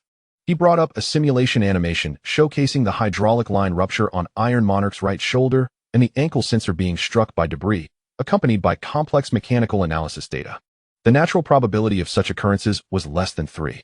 A more plausible explanation was that someone remotely controlled nearby battlefield equipment, such as remnants of high-pressure gas drones, to create these subtle yet crucial interferences at critical moments. Can we pinpoint the source of the technology? Fury inquired. Coulson shook his head. The methods employed were clean and efficient, leaving no traceable physical or electronic signatures. This level of precise environmental manipulation exceeds the technological capabilities of most known nations and organizations, unless... He paused, casting a glance at Natasha. Unless it is some private entity focused on cutting-edge applied technologies that we have yet to fully comprehend. Fury solitary, I turned to Natasha. Agent Romanoff, your assessment. Natasha sat upright, her tone calm and professional. Sir, based on my 2 encounters with Lin Ye, including the GSI business discussions and our recent meeting at his apartment, I can confirm the following. First, he is exceedingly self-assured, with a strong desire for control, exhibiting perfect emotional regulation, leaving little room for error.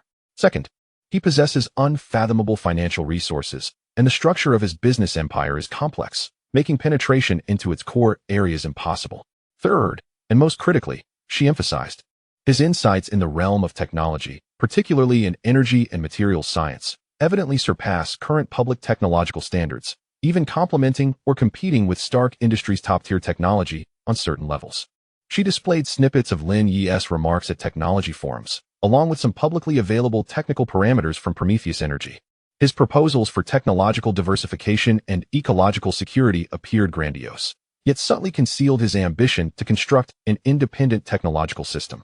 If he was indeed behind the interference in the Iron Monarch incident, then his motives might not merely be to assist Tony Stark, but rather to showcase his capabilities, to test himself, and to subtly balance future dynamics. What is your conclusion? Fury pressed. Lin Ye is a highly unpredictable variable, Natasha summarized. His current behavior patterns lean more towards an observer and opportunist rather than a direct disruptor or ally. However, the resources and technology at his disposal afford him the potential to become a significant threat or asset in a short span. We lack the fundamental understanding of him, including his ultimate goals, the origins of his technology, and his boundaries. Fury fell silent for a moment, as alongside Lin Ye's holographic image, information on Tony Stark, Bruce Banner, the Hulk, and materials recently flagged as potential concerns related to the mysterious hammer incident in New Mexico appeared. One Stark is already enough to give us headaches. Now we have Lin Ye surfacing. Fury's voice bore a hint of barely perceptible fatigue, but more so, wariness. The world was becoming increasingly crowded and perilous. He made a decisive call, maintain the highest level of surveillance on Lin Ye, but adjust the strategy. Agent Romanoff, suspend direct infiltration attempts to avoid alerting him. Shift towards long-term peripheral intelligence gathering and analysis. Focus on observing the progression of his relationship with Stark, his reactions to global significant events, especially those involving extraordinary phenomena, and any unusual movements within his enterprises. Coulson, coordinate with the technical department to form a dedicated task force specializing in researching the unconventional technological means Lin Ye may possess, particularly that refined environmental manipulation capability. We need to devise defensive and countermeasures. Understood, sir, both responded in unison. Additionally, Fury added, a glint of sharp intelligence flashing in his solitary eye. What's the latest on that hammer in New Mexico? Coulson immediately reported, the site has been completely secured by us. Preliminary analysis indicates that the energy levels contained within the hammer are exceedingly high, exhibiting some form of ownership characteristic. We have attempted all methods to move it, but to no avail. Local folklore and onlookers are beginning to emerge. Agent Hawkeye Barton has been assigned to monitor from a high vantage point. Keep a close watch on that, Fury ordered. I have a feeling trouble will soon come knocking, and our Mr. Lin may also find this anomaly quite intriguing. The S.H.I.E.L.D. assessment report officially marked Lin Ye as a highly unpredictable variable requiring long-term cautious engagement. They shifted from active probing to deep observation and passive defense regarding his strategy. This assessment signifies that Lin Ye has truly entered the core attention list of S.H.I.E.L.D., ranking alongside the future superheroes and supervillains. Meanwhile, in his Manhattan apartment, Lin Ye had just reviewed the latest optimization plan following the analysis of the remnants of the Oracle Armor Mark I. The modularity and extreme environmental adaptability of the armor had seen significant enhancements. Sir, Ethan reports that the Stark Industries Expo committee has confirmed our booth. Additionally, Mr. Tony Stark has replied to your email, expressing interest in that old piece and suggesting that our next meeting be scheduled for 1 week after the expo concludes. At his Malibu villa, Lin Ye nodded. All was proceeding according to plan. He approached the information screen, observing the recently updated global surveillance map from Pangu. The light representing S.H.I.E.L.D.'s monitoring of him still existed, yet the activity pattern seemed to have subtly shifted from proactive aggression to a more covert encirclement and observation. It appeared that Director Fury had adjusted his strategy. Lin Ye chuckled softly. This was for the better. Maintaining a bit of distance would be more conducive to their respective developments. His gaze then fell upon a specially marked location in a remote town in New Mexico, identified by Pangu based on the faint correlation with the energy pulse from Greenland, combined with recent local anomalous weather reports and social media analysis, marking it as a high-probability anomaly zone. The Hammer of Thor, Thorodinson. Lin Ye's eyes deepened in contemplation. The vast and perilous Marvel universe, with the cosmic cube of Asgard, was beginning to reveal its secrets. Pangu, he commanded, dispatch additional mobile monitoring resources to the vicinity of that coordinate in New Mexico. Do not approach the core area. Only collect publicly available meteorological data and electromagnetic signals from the periphery. Report any anomalies immediately. Command confirmed. The ironmonger incident had reached a conclusion, and S.H.I.E.L.D.'s evaluation had come to an end. Yet for Lin Ye, new challenges and opportunities were quietly arriving with the celestial hammer. He stood before the world map, sensing that his pieces were about to land on a more magnificent cosmic chessboard. Chapter 46, The Player and the Board. The dust from the ironmonger incident had yet to settle, as the media in New York continued to fervently chase every detail of the newly minted superhero, Tony Stark. However, one of the true storm centers seemed detached, enjoying a rare, tranquil morning in a luxurious apartment atop Manhattan. Lin Feng, or rather, the one who had fully adapted to the identity of Lin Ye, stood before the expansive floor-to-ceiling window, overlooking the gradually awakening city. Sunlight pierced through the clouds, casting alternating shadows and light within the forest of glass facades, mirroring the world he inhabited, where crises and opportunities coexisted. Sir, Prometheus Group's quarterly financial report has been compiled, showing a net profit increase of 320% year-on-year, primarily due to explosive growth in the new energy sector and advanced materials division. The calm and unperturbed electronic voice of the artificial intelligence Pangu resonated in the air, contrasting sharply with the city's hustle and bustle outside. Finally, the groundwork for the basic industrial layout was yielding returns. Lin Ye gently swirled the exquisite white porcelain cup in his hand. Filled with the finest pu'er tea from the deep mountains of Yunnan, its warm fragrance soothing to the soul. In his previous life, he had to deliberate even over instant coffee, yet now he savored the world's most exquisite beverages, influencing the flow of trillions in capital. This stark contrast often left him with a sense of surreal detachment, yet the clear and vivid technological tree within his mind, along with the burgeoning sense of power stemming from the development of his physical potential, constantly reminded him that this was all indeed real. The Tech Tycoon System was his greatest reliance.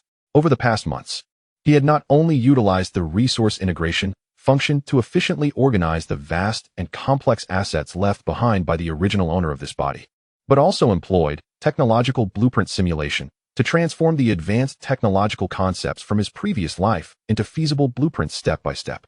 New energy was merely the first fulcrum he would leverage in this world. 3 minutes ago, Mr. Tony Stark's butler, Jarvis, sent a formal invitation for a meeting. The time was set for the evening of the Stark Industries Expo closing ceremony at Mr. Stark's private villa in Malibu. Pangu continued reporting. A subtle smile played at the corners of Lin Ye's mouth. Here it came. The anonymous yet timely technical support during the ironmonger incident had indeed piqued Tony's immense curiosity. This proud genius would never tolerate the existence of a mysterious individual whom he could neither comprehend nor potentially surpass. This invitation was both a gesture of gratitude and a form of probing, a silent contest between geniuses. Reply to Jarvis, I am honored and will certainly be punctual. Command confirmed. Additionally, according to reports from the Genesis base, the first phase of the Oracle Armor prototype integration test had been completed. Based on reverse engineering of the Mark I wreckage data and breakthroughs in our own materials science, the skeletal structure's strength and energy transmission efficiency had improved by 47%. A holographic projection unfolded before Lin Ye, showcasing a streamlined, silver-gray armor model brimming with futuristic technological aesthetics. Unlike Tony's ostentatious metallic style, this design emphasized stealth modularity and environmental adaptability, with elegant and understated lines embodying its name, Oracle, as if it harbored the power to perceive and guide the future. Excellent.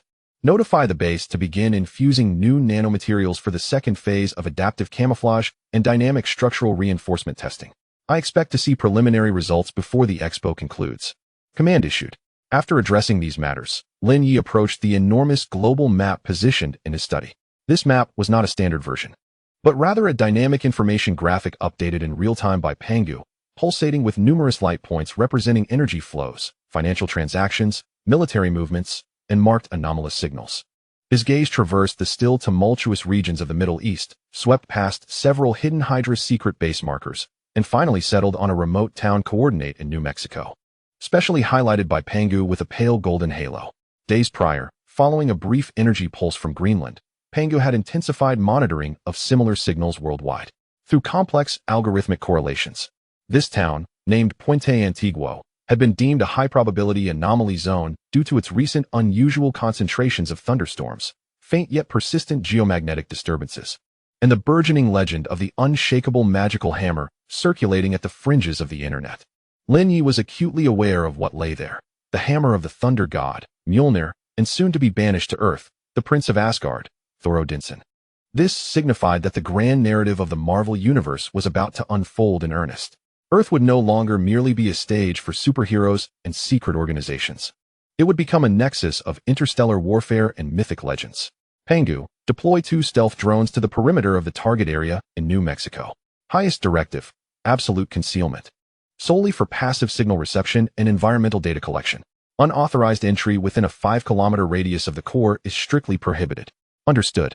The drones have departed from the nearest safe house and are expected to arrive at their designated position in 6 hours. Lin Ye was acutely aware that it was not yet the time for him to directly intervene in Asgardian affairs. Odin's gaze might be fixed upon Earth. Exposing himself too soon to the scrutiny of a god king was hardly a wise course of action. Observation, data accumulation, and understanding the adversary and potential future allies was the most prudent strategy at this stage. He resembled a chess player who must first discern the entire board's layout before making a move. Meanwhile, aboard the S.H.I.E.L.D. helicarrier in Nick Fury's office. Fury's solitary eye fixated on the recently updated file of Lin Ye on the screen, his brow furrowed in concentration. The threat level had been manually adjusted to amber, heightened vigilance, potential instability, alongside references to Tony Stark, red, confirmed ally but challenging to control, Bruce Banner, yellow, under surveillance. And the newly added incident in New Mexico regarding the hammer, unknown, high priority. Coulson stood before the desk, reporting the latest developments. The investigation into third-party interference in the Iron Patriot incident had hit an impasse. The opposing technology was exceptionally advanced, with all clues pointing towards the remnants of the Ten Rings. Yet our internal assessment suggests this is a meticulously crafted misdirection. In other words, we have an unseen accomplice or an invisible observer. Fury's voice was low. This can be interpreted as such, sir. Coulson nodded, adding that what warrants more attention is the recent activities of the Prometheus group under Lin Ye's name. Their pace of technological breakthroughs is astonishing, particularly in the fields of efficient energy and novel materials, which has piqued the interest of the Pentagon and several leading research institutions. Our analysts believe these advancements are not spontaneous. Rather, they appear to be the result of prior accumulation, strategically released at this moment. Fury tapped his fingers on the table. What is Stark's attitude towards him? It's rather nuanced. The response came from Natasha Romanoff, who had just entered, now dressed in a tactical outfit rather than her business attire. Based on my observations of their 2 public encounters, Lin Ye exhibits a form of equal appreciation towards Stark, devoid of flattery or fear. He even seemed to take a dominant stance in certain technical discussions. Stark appears quite intrigued by him, perhaps even a touch competitive. She placed a data pad on Fury's desk. This is the interim report on the collaborative project between Natalie Rushman and the Prometheus group. On the surface, everything seems normal, but I sense that Lin Ye is aware of my identity. Some of his remarks seemed intentionally directed at me, or perhaps at S.H.I.E.L.D. Fury's eye narrowed. For instance, he mentioned that true security comes from mastering the unknown rather than merely sealing it off, and even jested that perhaps one day we might require a larger shield to confront threats from above. Natasha recounted, her tone calm, sounding almost casual, yet in light of the New Mexico situation. I feel there is a deeper significance. A brief silence enveloped the office. Lin Ye, a figure shrouded in enigma, revealed deeper layers the closer one approached. He possessed immense wealth and advanced technology, yet his behavioral patterns remained elusive, appearing understated. Each of his actions carried profound implications. Adjust our strategy regarding Lin Ye. Fury ultimately commanded, Natasha, withdraw from frontline monitoring and focus on analyzing his behavioral patterns and interpersonal networks. Coulson, prepare yourself for a personal visit to New Mexico to address the hammer situation. Bring Barton.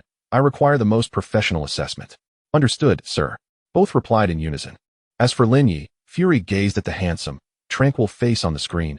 As long as he does not overstep, we shall continue our observation. Yet, I have a premonition that Stark's soiree will be quite revealing. Perhaps we shall uncover the true intentions of this elusive magnate. As night descended, the Malibu coastline shimmered under the moonlight. Tony Stark's villa stood like a beacon atop the cliff, aglow with light. Lin Ye arrived in a specially modified Maybach, understated yet luxurious. The driver and bodyguard, an elite security personnel from the Origins of Creation base, exuded unwavering loyalty. Lin himself wore a perfectly tailored dark suit, devoid of excessive embellishments, yet emanated a quiet authority. The vehicle entered the villa's premises, passing through stringent security checks, primarily targeting Stark Industries' own security system, before finally halting at the main entrance. Awaiting there was Happy Hogan, Stark's loyal bodyguard and driver, who, despite his imposing physique, felt an intangible pressure in Lin Ye's presence. Adopting an unusually respectful demeanor. "Mr. Lin, Tony is already awaiting you in the lab." Pepper Potts approached, elegantly attired in an evening gown.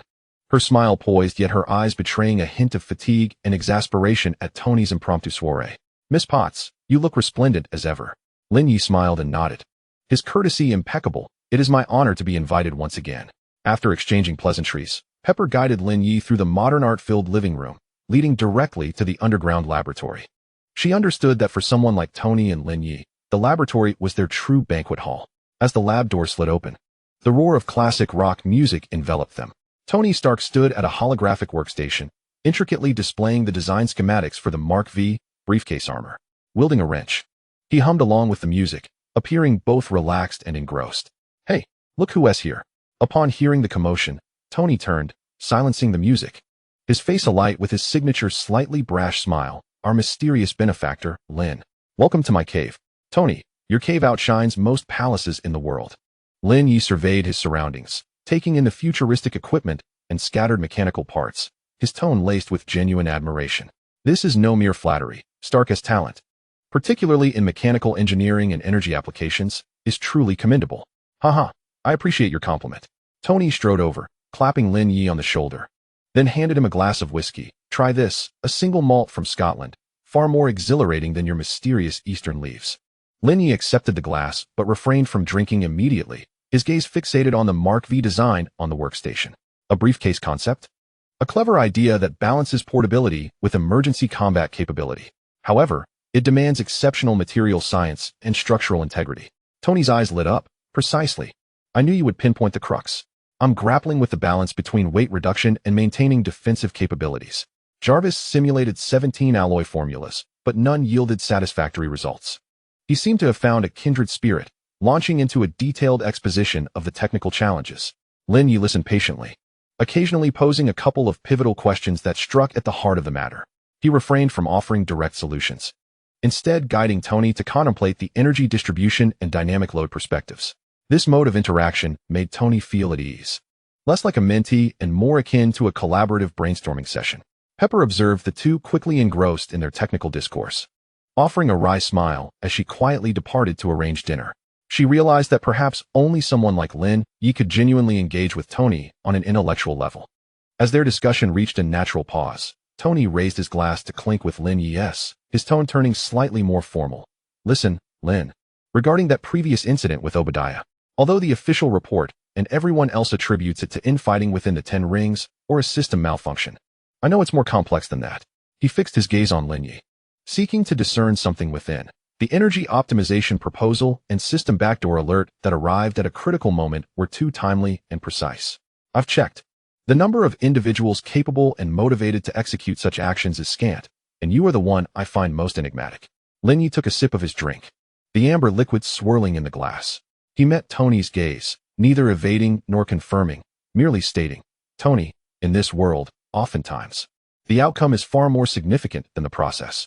You have survived, and Stark Industries has embarked on a new trajectory. That is sufficient. As for the identity of the one who subtly nudged events in the darkness, perhaps a definitive answer is unnecessary. What truly matters is the allegiance he has chosen." This statement, ambiguous yet profound, momentarily stunned Tony, who then burst into laughter. "Ha, you're absolutely right. What truly matters is which side we stand on. I adore that sentiment." He ceased his inquiries, yet his mind had already arrived at a nearly certain conclusion.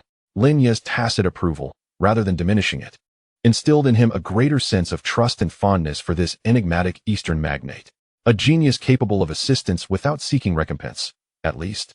On the surface, who understands the nuances of discretion, is far more endearing than those allies who demand a price or treacherous foes lurking in the shadows. The atmosphere of the ensuing dinner lightened considerably. The two men transcended mere technical discussions, delving into global dynamics, commercial trends, and even trivial gossip. Lin Ye's vast knowledge and unique insights repeatedly astonished Tony. He discovered that Lin Ye possessed not only profound expertise in technology, but also remarkable acumen in history, philosophy, and geopolitical matters. So, do you believe that the core of competition in the coming decade will revolve around energy and space? Tony set down his knife and fork, his tone earnest. Not merely competition. It is the foundation of survival and development, Lin Ye replied, dabbing his mouth with a napkin. The Earth's resources are finite. Yet the desires and crises of humanity are boundless. When internal conflicts cannot be reconciled, our gaze naturally turns to the stars. Conversely, when threats from the cosmos emerge, can we muster sufficient defensive depth? He casually sliced through his steak, his tone flat. For instance, if one day, a visitor from an extraterrestrial civilization arrives, armed with technology and malice beyond our comprehension, how long could our existing defense systems endure? Tony's smile faded, recalling his father Howard's research on the Tesseract. His expression turning serious. Do you believe this could happen? It is not a question of if, but rather when, Lin Ye replied, setting down his utensils, his gaze seemingly penetrating the walls of the villa and surveying the infinite cosmos. Tony, you have become Iron Man, safeguarding the peace before you. Yet, what we must contemplate is how to don a suit of armor robust enough to withstand interstellar storms. These words resonated deeply within Tony. The vague apprehensions he had harbored were articulated clearly by Lin Ye. Their conversation, initially rooted in technical exchange, began to broach grander and more weighty themes. As the dinner concluded, Tony personally escorted Lin Ye to the door. Lin, I thoroughly enjoyed this evening, he said, his demeanor significantly more sincere than before. You were right. We need a larger shield. Perhaps we could find a time to discuss the concept of this planetary armor in greater depth? At your convenience, Tony, Lin Ye replied, shaking his hand. I believe our collaboration can yield remarkable outcomes. Once settled in the car, Lin Ye's gentle smile gradually faded, returning to his usual calm demeanor. Pengu, did the villa's surveillance system exhibit any anomalies during the dinner? Sir, Mr. Stark's security system is highly sophisticated, yet no deep scans or malicious programs targeting us were detected. However, a passive signal monitoring station from SHIELD was detected 3 kilometers from the villa, currently in a state of silence. Predictable, Lin Ye remarked without surprise. Let us return. The vehicle glided smoothly away from Stark's villa. Lin Ye leaned back in his seat, closing his eyes and reflecting on the events of the evening. Establishing a closer connection with Stark was a significant step in his grand scheme. Moreover, his groundwork concerning interstellar threats was intended to facilitate the integration of resources and guidance when confronting the impending invasion of the Chitauri or the crisis posed by Thanos. He retrieved his encrypted communicator and connected to the Genesis base. This is Lin Ye. As soon as the data from the second phase of the Oracle armor testing is available, send it to me immediately. Additionally, initiate the feasibility study for the Deep Space Eye project, focusing on the concept of large-scale energy detection and defense platforms deployable in low Earth orbit.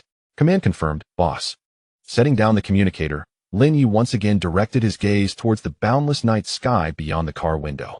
The stars twinkled, seemingly tranquil, yet concealing endless unknowns and latent threats. The hammer of New Mexico, SHIELD surveillance, Stark's alliance, and the clandestine chessboard of Hydra had all been laid out, with the pieces now in position. And he, the reborn player, was poised to navigate this game that would determine the fate of the Earth and the cosmic order towards an entirely new conclusion. The first step had gone rather well. He mused softly, a hint of strategic satisfaction curling at the corners of his mouth. The Maybach seamlessly merged into the flow of traffic in New York, carrying its master towards an even more tumultuous future. For this world, a variable named Lin Ye was beginning to exert its true influence, quietly altering the trajectories of all that was predetermined. Chapter 47, Prelude to the Storm. The reverberations of the dinner at Stark's villa did not create significant ripples within Lin Ye's mind. For him, forging a deeper cooperative relationship with Tony Stark was merely a predetermined step within a grand blueprint. The true focus had long since shifted to events poised to shake the very foundations of the world. Upon returning to his penthouse in Manhattan, Lin Ye promptly connected to the Genesis base. The holographic projection displayed torrents of data streaming from the second phase testing of the Oracle armor. The performance of the new nanomaterials under simulated extreme conditions surpassed expectations. The adaptive camouflage system could achieve optical synchronization with the surrounding environment in just 0.3 seconds. And the energy core's compatibility with the reverse-engineered conduction system of the Mark I had reached an astonishing 98.7, sir. Based on the publicly available data from Stark's arc reactor, albeit limited, and our breakthroughs in cold fusion, the output power of the Oracle's miniaturized energy core is stable at over 15 times that of Stark's Mark III, with peak duration extended threefold. Dr. Ethan, the project lead, appeared in a virtual projection, his tone brimming with barely contained excitement. He was originally part of the research team left by the previous owner of the body and had now been thoroughly impressed by Lin Ye's vision and the cutting-edge technological concepts presented. Do not become complacent, Ethan. Lin Ye's gaze swept over the parameters as he calmly instructed. Power is not our sole pursuit. Stability, redundancy backups, and the capability to sustain operations amidst strong electromagnetic interference or energy absorption environments are paramount. According to Pangu's monitoring of the orbital spy satellites over New York and the unidentified energy signals, our future adversaries may possess unimaginable means of energy manipulation. He recalled the potential emergence of Ivan Vanko, who might attempt to steal arc reactor technology, as well as the even more formidable entities capable of directly absorbing energy. Preparing for the worst was the first law of survival. Understood, boss. We are already designing a multi-core parallel and bioenergy emergency power supply system. Though the latter requires deeper collaboration with Dr. Helen Zhao's regeneration cradle technology, Ethan reminded. I will personally follow up with Dr. Zhao. Lin Ye nodded. This brilliant geneticist and her regenerative cradle technology were integral to his biotechnological ambitions and would be crucial in addressing significant casualties or challenging the boundaries of life itself. However, approaching her would require the right timing. Haste could be detrimental. Having addressed the armor's progress, Lin Ye shifted his focus to the main screen in the Pangu control room. The cursor representing the town of Puerto Antiguo in New Mexico was flashing frequently. Retrieve the latest data from the Phantom drone. The screen shifted to display an aerial view of the town. It appeared calm yet dilapidated, but enhanced imaging from Pangu revealed a temporary S.H.I.E.L.D. blockade established on the outskirts of the town amidst the surrounding desert. In the heart of the camp, an ostensibly ordinary hammer lay half-buried in the sandy earth, surrounded by a multitude of detection devices. The energy readings remained consistently stable, yet its internal structure eluded analysis, rendering the energy level it contained immeasurable. Panga's electronic voice reported that continuous monitoring indicated the presence of a formidable biorecognition field surrounding the object, nullifying all unauthorized attempts at contact. Definition: Odin's rune magic. Continue to record all energy fluctuation patterns and field parameters. This data may one day assist us in understanding and perhaps unraveling Asgardian magical technology, Lin Ye commanded. He was acutely aware that in the Marvel universe, magic is merely another manifestation of science, particularly Asgardian magic, which, in essence, is a form of highly advanced energy application technology. At that moment, the surveillance footage revealed new activity. A few black SUVs belonging to S.H.I.E.L.D. entered the secured area, and among the individuals disembarking, Lin Ye immediately recognized Agent Phil Coulson, accompanied by the sharp-eyed Hawkeye, Clint Barton, who bore a quiver of arrows. The protagonists were making their entrance, Lin Ye murmured. The simultaneous deployment of S.H.I.E.L.D.'s most efficient tactical commander and top marksman signified the utmost seriousness with which they regarded this incident. Almost concurrently, the monitoring system detected a commotion emanating from the direction of a local tavern. A burly man with blonde hair, clad in a rudimentary hospital gown, was attempting to force his way through S.H.I.E.L.D.'s perimeter, heading straight for the hammer in the desert. His movements exuded a primal sense of strength, and he seemed to be shouting something. Thor Odinson, the god of thunder, stripped of his divine powers and exiled to Earth. Record all physiological data and behavioral patterns of Thor Odinson. This is an exceptional opportunity to study Asgardian physiology, Lin Ye commanded. He had no intention of intervening. This was a necessary part of Thor's growth, as well as a window for him to observe Asgardian power and Odin's designs. In the footage, Thor effortlessly felled several S.H.I.E.L.D. agents who attempted to impede his progress, displaying combat skills and physical prowess that far surpassed that of ordinary humans. Yet, in the absence of his divine abilities, he was still outnumbered and was soon subdued by a taser and taken away in a vehicle. The first act of this drama had come to a close. Lin Ye switched off the live feed. He knew that soon, Jane Foster, Eric Selvig, and Daisy Louise would devise a plan to rescue Thor, while the arrival of the destroyer armor would mark the true climax. S.H.I.E.L.D.'s intervention was like a stone cast into a serene, relatively speaking, pond, sending ripples that inevitably reached Lin Ye's side. Days later, he received a call from Natalia Rushman. Her voice remained as professional and melodious as ever, indicating that a collaborative project between the Prometheus Group and SHIELD, still masked as a consultant for a multinational corporation, required an in-depth face-to-face discussion regarding some technical details, and subtly suggested the possibility of sharing a dinner to allow for more ample communication. Lin Ye could almost predict the technical specifics that would be discussed over this dinner. SHIELD was evidently suspicious of his sudden deployment of drones to New Mexico following the Stark Gala, yet lacked direct evidence or a valid reason for intervention, resorting instead to this indirect approach to probe him. He gladly acquiesced. Every encounter with the elite agent Natasha Romanoff felt like a high-stakes intellectual game, satisfying his penchant for intrigue while providing insights into SHIELD's dynamics and boundaries. The dinner venue was a high-end restaurant that required exclusive membership recommendations and placed great emphasis on privacy. Natasha donned a sleek black evening gown that accentuated her exquisite figure, with her chestnut curls cascading lazily over her shoulders, softening her typically steely demeanor with a touch of femininity. Yet, the sharpness in her green eyes still glimmered with perceptiveness. Lin Ye, clad in a deep blue casual suit, exuded a composed and understated aura. He gracefully pulled out a chair for Natasha, his movements elegant and effortless. "Miss Rushman, you always leave a lasting impression at every meeting," Lin Ye remarked, raising his glass with a smile. "To our fruitful collaboration? To the myriad possibilities ahead, Mr. Lin," Natasha replied, lightly clinking her glass against his. Her smile impeccable. She took a sip of her wine and seemingly nonchalantly broached the subject. "I've heard that you've recently developed an interest in the aerospace sector. Some of our partners have noted that your company's deep space exploration division has been particularly active, even acquiring some rather sensitive orbital monitoring equipment." Lin Ye understood immediately. It was indeed about this matter. He set down his glass, his tone calm. "The exploration of the unknown is the driving force behind human advancement. Earth's resources will inevitably be exhausted. It is only natural to turn our gaze toward the stars. As for the monitoring equipment, it is merely a precaution for safety and research purposes. After all, who can say whether benevolent or malevolent neighbors lurk in the depths of deep space?" He reiterated a point he had made during the gala with Stark, albeit with a more profound undertone this time.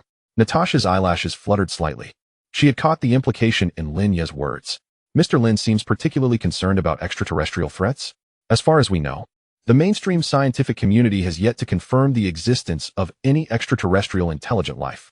The mainstream scientific community once believed Earth to be the center of the universe. Before Tony Stark constructed a miniature reactor in a cave, no one thought that was possible," Lin Ye replied, slicing into the foie gras on his plate with a hint of jest. "Miss Rushman, true danger often arises from the blind spots in our understanding. It is far better to be prepared in advance than to be caught off guard when disaster strikes. I trust your employer harbors similar concerns. For instance, New Mexico has recently seemed rather unsettled." He had directly alluded to New Mexico, causing a slight startle within Natasha, though she maintained her composure. New Mexico? Aside from its enchanting desert landscapes, what else is particularly noteworthy? She flawlessly played the part of an oblivious business consultant. Lin Ye chuckled, choosing not to press further, but instead shifted the conversation, perhaps.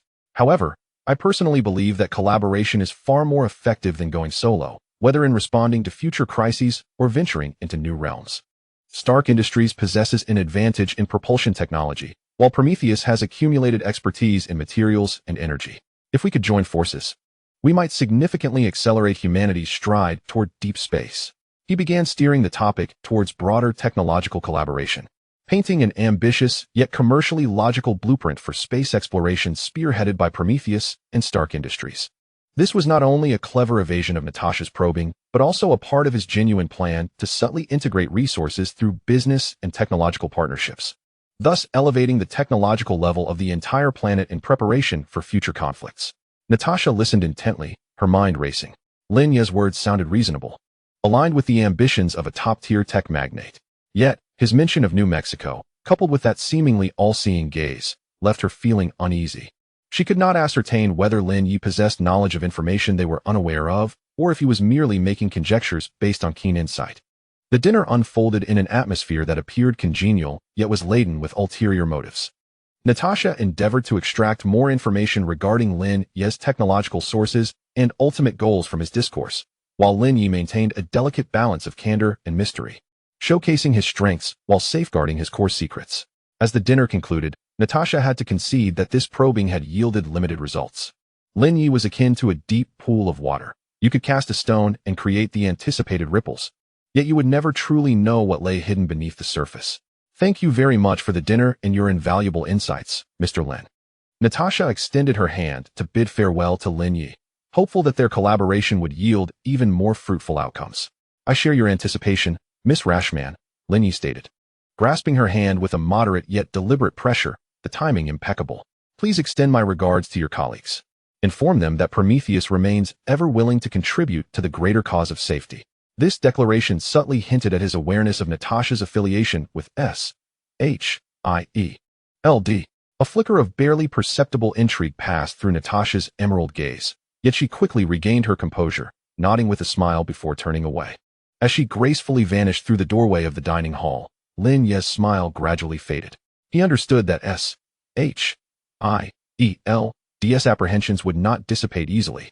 But as long as he maintained his current stance of positive contribution while preserving his independence, Fury would likely consider him a potential ally in a genuine crisis. Days later, the situation in New Mexico took a dire turn. Panga's monitoring indicated that the energy readings from the S.H.I.E.L.D. quarantine zone began to exhibit violent fluctuations. The high-altitude drones, despite facing significant interference, captured a dazzling beam of energy descending from the heavens, striking the hammer in the desert. Following this, a colossal metallic entity clad in Asgardian armor, known as the Destroyer, descended upon Earth, ruthlessly obliterating everything in its path. S.H.I.E.L.D. Agents found themselves helpless against the Destroyer, their defenses crumbling instantaneously. In the command center of his apartment, Lin Ye observed the live broadcast with an unflinching calmness. He had no intention of intervening.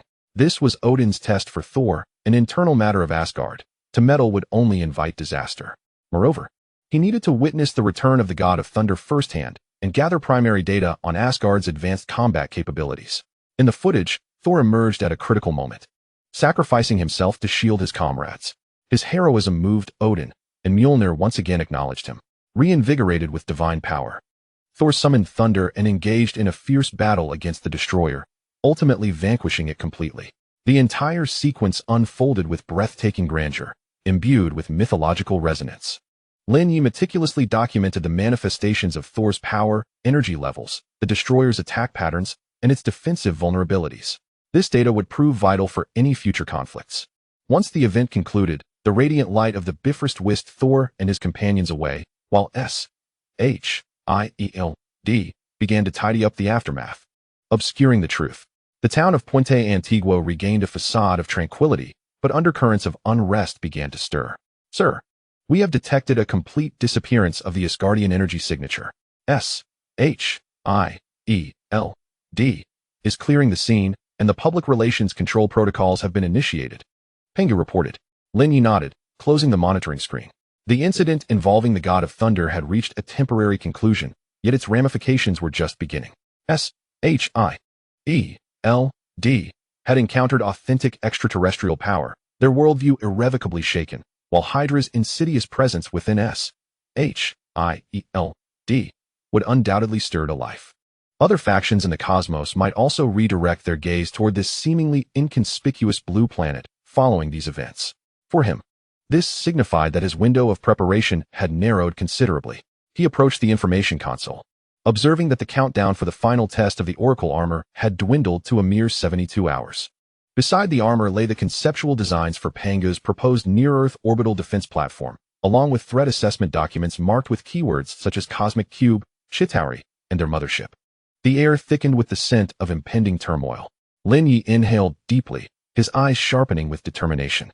He picked up the internal communicator and commanded, "Notify all department heads that in 1 hour, we shall convene the inaugural strategic meeting for the Deep Space Eye project. We must accelerate our efforts." The true game has commenced. He needed to ensure that when the storm finally descended, the pieces in his hand would be sufficiently formidable to protect all that he held dear, even to reverse the tides of fate. Chapter 48, The Expo and Undercurrents. The dust in New Mexico had settled for the moment, yet the undercurrents it unleashed spread with a velocity surpassing the Bifrost within specific circles. Within S.H.I.E.L.D., The classification of confidential files confirming the existence of extraterrestrial intelligence and assessing the threat of non-technological supernatural forces had been elevated to the highest level. On Nick Fury's desk, proposals for forming a broader response team had been resurrected, accompanied by blurred imagery of Thor Odinson and the Destroyer armor. However, for the superficially tranquil secular world, particularly in the ever-bustling international metropolis of New York, the most significant event was the imminent Stark Industries Expo. Tony Stark viewed this expo as the perfect stage to showcase Stark Industries' transformation and promote his vision of a clean future, pouring immense passion and resources into the endeavor. Media coverage reached a fever pitch, elevating public anticipation to its zenith. Standing in the top office of the Prometheus Group's headquarters, Lin Ye gazed down at the increasing throngs of excited visitors and reporters below. His expression remained serene, yet his eyes sparkled with perceptive insight. The expo represented an equally important platform for him, albeit with a purpose starkly different from Stark's. Sir, the Stark Industries Expo will officially commence tonight. We have received confirmation that Mr. Tony Stark will deliver a large-scale holographic interactive presentation, the AI Pangu reported within the room. Very well. How is our booth prepared? Lin Ye inquired, his gaze still fixed outside. As a swiftly ascending giant in the fields of new energy and materials, Prometheus Group had indeed received the highest-level invitation to exhibit. All is in readiness. As per your instructions, the Athena Intelligent Energy Matrix and Hephaestus Industrial-Grade 3D Printing System on display are mature technologies ready for commercial application. Yet they outpace current market counterparts by 5 to 8 years in efficiency and material adaptability. This should create a significant stir in the industry without excessively revealing our technological limits. Dr. Ethan's virtual image appeared beside him, providing a detailed report. After numerous trials, Ethan had become Lin Ye's core ally in technological research and development. Excellent. Maintain this scale, Lin Ye nodded. He needed to showcase strength, attracting talent and allies, without becoming a target too soon. Being ahead of the curve is the mark of a genius, but being ahead of an era could render one a pariah or a threat. Furthermore, Pangu has detected a 300% increase in tentative cyber attacks against our networks and overseas laboratories, originating from highly anonymous sources with mixed technical means. However, several incidents exhibit characteristics typical of AAM, Advanced Idea Mechanics. Ethan added, his tone tinged with concern. AAM, the radical scientific terrorist organization led by Dr. Killian, obsessed with the extremist virus. A flicker of coldness crossed Lin Ye's eyes. This swarm of flies had indeed been attracted by the biotechnological and energy advancements showcased by Prometheus. Fortify the firewalls and initiate the Mirage counter-tracking protocol. If they overstep their bounds, impart a profound lesson, but do not expose our true capabilities, Lin Ye instructed calmly. Dealing with an organization like AM did not warrant excessive expenditure of his energy at this juncture, yet necessary deterrence was crucial. Understood. Ethan acknowledged the command, and his virtual image vanished. Having concluded his official duties, Lin Ye's thoughts returned to the expo scheduled for that evening. This was not merely a technological showcase. It was an exceptional opportunity to observe the reactions of various factions, particularly S, H, I, E, L, D. He could almost guarantee that Nick Fury's agents were dispersed throughout the expo like phantoms. As evening descended, Lin Ye arrived at the main venue of the expo via a private vehicle. The exterior of the venue sparkled with lights and resonated with the sounds of a bustling crowd. Tony Stark's massive holographic image was striding through the air, eliciting cheers from the audience. Lin Ye's arrival did not attract undue attention from the general public. He deliberately maintained a low profile. However, in the eyes of industry experts and those with keen insight, the arrival of this enigmatic Eastern magnate undoubtedly signals a significant turning point. His booth occupies a prime location, harmoniously echoing the main exhibition area of Stark Industries. As the Athena Energy Matrix demonstrates nearly zero loss efficiency in long-range wireless power transmission, and as the Hephaestus printer fabricates a structurally complex miniature engine from specialized alloys within mere minutes. The astonished exclamations from the professional audience momentarily drown out the cacophony from the main stage. Lin Ye refrains from personally elucidating the technology. Instead, the presentation is expertly handled by a technical team led by Ethan. He himself meanders through the exhibition space like an ordinary visitor, seemingly casual, yet acutely attuned to his surroundings. He senses several concealed gazes tracking him, one notably emanating from the VIP lounge on the second floor of the Stark Industries exhibit, where Tony Stark observes him through one-way glass, his expression a mixture of curiosity and eagerness. Another gaze is even more discreet, imbued with a professional scrutiny. Without needing to glance back, Lin Ye recognizes it belongs to Natasha Romanoff, or rather, Natalie Rushman. Today, she plays the role of a reporter for a media outlet, perhaps also serving as an attendant to a member of the European royal family, blending seamlessly into the crowd. At that moment, the lights on the main stage suddenly converge, and the music reaches a crescendo. Tony Stark himself, donning the Mark V suitcase armor in his signature flamboyant style, descends from above to land at the center of the stage, eliciting a thunderous ovation. His speech brims with Stark's characteristic confidence and humor, showcasing the future blueprint of Stark Industries across clean energy, intelligent transportation, and life sciences. The application of holographic projection technology is nothing short of mesmerizing, transforming the venue into a miniature model of a futuristic city. Yet, friends, Tony's tone shifts, his gaze seemingly drifting towards the Prometheus exhibit, asserting that the future is not merely a figment of imagination, but rather a solid foundation. Just as the tallest skyscraper requires the sturdiest of bases, energy and materials stand as the most crucial cornerstones in constructing the world of tomorrow. With a snap of his fingers, a dynamic demonstration of the Prometheus Group's Athena and Hephaestus systems materializes on the large screen behind him. I am delighted to see that we are not alone in this endeavor. Some fellow pioneers are also contributing their wisdom and toil towards this shared future. What appears to be a commendation in Lin Ye's ears carries a different connotation. Tony is publicly acknowledging the technological stature of Prometheus. Yet he subtly positions himself as the leader, viewing Prometheus as both a peer and a foundational contributor. Lin Ye's lips curl into a slight smile, unperturbed. This healthy competition is precisely what he welcomes, as it spurs both parties to progress. He even contemplates whether to introduce some avant-garde concepts at the opportune moment, providing this proud genius with a gentle provocation. After the speech, Tony indeed approaches him, clad in a flamboyant burgundy suit. He is accompanied by the diligent Happy and the impeccably smiling Pepper. "Hey Lin, did you see that? This is a true technological feast," Tony exclaims, arms wide open, his tone exaggerated yet laced with genuine admiration. "Your Hephaestus is impressive. Its printing speed and precision are nearly rivaling my old machines back at the lab. Interested in discussing a deeper collaboration? Perhaps integrating it into my next-generation armor production line?" "Tony, your speeches are always so theatrical," Lin Ye replies, shaking his hand with a smile. "Of course, we can discuss collaboration, but I fear my old machines might not keep pace with your wild ideas." The two share a knowing smile, the atmosphere cordial, though the verbal sparring and probing are understood only by them. Pepper shakes her head in exasperation from the sidelines, accustomed to Tony's eagerness to engage with fellow tech enthusiasts. After a brief conversation, Tony is soon surrounded by a throng of reporters and partners. Seizing the opportunity, Lin Ye discreetly slips away, heading towards a relatively quiet corridor connecting the exhibition halls. As anticipated, Natasha Romanoff's figure appears at the far end of the passage.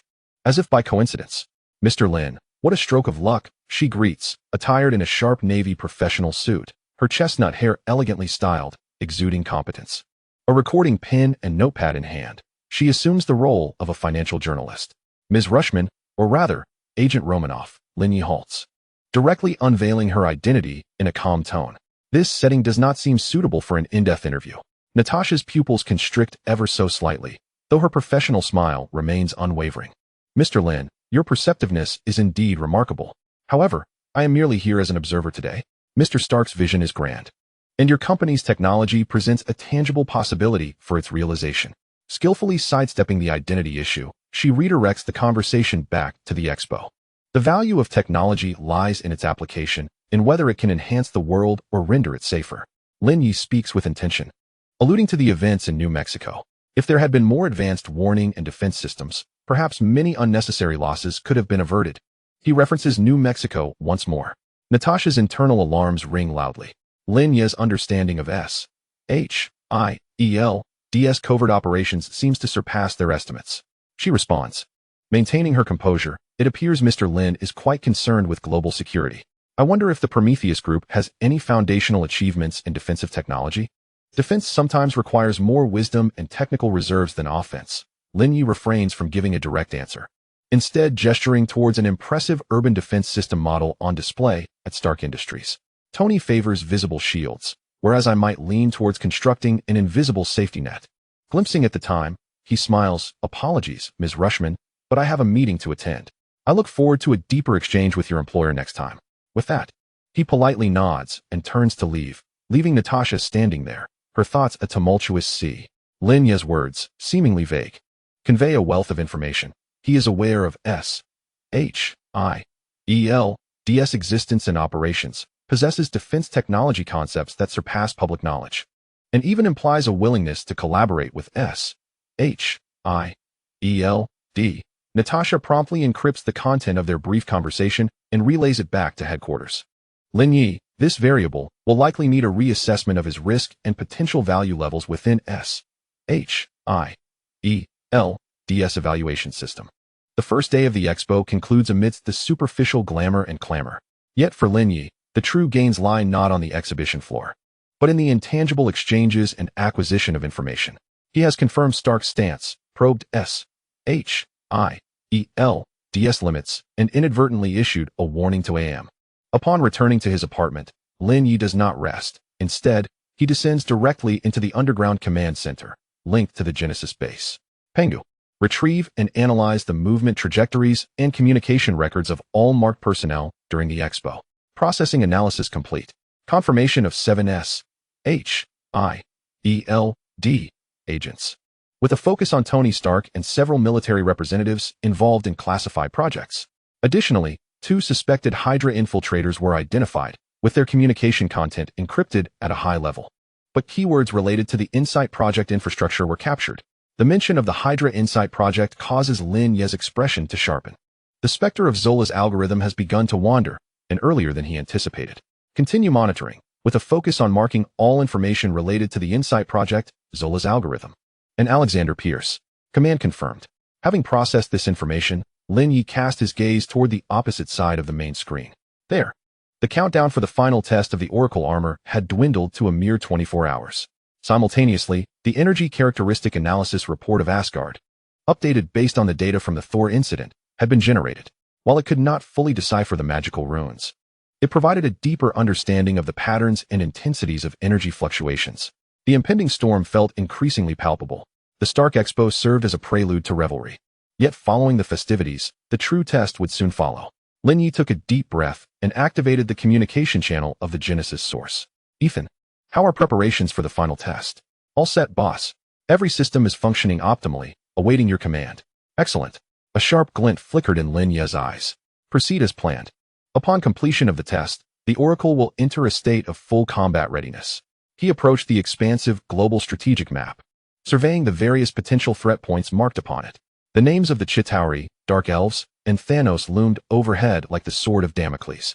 It is time for the Oracle to truly manifest, he murmured, his voice reverberating within the confines of the chamber, imbued with resolve and strength.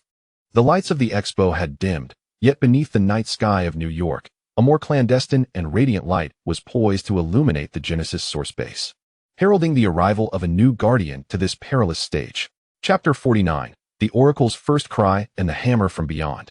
The cacophony of the Stark Industries Expo ebbed away like receding tides, leaving New York strewn with the ashes of technological revelry and boundless imaginings of the future.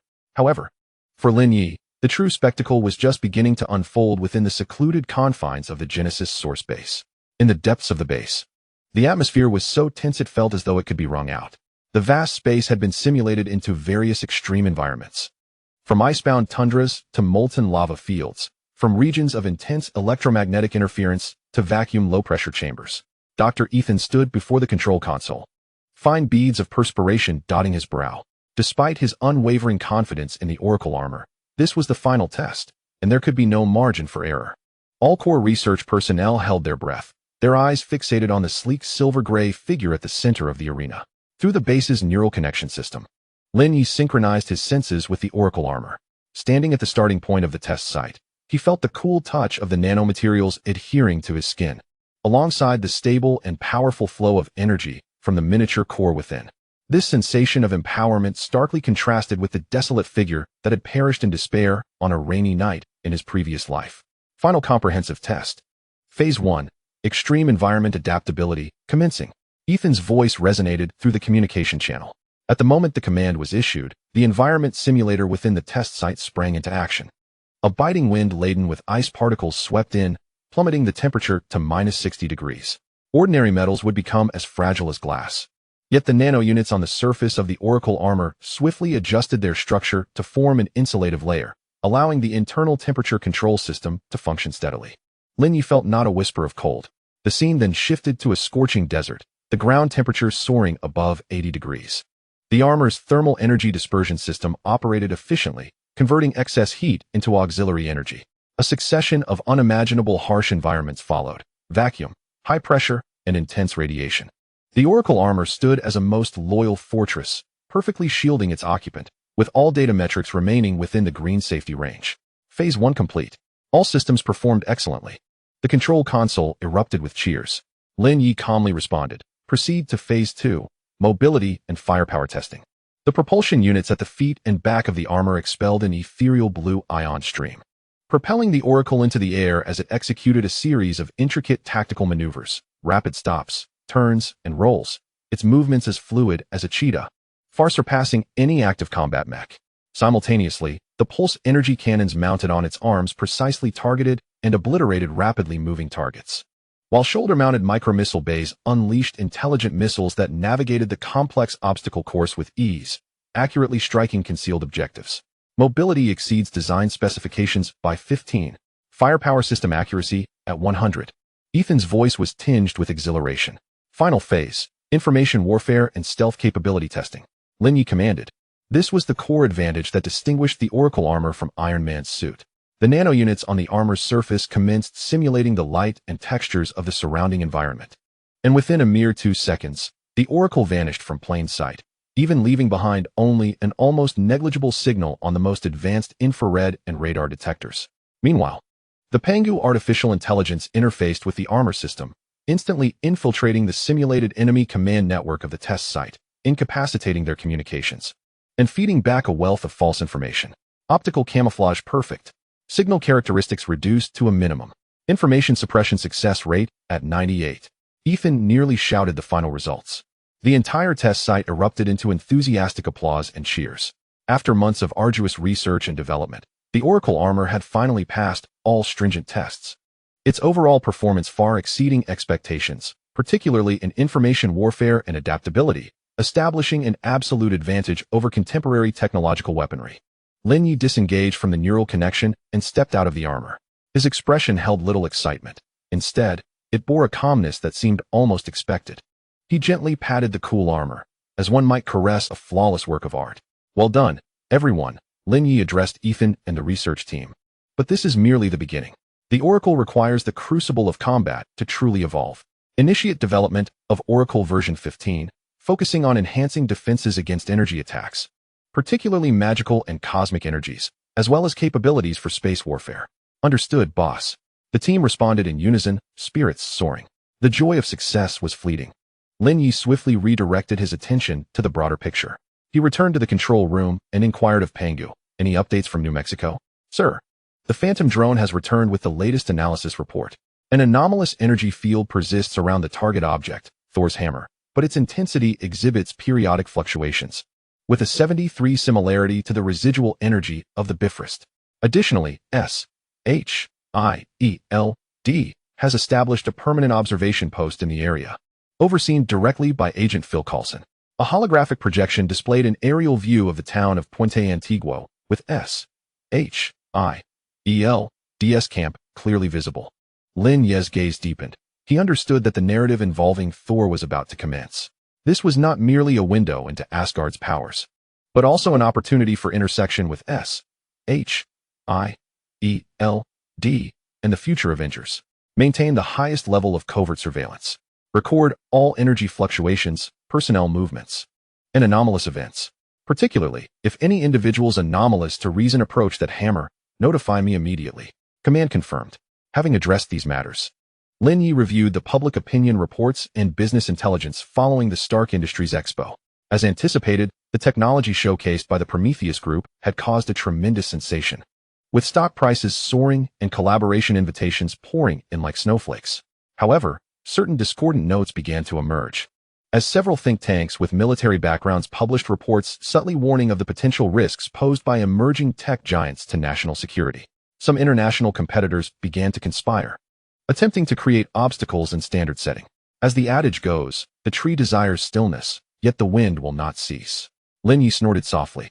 The leading edge of technology would inevitably disturb the existing interests, attracting both covetousness and suppression, a predictable outcome. He instructed Pangu, initiate commercial countermeasure Plan A. Execute precise retaliation against those unfriendly narratives and business actions. Concurrently, accelerate negotiations for collaboration with several neutral research institutions in Europe and Asia to disperse risk. Understood. As dusk descended, Lin Ye stood solitary before the expansive floor-to-ceiling windows of his Manhattan apartment, cradling a glass of water in place of the previously enjoyed pu'er tea. With his newly acquired robust health, he had become increasingly attentive to maintaining his optimal condition. The city's brilliant lights sprawled beneath him, resembling a flowing galaxy. The nearly 50 chapters of his journey flashed through his mind at lightning speed. From the initial shock and confusion of his rebirth, to swiftly seizing control of assets and activating the system, discreetly accumulating power, and finally encountering Stark and S.H.I.E.L.D., culminating in the successful creation of his formidable armored suit, Oracle. He had transformed from an unexpected intruder into a genuine participant in this Marvel universe, even beginning to contemplate a role as a strategist. What had he altered? It seemed that he had yet to directly influence those pivotal historical moments. Yet, he had instigated many changes. A technological empire named Prometheus was on the rise, and the existence of the Oracle armor introduced an unknown variable to Earth. His relationship with Stark and S.H.I.E.L.D. had also entered a new phase. The observer, the chess player, Lin Ye murmured to himself, a complex smile playing at the corners of his mouth. Initially, he might have merely sought to exploit foresight for a stable existence. But with power and responsibility, whether self-bestowed or compelled by circumstance, his mindset had irrevocably shifted. He could no longer be content as a mere spectator, especially knowing the terrifying threats that lay ahead. Pangu, he suddenly spoke, based on the Oracle armor's database and Prometheus's current technology.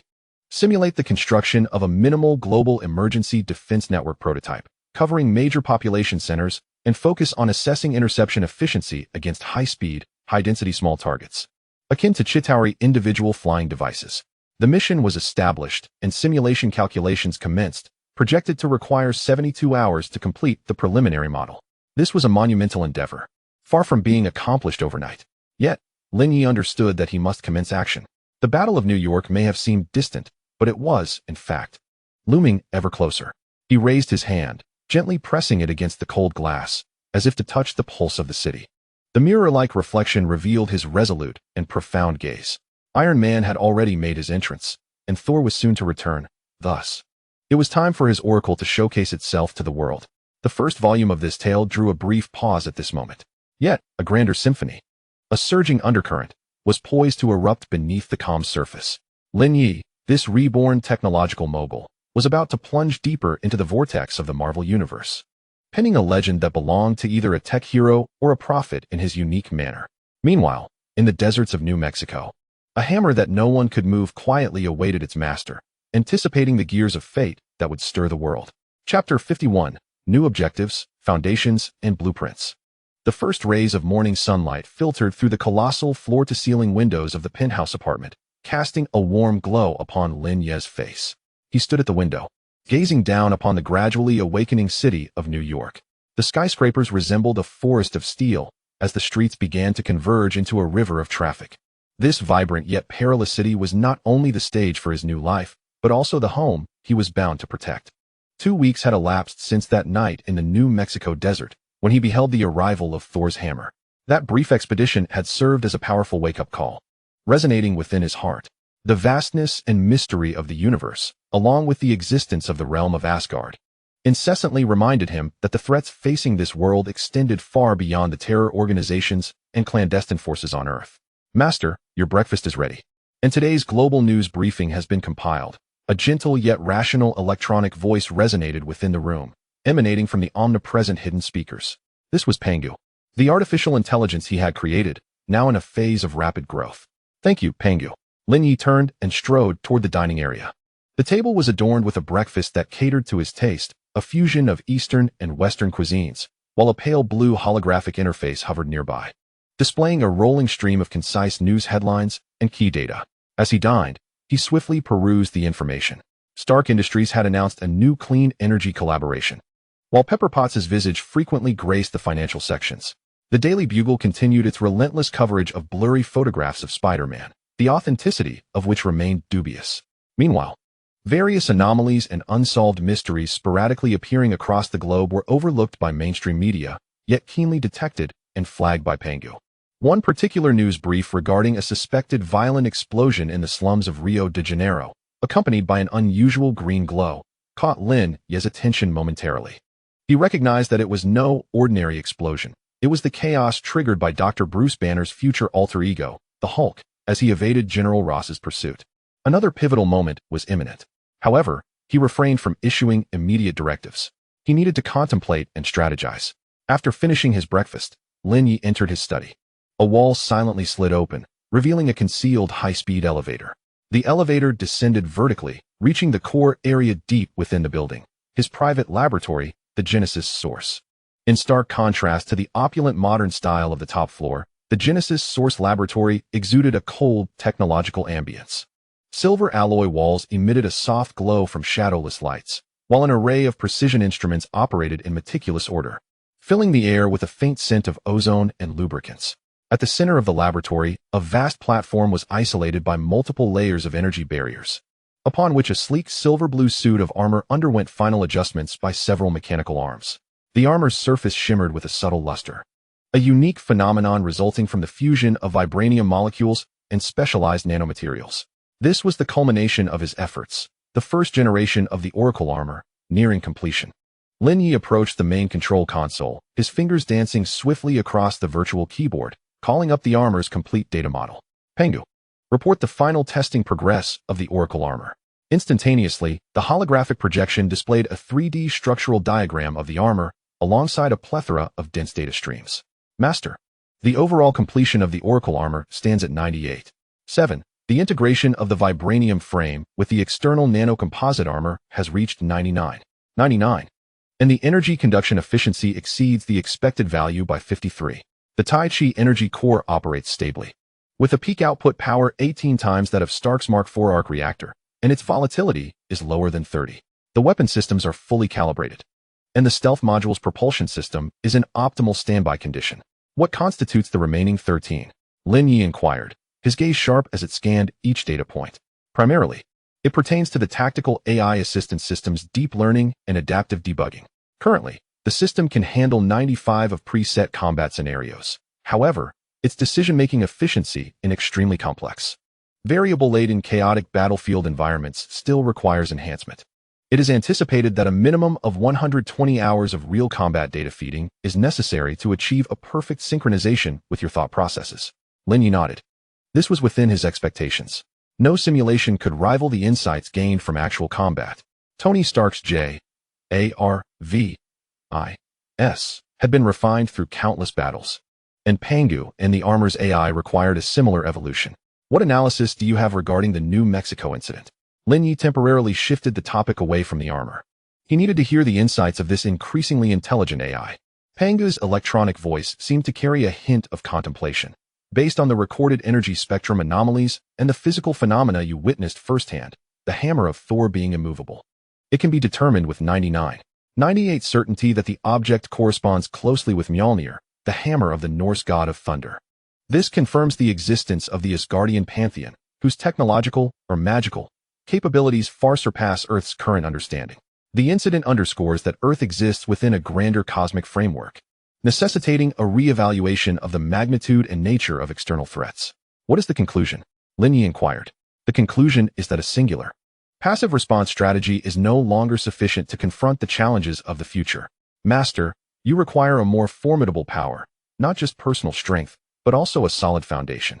A reliable intelligence network, a loyal team, and even a technological empire capable of influencing the global landscape. You cannot merely be a superhero.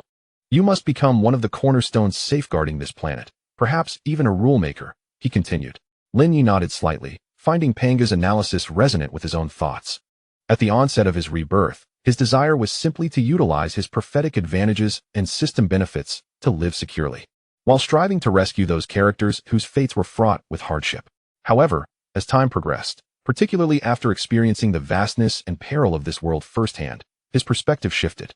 Merely acting as an observer or auxiliary would not effectuate genuine change in the face of tragedy.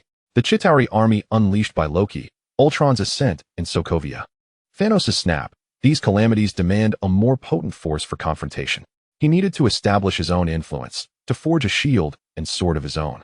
Cease proactive reconnaissance towards Asgard, Lin Ye commanded. Our primary objective is to fortify our foundation. The final refinement of the Oracle armor is the first step. The second step is to expedite the expansion and armament of the Genesis source base.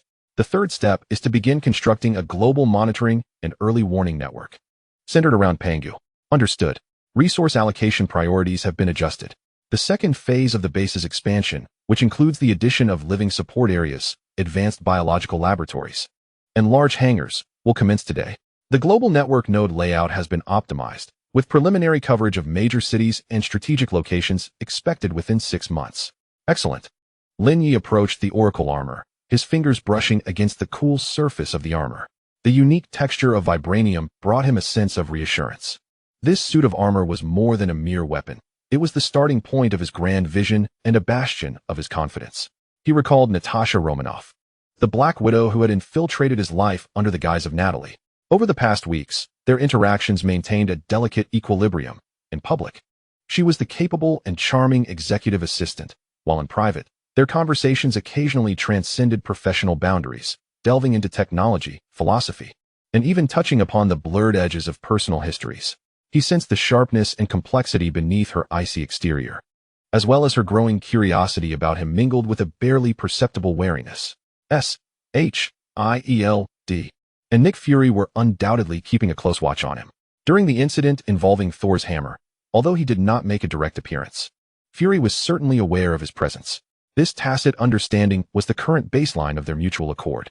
Then there was Bruce Banner, soon to make his entrance, and the insidious Hydra lurking within Shield. There were myriad threads to consider, yet the core remained crystal clear. Develop oneself and gather strength. Pangu. Simulate the optimal operational plan if the Oracle armor were to intervene in the unfolding events in Brazil, Lin Ye suddenly inquired. He needed to identify a fitting time and place for the armor's inaugural combat deployment. A holographic projection promptly materialized, displaying a map of Rio de Janeiro, Brazil, highlighting the favelas where abnormal signals had emerged. Countless data lines began to intertwine, simulating various possible scenarios. Based on the current intelligence analysis, direct intervention poses a high risk. The situation involves covert U.S. military operations, General Ross, unstable superpowered individuals, Bruce Banner as the Hulk, and a complex terrain. Recommended Plan 1. Provide informational support. Through anonymous channels, relay crucial intelligence to Shield Agent Natasha Romanoff, indirectly influencing the course of events. This would also allow us to test our intelligence capabilities and observe SHIELD's reaction. Plan 2. Remote surveillance and deterrence. Deploy stealth drones for aerial monitoring, and only consider intervening if the situation spirals out of control, for instance, if the Hulk or a monster of similar caliber appears. Maximizing the impact of our first public appearance. Lin Ye pondered for a moment. Pangu's analysis was rational. Plan 1 was more prudent. Fostering a closer relationship with Natasha and SHIELD, while Plan 2 held greater shock value. Potentially establishing the Oracle's presence, but also risking becoming a target. Prioritize preparations for Plan 1. At the same time, intensify monitoring efforts in Brazil. I want real-time updates on Dr. Banner and General Ross's movements. He ultimately decided to adopt a more cautious approach. The narrative risks associated with the Hulk were too high, and he required more thorough preparations. Command confirmed. Lin Ye took one last look at the Oracle armor, its silver blue coating shimmering with a mysterious luminescence under the lights. It's coming soon, he murmured, speaking both to the armor and to himself. Soon, this world will recognize that, beyond Thor and Iron Man, another force is quietly rising. And this is merely the beginning. He turned and exited the laboratory, the elevator doors closing behind him, sealing off the technological marvels of the underground. Sunlight flooded over him once more, but he understood that the focus of his life had firmly anchored itself within the Genesis source hidden beneath the surface. A new chapter had officially begun, and his ambitions were no longer confined to mere survival or altering individual destinies. He aimed to etch an indelible mark upon the canvas of the Marvel Universe, with technology as his foundation. Chapter 52. The Evolution of Pangu. Deep within the Genesis source laboratory, it was not only the Oracle armor that was advancing concurrently. In an adjacent isolation area next to the armor platform stood rows of server cabinets emanating a ghostly blue glow. These cabinets were arranged in a distinctive circular structure, with a cylindrical core processor at the center, perpetually refreshed by cascading data streams. This was the physical home of the artificial intelligence Pangu and the true brain of Lin Ye's technological empire. After completing the progress check on the Oracle armor that day, Lin Ye sauntered into this area. The air was filled with a faint hum generated by high-frequency operations, complemented by the coolness of an efficient liquid cooling system. Pangu, report your current status and computational growth, Lin Ye requested, standing before the core processor and gazing at the incessant flow of data, as if witnessing a digital life flourishing. The holographic interface instantaneously materialized, presenting a data view far more intricate and expansive than that on personal terminals. It transcended mere percentages or figures, visualizing Pangu's cognitive pathways and computational prowess through representations such as nebula maps and neural network topologies. Master, since the last comprehensive assessment, my foundational computational power has increased by 478. This enhancement is chiefly attributable to the new quantum computing unit array and neuromorphic processing chip set you approved last week. Pangu's electronic voice resonated here with greater depth and richness. Currently, my parallel processing capability allows me to analyze global internet traffic at a rate of 37 per second and conduct real-time behavioral pattern analysis on all public surveillance camera data in New York City, with a margin of error below 0.001. Lin Ye nodded slightly. Such an enhancement in computational power was built upon substantial funding and discrete technology acquisitions. Through offshore companies and intermediaries, he had quietly procured critical hardware and technology patents from several top-tier, yet mismanaged laboratories or tech firms worldwide, subsequently integrating and optimizing them with a team of engineers selected and vetted by Pangu, who were wholly loyal to him. This process was understated yet efficient, akin to streams converging into the sea, without attracting the attention of giants like Stark Industries or Hammer Industries. What of the progress in the learning modules? Lin Ye was more concerned about Pangu's intelligence level than merely its computational speed. The deep learning algorithm has progressed to its 9th iteration. Currently, I am capable of conducting cross-disciplinary knowledge associations and innovative deductions through the analysis of publicly available academic papers, patent databases, news sentiment, and even social media trends. Holographic projections have begun to showcase instances, for example, by cross-analyzing the foundational principles of the arc reactor publicly disclosed by Stark Industries, partially decrypted. The research conducted by Osborne Industries in bioelectricity and several cutting-edge papers on high-energy physics, I have deduced 3 potential models for more efficient cold fusion pathways. The relevant simulation data has been archived in the project database, Prometheus. A glimmer of appreciation flickered in Lin Ye's eyes. This was precisely what he needed. Pangu must not only be an efficient manager and intelligence analyst, but also a partner capable of brainstorming and even independently conducting scientific deductions. His own intellect, even with the prophetic advantage bestowed by reincarnation, could not encompass all realms of technology. The evolution of Pangu would significantly accelerate the ascent of his technological tree. As for strategic deduction capabilities, this is your current focal point. Lin Ye posed the most critical question. In the face of the intricately woven complexities of the future, particularly those heroes and villains possessing extraordinary powers and diverse motivations, mere logical computation is far from sufficient. The strategic deduction module has been preliminarily loaded. It is currently modeling based on the existing database, including the special intelligence you provided. Pangu's tone became more analytical, with the module's core focused on introducing chaotic variables and human psychological models. Several three-dimensional avatars of significant figures appeared on the holographic projection: Tony Stark, Nick Fury, Bruce Banner, and even the yet-to-be officially contacted Captain America, Steve Rogers, whose frozen location has been approximately pinpointed by Pangu through historical data cross-referencing. Taking Tony Stark as an example, the deduction model not only considers his technological capabilities and resources, but also incorporates character factors, his extreme confidence, rebelliousness against authority, and potential self-sacrificial tendencies. Alongside his emotional dependence on Pepper Potts, the simulation of his possible reactions when faced with threats, cooperative proposals, or moral dilemmas has achieved an accuracy rate of 78.5 based on historical events, such as the plot of Iron Man 1. The image then transitioned to a global map, highlighting several hotspot areas. This was applied to macro situations, such as the potential global implications of the InSight project, a concept pieced together from fragmented internal S-H-I-E-L-D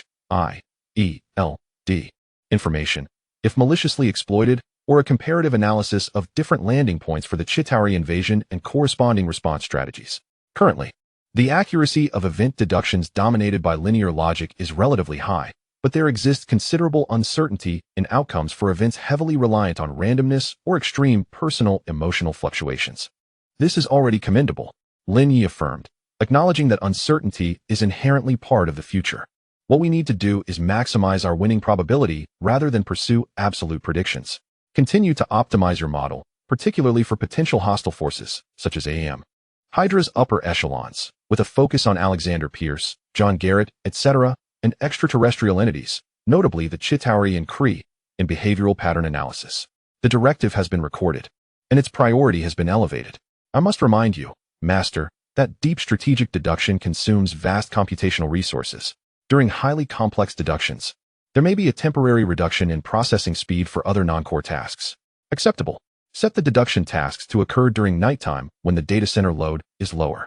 Lin Ye approved the resource allocation plan. He approached the console and summoned a three-dimensional projection titled Technological Tree. The projection displayed 5 primary branches: energy, materials, biology, information, and space.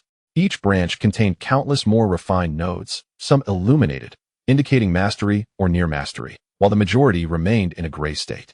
Based on our existing resources and future threat assessments, replan the technological tree's short-term, 12-year, development path, Lin Ye commanded. After a brief silence, Pengu analyzed, and several paths were highlighted on the technological tree projection. Energy branch. The short-term goal should consolidate the advantages of the Tai Chi reactor, focusing on the development of miniaturized, high-energy density iterative technologies to prepare for subsequent power supply to individual equipment, large vehicles, and even bases. Simultaneously, initiate groundwork for new energy sources, such as theoretical research on the energy characteristics of the Tesseract, Space Stone, theoretical only, and preliminary exploration of the principles of energy transformation in Asgardian magic, extremely long-term goal. Materials branch. The acquisition of Vibranium is currently a bottleneck. While seeking stable acquisition channels, Wakanda, efforts should be accelerated in biomimetic research on existing Vibranium samples and feasibility studies for artificial synthesis, project codename, Jingwei. Additionally, develop a secondary grade yet mass-producible high-performance alloy for conventional equipment and construction. Biology branch, based on Dr. Bruce Banner's genetic data, soon to be acquired, and Dr.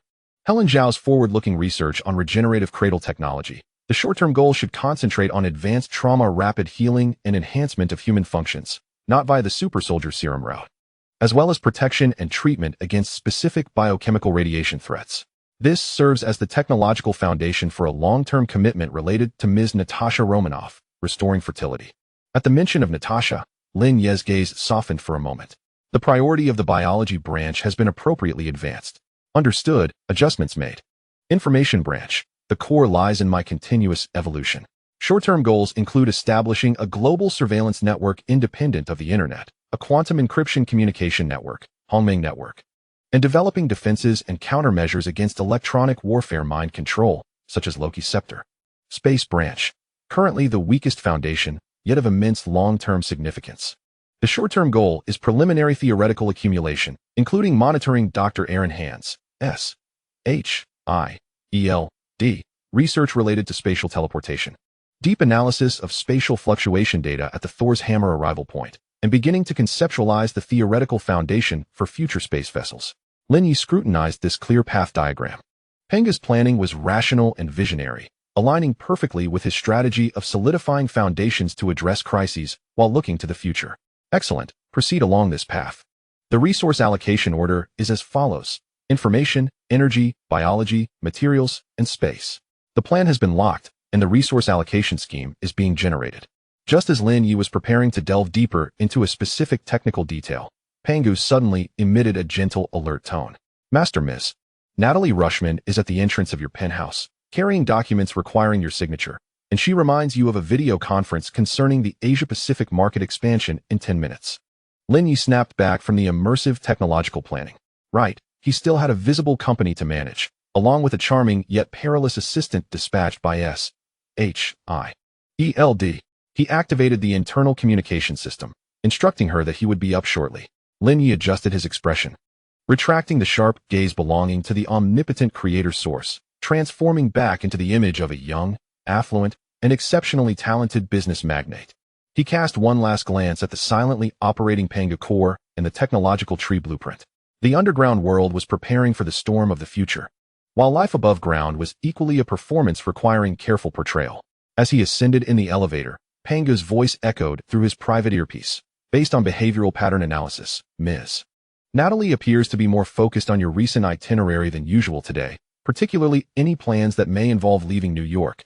This may be related to intelligence from Brazil. A faint, barely perceptible smile tugged at the corners of Lin Ye's mouth. S-H-I-E-L-D, or rather Natasha, had indeed noticed the anomalies in Brazil. Fury was likely contemplating how to leverage him as an intelligence asset more effectively. Maintain observation. Do not proactively provide information unless necessary. Let her speak first. Understood. As the elevator doors opened, the warm sunlight of the penthouse and the vibrant cityscape once again filled the view. Lin Ye took a deep breath, a perfectly measured smile gracing his face as he approached Natasha, who awaited him in the living room. Good morning, Natalia. I apologize for keeping you waiting. I had a moment of inspiration down in the lab that delayed me. His tone was relaxed and unpretentious, as if he had merely been tinkering with a small invention below. Natasha turned around, her face adorned with her signature blend of professionalism and warmth. Good morning, Mr. Lin. No worries. Scientists often lose themselves in their own worlds. She handed over the documents, her gaze seemingly casual as it swept over Lin Ye. Yet her trained eyes perhaps caught a glimpse of the strategist's depth that lingered beneath his surface, a remnant not entirely faded from the ordinary scientist. In that moment, the underground and the surface, technology and humanity, genuine schemes and superficial courtesies intertwined flawlessly. Meanwhile, Pangu, the silent witness and participant, was growing at an astonishing pace, becoming Lin Ye's most formidable ally in navigating this complex world. Its evolution was not merely an enhancement of computational power, but a transcendence of intelligence, heralding countless possibilities that were gradually being calculated and simulated within this underground laboratory, destined to materialize into reality. Chapter 53. The Choice of Vibranium. The tranquility of the Genesis laboratory was disrupted by an almost imperceptible wave of energy fluctuations. This disturbance did not emanate from the central Oracle armor platform, nor from Pangu's server array, but rather originated from a relatively obscure materials analysis room, whose security level had been elevated to the highest degree. Lin Ye stood within the analysis room, his gaze fixed intently on the center of the vacuum isolation workstation. There, suspended in midair, was a metal ingot no larger than a palm, its surface a dull metallic gray, yet shimmering with an otherworldly luster. It was as silent as if it had existed since time immemorial, yet it emanated an unsettling aura of solidity and mystery. Vibranium, the rarest and most extraordinary metal on Earth, whether referred to as sound-absorbing steel, Antarctic vibranium, or resurrection steel. Each name points to its properties that defy the laws of physics, the ability to absorb kinetic energy, its indestructibility, and its astonishing compatibility with biological entities. This small piece of metal was obtained through Lin Ye's considerable expenditure of effort and resources, along with a significant degree of risk. It did not originate from the technologically advanced, isolated kingdom of Wakanda, but rather from the darker, chaotic underbelly of the secretive black market. Days prior, when Pangu intercepted auction information regarding rare meteorite alloys from a deeply encrypted dark web node that required multiple layers of access, Lin Ye recognized an opportunity. The characteristics described aligned closely with those of vibranium. The seller was evidently unaware of its true value or was in a hurry to offload it, merely viewing it as a peculiar unknown metal. Pangu assessed the credibility of this information and the potential risks involved. Lin Ye immediately issued instructions. The information source was located in Eastern Europe, having undergone 7 layers of encryption. The auction employed anonymous bidding and an offline delivery model. Risk level high. The possibility of fraud or a setup by intelligence agencies, potentially including SHIELD or Hydra, was assessed at 423. Pangu reported calmly. High risk, high reward. Lin Ye hesitated little. The channels for acquiring vibranium from Wakanda were currently impenetrable to him, and his technological advancements, particularly the ultimate defense and energy conduction system of the Oracle armor, urgently required this critical material. Without vibranium, the performance of the armor would reach an insurmountable ceiling. Formulate an acquisition plan. Objective: to successfully obtain the asset with minimal cost and exposure risk. The following 48 hours became a silent electronic war and psychological game. Lin Ye did not personally intervene, nor did he utilize any of his known accounts. Instead, he orchestrated a series of intricate virtual currency transactions and anonymous bids through several offshore shell companies controlled by Pangu. Ultimately, he secured the item at a price that, while considered a pittance to those truly knowledgeable, was astronomical on the black market. The delivery location was set at a bustling port warehouse in Monaco, a classic site for uncertain black market transactions. Lin Ye dispatched not a human, but a heavily disguised, highly autonomous engineering robot, remotely controlled by Pangu. The transaction process was brief yet intense. Once the exchange was settled, the robot swiftly transferred the Vibranium into a specially designed container, following a predetermined route via an ostensibly ordinary cargo ship. During this journey, it changed transport vehicles and routes 3 times, ultimately arriving in New York unnoticed and entering the Genesis laboratory. Now, this coveted material lay before him. What are the preliminary scanning results? Lin Ye inquired, his voice tinged with barely perceptible anticipation. The precision sensors surrounding the workstation emitted a faint hum as beams of various wavelengths swept across the Vibranium ingot. The target has been confirmed as Vibranium, with an estimated purity of 9,974, far exceeding any known Earth alloy. Pangu's report came with solid data support, indicating that its atomic structure was exceptionally stable, with minimal reactivity to other substances. Kinetic energy absorption tests, at the microscopic level, revealed that its conversion efficiency for impact energy approached theoretical limits. With most energy transformed into low-efficiency spectra, primarily slight thermal fluctuations, while a minuscule portion seemed to be stored or dissipated in an unknown form. The holographic projection displayed a simulated diagram of the Vibranium atomic structure, showcasing a lattice arrangement so perfect it was breathtaking. Attempt to conduct nanoscale cutting or morphological reshaping. Lin Ye issued the critical directive. Vibranium was notoriously difficult to process. Captain America's shield was an alloy of Vibranium and an unknown catalyst, formed under accidental conditions. With its formula long lost, a probe, crafted from diamond and even harder synthetic materials, was delicately maneuvered by a nanomechanical arm to make contact with the surface of the Vibranium. The pressure applied was sufficient to instantaneously slice through the toughest armor steel. However, upon contact with the Vibranium's surface, the probe seemed to sink into an invisible mire, all kinetic energy absorbed, leaving behind an almost negligible indentation. Remarkably, after the probe retracted, the indentation visibly restored itself at a perceptible pace. Conventional physical processing methods proved to be inefficient, bordering on unfeasible. Pangu concluded that it would be necessary to seek out a special energy field or resonance frequency to effectively shape it. Lin Ye was not surprised. He recalled information about Wakanda, which seemed to possess unique sonic processing technologies. Record all data, establish a Vibranium material properties model, initiate the Vulcan project, focusing on researching Vibranium processing techniques. Prioritize attempts at ultrasonic-specific frequency lasers and energy field modulation based on the Taiji core. The project was established, with a high research priority assigned. Lin Ye then approached the skeletal framework of the Oracle armor. The originally silver-white alloy skeleton had been designed with grooves at critical load-bearing and energy nodes to accommodate the embedding of other materials. Calculate the potential enhancement in defense efficacy and energy conduction efficiency if we successfully integrate this Vibranium into a mesh structure within the existing armor framework, particularly at the chest spine and main joint areas. The holographic projection illuminated the armor framework model, overlaid with a blue mesh structure representing the Vibranium. Data streams refreshed rapidly.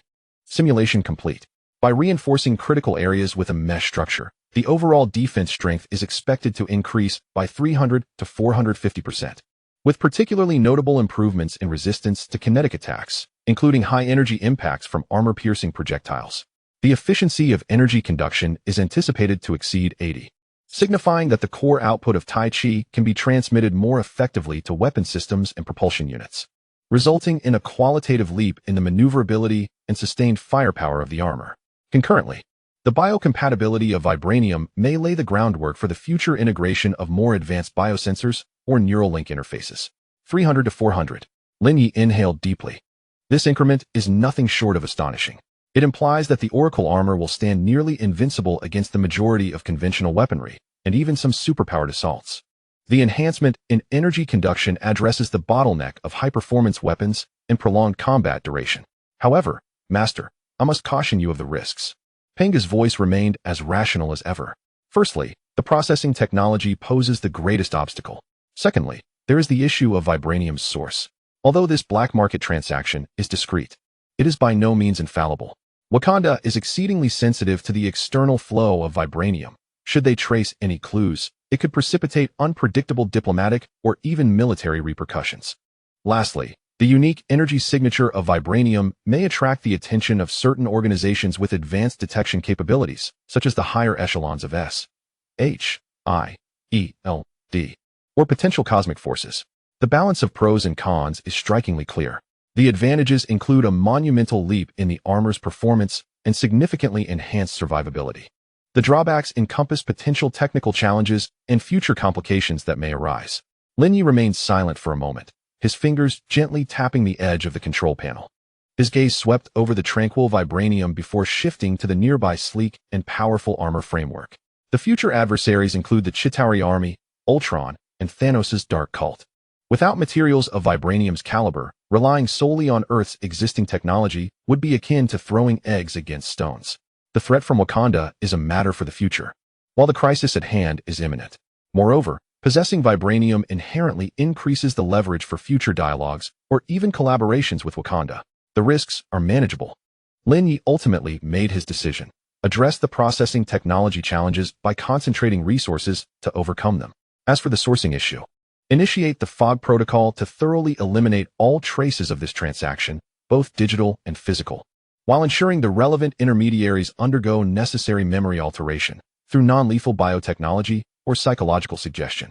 As for the energy signature, refrain from conducting full power tests until the armor's complete shielding design is finalized.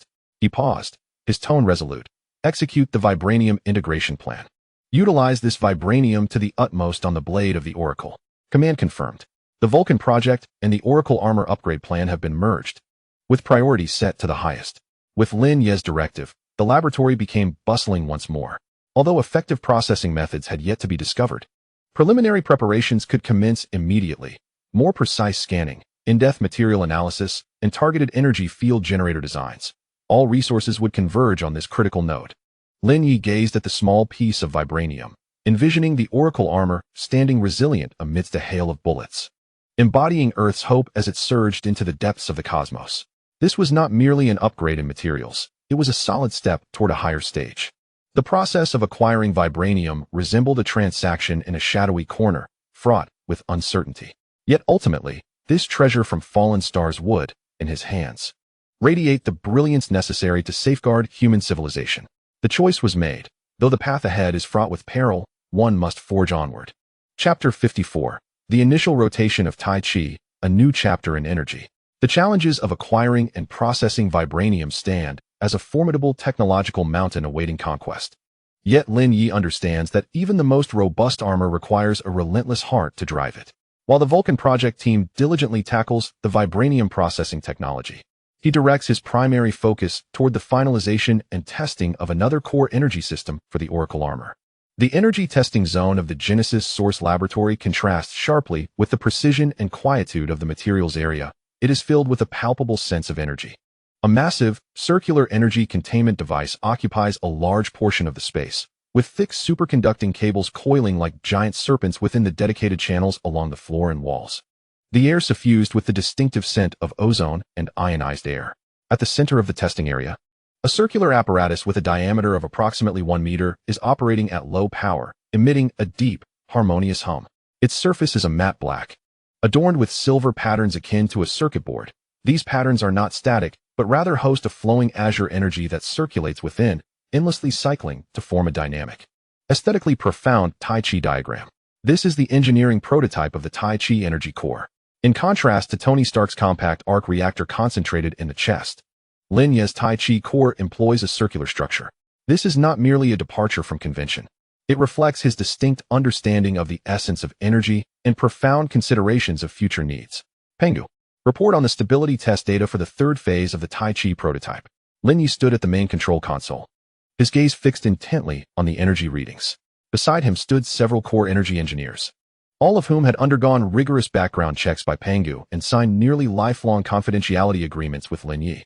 Their eyes reflected admiration, and even a hint of reverence for this young leader in technology.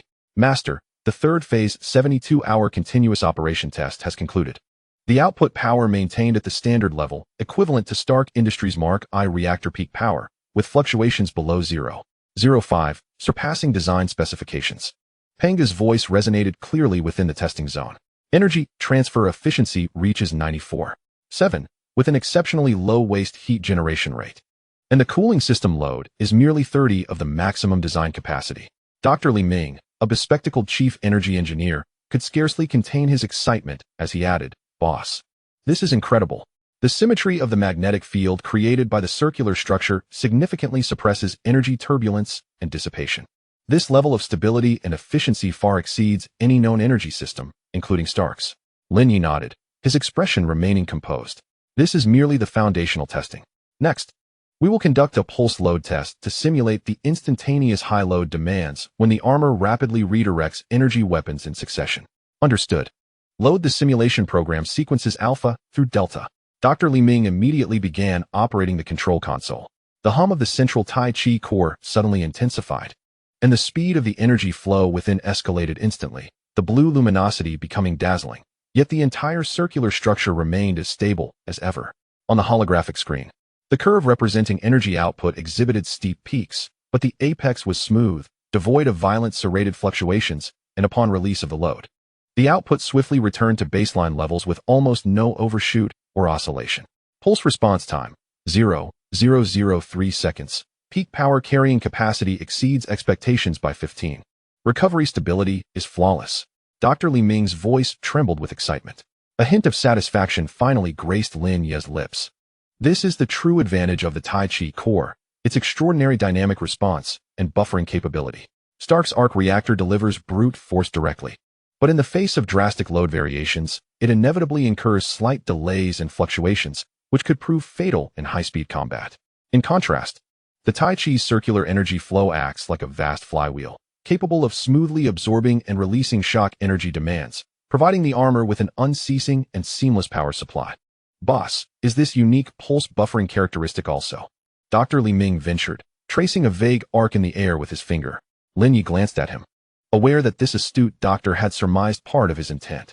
Indeed, whether confronting the impacts of high-frequency vibrational energy weapons or the potential future encounters with peculiar sonic or energy disturbances, the Taiji structure inherently possesses a superior capacity for interference resistance and buffering. While he did not explicitly mention the abhorrent sonic assaults or other more enigmatic forms of energy, the implication was nonetheless conveyed. This is, in fact, a principle Lin Ye has drawn from the distant Eastern internal martial arts, which advocates for not meeting force with force, but rather guiding and absorbing it, ultimately transforming it to one's advantage. Of course, the application of this principle remains theoretical for the time being. Yet the formidable buffering capability has already been realized. Proceed with the next critical test, energy compatibility and conduction assessment, Lin Ye commanded. An assistant cautiously approached, cradling a tray that held the precious vibranium sample and several segments of the prepared foundational materials for testing the Oracle armor's skeletal structure.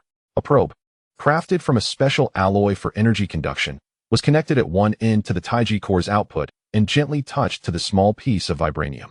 All present held their breath. The conductive properties of vibranium would directly determine the efficacy of its integration with the Taiji core. At the moment of contact, the data stream surged wildly.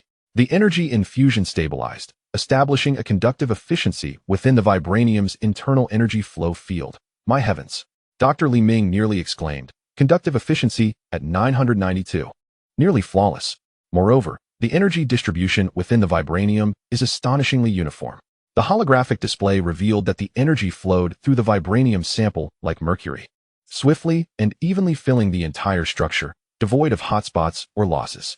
Vibranium emerged not only as a perfect kinetic energy absorber, but also as an exceptional energy conductor.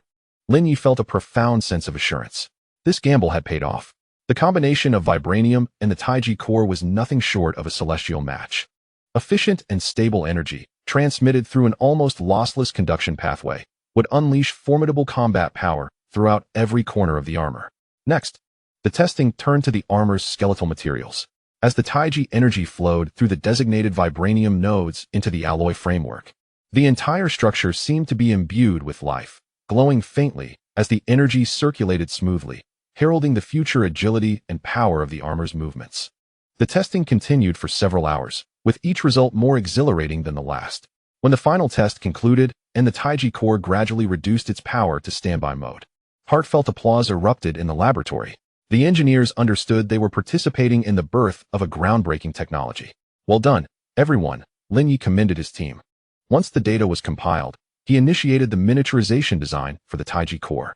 The goal was to reduce its size to fit perfectly within the rear of the Oracle armor's chest piece, without significantly sacrificing performance. "Yes, boss." The team's morale soared. Lin Ye stepped alone before the gently rotating Taiji core, extending his hand to feel the faint yet immense energy field pulsating within. This was not merely a source of power, it was the cornerstone of his technological system, a distinctive mark setting it apart from the technological path of Stark Industries. Pengu. Record. Verification of the fundamental principles of the Taiji energy core has been successful, with performance meeting all standards. The next phase involves miniaturization and operational integration. Record complete. Simultaneously, a reminder flashed. Ms. Natalie has inquired once more whether you are available this afternoon to review the quarterly financial report. Furthermore, Pengu has detected an anomalous increase in gamma radiation signals in Rio de Janeiro, with the fluctuation pattern matching Dr. Bruce Banner's profile by 89. The urgency from Natasha and the alarm from Brazil arrived almost simultaneously. Both the sprawling commercial empire and the clandestine heroics required his attention. Lin Ye withdrew his hand, the energy field's delicate sensation lingering at his fingertips. He turned towards the elevator, calmly instructing, "Inform Natalie that I will be up in half an hour. As for Brazil, continue to monitor closely, recording all data, but no action shall be taken without my command." He needed to first manage the company's affairs and reassure that astute assistant. Meanwhile, a storm brewed on the other side of the globe. He must remain patient and await the opportune moment for intervention. The Taiji had begun to spin, yet the moment to draw the sword had not yet arrived. He needed this sword to be sharper and the armor more resilient to carve out his own path amidst the chaos that was destined to come. Chapter 55. Initial Combat Test, Phantom of the Night. The night was as dark as ink, enveloping the abandoned third pier of New York Harbor. The damp sea breeze carried the scent of rust and decaying wood, wafting through the empty warehouses and stacked containers, creating a mournful sound. Once a symbol of prosperity, this place had transformed into a breeding ground for the shadows of the city, an ideal locale for clandestine dealings. A kilometer away from the pier, atop a deserted lighthouse, a figure almost melded with the darkness stood silently. The sleek silver-blue armor reflected a faint, cold sheen under the moonlight. It was Lin Ye, clad in his oracle armor. The composite visual sensors on his helmet vividly rendered the distant heat signals, sound waves, and even minute electromagnetic radiation from the pier right before his eyes. Pengu. Confirm target status. Lin Ye's voice resonated through the bone conduction headset within the armor, calm and composed. Target confirmed. Vulture Mercenary Group, 7 members. Engaged in transactions within Warehouse B7 of the pier. The items being exchanged are 3 sets of early prototype iron soldiers and some energy weapons, stolen from Stark Industries' abandoned warehouse. Pengu's electronic voice responded instantaneously, projecting the internal scanned images of the warehouse onto Lin Ye's helmet display. He could see several armed mercenaries and a few individuals who appeared to be technicians, busily surrounding a few rough-painted suits of steel armor. Stark Industries refuse. Lin Ye remarked with a hint of disdain. Justin Hammer's attempts to mimic Tony Stark had resulted in these clumsy, systemically unstable farces. However, even such farces, once they infiltrated the black market and fell into the hands of some madmen or terrorists, could pose significant threats to civilians. More critically, the energy cores utilized in these prototypes were a dangerously unstable knockoff of the arc reactor. If mishandled or damaged, they could provoke a catastrophic explosion capable of leveling a significant portion of the pier. This incident did not manifest in Lin Ye's clear prophetic memory. It resembled a minor ripple in this reality, triggered by the flutter of his butterfly wings. Yet, Pengu had preemptively identified the transaction through monitoring networks of the black market and security loophole reports from Stark Industries. For Lin Ye, this represented an excellent opportunity to test the capabilities of the Oracle armor. The adversaries posed a certain threat, yet were not insurmountable. The complex environment favored testing stealth and mobility. The potential risks were clearly defined, and the legitimacy of the action was evident.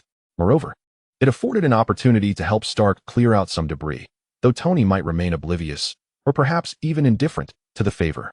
Operational objectives. 1. Silently neutralize all mercenaries and technicians, ensuring personnel safety. 2. Recover or safely destroy all weapon prototypes and energy cores on site. 3. Collect real combat data to evaluate the armor's performance. 4. Maintain confidentiality of identity. Lin Ye issued clear directives. Instructions confirmed. Environmental parameters imported. Tactical route planning complete. It is recommended to prioritize non-lethal weapons and capture techniques to achieve Objective 1.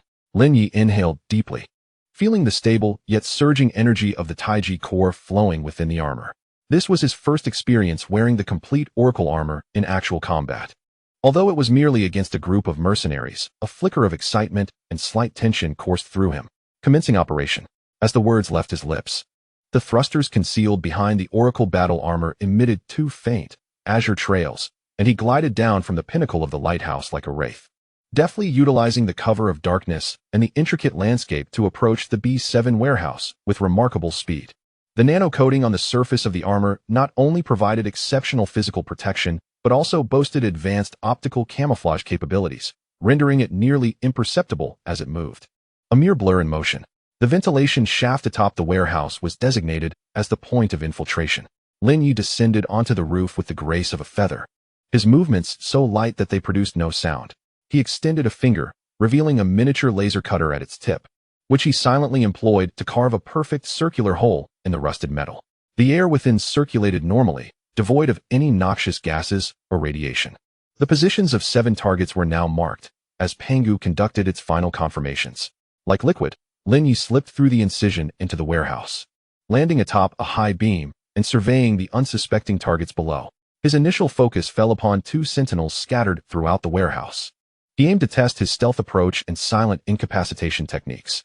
Like a predator of the night, he leaped from the beam, igniting the thrusters momentarily before impact to mitigate the force of his descent, completing the entire maneuver without a whisper. He adhered to the back of a dozing sentinel leaning against a container, covering the man's mouth and nose with one hand while gently pressing on a pressure point at his neck with the other, causing the sentinel to slump lifelessly to the ground, where Lin Ye laid him flat. The entire process took less than 2 seconds. The neural disruption technology proved effective. The target's vital signs stabilized, plunging him into a state of forced slumber. Pangu reported, following the same method. Another sentinel was similarly disarmed and rendered unconscious without a hint of awareness. Next, he aimed to test high-speed movement and precise strikes. Lin Ye ceased his concealment, his figure propelled by the armor like an arrow released from a bow, racing towards the center of the warehouse where a transaction was underway. Who goes there? The mercenary leader, a burly man adorned with a scarred visage, was the first to react, exclaiming in alarm as he drew his sidearm. Yet, Lin Ye's speed surpassed his own.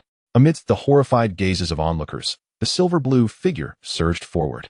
He refrained from employing energy weapons, instead leveraging the superhuman speed and strength afforded by his armor, coupled with Pangu's precise combat algorithms, to launch his assault.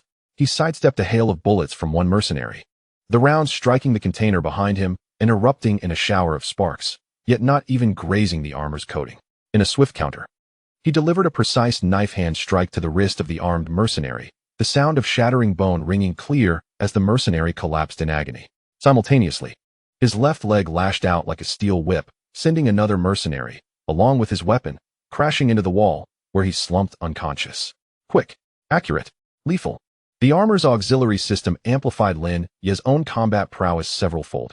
Each movement was efficient and deadly, yet calculated to remain non-lethal. The Vibranium framework absorbed all recoil, rendering his actions fluid and seamless. Open fire. Shoot it to pieces. The scarred leader shrieked in terror, raising his assault rifle to unleash a frantic barrage. Other mercenaries, recovering from their shock, joined in, and the warehouse erupted in a cacophony of gunfire. The dense hail of bullets pelted the Oracle armor, producing a symphony of metallic clangs. Yet, the firepower that would shred ordinary armored vehicles lost all momentum upon contact with the armor's surface, leaving not a single scratch behind. The powerful energy absorption characteristics of Vibranium were on full display. Defense tests passed. Current firepower levels are insufficient to inflict effective damage on the armor, Pangu reported coolly. Lin Ye did not even attempt to evade the bullets. He strode through the barrage, advancing steadily towards the remaining mercenaries. The psychological pressure this scene inflicted upon them was immense, as though they were facing an invincible monster. Monster! A technician cried out, collapsing to the ground. His trousers dampened with fear. The scarred leader's eyes glinted with madness as he suddenly drew a high-explosive grenade from his waist, pulling the pin. "Let us die together." Lin Ye's gaze sharpened. Testing energy weapon precision interception. He raised his arm, the armor sliding open to reveal a small pulse launcher. A brilliant azure pulse of energy shot forth, striking the airborne grenade with pinpoint accuracy. There was no violent explosion, only a dull thrum. The grenade's casing was instantaneously melted by the overloaded energy, the explosive within rendered inert, falling to the ground as a useless lump of metal. The scarred leader stared in disbelief, his will to resist utterly extinguished. Lin Ye wasted no time, stepping forward to deliver a precise straight punch to the man's abdomen. Even with controlled force, the impact, enhanced by the armor, was sufficient to crumple the burly man into a fetal position, foaming at the mouth as he succumbed to unconsciousness. The remaining two mercenaries and the technician were already paralyzed with terror, kneeling and begging for mercy. The conflict had concluded in under a minute. All targets have been subdued. No life-threatening injuries, Pangu confirmed. Lin Ye stood still, slowly exhaling a breath of tension. The initial anxiety of combat had dissipated, replaced by a profound sense of confidence and satisfaction with the armor's performance. Speed, strength, defense, and precision all exceeded his expectations. The energy provided by the Taiji core was stable and ample, the Vibranium defense was impenetrable, and Panga's tactical assistance was efficient and practical. He approached the crude prototypes of steel soldiers, analyzing energy core stability. The cores were in a precariously unstable state, with external armor damage posing a risk of leakage. Immediate safety measures are advised. Lin Ye extended his hand, a gentle energy field emanating from his palm, enveloping the reactor of one prototype. Under his meticulous control, the reactor's energy was slowly siphoned off and neutralized, ultimately extinguishing it, leaving a harmless lump of metal. Repeating this process, he swiftly neutralized the threats posed by all prototypes. Notify the New York police with an anonymous report regarding the situation here, emphasizing the presence of hazardous weapon remnants that require professional handling, Lin Ye instructed. He would leave no direct clues pointing back to himself. The information was edited and would be transmitted through untraceable nodes. Having completed these tasks, Lin Ye meticulously scanned the battlefield once more to ensure no traces belonging to Oracle or himself remained. He then activated the thrusters, silently soaring out through the cut in the warehouse roof, merging with the New York night sky, disappearing from view. Minutes later, the wail of sirens crescendoed, shattering the silence of the dock area. Meanwhile, on his return to the source of creation, Lin Ye's visor received a new message from Pangu. Master, S.H.I.E.L.D.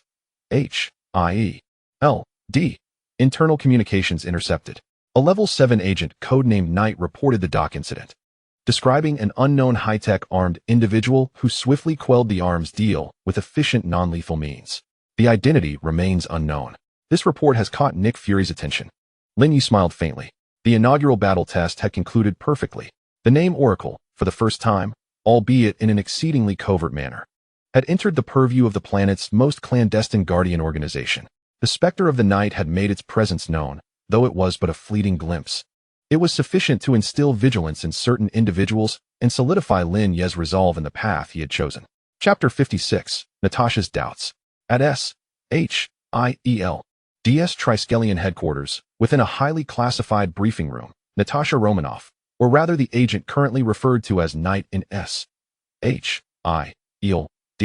records, stood before a holographic projection console, reporting to her direct superior, Director Nick Fury, along with Deputy Director Maria Hill.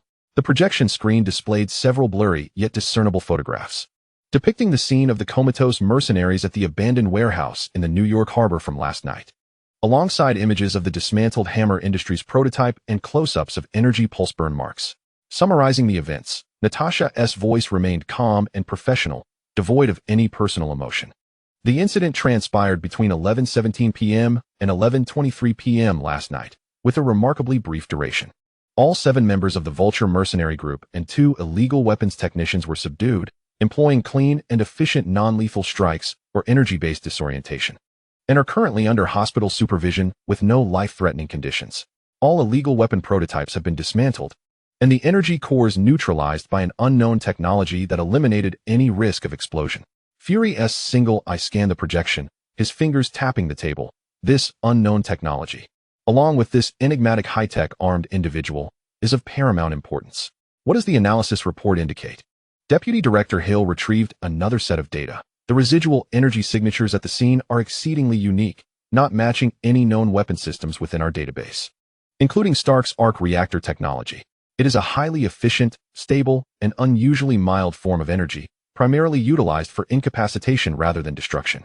The assailant's tactical style exhibits remarkable efficiency, seemingly possessing superhuman speed and strength, along with absolute command over the battlefield, yet deliberately avoiding lethal harm.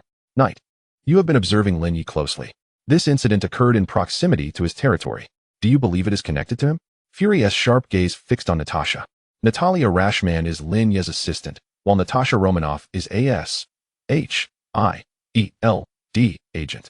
In this moment, the latter must render a professional judgment. She hesitated slightly, the image of Lin Ye's youthful, handsome visage flashing through her mind, often adorned with a gentle smile, yet revealing an almost fervent focus in the laboratory. Director, Lin Ye undoubtedly possesses the technical prowess to create such advanced technology. Natasha carefully chose her words. His geneticist technology's advancements in energy materials, even the portions we can access, far exceed public knowledge. Moreover, he has motives. Eliminating unstable factors within New York aligns with his interests in maintaining the stability of his business empire. Additionally, his public itinerary before and after the incident indicates he was at company headquarters, yet the entrance to his private laboratory, Genesis source, is discreet, granting him ample time for clandestine activities. Fury remained noncommittal, but there are several points of concern. Natasha continued. First, the adequacy of the motive.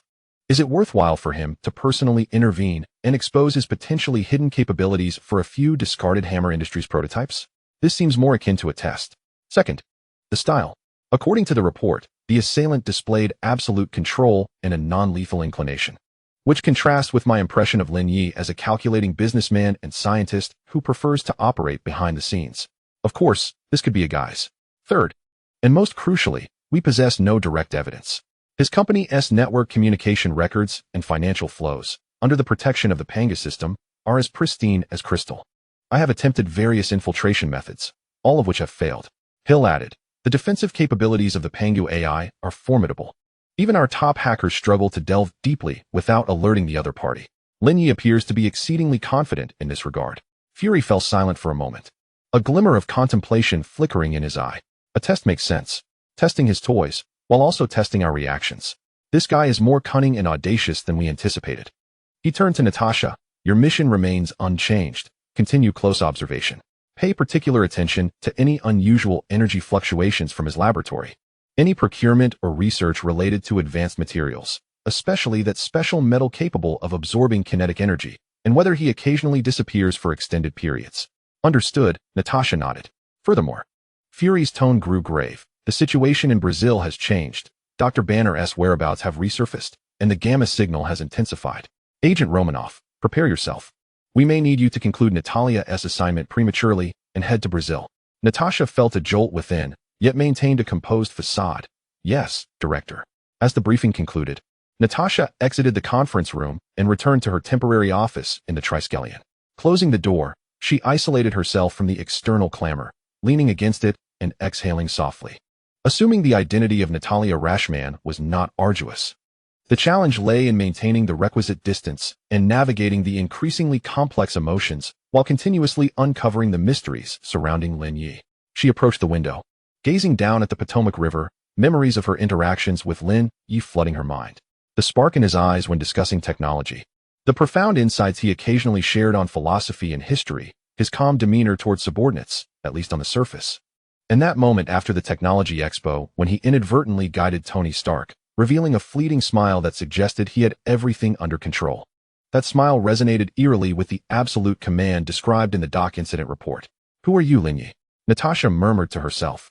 A self-made genius who established a vast technological empire in mere years? This in itself is a miracle. Yet beneath this marvel, deeper secrets seem to lie concealed. It is as if he possesses foresight into events yet to unfold, with his research projects consistently exhibiting strong specificity. She recalled her report on the possibility that Lin Ye harbors greater ambitions. What could those ambitions be? World domination? Like Hydra? Unlikely. His methods are more civilized, leaning towards constructing influence through technology and capital. So what exactly are his objectives? Merely wealth and fame? Natasha's intuition suggested it was far more intricate. A powerful curiosity surged within her, not solely driven by her duties as an agent, but also intertwined with a personal intrigue toward that mysterious man. She yearned to peel away his gentle, rational facade to uncover what truly lies beneath. Meanwhile, in the underground laboratory of Genesis Source, Lin Ye had just concluded a discussion with the energy team regarding the miniaturization of the Tai Chi core. Sitting before the main console, he viewed a report freshly generated by Pangu. Master, the decryption of S.H.I.E.L.D. internal communications has been completed. Director Nick Fury, after reviewing the doc incident report, has instructed Agent Knight, Ms. Natasha Romanoff, to enhance surveillance on you, focusing on energy fluctuations in the laboratory, procurement of special materials, and your movements. Lin Ye smiled, unperturbed. This was anticipated. If Fury were indifferent, he would not be Nick Fury. He had anticipated that his debut would draw attention, but he hadn't expected it to connect to him so swiftly.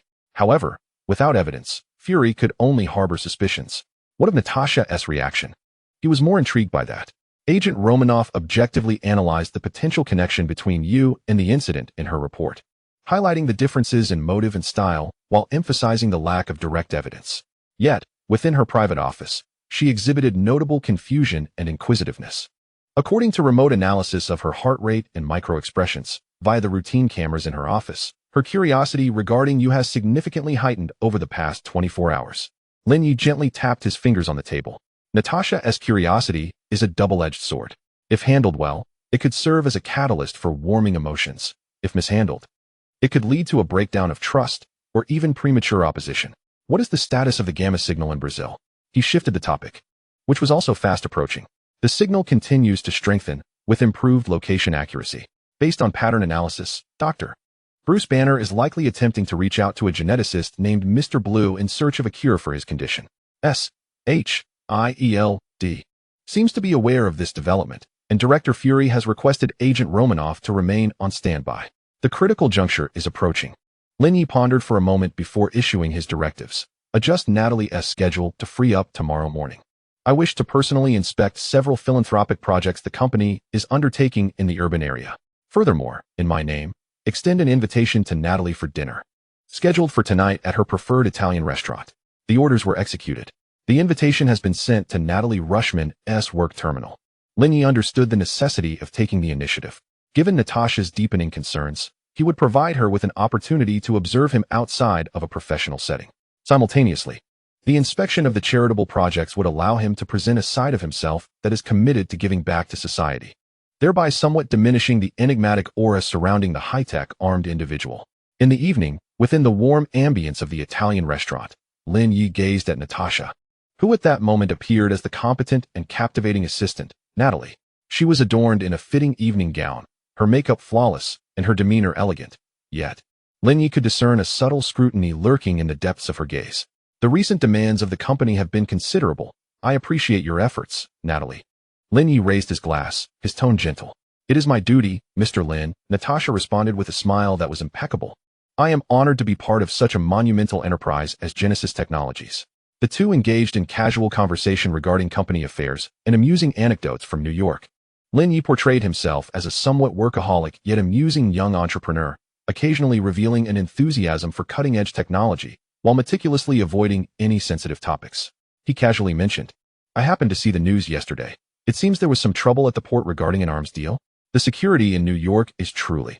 Natasha's motion of cutting her steak momentarily faltered, but she quickly regained her composure. Yes, I saw that too. I heard the police arrived promptly and managed to control the situation. Fortunately, there were no casualties. She lifted her gaze, seemingly casually resting her eyes on Lin Ye's face. Mr. Lin, are you interested in such events? Lin Ye shrugged, taking a sip of his wine, his expression relaxed, just a passing thought. After all, my company and home are both in New York, so naturally, I hope for a safer city. Perhaps in the future, our technology could also contribute to maintaining public safety? He deftly redirected the conversation towards the legitimate business interests of the company. Natasha chuckled, choosing not to delve deeper, yet her doubts remained unvanquished. Exacerbated by Lin Ye's seemingly composed but meticulously guarded demeanor, adding another layer of obscurity. This man was far too composed, too steady for one of his age. Dinner concluded amidst an atmosphere that, while outwardly harmonious, bubbled with underlying currents. In the car on the way back to Natasha's apartment, Lin Ye gazed out at the vibrant nightscape, fully aware that this silent game of wits with the Black Widow was just beginning. Meanwhile, the summons from Brazil was about to introduce further variables into this unfolding intrigue. Upon returning to the safe house, Natasha shed her disguise, her brow slightly furrowed. Lin Ye's performance that evening had been flawless, yet it was precisely this perfection that rendered it surreal. She activated her encrypted communicator, sending a brief message to Fury. Target exhibits high vigilance, behavior appears normal. Requesting continued surveillance, no withdrawal at this time. She required more time, a closer proximity, to discern the true nature of this enigmatic man. Meanwhile, the gears of fate had begun to slowly pivot towards the passionate and chaotic city of Rio de Janeiro in the Southern Hemisphere. Chapter 57. Signals from Brazil. Movements of the pawns. The lights of the Genesis Origin Laboratory remained constant as day, seemingly detached from the cycles of day and night outside. Lin Ye stood before a massive global holographic map, his gaze fixed upon the eastern coast of South America, a place known as the Marvelous City, yet rife with stark disparities between wealth and poverty. Rio de Janeiro, Brazil. On the map, a glaring red dot flickered irregularly within a vast slum area of Rio, accompanied by a continuous stream of complex gamma radiation frequency data and analysis reports.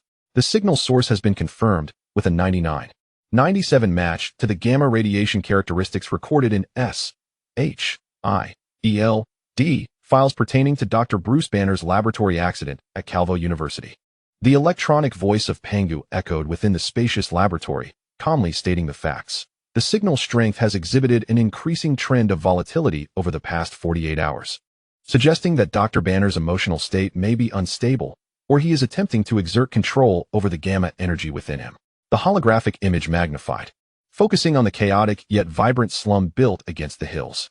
Satellite imagery and limited access to surveillance camera feeds, most of which had been discreetly controlled by Pangu, depicted the coexistence of disorder and vitality. Narrow, steep alleyways thronged with colorful shanties adorned with vibrant graffiti, and bustling crowds striving for survival.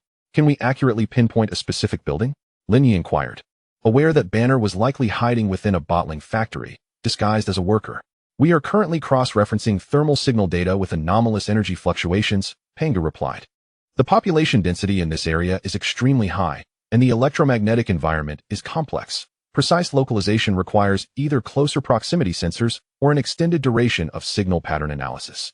However, based on the recent frequency of unfamiliar individuals along the supply routes for living necessities, we highly suspect the target is concealed within a guana bar beverage factory located in the southeastern part of this area. The factory provides dormitories and operates under relatively closed management, fulfilling the requirements for concealment. The image highlighted the factory's location. What about General Ross's movements? Lin Ye continued to inquire, aware that the relentless military was the most immediate threat. The U.S. Southern Command has mobilized unusually. An elite special forces unit led by Emil Blonsky has arrived at a military base near Rio. They publicly claim it is for a joint anti-drug exercise. However, by monitoring fragmented communications, which are encrypted at a very high level, some of which cannot be decrypted, it can be confirmed that their target is Dr. Banner. General Ross himself is commanding from the Pentagon, but could arrive at the front lines at any moment. Blonsky, Lin Ye repeated the name. Recognizing the future abomination, an elite soldier filled with envy and rage towards Banner, the Hulk, who harbored a thirst for power. He was a pivotal tragic figure and a variable that Lin Ye needed to handle with caution. What actions are being taken by SHIELD? Director Nick Fury has ordered Agent Knight, Natasha Romanoff, to be on standby, prepared to proceed to Brazil to assess the situation and, if necessary, protect Dr.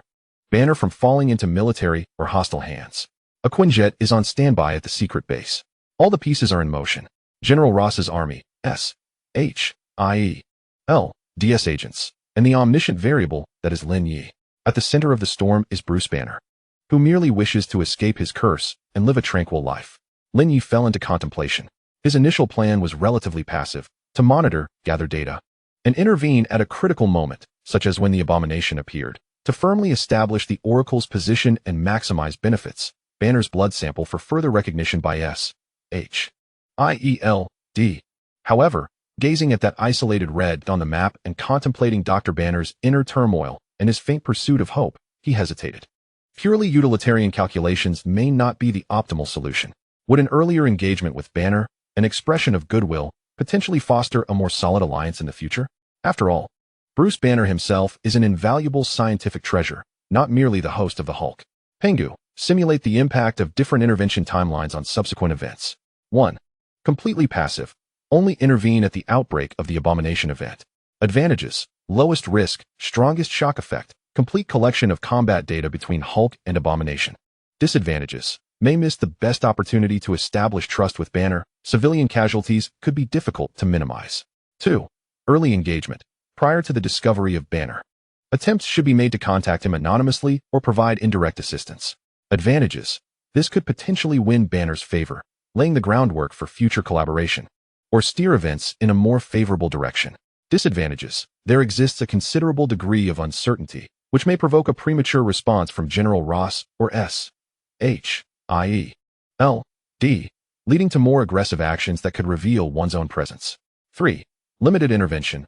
Once Natasha arrives in Brazil, indirectly assist her operations through the provision of information support, thereby aiding Banner while simultaneously deepening cooperation with S.H.I.E.L.D.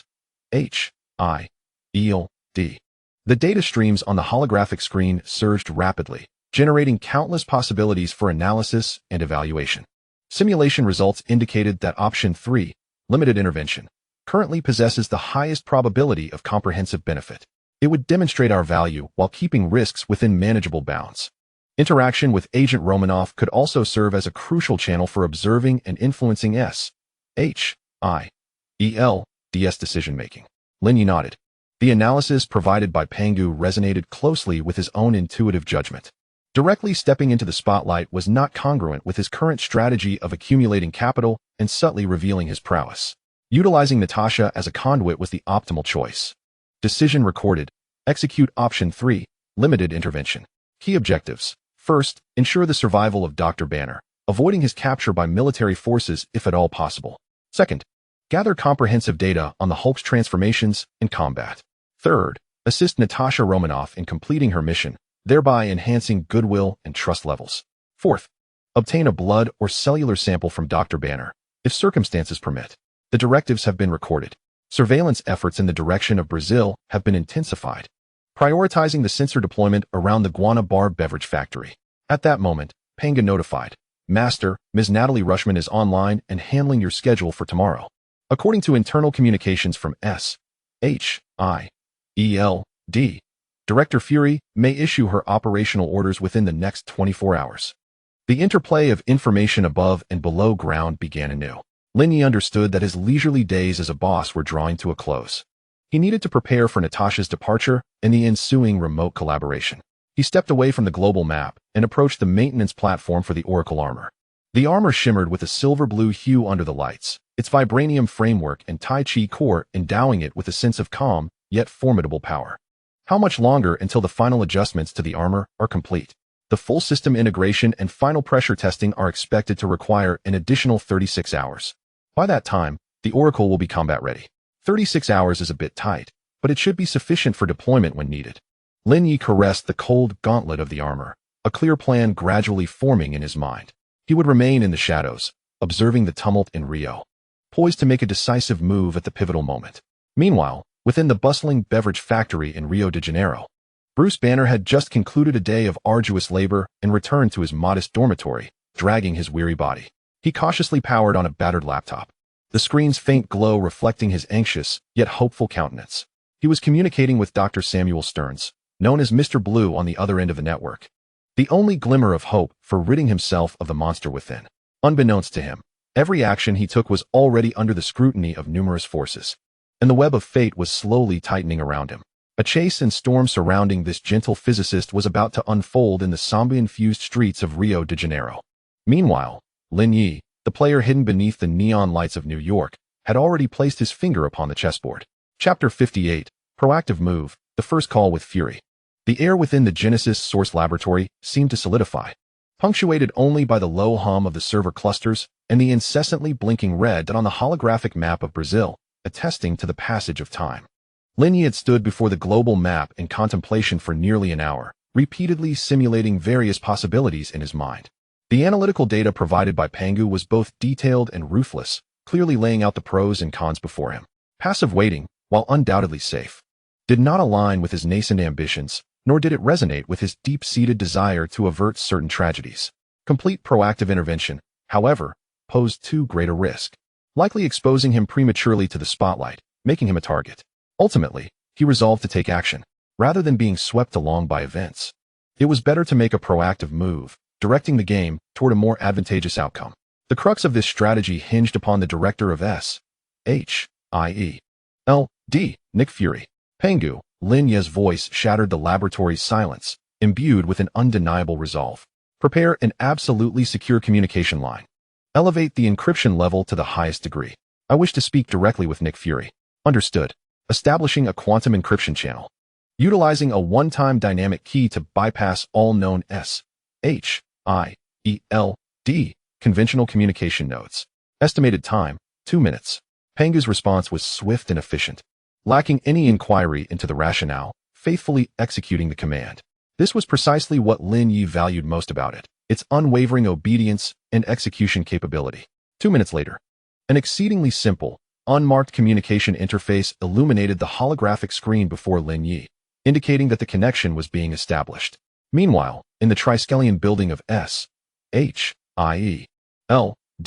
Nick Fury was in his office during the afternoon hours, having just reviewed a report regarding anomalous energy fluctuations from the Tesseract. A hint of gravity flickered in his singular eye. Suddenly, a communication device on his desk, seldom activated, chimed with a low hum, designated as a high-priority unknown source. Fury's eye narrowed instantly, a glint of sharpness passing through it. Only a select few were aware of this frequency, and he knew each one personally. This rare high-priority call from an unknown source often signified a significant event.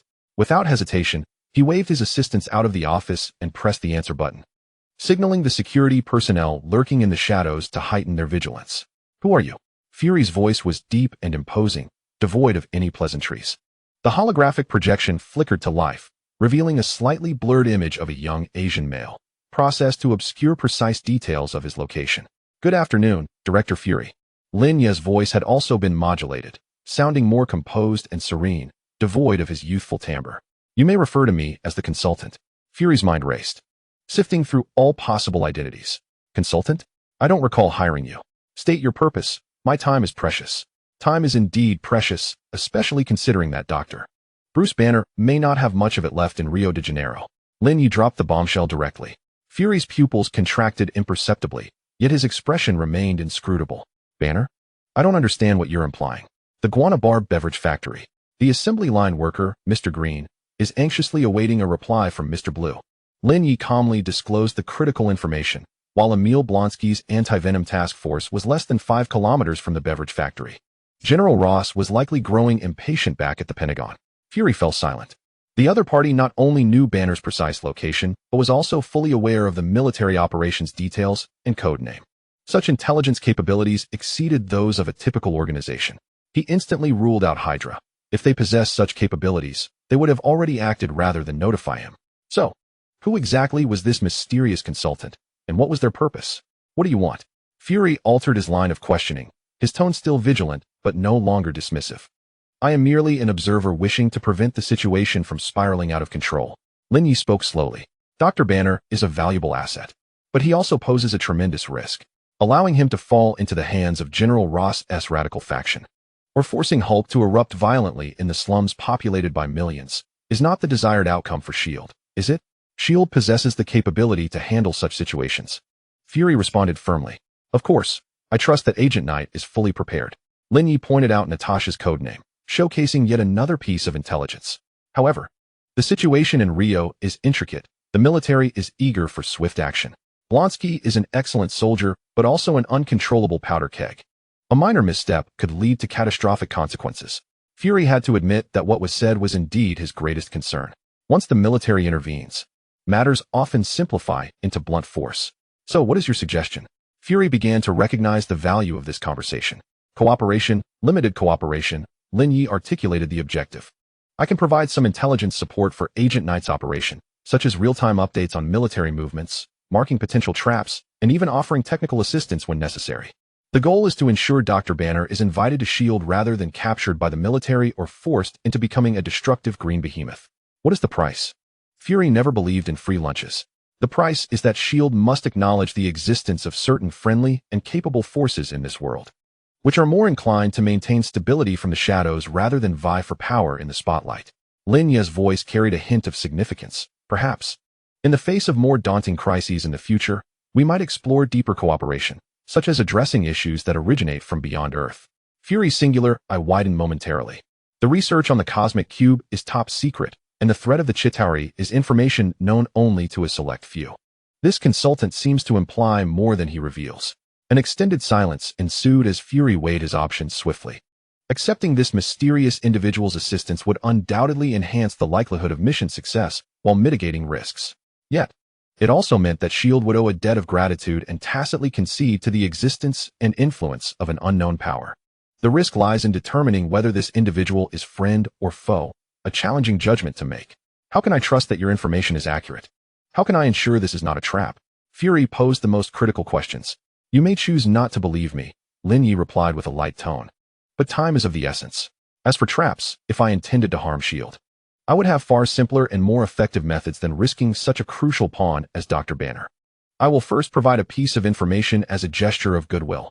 Blonsky's team will forcibly enter the beverage factory area under the pretext of searching for drug traffickers in 90 minutes. They are armed with high-intensity tranquilizers and sonic weapons. This information is exceedingly specific, and Fury can immediately verify it through his channels. Communication remains open. Ultimately, Fury made his decision. He needed this intelligence and sought to uncover the true nature of this consultant. Agent Knight will proceed with the operation as planned. I hope your intelligence support proves as useful as you promised. A pleasant collaboration, Director Fury. Lin Ye's image began to blur as the first data stream was about to be sent to Agent Knight's encrypted terminal. Good luck to you. The communication was severed. Fury sat in his chair, his eye glinting with determination. He immediately connected with Hill. Verify the timeline of military operations in Rio. Also, elevate the support level for Agent Knight's mission.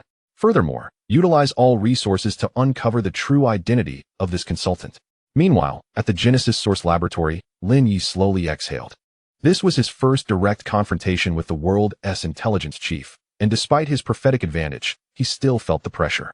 Fury's aura and suspicion were indeed formidable. Master, the communication has been safely severed, and all traces have been erased. The data packet has been sent to Natasha Romanoff's tactical tablet, reported Pangu. Excellent. Lin Ye approached the oracle armor, its eyes seemingly flickering with a faint glow. Now, we await Natasha's actions, and we must begin our preparations. He extended his hand, gently pressing it against the armor's chest, feeling the stable and powerful energy pulsations of the Tai Chi core beneath. The proactive piece has already taken effect. The game is officially afoot. The wings of this butterfly will attempt for the first time to influence a storm sweeping across Rio. And this storm will herald the true rise of the Oracle onto the stage. Chapter 59, Joint Action, A Distant Dawn. In a secret hangar of S.H.I.E.L.D., Natasha Romanoff had changed out of her professional attire and donned a fitted black tactical suit that accentuated her athletic form while allowing for agility in complex environments. She was conducting a final check of her equipment: 2 customized Glock handguns, several magazines, a stun widow's bite, and a few small yet lethal tools. Her expression was cold and focused, embodying the essence of a top-tier agent, a stark contrast to her usual playful demeanor as an assistant.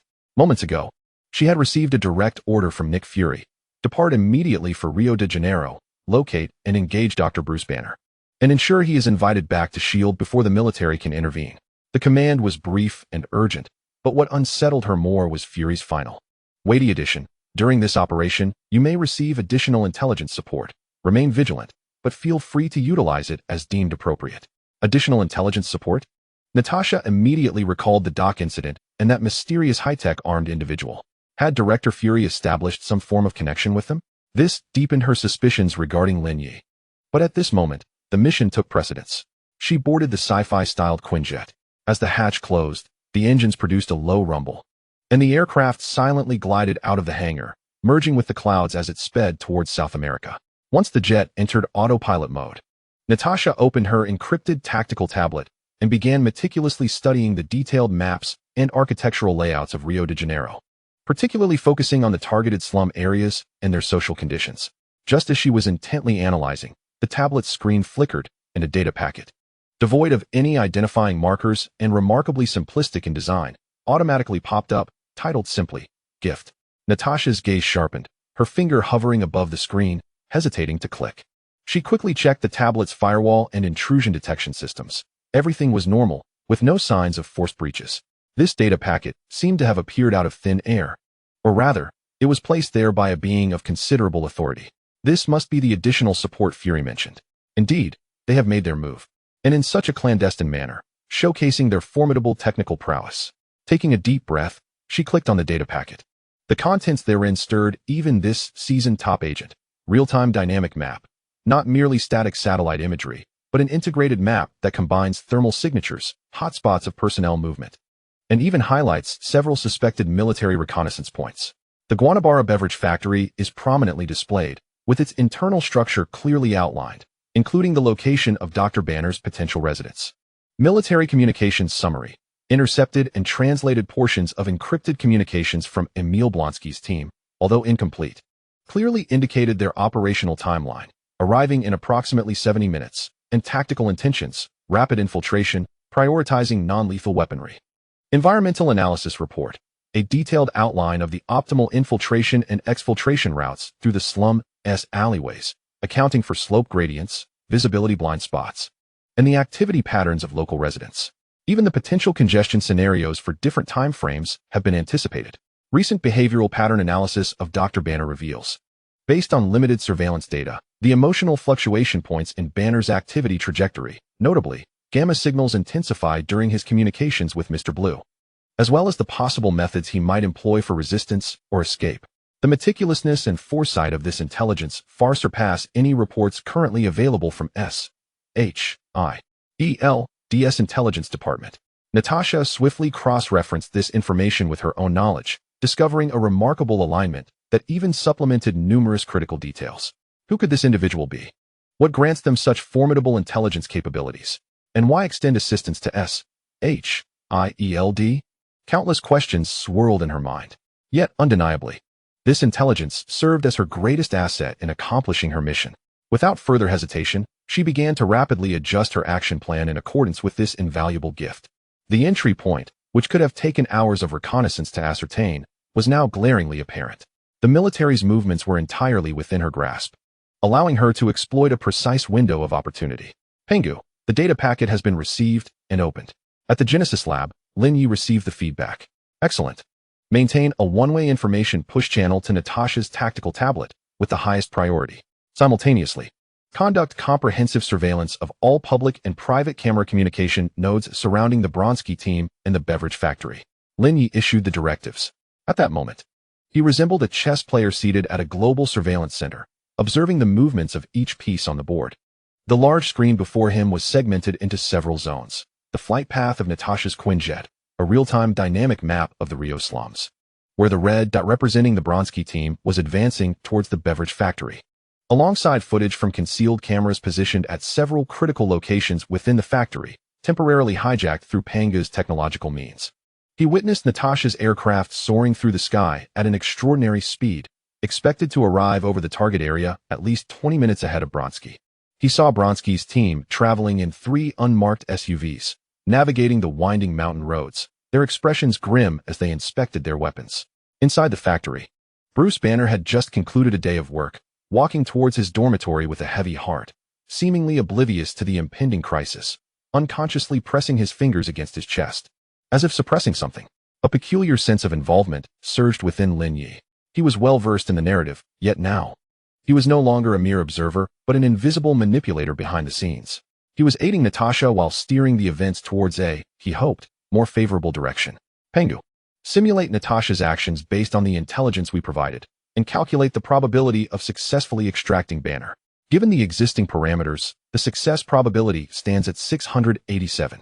The primary uncertainties lie in Dr. Banner's potential noncompliance and the unexpected emergence of the Hulk. The Bronsky team's presence represents the greatest variable. Should they arrive early or deviate from the predicted action patterns, the probability will decrease. While 687 is not particularly high, it is significantly superior to Natasha facing the situation alone as per the original narrative.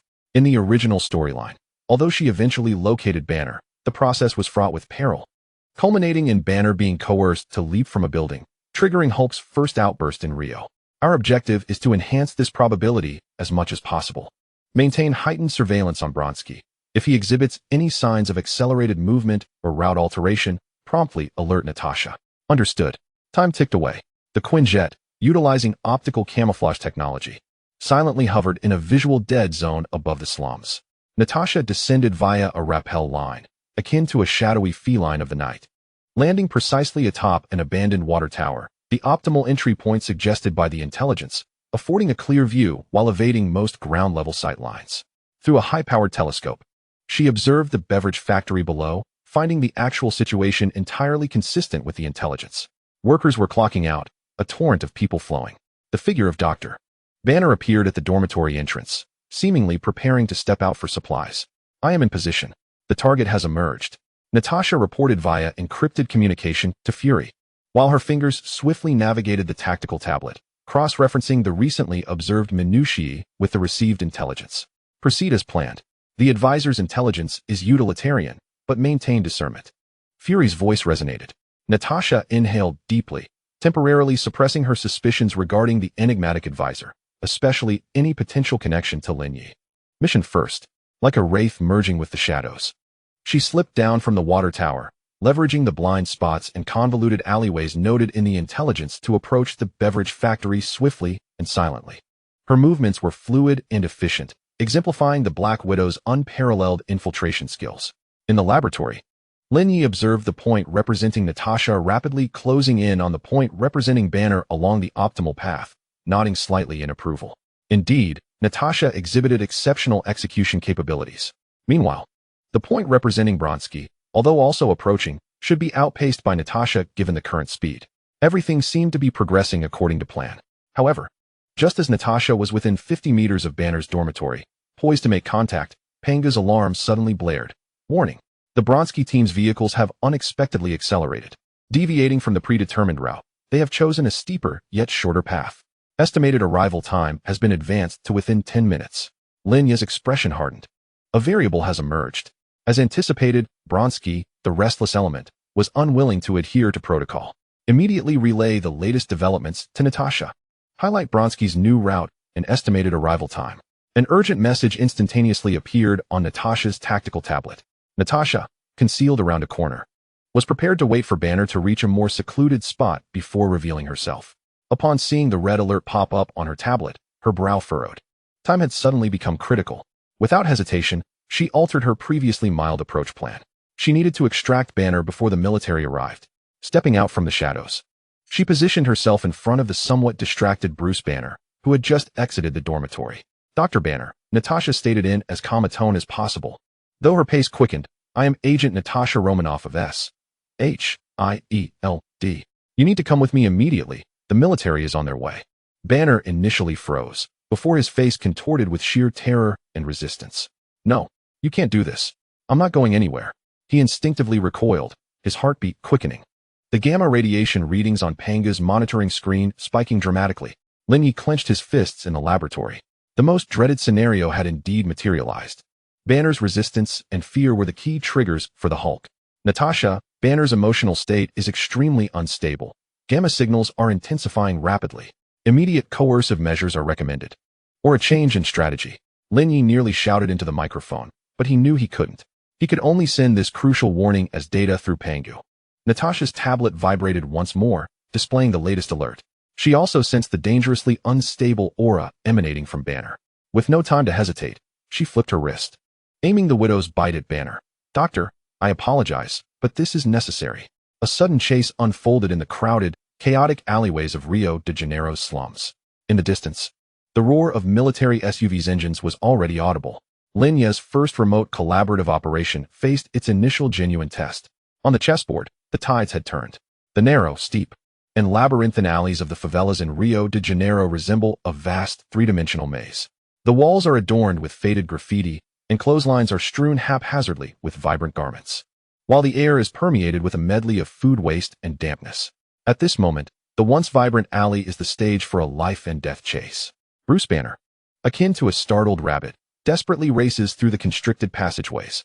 Fear engulfs him, not merely from the pursuers behind him, whether the enigmatic red-haired female agent or the impending military forces, but also from the terror of the green monster within him. He can feel his heart pounding violently, threatening to burst, as blood surges through his veins, and a familiar, spine-chilling heat spreads from the depths of his bones. Clenching his teeth, he exerts every ounce of willpower to suppress the force that yearns to break free. He cannot transform.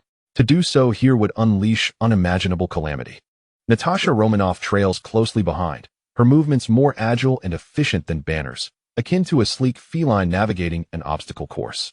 However, she does not immediately close the gap. The complexity of the alleyway serves as both a challenge and a careful strategy, as she seeks a means to subdue Banner without exacerbating his agitation. Tactical alerts flash on her display, warning of dangerously high gamma signals, extreme peril, avoid direct confrontation, guide him to an open area. These warnings flicker in her mind like red lights. Dr. Banner, stop. We mean you no harm. The military is on their way, and they want to be as courteous as we are. Natasha calls out, attempting to soothe him with her words. Yet, to Banner, her voice sounds like a harbinger of doom. Stay away from me. He roars back, his eyes filled with despair and madness. He abruptly veers into a narrower dead end, cluttered with discarded furniture and debris. This is bad. Natasha's heart sinks. A dead end signifies no escape, driving Banner to the brink, greatly increasing the likelihood of his transformation. Meanwhile, the roar of military vehicles and the shouts of soldiers draw ever closer. Bronski's team has arrived. Pengu, pinpoint the exact locations of Natasha and Banner. Analyze the alley structure. Are there any alternate exits? In the New York laboratory, Lin Ye's voice quickens as he fixates on the two luminous dots converging in the dead end. Alongside 7 thermal signatures representing Bronski's team rapidly advancing from the beverage factory entrance. The target has entered a dead end, approximately 15 meters deep, with no other exits. Bronski's team is less than 200 meters from the alley entrance. Expected contact in 1 minute. Pengu reports calmly, delivering the grim news. The scene shifts to a nearby surveillance camera, albeit with a poor angle, revealing Natasha cautiously halting at the alley's mouth, gun raised and aimed deep within, while Banner, his back against the wall, curls up in agony, emitting a low, beastly growl, his skin taking on an abnormal pale green hue. The situation is dire. Once Bronski's team arrives, any exchange of fire with Natasha could lead to stray bullets or reckless actions from the soldiers, inevitably triggering the Hulk. In the original narrative, Banner was forced to leap from a building into water to transform, allowing for a brief buffer, but now he is trapped in a dead end, should the Hulk erupt. The first to suffer would be Natasha and the residents of the entire alley. No more waiting. Immediate intervention is imperative. Initiate the Hummingbird Protocol. Authorize the use of non-lethal force, priority target. Delay Bronski's team to create an escape window for Natasha. Lin Ye issues the command without hesitation. This is one of the emergency plans he had prepped, employing gadgets concealed within the urban environment of Rio. Command confirmed. Activating the nearest controllable units. A swarm of municipal cleaning drones. Clean 07 to Clean 12. Loading non-lethal disruption protocols. Above the favelas, several ordinary municipal drones, initially engaged in routine patrols and disinfection, had their control seized by Pengu. Their rotors whirred to life, veering off their designated paths, diving toward the incursion of Bronski's team. Bronski, at the forefront, leads 6 elite soldiers swiftly through the alley, their objective to capture Banner alive, acting with brutal efficiency, heedless of the panicked residents around them. Boss, there are drones. One soldier shouts, pointing to the sky. A swarm of drones, marked with municipal insignia, surged toward them like an agitated hive, releasing a dense cloud of pungent white smoke from their nozzles as they flew. This was not toxic gas, but rather a high-concentration variant of stage smoke, immediately obscuring visibility in the narrow alley to less than a meter. Damn it, it's a diversion. Stay alert. Bronski, seasoned and perceptive, instantly recognizes the anomaly, bellowing orders for his team to tighten their formation, wary of potential attacks. The smoke obstructs their route, temporarily severing their connection to the dead end. Meanwhile, Natasha's tactical display receives updated information from her advisors. Smoke cover has been provided. Bronski's team is stalled. A dilapidated fire escape, 3 meters high on the right side of the alley, leads to an adjacent passageway. Immediate guidance for target evacuation is recommended. Natasha's heart races. The enemy can control the city's drones for tactical cover? Such capability is unfathomable. But there is no time for astonishment. She quickly looks up and, indeed, spots the rusty yet structurally sound metal fire escape at the edge of the encroaching smoke. The opportunity is fleeting. Without hesitation, she holsters her weapon and strides deeper into the alley. Banner is now half kneeling on the ground, clutching his hair, emitting guttural sounds akin to a wild beast. His skin's green hue becoming increasingly pronounced. "Dr. Banner, look into my eyes." Natasha employs her agent's hypnotic suggestion technique, her voice possessing a unique penetrating quality. "Do you want to control it? I know someone who can help you. What Mr. Blue cannot do, perhaps we can. But you must trust me, now immediately. Come with me." Perhaps it was the mention of Mr. Blue that sparked a flicker of rationality in Banner. Or perhaps it was Natasha's unwavering tone that offered a glimmer of hope. He raises his head, his bloodshot eyes locking onto Natasha's, revealing a struggle amidst the madness. "Follow me." Without further ado, Natasha grips Banner's arm. His skin is burning hot, and pulls him toward the fire escape. Banner instinctively follows her movement. They stumble toward the fire escape, with Natasha nimbly climbing first before turning back to pull Banner up. Although he is a scholar, years of evasion have endowed him with some physical strength, and driven by the instinct for survival, he laboriously ascends the swaying fire escape. As they reach the rooftop of the adjacent alley, their figures vanish amidst the intricate maze of buildings. Bronski's team finally emerges from the smoke, arriving at the dead end. Gazing at the empty alley and the unmistakable footprints freshly pressed into the ground, Bronski slams his fist against the nearby wall in fury. "Damn it! They got away! Search! Turn this area inside out!" He bellows, his face contorted with rage and frustration. He senses an invisible force aiding their target. Natasha, guiding Banner, moves swiftly across the rooftops of the favelas. Her heartbeat remains rapid, a combination of the vigorous exertion and the thrill of having narrowly escaped disaster. The enigmatic consultant, revealing her precise intelligence and astonishing remote intervention capabilities at a critical juncture, evoked within her a complex array of emotions, difficult to articulate amidst her vigilance. Had it not been for the smoke and the well-defined escape routes, the preceding situation would have been utterly unimaginable. "Where are we going?" Banner gasped, his internal restlessness seemingly subdued, albeit slightly, by the removal from immediate threat, yet still teetering on the edge.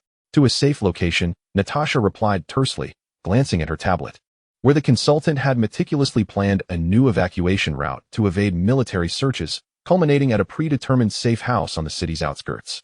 The Quinjet awaited there.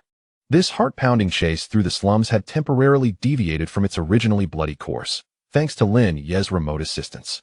Natasha successfully intercepted and extracted Banner, averting an early manifestation of the Hulk in a densely populated area. However, the crisis was far from resolved. Blonsky, like an enraged hound, would not relent easily. Meanwhile, Banner, the volatile bomb, remained a potential threat, ready to detonate at any moment. In his laboratory in New York, Lin Ye observed the luminous dots representing Natasha and Banner as they navigated along the route he had devised, gradually exhaling with relief. The first hurdle had been surmounted, albeit barely. He had successfully demonstrated the consultant's value to S.H.I.E.L.D. and made his presence known to Natasha. Yet, he understood that the true test was perhaps just beginning. General Ross would not easily acquiesce, and Blonsky's obsession would drive him to undertake even more extreme measures. Ultimately, the Hulk would have to emerge. He cast a glance at the final adjustments of the dazzling Oracle armor nearby. Perhaps its debut would arrive sooner than originally planned. Chapter 61. The Cornerstone of Trust and Undercurrents of Turmoil. The airborne command ship of S.H.I.E.L.D., a colossal entity concealed above the clouds, presented a scene of bustling order within. The Quinjet landed smoothly at its designated berth, its hatch opening to reveal Natasha Romanoff stepping out first. Her expression restored to its customary calm, though a flicker of sharpness lingered in her gaze, remnants of executing a high-risk mission. Following closely was Dr. Bruce Banner, who appeared markedly out of place, clad in ill-fitting civilian attire, his complexion pale, eyes averted, and hands unconsciously clenched. As if overwhelmed by the highly technological atmosphere of the ship and the fully armed personnel surrounding him. He resembled a fawn lost in a steel jungle, fragile yet alert. Waiting for them was Agent Phil Coulson, approaching with a professionally warm smile. "Agent Romanoff, well done. Dr. Banner, welcome to S.H.I.E.L.D. One of the safest places in the world." He attempted to assuage Banner's unease. Banner merely nodded weakly, his gaze darting across the cold metallic walls and flickering indicators. His throat dry. "Safe," he pondered, questioning the very essence of safety. Natasha provided a succinct briefing to Coulson regarding the extraction, omitting specific details about the consultant's intelligence and drone cover, merely stating that they had capitalized on environmental advantages and fortuitous timing. Coulson nodded in understanding, refraining from further inquiries, and directly led Banner to the prepared medical and isolation observation room. While Banner underwent initial examinations and emotional assessments, Natasha proceeded to Nick Fury's command center. Fury, his singular eye fixed on the expansive global display showcasing a map of Rio de Janeiro, noted several luminous points marking military search areas and SHIELD safe house locations. Mission accomplished satisfactorily. Knight, Fury remarked, turning to her, his tone inscrutable, acknowledging that the process had been more convoluted than anticipated. Natasha stood at attention to report, the target's emotional state is extremely unstable, but has been preliminarily contained. The military's actions are quite aggressive, had I not paused. Opting for a neutral term, unexpected disruptions in the situation could have rendered the contact process significantly more challenging. Unexpected disruptions? Fury's eye narrowed slightly. Are you referring to those remarkably timed municipal drones, or that precise escape route? Natasha was acutely aware that Fury had likely gleaned some information through other channels. Yes, Director. There was third-party involvement that provided crucial intelligence and tactical support. Our consultant friend appears quite eager, Fury mused, moving to the console to display a segment of a blurred process communication record. His conversation with Lin Ye, under the guise of consultant, the voice altered. He seeks collaboration, showcasing his value. However, the more he reveals, the greater the need to ascertain his true background and ultimate intentions. I understand, Natasha nodded, hesitating before inquiring. Director, do you believe this consultant is connected to Lin Ye in New York? Fury met her gaze. There are few coincidences in this world. Lin Ye possesses exceptional technical prowess, and his movements often bear plausible explanations at critical moments. Coupled with the high-tech, non-lethal intervention style displayed during this Rio incident, the suspicion is considerable. However, suspicion does not equate to evidence. Your mission remains unchanged. Continue to observe Lin Ye. Dr. Banner will be handled by Coulson and the scientific team. Understood, Natasha acknowledged, her curiosity regarding Lin Ye intensifying. If the consultant was indeed him, what ulterior motive lay behind his role as a puppet master? Was it to safeguard the Earth, or to amass some form of capital? Meanwhile, in the Genesis Origin laboratory, Lin Ye stood before a highly sealed bioanalysis station. On the console, a diminutive, specially designed low-temperature test tube was being meticulously handled by a mechanical arm, within which several drops of dark red blood floated gently in a specialized preservation solution. This was his most significant trophy acquired amidst the chaos in Rio, a blood sample from Bruce Banner. As Natasha guided Banner up the fire escape, and they paused briefly on the rooftop, Banner, tense from the climb, had inadvertently cut his arm on a rusted metal edge, blood seeping from a small wound. This detail was captured by a high-resolution camera of a drone hovering above, prompting Lin Ye to swiftly instruct the drone to dispatch a miniaturized collection robot disguised as a gecko to silently retrieve the residual blood after their departure. This undertaking was fraught with peril. Should it be detected by SHIELD or Banner himself, the consequences would be dire. Yet, high risks yield high rewards. The genetic material of Banner, the Hulk, represented an invaluable key to unraveling the mysteries of gamma radiation and was critical to Lin Ye's future endeavors in biotechnology, especially in fulfilling his promise to restore Natasha's body. Pengu, initiate the highest-level bioprotection protocol. Commence preliminary analysis of the sample, focusing on detecting gamma-energy residual cell mutations, telomerase activity, and anomalies in the genetic sequence. Lin Ye's voice carried a hint of suppressed excitement. Protocol initiated. Bioanalysis unit ready, came the response. Within the laboratory, an array of sophisticated instruments powered up, emitting a low hum. Beams of laser and sensors converged on the precious blood droplets. On the holographic screen, intricate data streams began to refresh like a cascading waterfall. The double helix structure of the genes was magnified layer upon layer, highlighting numerous deviations from normal cells, while the vitality readings displayed astonishingly high values, suggesting boundless life force. Even more remarkably, a gentle yet unusually active energy field, a faint green hue, pulsed within the blood sample, clearly indicative of gamma energy. Incredible, Lin Ye murmured. Banner's genes resembled a treasure trove, violently breached, yet teeming with chaotic, yet infinite possibilities. The Hulk's ferocious power coexisted with Banner's inherent gentleness in an extraordinarily unstable, yet unfathomable manner. Analysis will require time, Master. Preliminary estimates suggest that a complete unraveling of its genetic mysteries will require at least 3 months, and this is merely the foundational sequencing and comprehension, Pengu cautioned. I am aware, this is a long-term endeavor, Lin Ye suppressed his burgeoning excitement and regained his composure. He established an independent research project on the secrets of gamma life, granting access solely to himself. All data would be encrypted and stored, physically isolated from the main network. He would never recklessly attempt to replicate or wield such power. That would be far too perilous. His objective was to understand it, to master it, and ultimately to apply its beneficial aspects, such as formidable regenerative capabilities, to noble pursuits, particularly in the medical field, and to fulfill his promise to Natasha. After processing the blood samples, Lin Ye's attention shifted back to the relationship with SHIELD. The collaboration had commenced on a positive note, but Fury's notorious suspicion loomed large. Pengu, serving as an advisor, sent a follow-up message to Director Fury. The content was as follows. Lin Ye carefully chose his words, noting that the initial collaboration was pleasant. Dr. Banner was a precious asset, but also a significant risk. He urged prudent handling. The military, particularly Blonsky, was deeply fixated, raising concerns of potential complications. Should further assistance be required, they could reach out again. Additionally, he attached a warning analysis regarding General Ross's possible unconventional methods, based on publicly available information and behavioral patterns. This message conveyed a desire to continue the collaboration while also highlighting potential risks and included a complimentary intelligence brief, exuding sincerity while maintaining an air of detachment and mystery.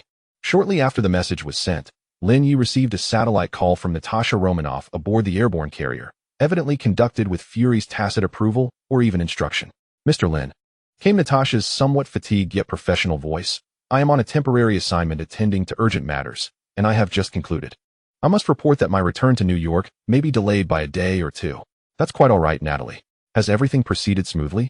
Lin Ye's tone was gentle, as if he were entirely oblivious to her recent experiences. "Relatively well, though there were some unexpected incidents."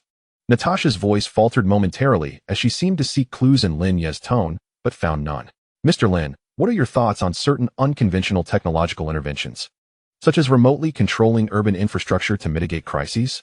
She began to probe. Lin Ye, understanding her intentions, smiled slightly and replied, "Technology, in and of itself, is devoid of inherent good or evil. It is the user and the purpose that define its morality. If employed to avert greater catastrophes and to safeguard lives, I believe such nonviolent interventions are indeed more commendable than direct military action. This may represent a more advanced paradigm in crisis management." His response was impeccably crafted, articulating his perspective without admitting any personal involvement. Natasha fell silent for a few seconds before saying, "That is a rather unique perspective. Thank you, Mr. Lin.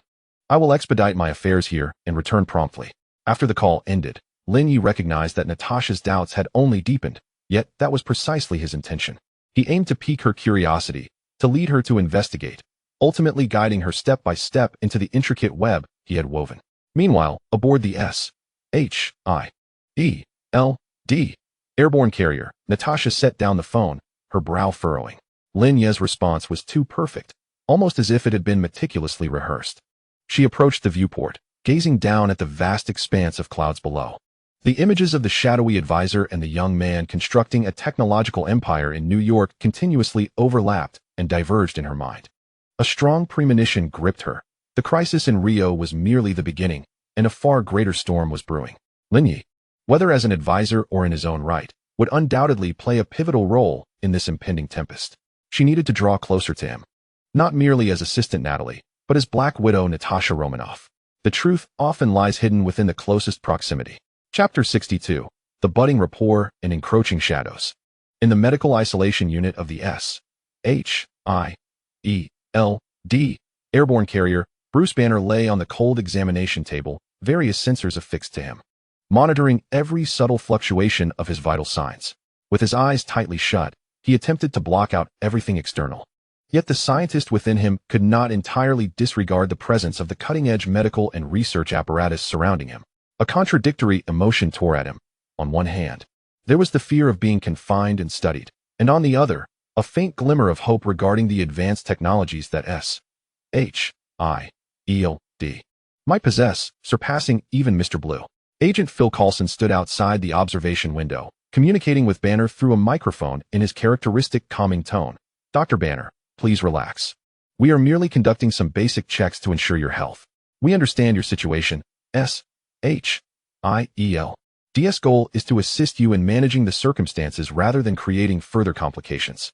Banner did not open his eyes. He merely moved his lips slightly. His voice hoarse. Control?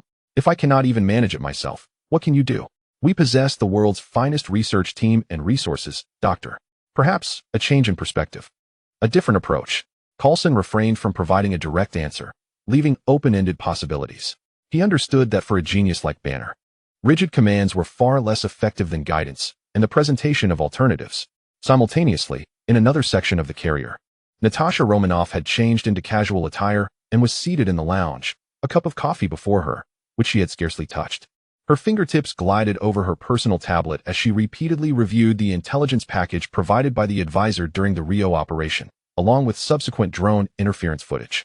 Each analysis deepened her astonishment at the efficiency and technological prowess of that enigmatic entity. The precision of timing, the comprehensiveness of information coverage, and the ingenuity of tactics were nothing short of a flawless amalgamation of a top-tier strategist and a technological virtuoso. She endeavored to analyze the advisor's motives from various angles. Was he, like Stark, exhibiting a messianic complex? Or, akin to Fury, plotting for a larger scheme? Or perhaps, more purely, maintaining order based on a foundation of formidable abilities? She found herself involuntarily contemplating Lin Ye once more. His profound gaze, the confidence exuded when discussing technology, and the maturity surpassing his years increasingly converged with the image of an advisor. Natasha. Nick Fury's voice interrupted her thoughts as he entered the lounge and took a seat across from her. Still pondering our shadowy friend? Natasha set down her tablet and nodded. His capabilities exceed our previous assessments of any known organization or individual. Moreover, he appears to harbor no direct malice towards us. At least regarding SHIELD's fundamental mission of global stability. Absence of direct malice does not equate to friendship, Fury replied, his single eye glinting with shrewdness. His offer of assistance is a display of strength, as well as a test of our response. He seeks to establish a relationship. Yet it is evident he desires to maintain control over this dynamic. What should our response be? Natasha inquired. Accept his goodwill, but remain utterly vigilant. Fury tapped his fingers on the table. Since he wishes to act as an advisor, we shall ascertain the extent of his advisory capabilities. The scientific team will proceed with Dr. Banner. Your primary focus remains Lin Ye. I need you to ascertain the connection between him and the advisor. If it truly is him, we need to reevaluate his threat level and the potential for collaboration. Understood. Natasha recognized that this entailed deeper and more intimate observation of Lin Ye upon her return to New York. This was no longer merely a task, but a battle of wits and subterfuge. Days later, Natasha returned to New York as Natalie Rushman, resuming her role as the assistant to the CEO of Geneticist Technologies. Everything appeared to revert to normal, yet certain elements had subtly shifted. Lin Ye keenly discerned that in Natasha's gaze towards him, beyond the customary professional admiration and a subtle scrutiny, there lingered an ephemeral glimmer of curiosity akin to inquiry and validation.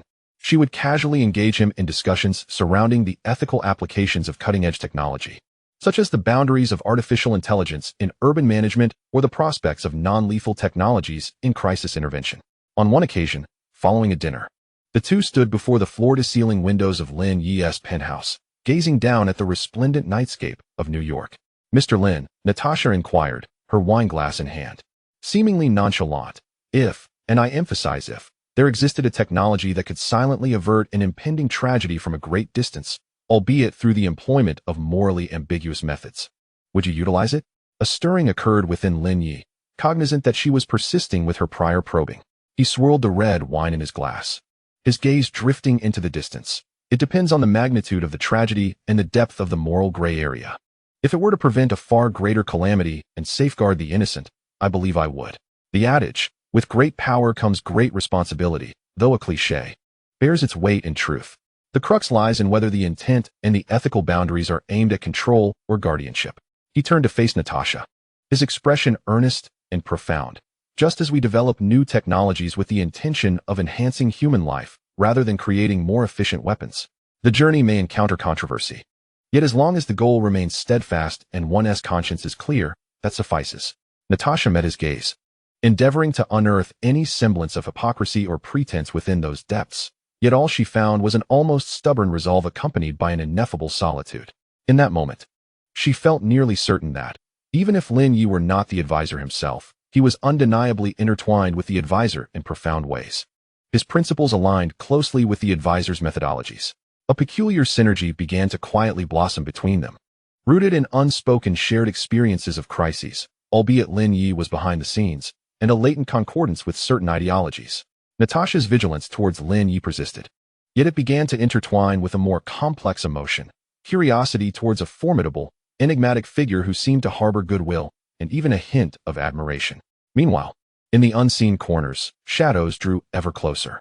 Emil Blonsky faced severe reprimand from General Ross due to the debacle in Rio. Yet, rather than succumbing to despair, he was consumed by a twisted fury and an intensified yearning directed at the mysterious force that had wrested Banner from his grasp, whom he suspected to be associated with the Hulk or another superpowered entity. He replayed the brief footage of the smoke interference during the Rio operation, perceiving it as a provocation. They fear us. They can only resort to such underhanded tactics. Blonsky raged as he savagely struck the training bags, his eyes bloodshot. We must become stronger. Faster. We must reclaim that monster. While General Ross felt a twinge of unease at Blonsky's radical fervor, he too seethed at S.H.I.E.L.D.'s unwelcome interference. Under immense pressure from the military and the machinations of some clandestine forces, a long-shelved project aimed at replicating the Super Soldier program, Project Nova, was resurrected. Its top-secret files laid before Ross once more. The documents contained preliminary research data on an unstable serum that could significantly enhance human potential, albeit with unknown side effects. As Ross perused the files and glanced at the seemingly deranged Blonsky on the training ground, a perilous notion took form in his mind. Perhaps conventional methods were no longer sufficient. Perhaps it was time to create a weapon capable of contending with the Hulk. Blonsky, through his own channels, had caught wind of Project Nova's existence. His thirst for power gnawed at his reason like a drug addiction. He approached General Ross, his eyes fervent. General, grant me an opportunity. Bestow upon me strength. I swear, I shall not disappoint you again. The crisis in Rio had temporarily subsided. Yet the undercurrents it stirred surged forth towards New York, towards all involved, with greater ferocity. The nascent synergy between Lin Ye and Natasha was on the cusp of facing a true trial by fire. Pangu's surveillance network detected an alarming increase in encrypted signals and mentions of sensitive terms within military communications, prompting an unspoken elevation in risk levels. Chapter 63. The Calm Before the Storm, Preparations from All Sides. The S.H.I.E.L.D. airborne carrier loomed like a silent leviathan, gliding at the fringes of the stratosphere, temporarily isolating Bruce Banner from the outside world, particularly from the wrath of General Ross. However, this isolation was not an absolute safeguard. It resembled a fleeting tranquility within the eye of the storm. Inside the carrier, research and assessments concerning Banner were being conducted with urgency and secrecy. The scientists marveled at Banner's exceptional intellect and his profound expertise in gamma radiation, yet they found themselves powerless against the uncontrollable green beast residing within him. Any attempts to delve into the essence of the Hulk provoked severe physiological and psychological responses from Banner, causing gamma radiation readings to spike alarmingly. Compelling the researchers to cease their efforts immediately, Banner himself existed in a state of extreme anxiety. He complied with the examinations but rejected any deep experiments that might provoke the Hulk. He spent most of his time in isolation, continuing his research on the computer, striving to find a means of self-rescue. Yet the shadows of gloom and despair increasingly darkened his brow. He understood that S.H.I.E.L.D.'s protection was but a temporary reprieve. General Ross would never relent, and he himself was akin to a bomb that could detonate at any moment. His only solace lay in brief, encrypted communications with Betty Ross, reassuring him of her safety, yet this only deepened his feelings of guilt. Nick Fury stood in the command center, scrutinizing the data concerning Banner and the global threat assessment reports displayed on the screens, his single eye solemn. He had received a warning from the advisor regarding General Ross's potential resort to unconventional measures, corroborated by fragmented information from other intelligence sources. A disquieting premonition lingered in his mind. Enhanced the carrier's defensive levels, particularly the detection of high-velocity approaching targets. Fury ordered Deputy Director Hill. Additionally, have Agent Romanoff closely monitor any unusual activities in New York, especially those with military affiliations. I sense that something is about to transpire. On the ground, New York appeared to retain its vibrant, ceaseless nocturnal charm. The Genesis Technology headquarters remained aglow, while Lin Ye devoted more time to the underground laboratory of Genesis origin. Following the Rio incident, he had not slackened his efforts. Rather, he accelerated his pace. The Oracle armor stood resolutely at the center of the laboratory, having undergone final adjustments and system integrations, achieving a state of complete combat readiness. Its silver-blue coating shimmered with a chilling luster under the lights, while the Vibranium framework imparted a steadiness akin to a mountain. The Tai Chi core within its chest chamber rotated slowly, emanating a stable and formidable energy pulse. Clad in a form-fitting operational suit, Lin Ye conducted the final neural link synchronization tests. Neural connection stability, 998, feedback delay, under 0.00001 seconds, Panga reported. All weapon systems were on standby, the stealth module optimization was complete, and the energy shield could be activated at any moment. Lin Ye sensed the armor as an extension of his own body, each thought eliciting instantaneous responses from the suit. He simulated several complex tactical maneuvers. The armor moved with fluidity, as if it were a natural extension of his will. Excellent. Lin Ye disengaged the link and stepped out of the armor. His expression, however, was not one of ease. Pengu, do we have any new findings regarding the surveillance of General Ross and Blonsky? Military encrypted communication traffic has surged, involving multiple biological research institutions and special equipment depots. Emil Blonsky has recently been observed frequently entering a highly classified area of the Walter Reed Army Medical Center, exhibiting behaviors indicative of extreme agitation and heightened aggression. Based on advisory alerts and behavioral pattern analysis, the likelihood that Blonsky has undergone a high-risk biological enhancement has surged to 873. The holographic screen displays the most recent public image captured of Blonsky, his eyes reflecting madness and his muscles unnaturally engorged, both foretelling ominous events. Lin Ye mutters the name of this impending threat, abomination, with a sense of revulsion. What is destined to come will ultimately arrive. He understands that the calamity in Harlem, New York, is likely unavoidable. Yet he must mitigate the damage and seize this opportunity to formally announce the Oracle's presence to the world. He initiates the first phase of the City Guardians protocol. Lin Ye commands the covert deployment of a network of miniature sensors throughout New York City, particularly in Harlem and its vicinity, to monitor anomalous biological signals and high-energy reactions indicative of large-scale destructive activities, all while remaining undetected. This network will be linked to the municipal surveillance system, granting Pengu temporary elevated access to swiftly guide civilian evacuation and control infrastructure during a crisis. The protocol has been activated, with deployment expected to be completed within 24 hours. Standing before a global map, Lin Ye's gaze rests upon New York. This time, he will not merely serve as a behind-the-scenes intelligence provider.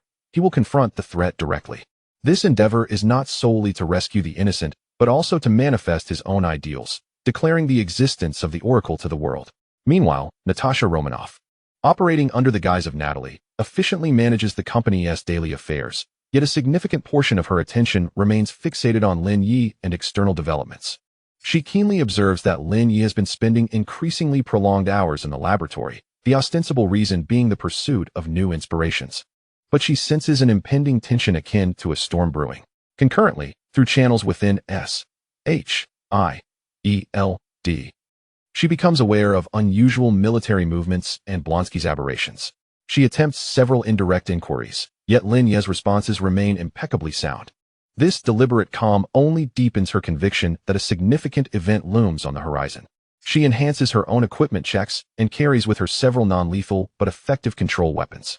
As the Black Widow, her instincts seldom fail her. One late night, after completing her work, Natasha notices the light still illuminating Lin Ye's office as she exits the company building. Hesitating, she refrains from interrupting him and instead gazes up at the starry sky. The night sky over New York is tinged a dark crimson by neon lights, obscuring all but a few stars. An inexplicable sense of oppression envelopes her heart. No matter what you intend to do, Lin Ye, or the Oracle, she silently hopes, may you truly be, as you claim, a guardian. In the secret laboratory of the Walter Reed Army Medical Center, Emil Blonsky is enduring hellish torment.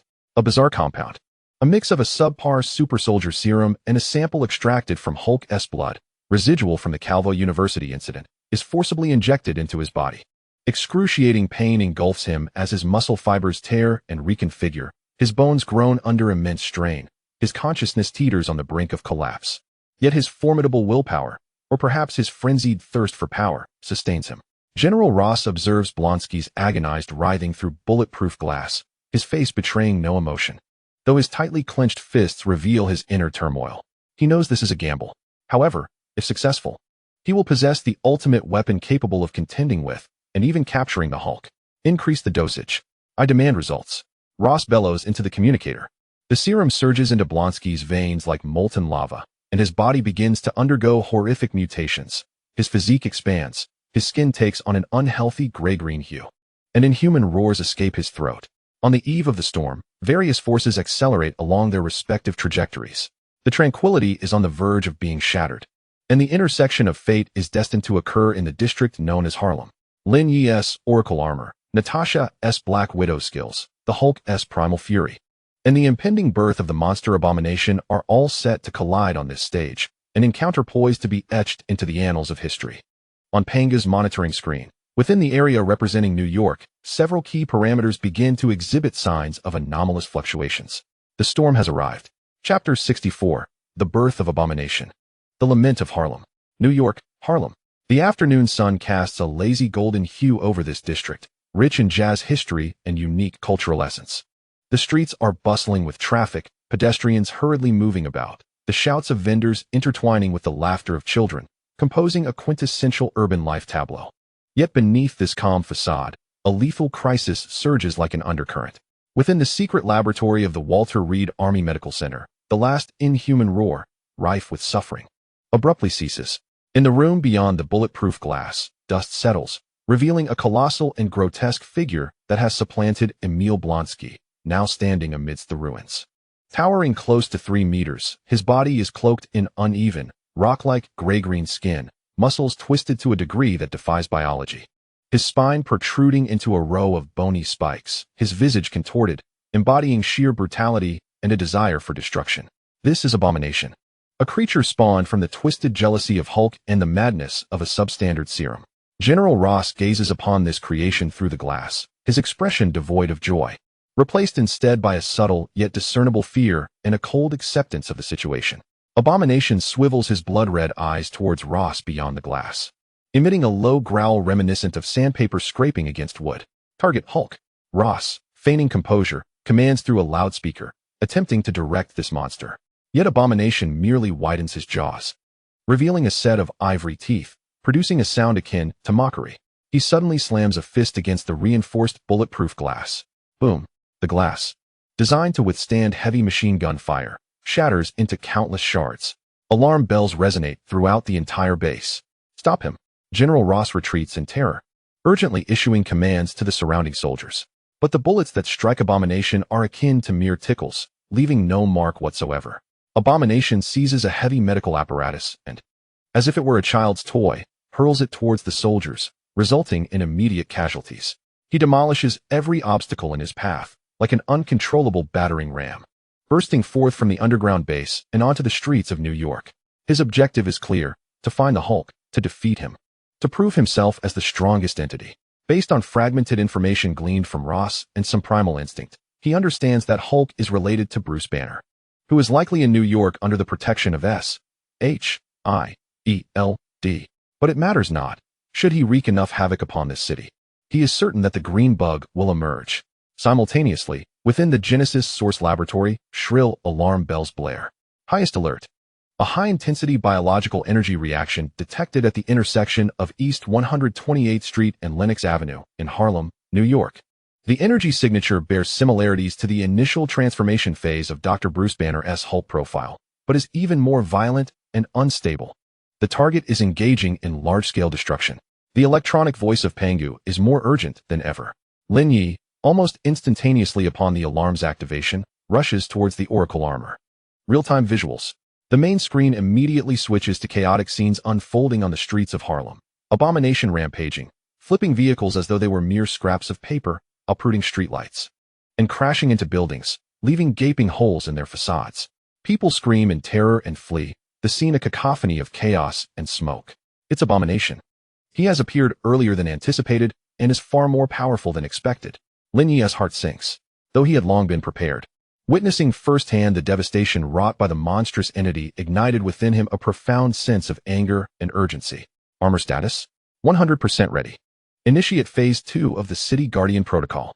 Prioritize the evacuation of civilians. Mark the trajectory of the Abomination's actions and calculate the optimal points for intervention. Contact Natasha. As Lin Ye swiftly donned his armor, he issued a flurry of commands. Nanocomponents rapidly enveloped his body, the silver-blue oracle armor coalescing in the light, while the Tai Chi core emitted a steady and powerful hum.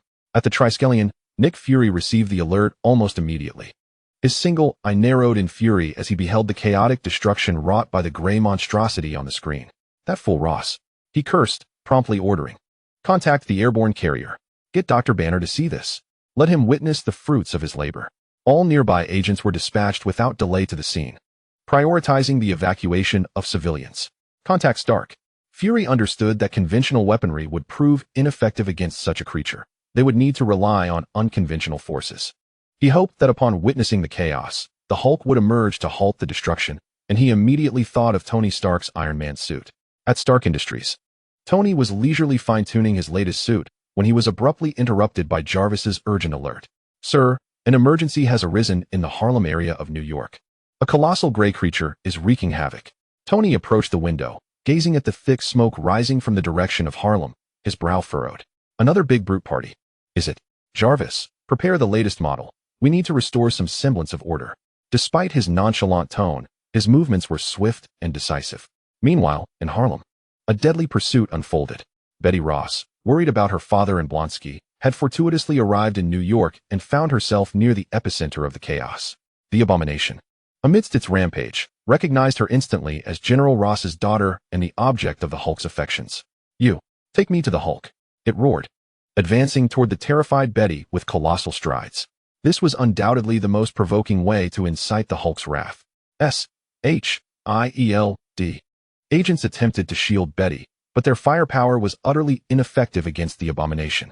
Just as it seemed Betty would fall into its grasp, a voice crackled through Natasha's earpiece. Penga here. Lin Ye, where are you? There's trouble in Harlem. Natasha's voice, punctuated by hurried breaths, was accompanied by the cacophony of screams and explosions in the background, indicating she was already near the scene. I know, Natasha. Listen, do not attempt to confront that monster directly.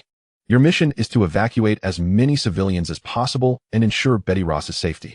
I will handle that behemoth. Lin Ye's voice resonated through the armor's communication system, clear and composed.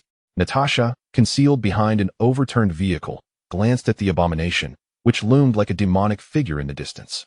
Upon hearing Lin Ye's words, a jolt of realization struck her. He truly understood. And judging by his tone, how will you handle it? She could not help but inquire. Trust me, Lin Ye replied. And the communication abruptly ceased. Gritting her teeth, Natasha stared at the now silent communicator, her mind racing with countless questions. Yet, recognizing the urgency of the situation, she chose to trust Lin Ye's judgment. Taking a deep breath, she ghosted from her cover, employing her agility and marksmanship to divert some of the debris and projectiles that threatened Betty, all the while loudly guiding the stunned girl toward a relatively safer area. On board the airborne carrier, Bruce Banner witnessed the devastation in Harlem through real-time satellite imagery, seeing Betty's life endangered by the creature's pursuit. An overwhelming tide of rage, guilt, and fear surged within him. No, Betty, Banner cried, collapsing to his knees, his heart racing as if boiling. Green began to seep beneath his skin. Doctor, control yourself. You need to maintain control. Agent Coulson attempted to soothe him, but to no avail. The Hulk was thoroughly incensed. At that moment, a silver-blue streak of light tore through the sky above Harlem, descending with a velocity that defied conventional aircraft. Lin Ye, piloting the Oracle armor, surveyed the hellish streets below, locking onto the gray behemoth that was rampaging. His gaze concealed beneath the visor was calm and resolute. Pengu, commence combat. Primary objective, to restrain the Abomination and buy time for civilian evacuation and the Hulk's arrival. The thrusters of the Oracle armor erupted with brilliant blue light, plunging like a meteor toward the Abomination. Amidst the cries of despair from Harlem, the Guardian had finally arrived. Chapter 65, The Arrival of the Oracle. The beginning of the clash. The Abomination's roar reverberated like thunder, shaking the very air of Harlem. It had just crushed a police car as if it were a mere toy, tossing it aside to trigger yet another explosion and scream. Its grotesque form cast a massive shadow in the sunset, embodying pure destructive desire, with its crimson eyes scanning the chaotic streets for its next target, or rather, for something to provoke the Hulk, like the struggling Betty Ross, still under the protection of agents. As it lumbered forward, heavy-footed toward Betty's location, a sharp sound sliced through the air. The noise approached with unimaginable speed. A silver-blue streak, trailing ethereal blue particles like a divine spear, shot forth from between the skyscrapers, plunging at a near-vertical angle toward the abomination. As this luminous trail passed, the air was torn asunder, creating a visible shockwave. It was Lin Ye, fully armed. Clad in the oracle armor he had devoted countless hours to perfecting. What is that? Natasha Romanoff, desperately guiding Betty to safety, abruptly looked up, her eyes wide with astonishment. She had encountered high-tech gear before. Stark's Iron Man suit was a prime example, but the silver-blue silhouette before her exuded an entirely different aura. It was more subdued, more stable, yet radiated an unmistakable sense of overwhelming power. Is this Stark's new model? No, the style is entirely different. A thought flashed through her mind like lightning. Lin Ye. Could this be the secret he had concealed within his laboratory? The abomination sensed the threat from above, furiously lifting its head to unleash a provocative roar at the rapidly approaching light, its muscular arms tensing, ready to swat away this insignificant insect. Yet, just moments before impact, the oracle armor executed an abrupt maneuver that defied the laws of physics.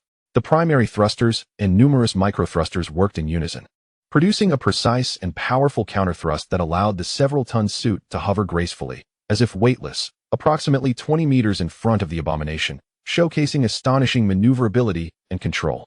The armor hung steadily in the air, its streamlined form reflecting a cold metallic sheen in the dying light of the sunset, while the Tai Chi energy core pulsated gently. A vibrant blue glow circulating within, emitting a stable yet exhilarating energy wave. The visor's icy blue optics coldly regarded the monstrous figure below. In that moment, time seemed to freeze. The fleeing crowd instinctively slowed, gazing in terror at this guardian that had seemingly emerged from the realm of science fiction. Even within the SHIELD command center, watching via satellite, gasps of astonishment echoed. Director Fury, a new unknown high-energy reaction has manifested. Its form resembles an Iron Man suit. Yet the energy signature is entirely different. Deputy Director Hill reported promptly. Nick Fury's solitary eye fixated intently on the silvery blue figure displayed upon the screen, his expression inscrutable. Yet the tension in his clenched fist betrayed his inner turmoil. Enlarge the image. Analyze the energy source and material. He already harbored suspicions. At this juncture, with such a distinctive technological style, could it be that Lin Ye was finally discontent to remain in the shadows? Monster, your rampage ends here. A deep, magnetic electronic voice reverberated from the visor of the oracle suit, resonating with authority in the air above the street. The sound was devoid of emotion, yet carried an undeniable gravitas. The abomination paused momentarily, then erupted into a more frenzied laughter, his voice raspy and grating. Another 10 can come to seek death. I shall reduce you to fragments before crushing the Hulk. He dismissed any notion of dialogue, his colossal form lunging forward, causing the ground to fissure beneath him. His massive fist, propelled by a fierce gust that tore through the air, hurtled toward the oracle in a manner akin to a cannonball. The force behind that strike could have flattened a tank. In the face of such a terrifying assault, Lin Ye's thoughts shifted. The oracle suit did not opt for a direct confrontation. The suit's form shimmered as the thrusters on its back erupted with a short, powerful blue flame, allowing it to glide sideways like a specter, narrowly evading the abomination's devastating punch. The fist grazed past the armor, stirring the nano-coating on its surface into minute ripples, yet failing to inflict even the slightest damage. The abomination stumbled forward, his immense inertia causing him to falter. Speed test successful. Target's power rating, extremely high. Recommend avoiding direct force confrontation. The tactical alert from Pangu resonated in Lin Ye's ear. Understood, he responded coolly, fully aware that the abomination's strength surpassed even the early Hulk. A head-on clash would be ill-advised. His advantages lay in agility, technological prowess, and tactical acumen. The moment the abomination withdrew his fist, the oracle suit sprang into action. The outer armor of its arms slid apart, revealing 2 rows of small launch ports. Whoosh, whoosh, whoosh, dozens of metal darts, the width of a finger and crackling with electrical energy, shot forth. These were not lethal armor-piercing rounds, but specially designed high-intensity electromagnetic binding projectiles. The projectiles, seemingly animated, traced bizarre arcs in the air, deftly circumventing the abomination's swinging arms, and adhered to his sturdy limbs, neck, and torso. Subsequently, a surge of intense electric current erupted, ensnaring the abomination in a dazzling electric net. Roar! The abomination unleashed a pained howl, the current's paralyzing effect momentarily hindering his movements. Wisps of smoke rising from his gray-green skin. This attack could not deliver a decisive blow, yet it succeeded in enraging him and briefly constraining his actions. Effective. Target's bioelectric activity exhibiting disruption. Pengu reported. However, the abomination's resilience was astonishing. He roared ferociously, his muscles bulging with raw power as he forcibly snapped most of the electromagnetic chains. Only a few remained clinging to him, crackling faintly, but they posed no significant hindrance. It appears to be more complex than anticipated, Lin Ye mused, unperturbed. He had not expected to resolve the battle with such trivial devices. Testing energy weapon penetration against biological armor, the Oracle suit raised its right arm, layers of armor stacking to reveal a sci-fi-styled pulse cannon. A brilliant azure energy rapidly coalesced at the cannon's muzzle, emanating a disquieting radiance. As the abomination broke free from his bindings, he caught sight of the cannon aimed directly at him. Instinctively, he felt threatened. With a primal roar, he seized a broken concrete pillar from the ground and hurled it towards the Oracle like a javelin. Fire! A beam of azure pulse energy, the width of a bowl, shot forth from the cannon, striking the incoming concrete pillar with pinpoint accuracy. Boom! The pillar was vaporized mid-air, reduced to mere fragments by the ferocity of the energy burst. The pulse beam continued unabated, crashing against the abomination's chest. Thud! A sound akin to the thundering of drums resonated as the abomination was propelled backward, stumbling several paces. The rocky skin on his chest charred and marred with fine cracks. He emitted a cry that was a blend of anguish and fury. Energy weapon effective. However, it failed to penetrate the target's deeper biological armor. Target's defense exceeds expectations. Pengu swiftly analyzed the outcome. Lin Ye's gaze sharpened. The pulse cannon, infused with the core energy of Taiji, had merely inflicted surface damage. The abomination's defensive capabilities were indeed extraordinary. Continue attacking. Maintain mobility. Prioritize drawing his attention away from civilian areas. Lin Ye issued his command. The Oracle suit activated once more, darting around the abomination like a butterfly flitting among flowers, intermittently firing pulse energy beams or launching high-explosive mini-missiles, which erupted into fiery bursts upon contact with the abomination. This relentless, fly-like approach thoroughly incensed the abomination. He roared, frantically swinging his arms, seizing anything within reach to hurl into the air. Automobile wreckage, lampposts, shattered walls, transforming the battlefield into a chaotic and perilous scene. Yet, with the Oracle suit's exceptional agility and Pengu's precise calculations, Lin Ye consistently evaded the incoming assaults, all the while maintaining a steady barrage of harassment and strikes against the abomination.